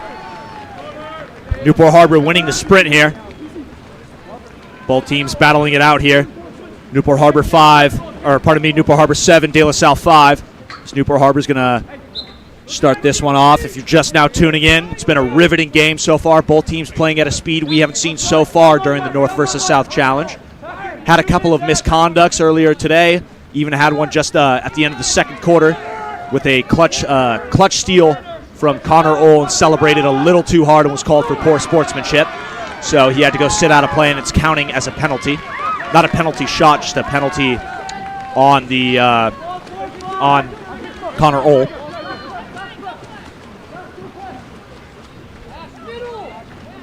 Here comes De La Salle now. All the way down. Almost a steal. It's going to be close to the lane line. It's going to be a foul.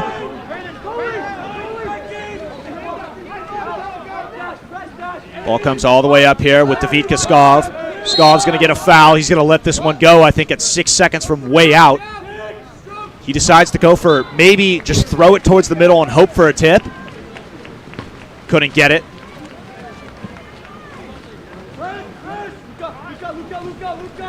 As now we wait for Newport Harbor's offense. As now he's in the middle. He's going to let one go, and he bangs it home.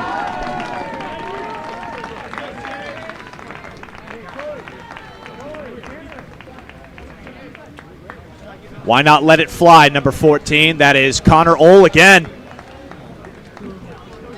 who has racked up a hat trick tonight. One in the first quarter, one counter goal in the second. Now that's his third today against De La Salle. Hey, one stop here. Let's go. One stop. One stop. Let's go.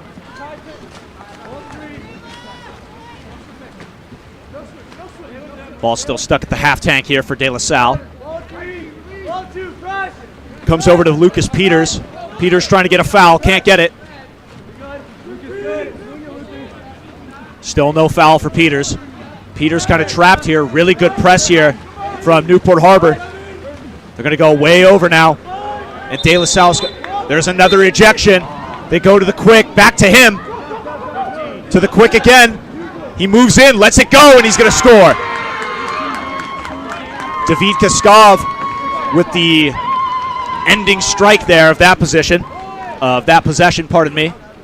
That was number 10, Michael Peef, that he was passing back and forth with. I think what he was going for there was Michael Peef was the one who drew the exclusion. So I think he wanted to go for the quick goal because Michael Peef, when someone is excluded, they're going to be unguarded for about two like milliseconds. And so in that moment, maybe he was looking for Peef to kind of put that one away, and Peef was like, no, dude, move in and deliver a strike, and that's what he did. Here comes Newport Harbor. Moving over here, Ohl now. He's going to move over, almost a catch and shoot. They go to the middle. Now down to the 5. Trying to move for center. The rollout, they can't get it. It's going to be an exclusion. He's going to be called for pulling him down, even though he dropped the ball. 6-on-5 for Newport Harbor. This is something they're very, very good at. Catch and shoot. Now they go up. Up again. Hands, and they get it.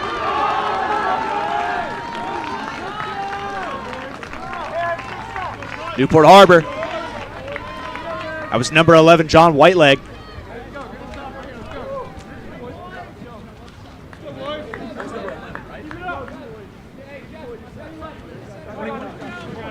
Pardon me, that was number 21. That was Kai Kaneko for Newport Harbor delivering that strike. As we head back into a De La Salle offensive position, Newport Harbor leading by 3. I wouldn't say not exactly a comfortable lead, but it's a lead. As they go up here, De La Salle looking to cut this back. They move it down to the 5. All the way inside. They try and stop it. Almost there. And they're going to stop it.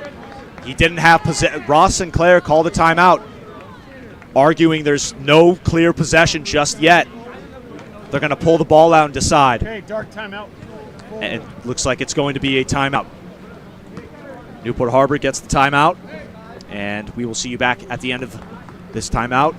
9-6, Newport Harbor.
Back underway here. Newport Harbor off the timeout play. They're going to go off to the 5 first, maybe looking for a quick center entry. And De La Salle doing a good job of covering up that other ISO side on the 1-2. Hands are up. Going to the left. It's going to be almost stolen, and they're going to be called for it. Ejection, trying to go over the body of the offender. Newport Harbor in possession.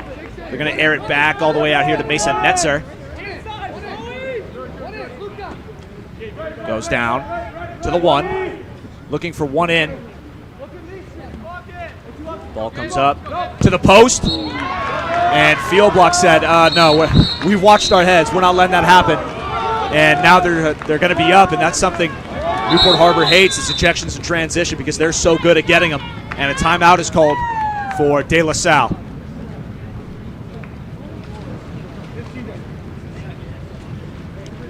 What I meant by that is that ejections in transition are absolutely terrible for either team, but they're especially bad for Newport Harbor because Newport Harbor knows how dangerous they are, because they excel in getting high probability plays, such as ejections in transition. Those lead to 6-on-5s, 5-on-4s in the counterattack, meaning you're going to be up. It's going to be a 2-on-1. Defenders will be trailing. They can, and then you're going to, let's say you're going to be coming down the 2-post side.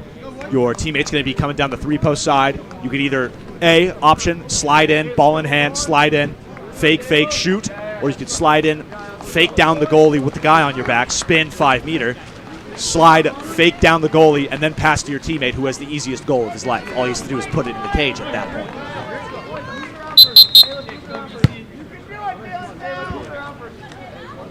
So De La Salle timeout play. Let's see what De La Salle has cooked up, what head coach Bobby Arroyo wants done here.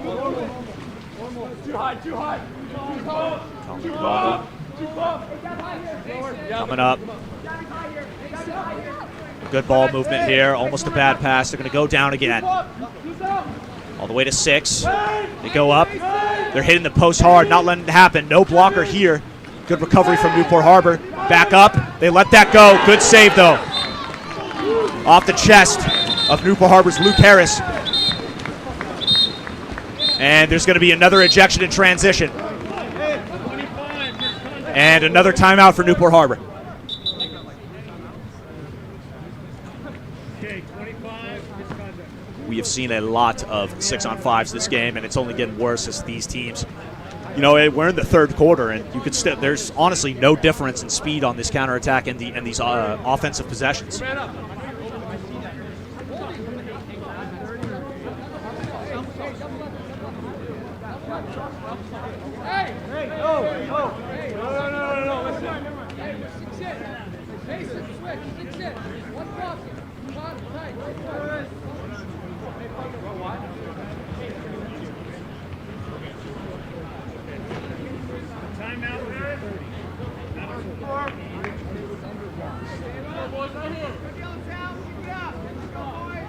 Okay, we're good? Got everything?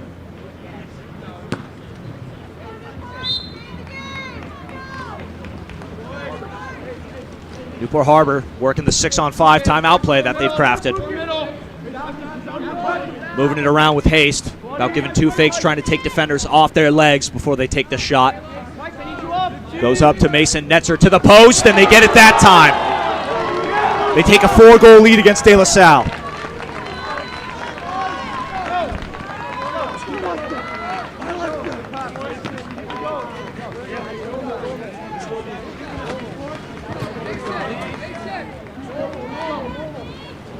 And that was number 20, Luca Vanderwood, cashing that one in for Newport Harbor off the post. Once again, another watch your head situation.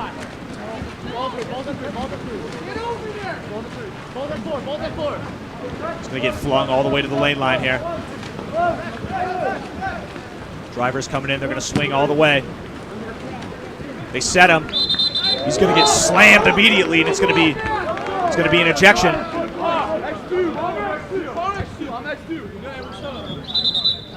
They're going to move it outside too. De La Salle now with a chance.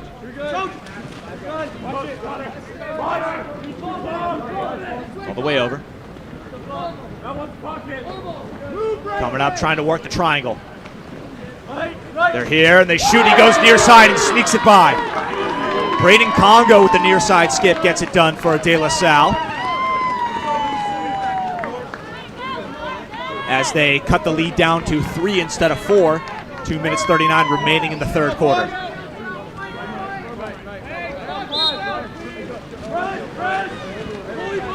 Ball with the goalie still. Comes out immediately to the 5. Maybe looking immediately down line. 2-3, they need a foul. They get the foul, now they can come back to a drop. They immediately go to 1. Trying to work for that center. Trying to get some 6-on-5 opportunity once more. Harbor goes immediately into center, broke the drop perfectly, and they're going to smash that. Newport Harbor just trading goals with them. Number 20 again, Luca Vanderwood. Doing it all in center, it seems like. I mean, that's just elite passing from Newport Harbor. You can see most people, when they get the ball, it's a bad pass, you got to swim after it. Most players' option is just get the foul. Newport Harbor players are trying to get up on their legs, make the pass, or if they're going to get the foul, immediately pass the person that they're going to work the drop with.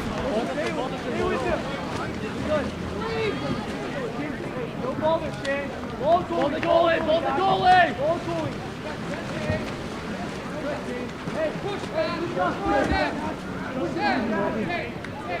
Center at the post. He's going to get hit. He can't grip it. He's going to get an ordinary. He's going to go up. A lot of commotion in 2 meters. There's going to be an ejection. That's going to be on number 9, Weston Hartel. Here comes De La Salle. Another opportunity to cut the lead down to 3 again. 1 minute 15 left.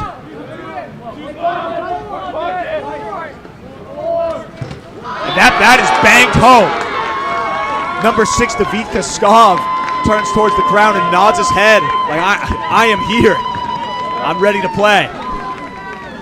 De La Salle. It is now 8-11.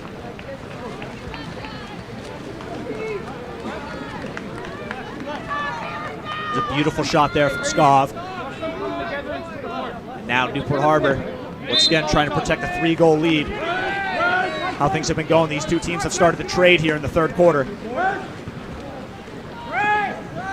Ball goes up. You got to get the foul. And that's going to be scooped away. It's going the other way. Ball under. Here comes a counter. Almost terrible. You see how much of a good job that was from number 5 on Newport Harbor. At number 5, he goes, immediately gets the ball, no foul, goes into center. No time for the drop to get back. Just miraculous defensemanship by tipping that ball up. He's going to let that one fly from way deep. That was Braden Congo trying to be a threat from 12 meters out and skewed to the right. Ball gets outlet from the goalie. Goes into center. This is trouble. Hands go up perfectly. De La Salle's defenseman doing a great job. Hits the ball. He goes there, telling him to go press the ball. No one's coming yet for De La Salle. And you can see these two teams. I got poolside vision. These kids are huffing and puffing. They are gassed, but they are still playing so quick. Hands going up, ordinary. Dished out immediately. Looking over, you're just going to let one go. Can't get it. 17 seconds left. Here comes the counter. Luke Harris holding the ball. He now outs to the 5. Looking weak. Wide open. He tips it. Might have been a little too high. Inside water, 5 meter.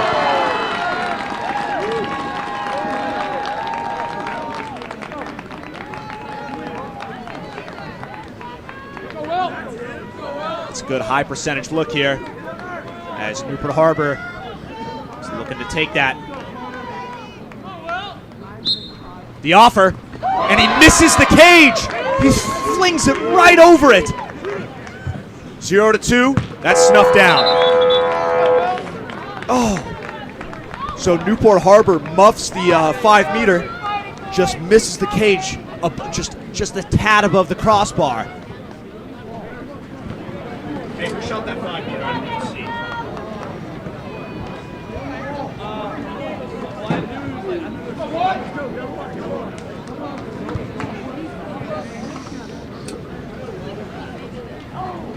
We go into the 4th and final quarter.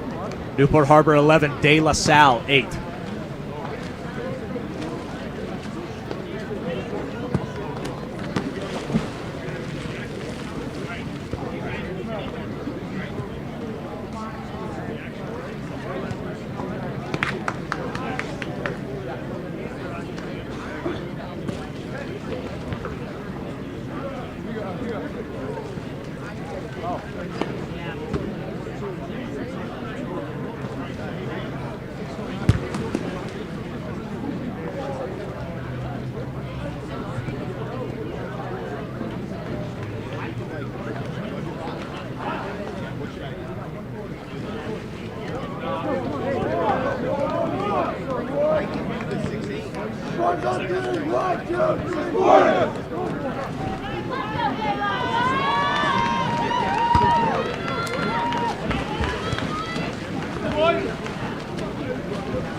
Underway, 4th and final quarter here.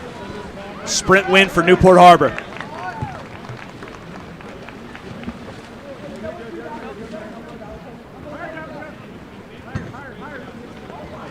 Looking down line, he gets it.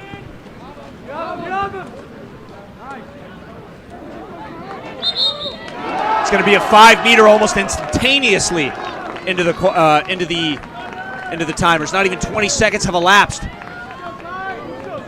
As now, Kai Kaneko is going to step up and take this one.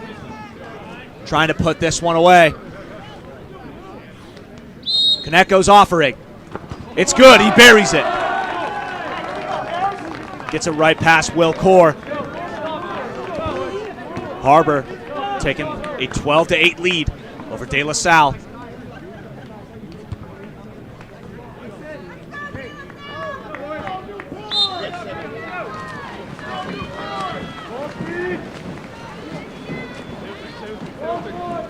Ball goes up. Looking inside.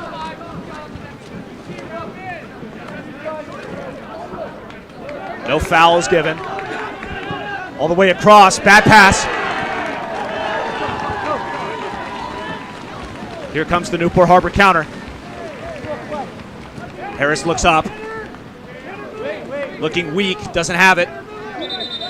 It's going to be an ejection in transition. They go immediately to him, and they bury it. Newport Harbor coming alive in the fourth quarter. 2 back-to-back goals.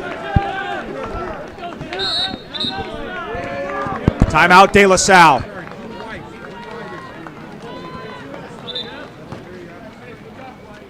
Newport Harbor just came alive. De La Salle trying to call a timeout, just kind of take away the hype off that and regather his players.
De La Salle now trying to make something happen. Foul is awarded.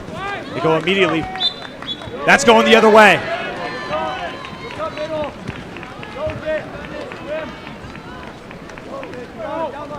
Newport Harbor immediately goes down line. He's wide open by himself. Can he get it done? He gets in front. Buries it near side. That's 3 unanswered goals for Newport Harbor. Dare I say they're starting to run away with it in the fourth here.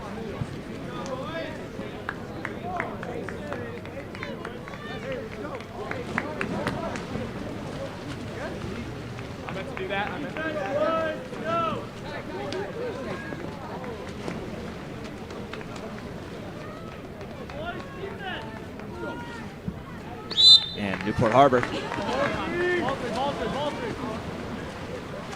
Ball comes up. Almost a bad pass.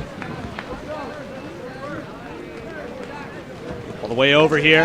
De La Salle entry pass. Goalie comes out, stolen away. De La Salle can't find an answer here on offense. Here comes the Newport counter. They go to the center of the pool here. They go up again. Looking weak, wide open. Buries it cross cage. 5 unanswered for Newport Harbor.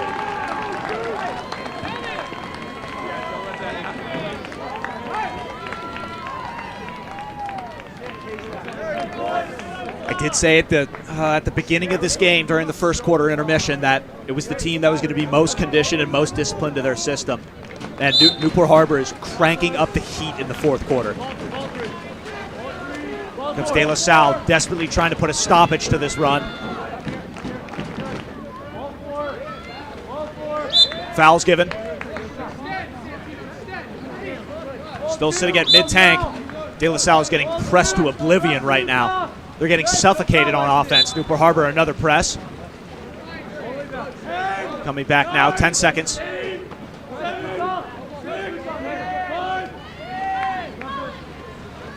Goalie comes out.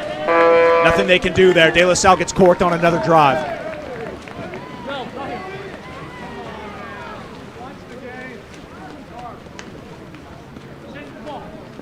Here comes Newport Harbor. Ball comes out. Down line again.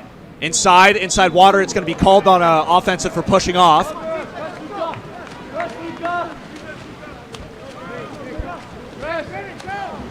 And yeah, you can visibly see that De La Salle's counterattack is a little bit slower than Newport Harbor's now.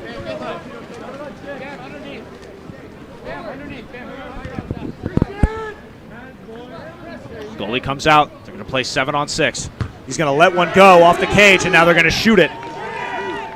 He lets it fly, and it's going to skip in. Newport Harbor's Mason Netzer hits another one from full court range as the goalie comes out. Newport Harbor now has 8 goals. 8-goal run for Newport Harbor. Really starting to run away with this one. Coming into this quarter, it was a 3-goal lead.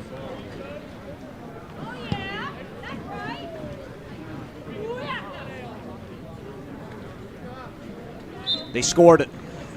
Yeah, they've scored. De La Salle scored one, and then Newport Harbor just hasn't let them see the back of the cage.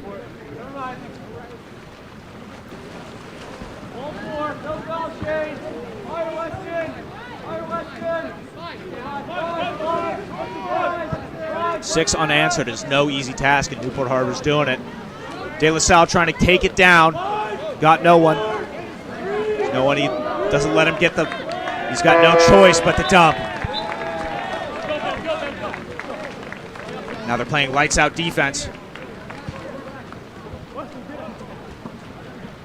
Ball comes out. Almost immediately in.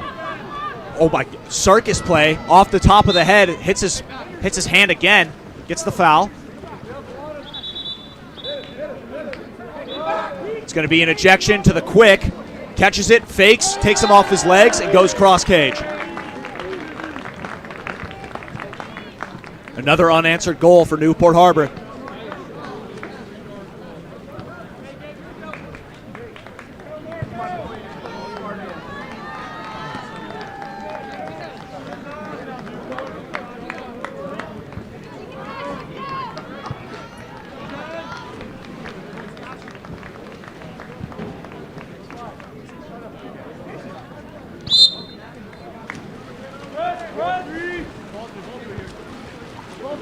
Ball comes up.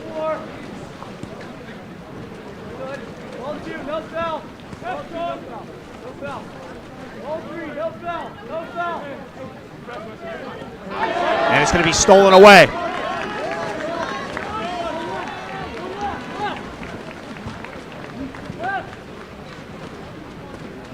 Ball gets out into the middle of the pool. Down line once more. Another opportunity for Newport Harbor. He's going to pull it back instead. It's going to be an offensive.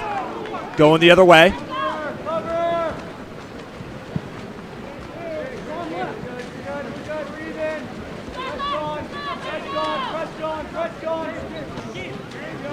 Hits him in the middle of the pool.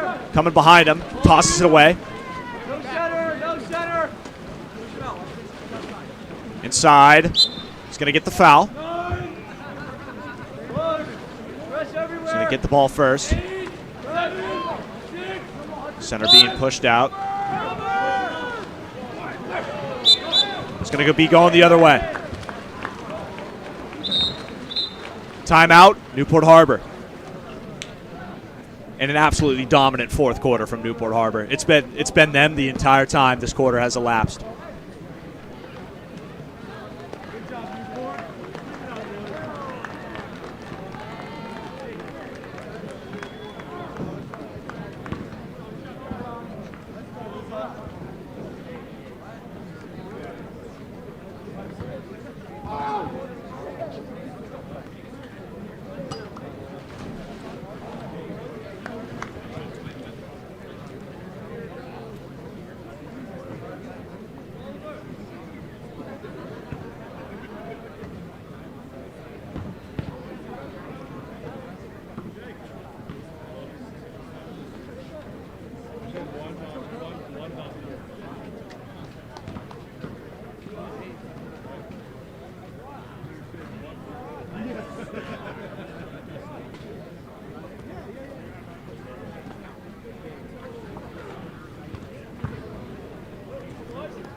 Newport Harbor going to outlet all the way out to the right.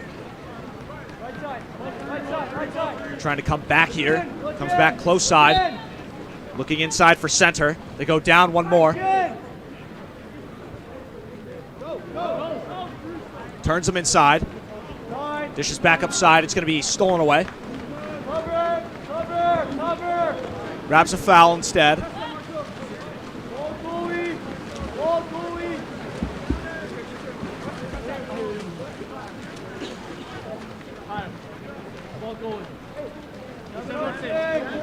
Ball comes up. Goalie's out, 1 minute 19. He's just going to dish over, 7 on 6. They go down one. Lets it go, and that's going to sneak in near side. De La Salle puts a cork in it, but not after Newport Harbor has ran on a 7 to 8 goal run.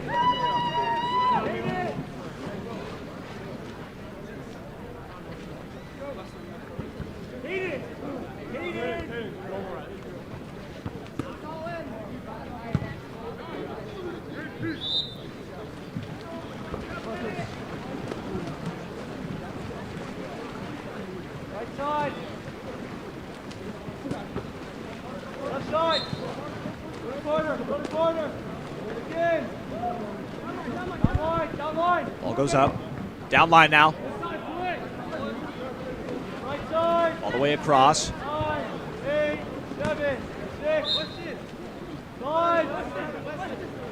going to go all the way across again. And it's going to be an ejection. Number 5 to go for the quick, and he's going to bury it. 18-9, Newport Harbor. Keep in mind, at the start of this fourth quarter, it was 8-11.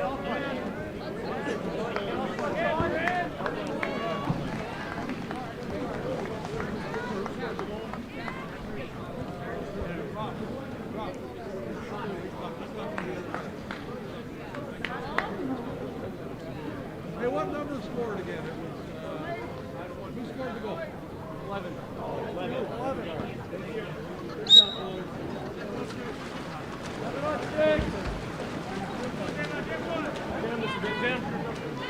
De La Salle's goalie coming out again. 37 seconds left in the fourth.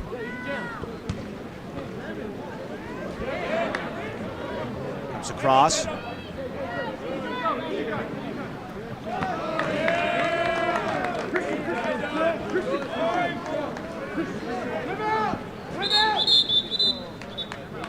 Timeout for De La Salle. And it looks like they're going to set up a 30-second timeout, and they're going to have their goalie come back to cage as the ball comes out.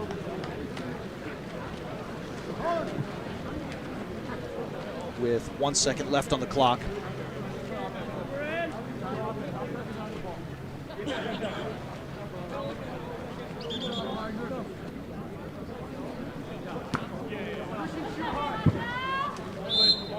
Pops it, lets it go, can't get it. And now Newport Harbor is going to come away with this one as Luke Harris rears that one in. He's going to let it go, rips a backhand instead. That's going to be field blocked, and that brings us to an end. First 3 quarters were neck and neck, it seemed like. The fourth quarter, absolute bloodbath for De La Salle, and it looks like in chat De La Salle pulled the starters in quarter 4. So I did not know that. My apologies then. But Newport Harbor did come alive, and they played quite well in that fourth quarter, really turning on the gas there against De La Salle. Regardless, phenomenal game, one of the better ones we've seen. One of the better ones we've seen tonight.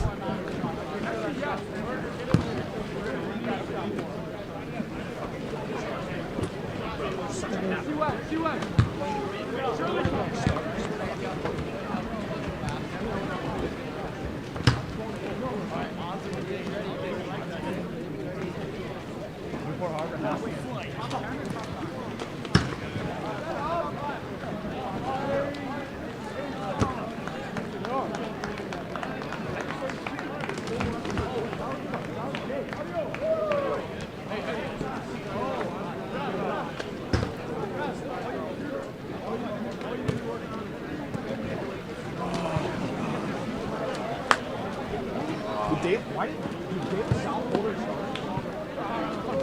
Some dude in like the chat was like, you know how Newport Harbor took off? You guys like, keep it on. I think it was our start. I was like, there's no way you're holding the store. You started with Newport Harbor.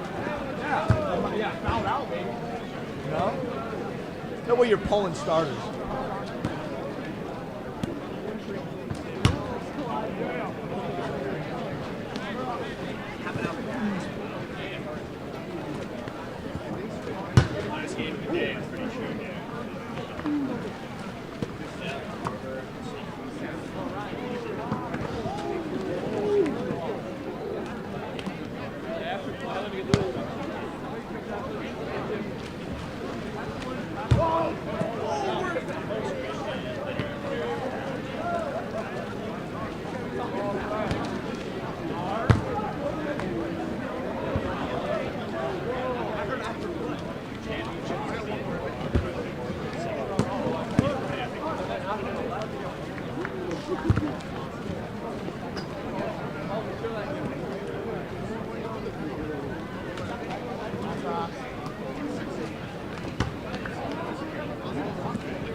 Sacred Heart White?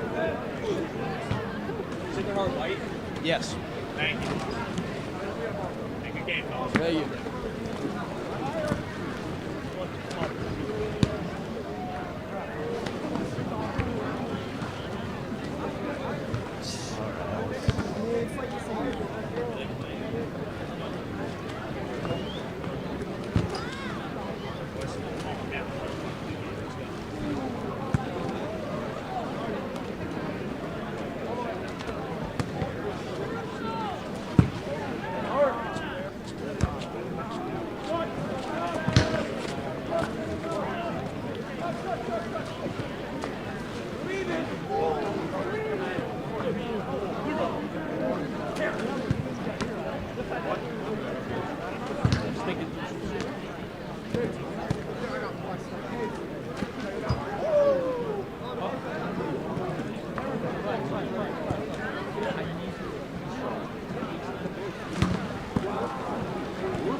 Go, Gabe.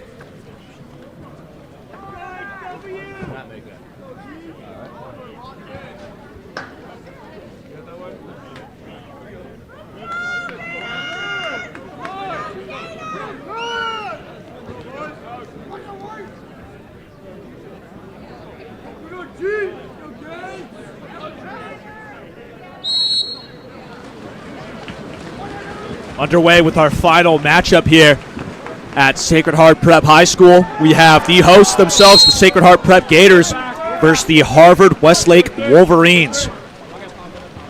As we're going to start this one off with a Harvard Westlake winning of the sprint, trying to get down in their front court here.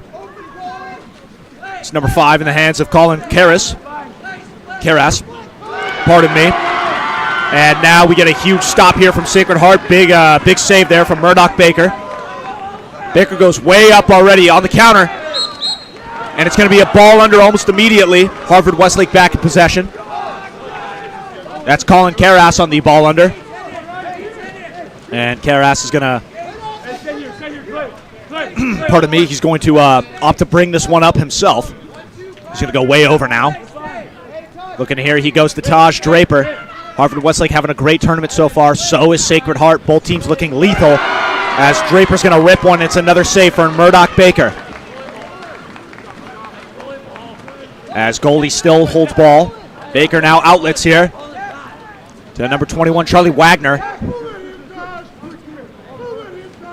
He's going to bring it up. He's going to fake. Now he's going to go over to the 1. Fake some more into center. Backhand. It goes over the cage. No dice. Harvard Westlake hangs on.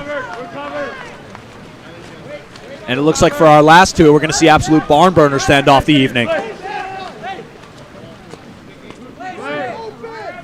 Here's Taj Draper once more. Draper goes over.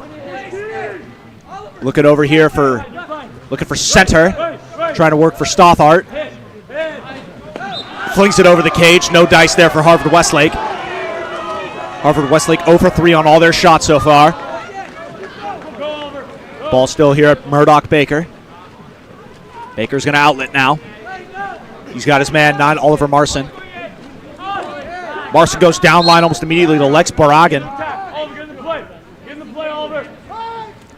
Goes down. Marson again. Now down again. He's going to walk in, try and set his man. Hands go up, ball under. We're going the other way. And it looks like the Sacred Heart faithful has showed up for their home team. The stands are packed full of Sacred Heart fans. And here comes Taj Draper.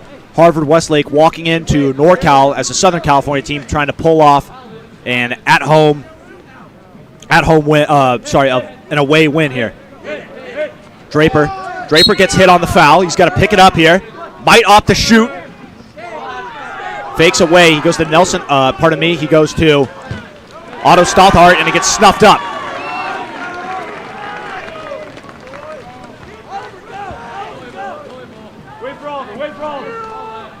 Here it comes. Sacred Heart back on it. Goes over. That's Charlie Wagner. Dishes back over. Pardon me, Claiborne Carrington at the 4, not Charlie Wagner. Apologies. He's going to walk it in here on the 2 spot. Looking for something. Gets hit. Still cashes it in.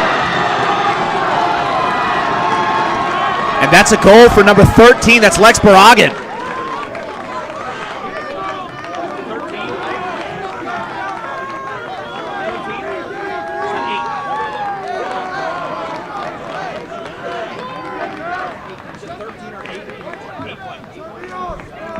Pardon me, no, that was Nelson Harris checking in with the table really quick. It's gone quite hard to see the cap numbers.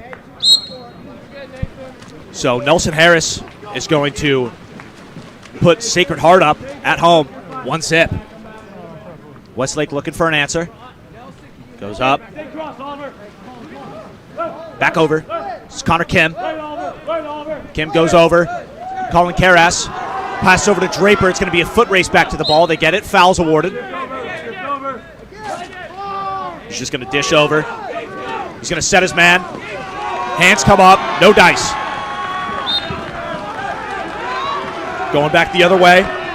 Ball back to Murdoch Baker. Baker still surveying.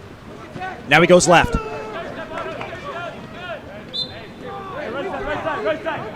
Looking for the right, trying to work for center. He's going to get the foul and come back. That's exactly what Taj Draper does. Gets the foul on Jake Renke, I mean. Now working a one-man zone. This is trouble. Dishes it inside. Can't get it. 5 meter. Sacred Heart 5 meter has the chance to bolster the lead to 2. Good center play here from Sacred Heart. Can't see the cap number who's coming to take it. Looks like number... Who's taking that? I can't see the cap. The offer, that's Oliver Marcin, bangs it home. Sacred Heart, 2-0. Hey, let's go now. Let's go now. Let's go. And you can hear him. Sacred Heart on the bench and on the defensive side trying to, let's go. Let's get some momentum going. Let's put them down early. Hey, come back up. Harvard Westlake trying to find an answer here. They've been corked on their last possessions. Here they come. Goes down to Draper on the 1, trying to work that drop. Goes all the way over here to Connor Kim. Kim goes back over now. This is number 6, Julian Liu. Liu's going to fake in, set his man. Backhand, gets hit on the arm while doing it. Can't get it going. Huge stops for Sacred Heart Prep. Playing very clean defense here. Ball still in the hands of Murdoch Baker. Baker's waiting for a safe pass. Baker now goes to about half tank to the 1 spot. Pardon me, the 2 spot. Now he goes over to the 4. This is Jake Renke here. Renke's moving in. Lefty, 3 fakes, 5 fakes, shoots it right at the goalie. Textbook save from Nathan Yu there, the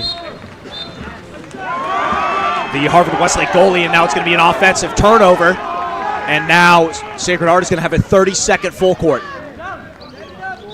He's got to pull it outside of 2 meters.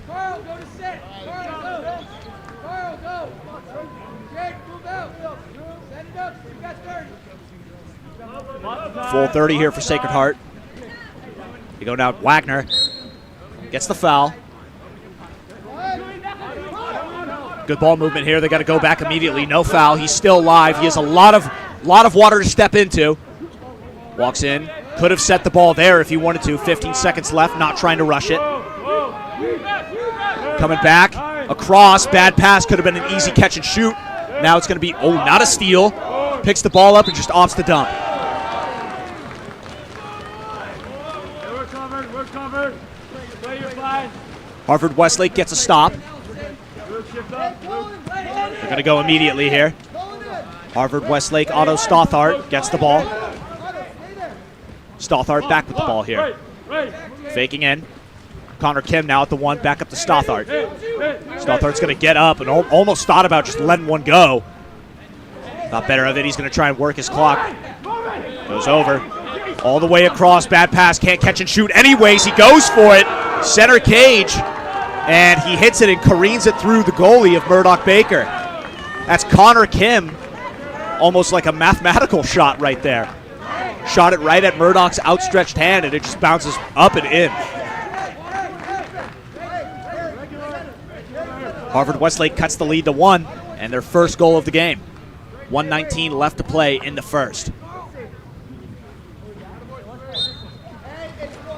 1 sub change here for Harvard Westlake as Murdoch brings it up. Sacred Heart looking for a release. They get it at the 3. Now they go down, and now they're going to have to be forced into a 2-3 here. Harvard Westlake working for the 2-3. And, no dice, just barely off the bar and then off Nathan Yu, and then barely doesn't trickle in. Westlake with the stop, coming down the field, all the way down, has inside water, doesn't go for it. Westlake goes down to Stothart. Stothart almost pulled up from 12 meters.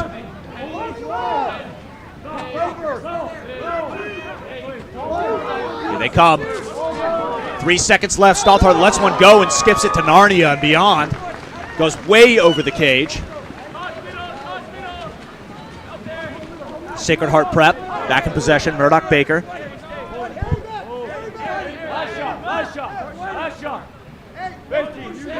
All the way down. That's what they're saying. They need to get this ball all the way down to the 2. One-man zone. Dropping back. Here comes the driver. Ball comes down. 5 seconds left in the quarter. Center comes in. Hands come down. Huge save from Nathan Yu, coming up big in the end of the first quarter.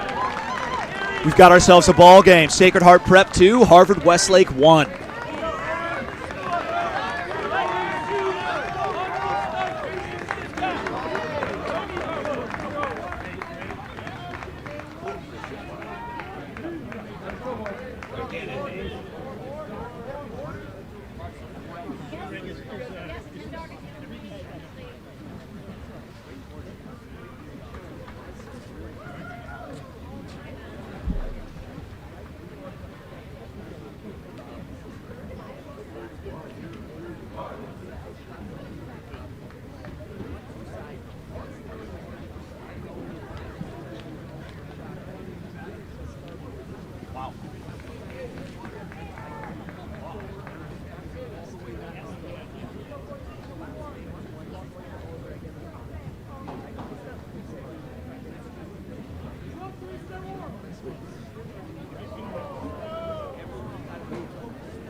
Once again, here we are. Quarter number 2 of our last game of the night. Harvard Westlake versus Sacred Heart Prep. And Sacred Heart is going to win this sprint. And they're going to go almost immediately here. Ball in the hands of Claiborne Carrington. Carrington surveying the floor. Being patient, has center. And Sacred Heart Prep is doing a great job of establishing center presence early. Huge save from Nathan Yu. Big save from the Wolverine keeper. Harvard Westlake holding on after that. New 30 now.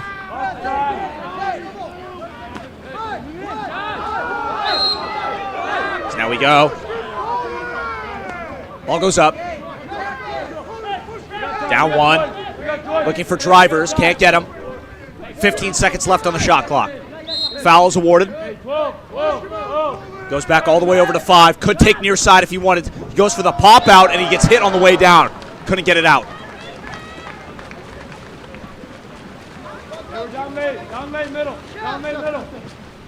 Nathan Yu outs to number 7, Jack Shapiro. Shapiro's holding the ball, goes to Taj Draper now at the 2. Draper faking in, trying to be a threat. It's going to be an offensive going back the other way. Ball back in the hands of Murdoch Baker.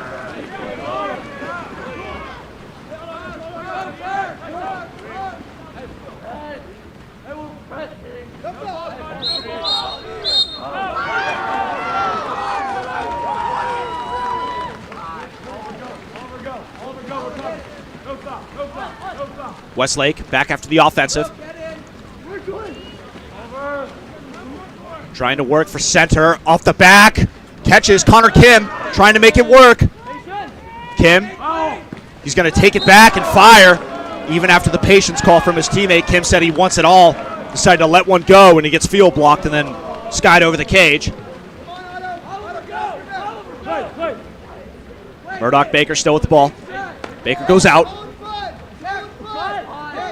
He goes to Carrington. Carrington sets his man. Dangerous. It's going to be an ordinary. Not looking for a press. Trying to push out the center here. Walking in. He's going to get up big and fire, and it's going to be a save from Nathan Yu. 2-meter called. New 30 for Sacred Heart. About to eclipse 2 minutes in the second quarter.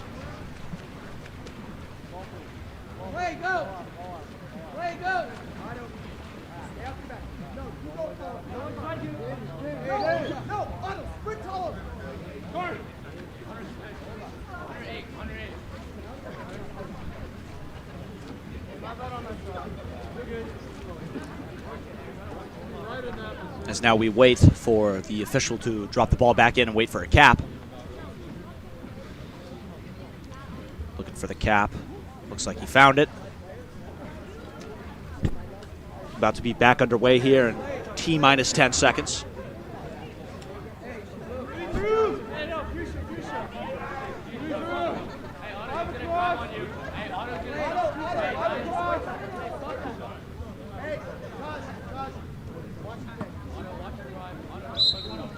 Here comes Sacred Heart, opening up almost immediately. Comes the drive, ordinary is given. Drove into center, has to go back into a 4-5 now. Sacred Heart trying to attack that. 2 fakes, rips it cross cage and fires and delivers. Clutch goal from number 20, Claiborne Carrington, who has showed up and showed out today.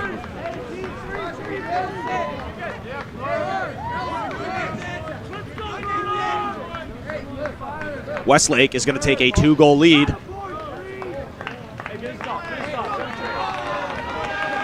Pardon me, not Westlake, Sacred Heart. Here comes Westlake, down by 2. Ball goes over here, back to Taj Draper. Draper goes over. Back now. There's Karras. Karras goes to Draper again, trying to work the drop. He's going to let one go, and it's going to bang off the back of the cage. No dice.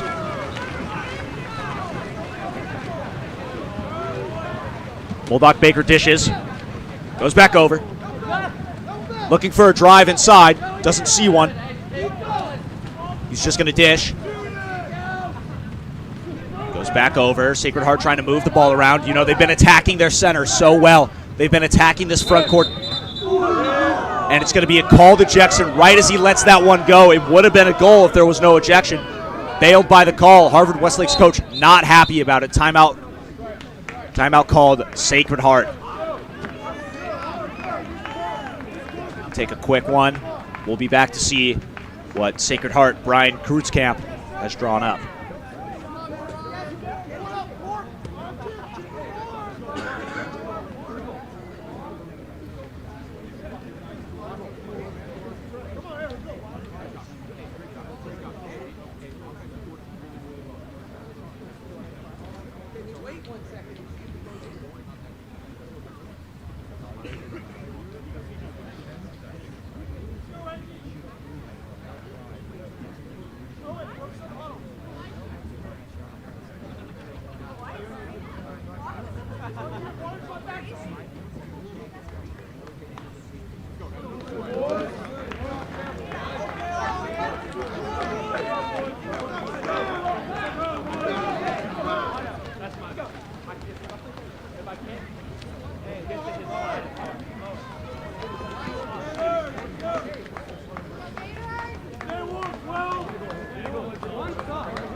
Sacred Heart off the timeout play. 6-on-5 opportunity for him. Westlake trying to hold strong. Goes up. Good ball movement. Going from 6 to 5. Rips one near side and gets it. That's number 9, Oliver Marson. And a timeout is called Harvard Westlake. Now down by 3.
Apologies for that throaty cough. Got something stuck in us.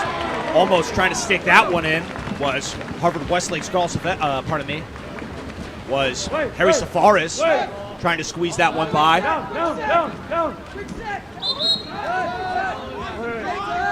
It's awarded. Ordinary. He's going to walk this in. Sliding. He's going to let one go, and that's going to get by Nathan Yu. Westlake's, Sacred Heart starting to go on a little bit of a run here. That's 2 unanswered goals.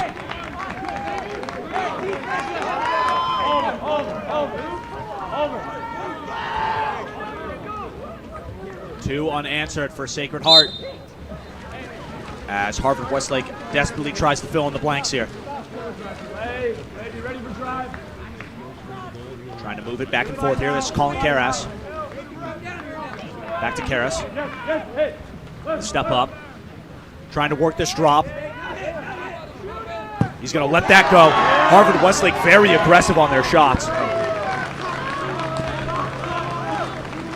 They're opting to shoot very early and very often. Murdoch Baker dishes.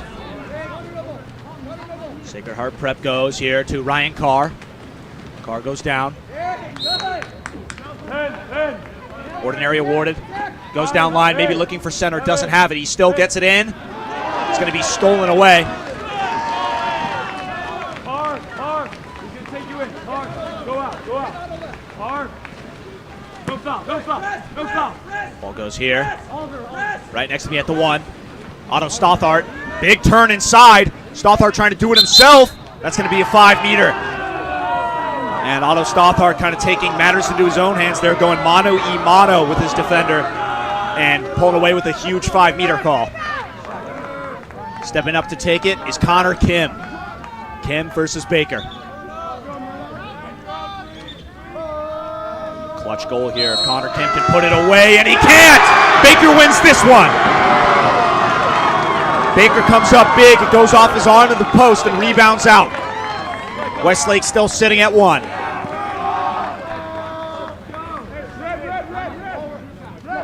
Ball goes all the way down to the 5.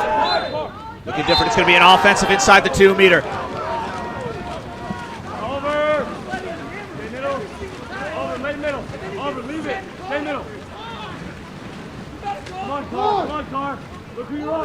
Ball gets over. All the way inside. They get that one. That's number 5. That is Colin Karras posting up and getting one back for Harvard Westlake after the missed 5-meter or the blocked 5-meter.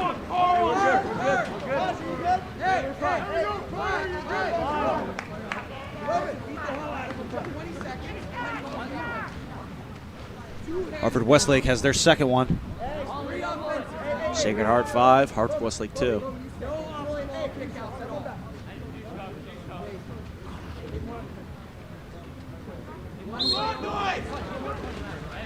Murdoch Baker starts with the ball. Still surveying the floor, taking his time here. He goes out to number 2, Jack Renke. Renke's going to take his time, go down to the 5. That's Claiborne Carrington down there. Renke's going to grab a foul. That's actually Nelson Harris. Harris dishes over, not trying to foul, goes down to the 5, trying to take away near side. He gets hit, stolen away. 1 minute, 10 seconds left in the half. Here comes a Westlake counter. They desperately need some momentum. They can get it off this goal. Connor Kim now with the ball. Kim's going to try and walk this in. He is live. Goes outside now to Julian Liu. Liu gives 2 fakes, 3 fakes, passes. Still looking for a way in. Liu fakes in, center. Stoneheart trying to make it Stothart. Couldn't get it to go. He's going to press the goalie, can't get there.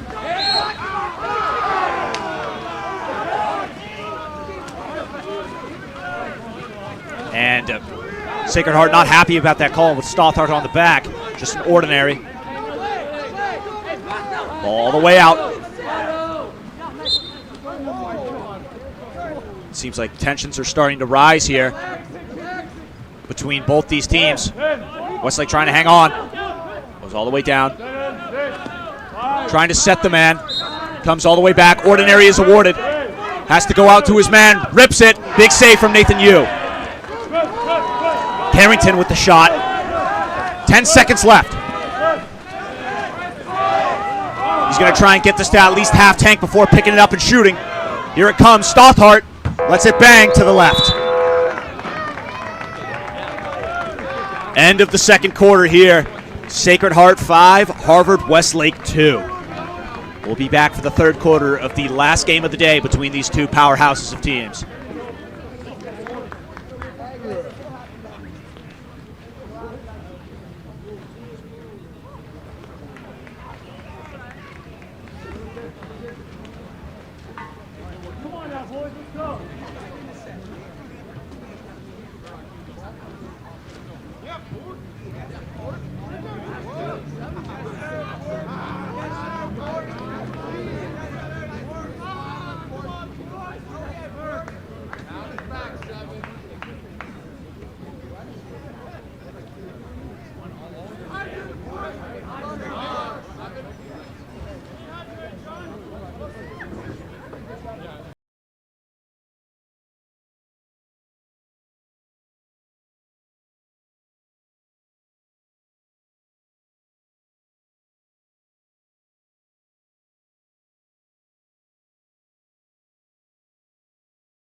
Westlake wins the sprint to start off quarter number 3 here.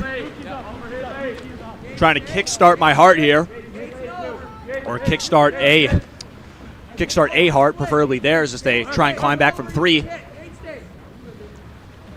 Trying to get hit in the split here. Trying to break it, goes all the way over. Taj Draper's lets one go. Harvard Westlake starts the quarter off strong with a goal from Taj Draper on the board. Just like that, they've cut 3-2. Sacred Heart 5, Harvard Westlake 3.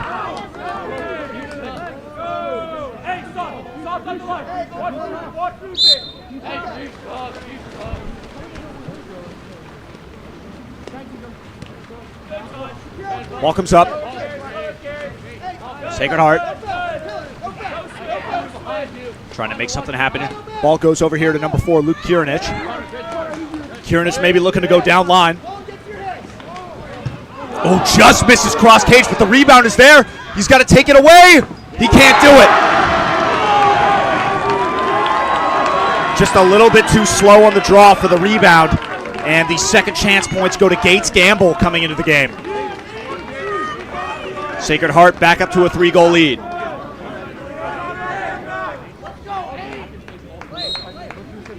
Huge goal there by Gates Gamble, getting those second chance points any way possible. Crashing the board off the muffed cross cage attempt. Now Westlake just traded a goal and they're back to where they started. Trying to stop. Taj goes over here to Zach Wires check. Goes up. All the way across. Catch and shoot. Met at the rim. Not in my house, he says. Sacred Heart back on offense.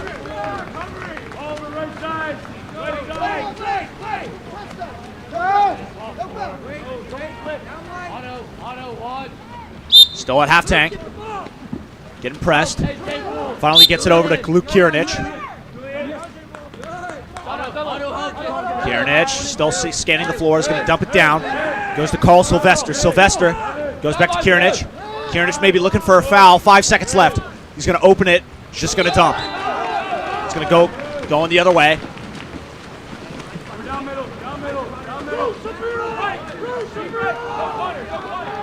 Nathan Yu airs all the way down. Virtually wide open on the 5 here. Could swim it in. He's going to go get hard pressed. Looking for a foul. No foul there. One-man zone opportunity for Harvard Westlake. One-man zone. Opts out of it. It's not. They're gonna bring it back up. Looking in. They get it in. Stothart trying to make what he can do. Can't do it.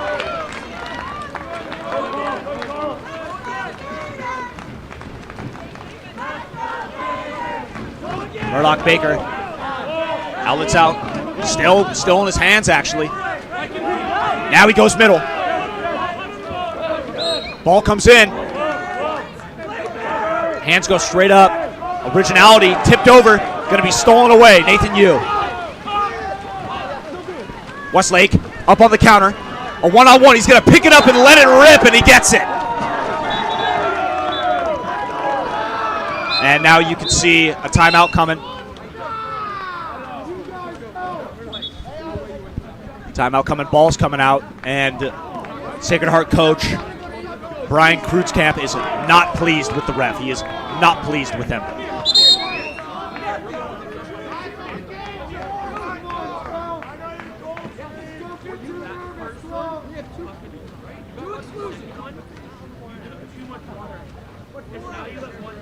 It seems like both coaches not pleased with how the officiating is being done tonight.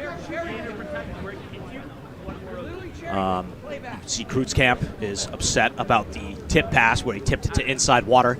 I think the rules do dictate, though, that if you're going to make a move towards inside water, you must have complete control of the ball. You must seal off and dictate your water, spin the ball, and if he's trying to get through to man to get to the ball, then it would be a 5-meter in that choice. And I do not know what Jack Grover, the head coach for Harvard Westlake, could possibly be angry about, maybe because He's upset about the Sacred Heart players maybe cutting in front and ducking underwater to call in transition exclusions. As now, Harvard Westlake is on defense here.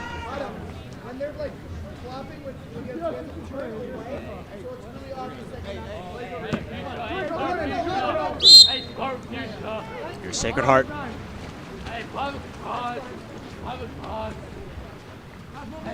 Ball comes up.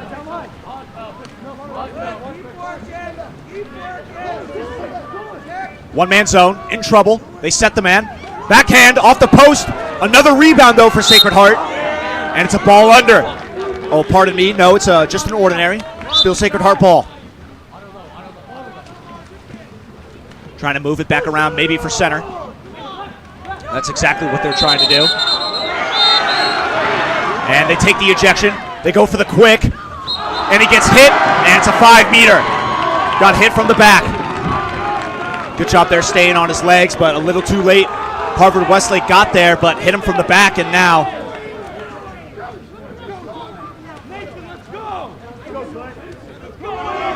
there's a 5-meter.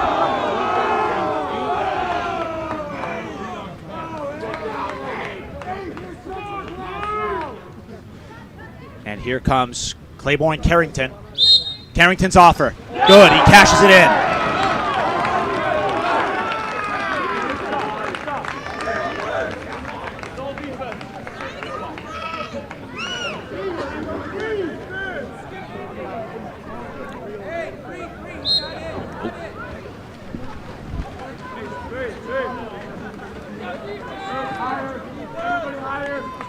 Harvard Westlake back on offense, trying to get some momentum back. Westlake waiting for it, trying to get their moment here. Looks like they're trying to run a one trap here. Sacred Heart trying to trap that ball down in center, give the illusion that it's open, and then crash down hard. Just going to pick it up and go. It's off it's off the field blocker and Murdoch Baker, and bars off the crossbar.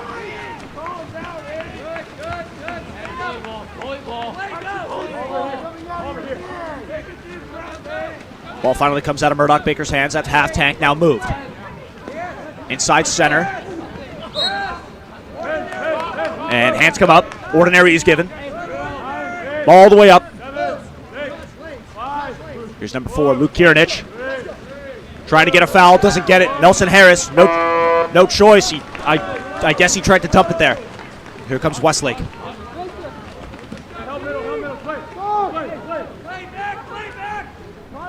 Comes Taj Draper. Draper goes way down line here. Can't attack a 4-5 zone here. 4-5, they got him. There it is. Big boy finish from center right there. Big turn from Harry Safaris.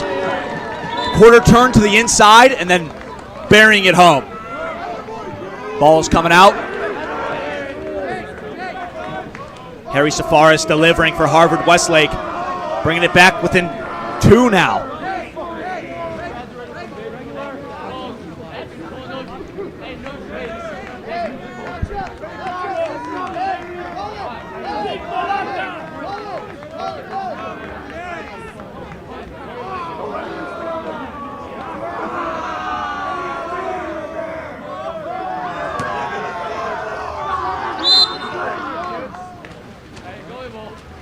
Here we go.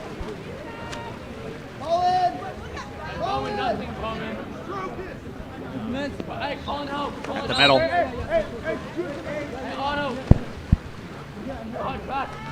Trying to work for it. It's going to get stolen away. Here comes Harvard Westlake.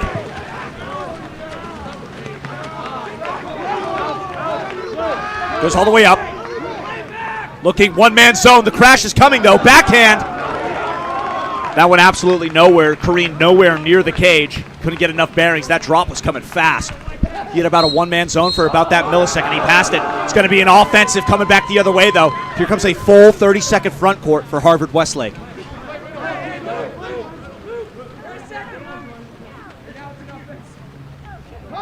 Westlake trying to set this one up. It's going to be an offensive the other way now.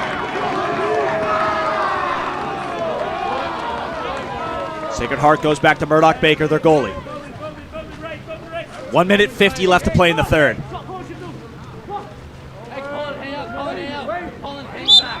Hands go up.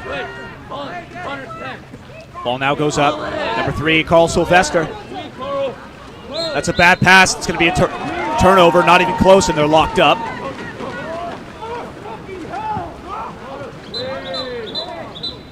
And stopping the game. Ball's coming out. Someone's getting rolled for unsportsmanlike conduct.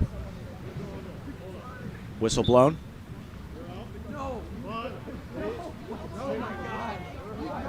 And here's a misconduct.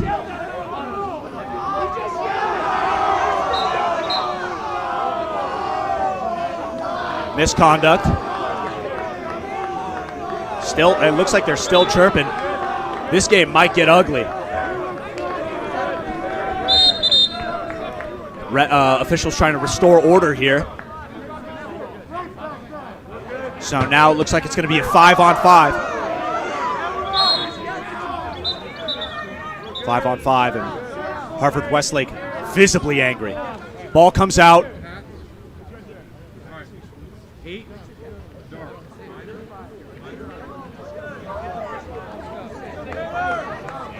Harvard Westlake's Otto Stothart is actually going to be hit with a minor misconduct here.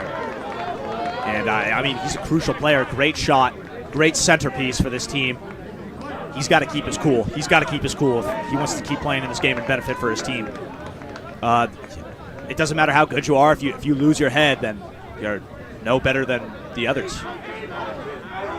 Mental is just important as physical.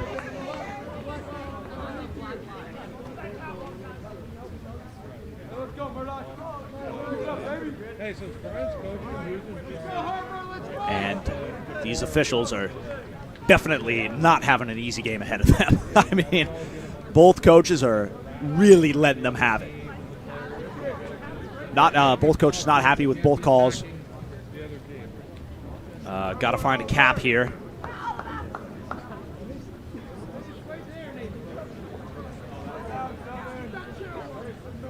And we got the cap.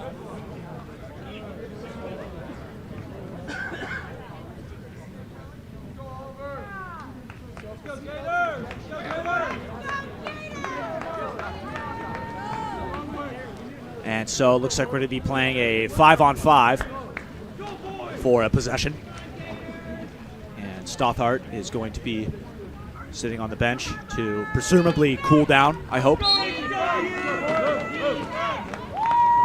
And I mean, it did seem, I feel like the officials are doing an okay job so far, but both coaches are angry. Both coaches should not be angry at the refs. That's when, something's off, something is wrong with the game. As Harvard Westlake sneaks it in near side. That's number 6, Julian Liu, drops a dime into the cage. All of a sudden, they're within a goal.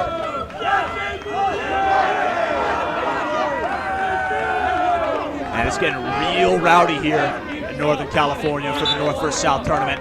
Harvard Westlake student section showing up as well.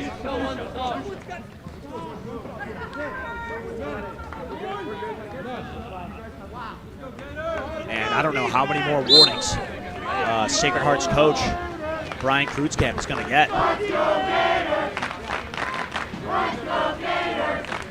Gators on offense. You can hear the chants from the student section. Here they come. Big foul. Almost a steal. Very close. It's number 13, Lex Berrigan. Berrigan gets the ball back from his man, Luke Kirinich. Berrigan stepping up. Has to attack the 5-man. One-man zone. It's going to be knocked away. He's going to get swarmed. It's going to be going the other way. And an ejection in transition. 6-on-5. Looking for a 30-second timeout here, and they get it. Ball comes out. And, yeah, it's getting a little chippy here. It's getting a little chippy.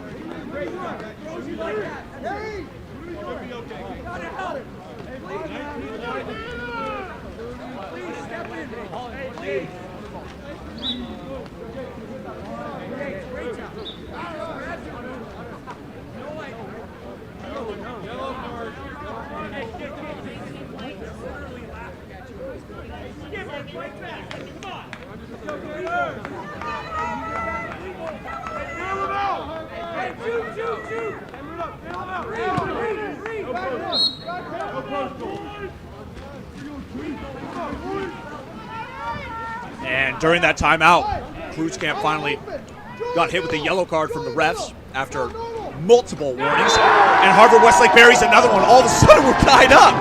We're tied up.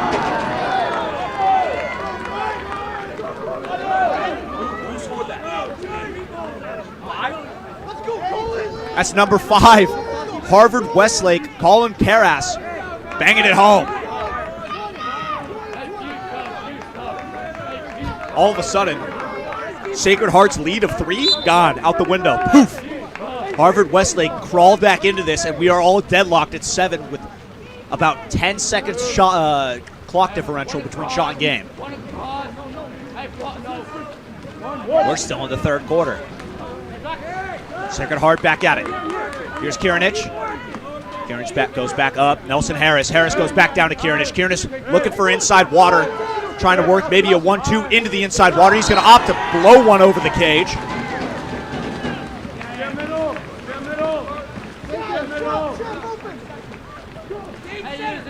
Here comes Westlake, trying to keep the momentum going. They go way across to 1. Connor Ken. That was the pass. That was the pass from him. Ball trapped at 1. They set him. One-man zone. Picks it up. Fires. Snuffed out at the last minute. Fourth quarter. We head into all tied up. 7 apiece.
Coaches love you. Oh my God. What a game. Let's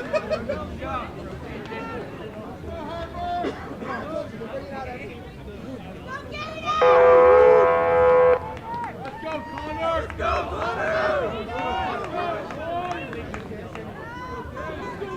Hey, Todd.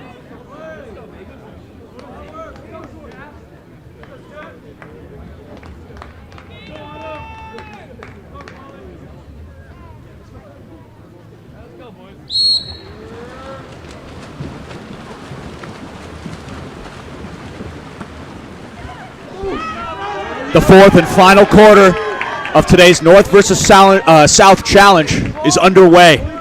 If you're just now joining us, you've missed a heck of a day, but fear not. I keep saying each game that we've had, this is the best game of the day. By far, this one is. I thought Newport Harbor De La Salle, just because of the intensity and the gameplay and the speed of it, but I think this game, in terms of intensity and just hype moments and hype crowds, takes it away. This game blows last game and the game before that out of the water. This has turned into a water polo exhibition tournament match to a bloodbath. As Sacred Heart takes the 2-meter. It's Ryan Carr who dishes over. He's going to go over here to Luke Kieranich. Kieranich is going to step into open water. Dishes over, maybe looking for center. Forcing a one-man. He pushed him out. Good job by the defender. Almost no room to work with on that one man. Now he's getting pressed out. 7 seconds, forcing him to shoot. Oh my goodness, it almost went in. He almost snuck it right by a block. If that field blocker wasn't there, he was going to sneak in on that crossbar. Good shot there from Sacred Heart. Good block from the field there. Harvard Westlake now. Here it comes. They're going to press. Working a one-man now. Goes all the way over. Inside on the post. And that's going to be an exclusion. Hands go up and he's flopping on top. Here comes an exclusion. 6 on 5 here. Harvard Westlake take the lead for the first time this game. Walks in, Draper. Draper goes down to 1. Sneaks it in! Sneaks it in from almost no angle on the 1. Oh, I don't believe it! The first lead of the game for Harvard Westlake comes off a 1-in shot and sneaks it in the back like the most tight angle you can imagine for the cross cage. Harvard Westlake takes the lead. Takes the lead with 5 minutes, 37 seconds left to play. Plenty of game time left to score a couple of goals for both teams. Murdoch Baker's going to hold this one. He's going to throw it back.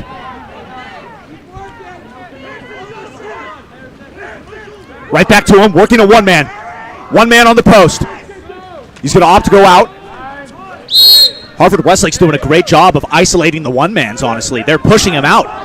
Their legs are constantly working. Backhand saved by Nathan Yu. It's going to be no good on that backhand. That's Nelson Harris on it. Couldn't get it to go. Nathan Yu in possession of the ball. Ball goes to Julian Liu. Liu's going to move in. Now across. Connor Kim taking it inside. Goes back up to Liu. Liu slides, gives 2 fakes, 3 fakes, 4 fakes. 4 fakes, passes it away, trying to take defenders off their legs. Slides over, gets an angle, can't get it. Rebound, no. Shot by Julian Liu. Careens right back to the center of the tank. Couldn't get it done, though. Here comes a Harvard Westlake counterattack, though. They got to finish to the 2-meter line.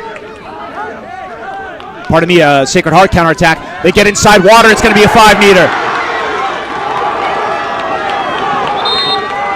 And that's a rollage for Otto Stothart. Couldn't keep his cool. He was talking back to the refs. And that's it for him.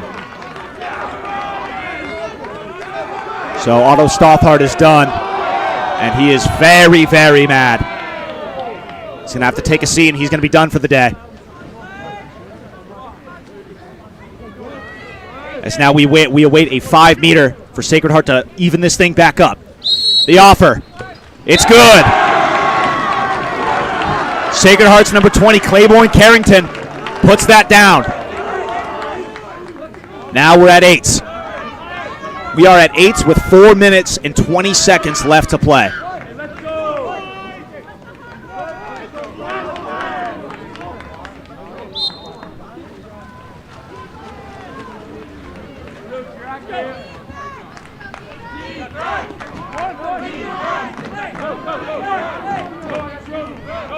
Westlake again. On the attack. Holding the ball a little too long. Colin Karras. Back to Karras. Karras maybe trying to get a foul. Doesn't allow it. Now we're going to get a foul. No foul here. He's getting crashed on behind them. It's a steal. Going back the other way. Here comes Sacred Heart. In the hands of Murray. Swimming side by side. Trying to duck under. Trying to pull a transition counterattack. Couldn't get it. They're going to even out here. Baker is still waiting for a release. They get it. Fouls awarded. Ball comes up. Kirich. He's going to opt to go down again. Trying to work the one-man on the post. They get it there. Saved by Matthew Yu. Both goalies coming up big. Here comes Harvard. Halfway mark pass. 3 minutes, 20 seconds left to play. Harry Safaris wide open. Here comes Taj Draper right down Broadway. Can he put it away? He can! High corner, Taj Draper. And Westlake ahead by 1. This is nuts. I thought Newport Harbor and De La Salle was electric. This is 10 times that. Multiply it. This is the best of high school water polo right here. The environment, the heckling, the whistles blowing, the crowd, the close game, the intensity. You can't ask for anything better to end the night on. Sacred Heart back in possession.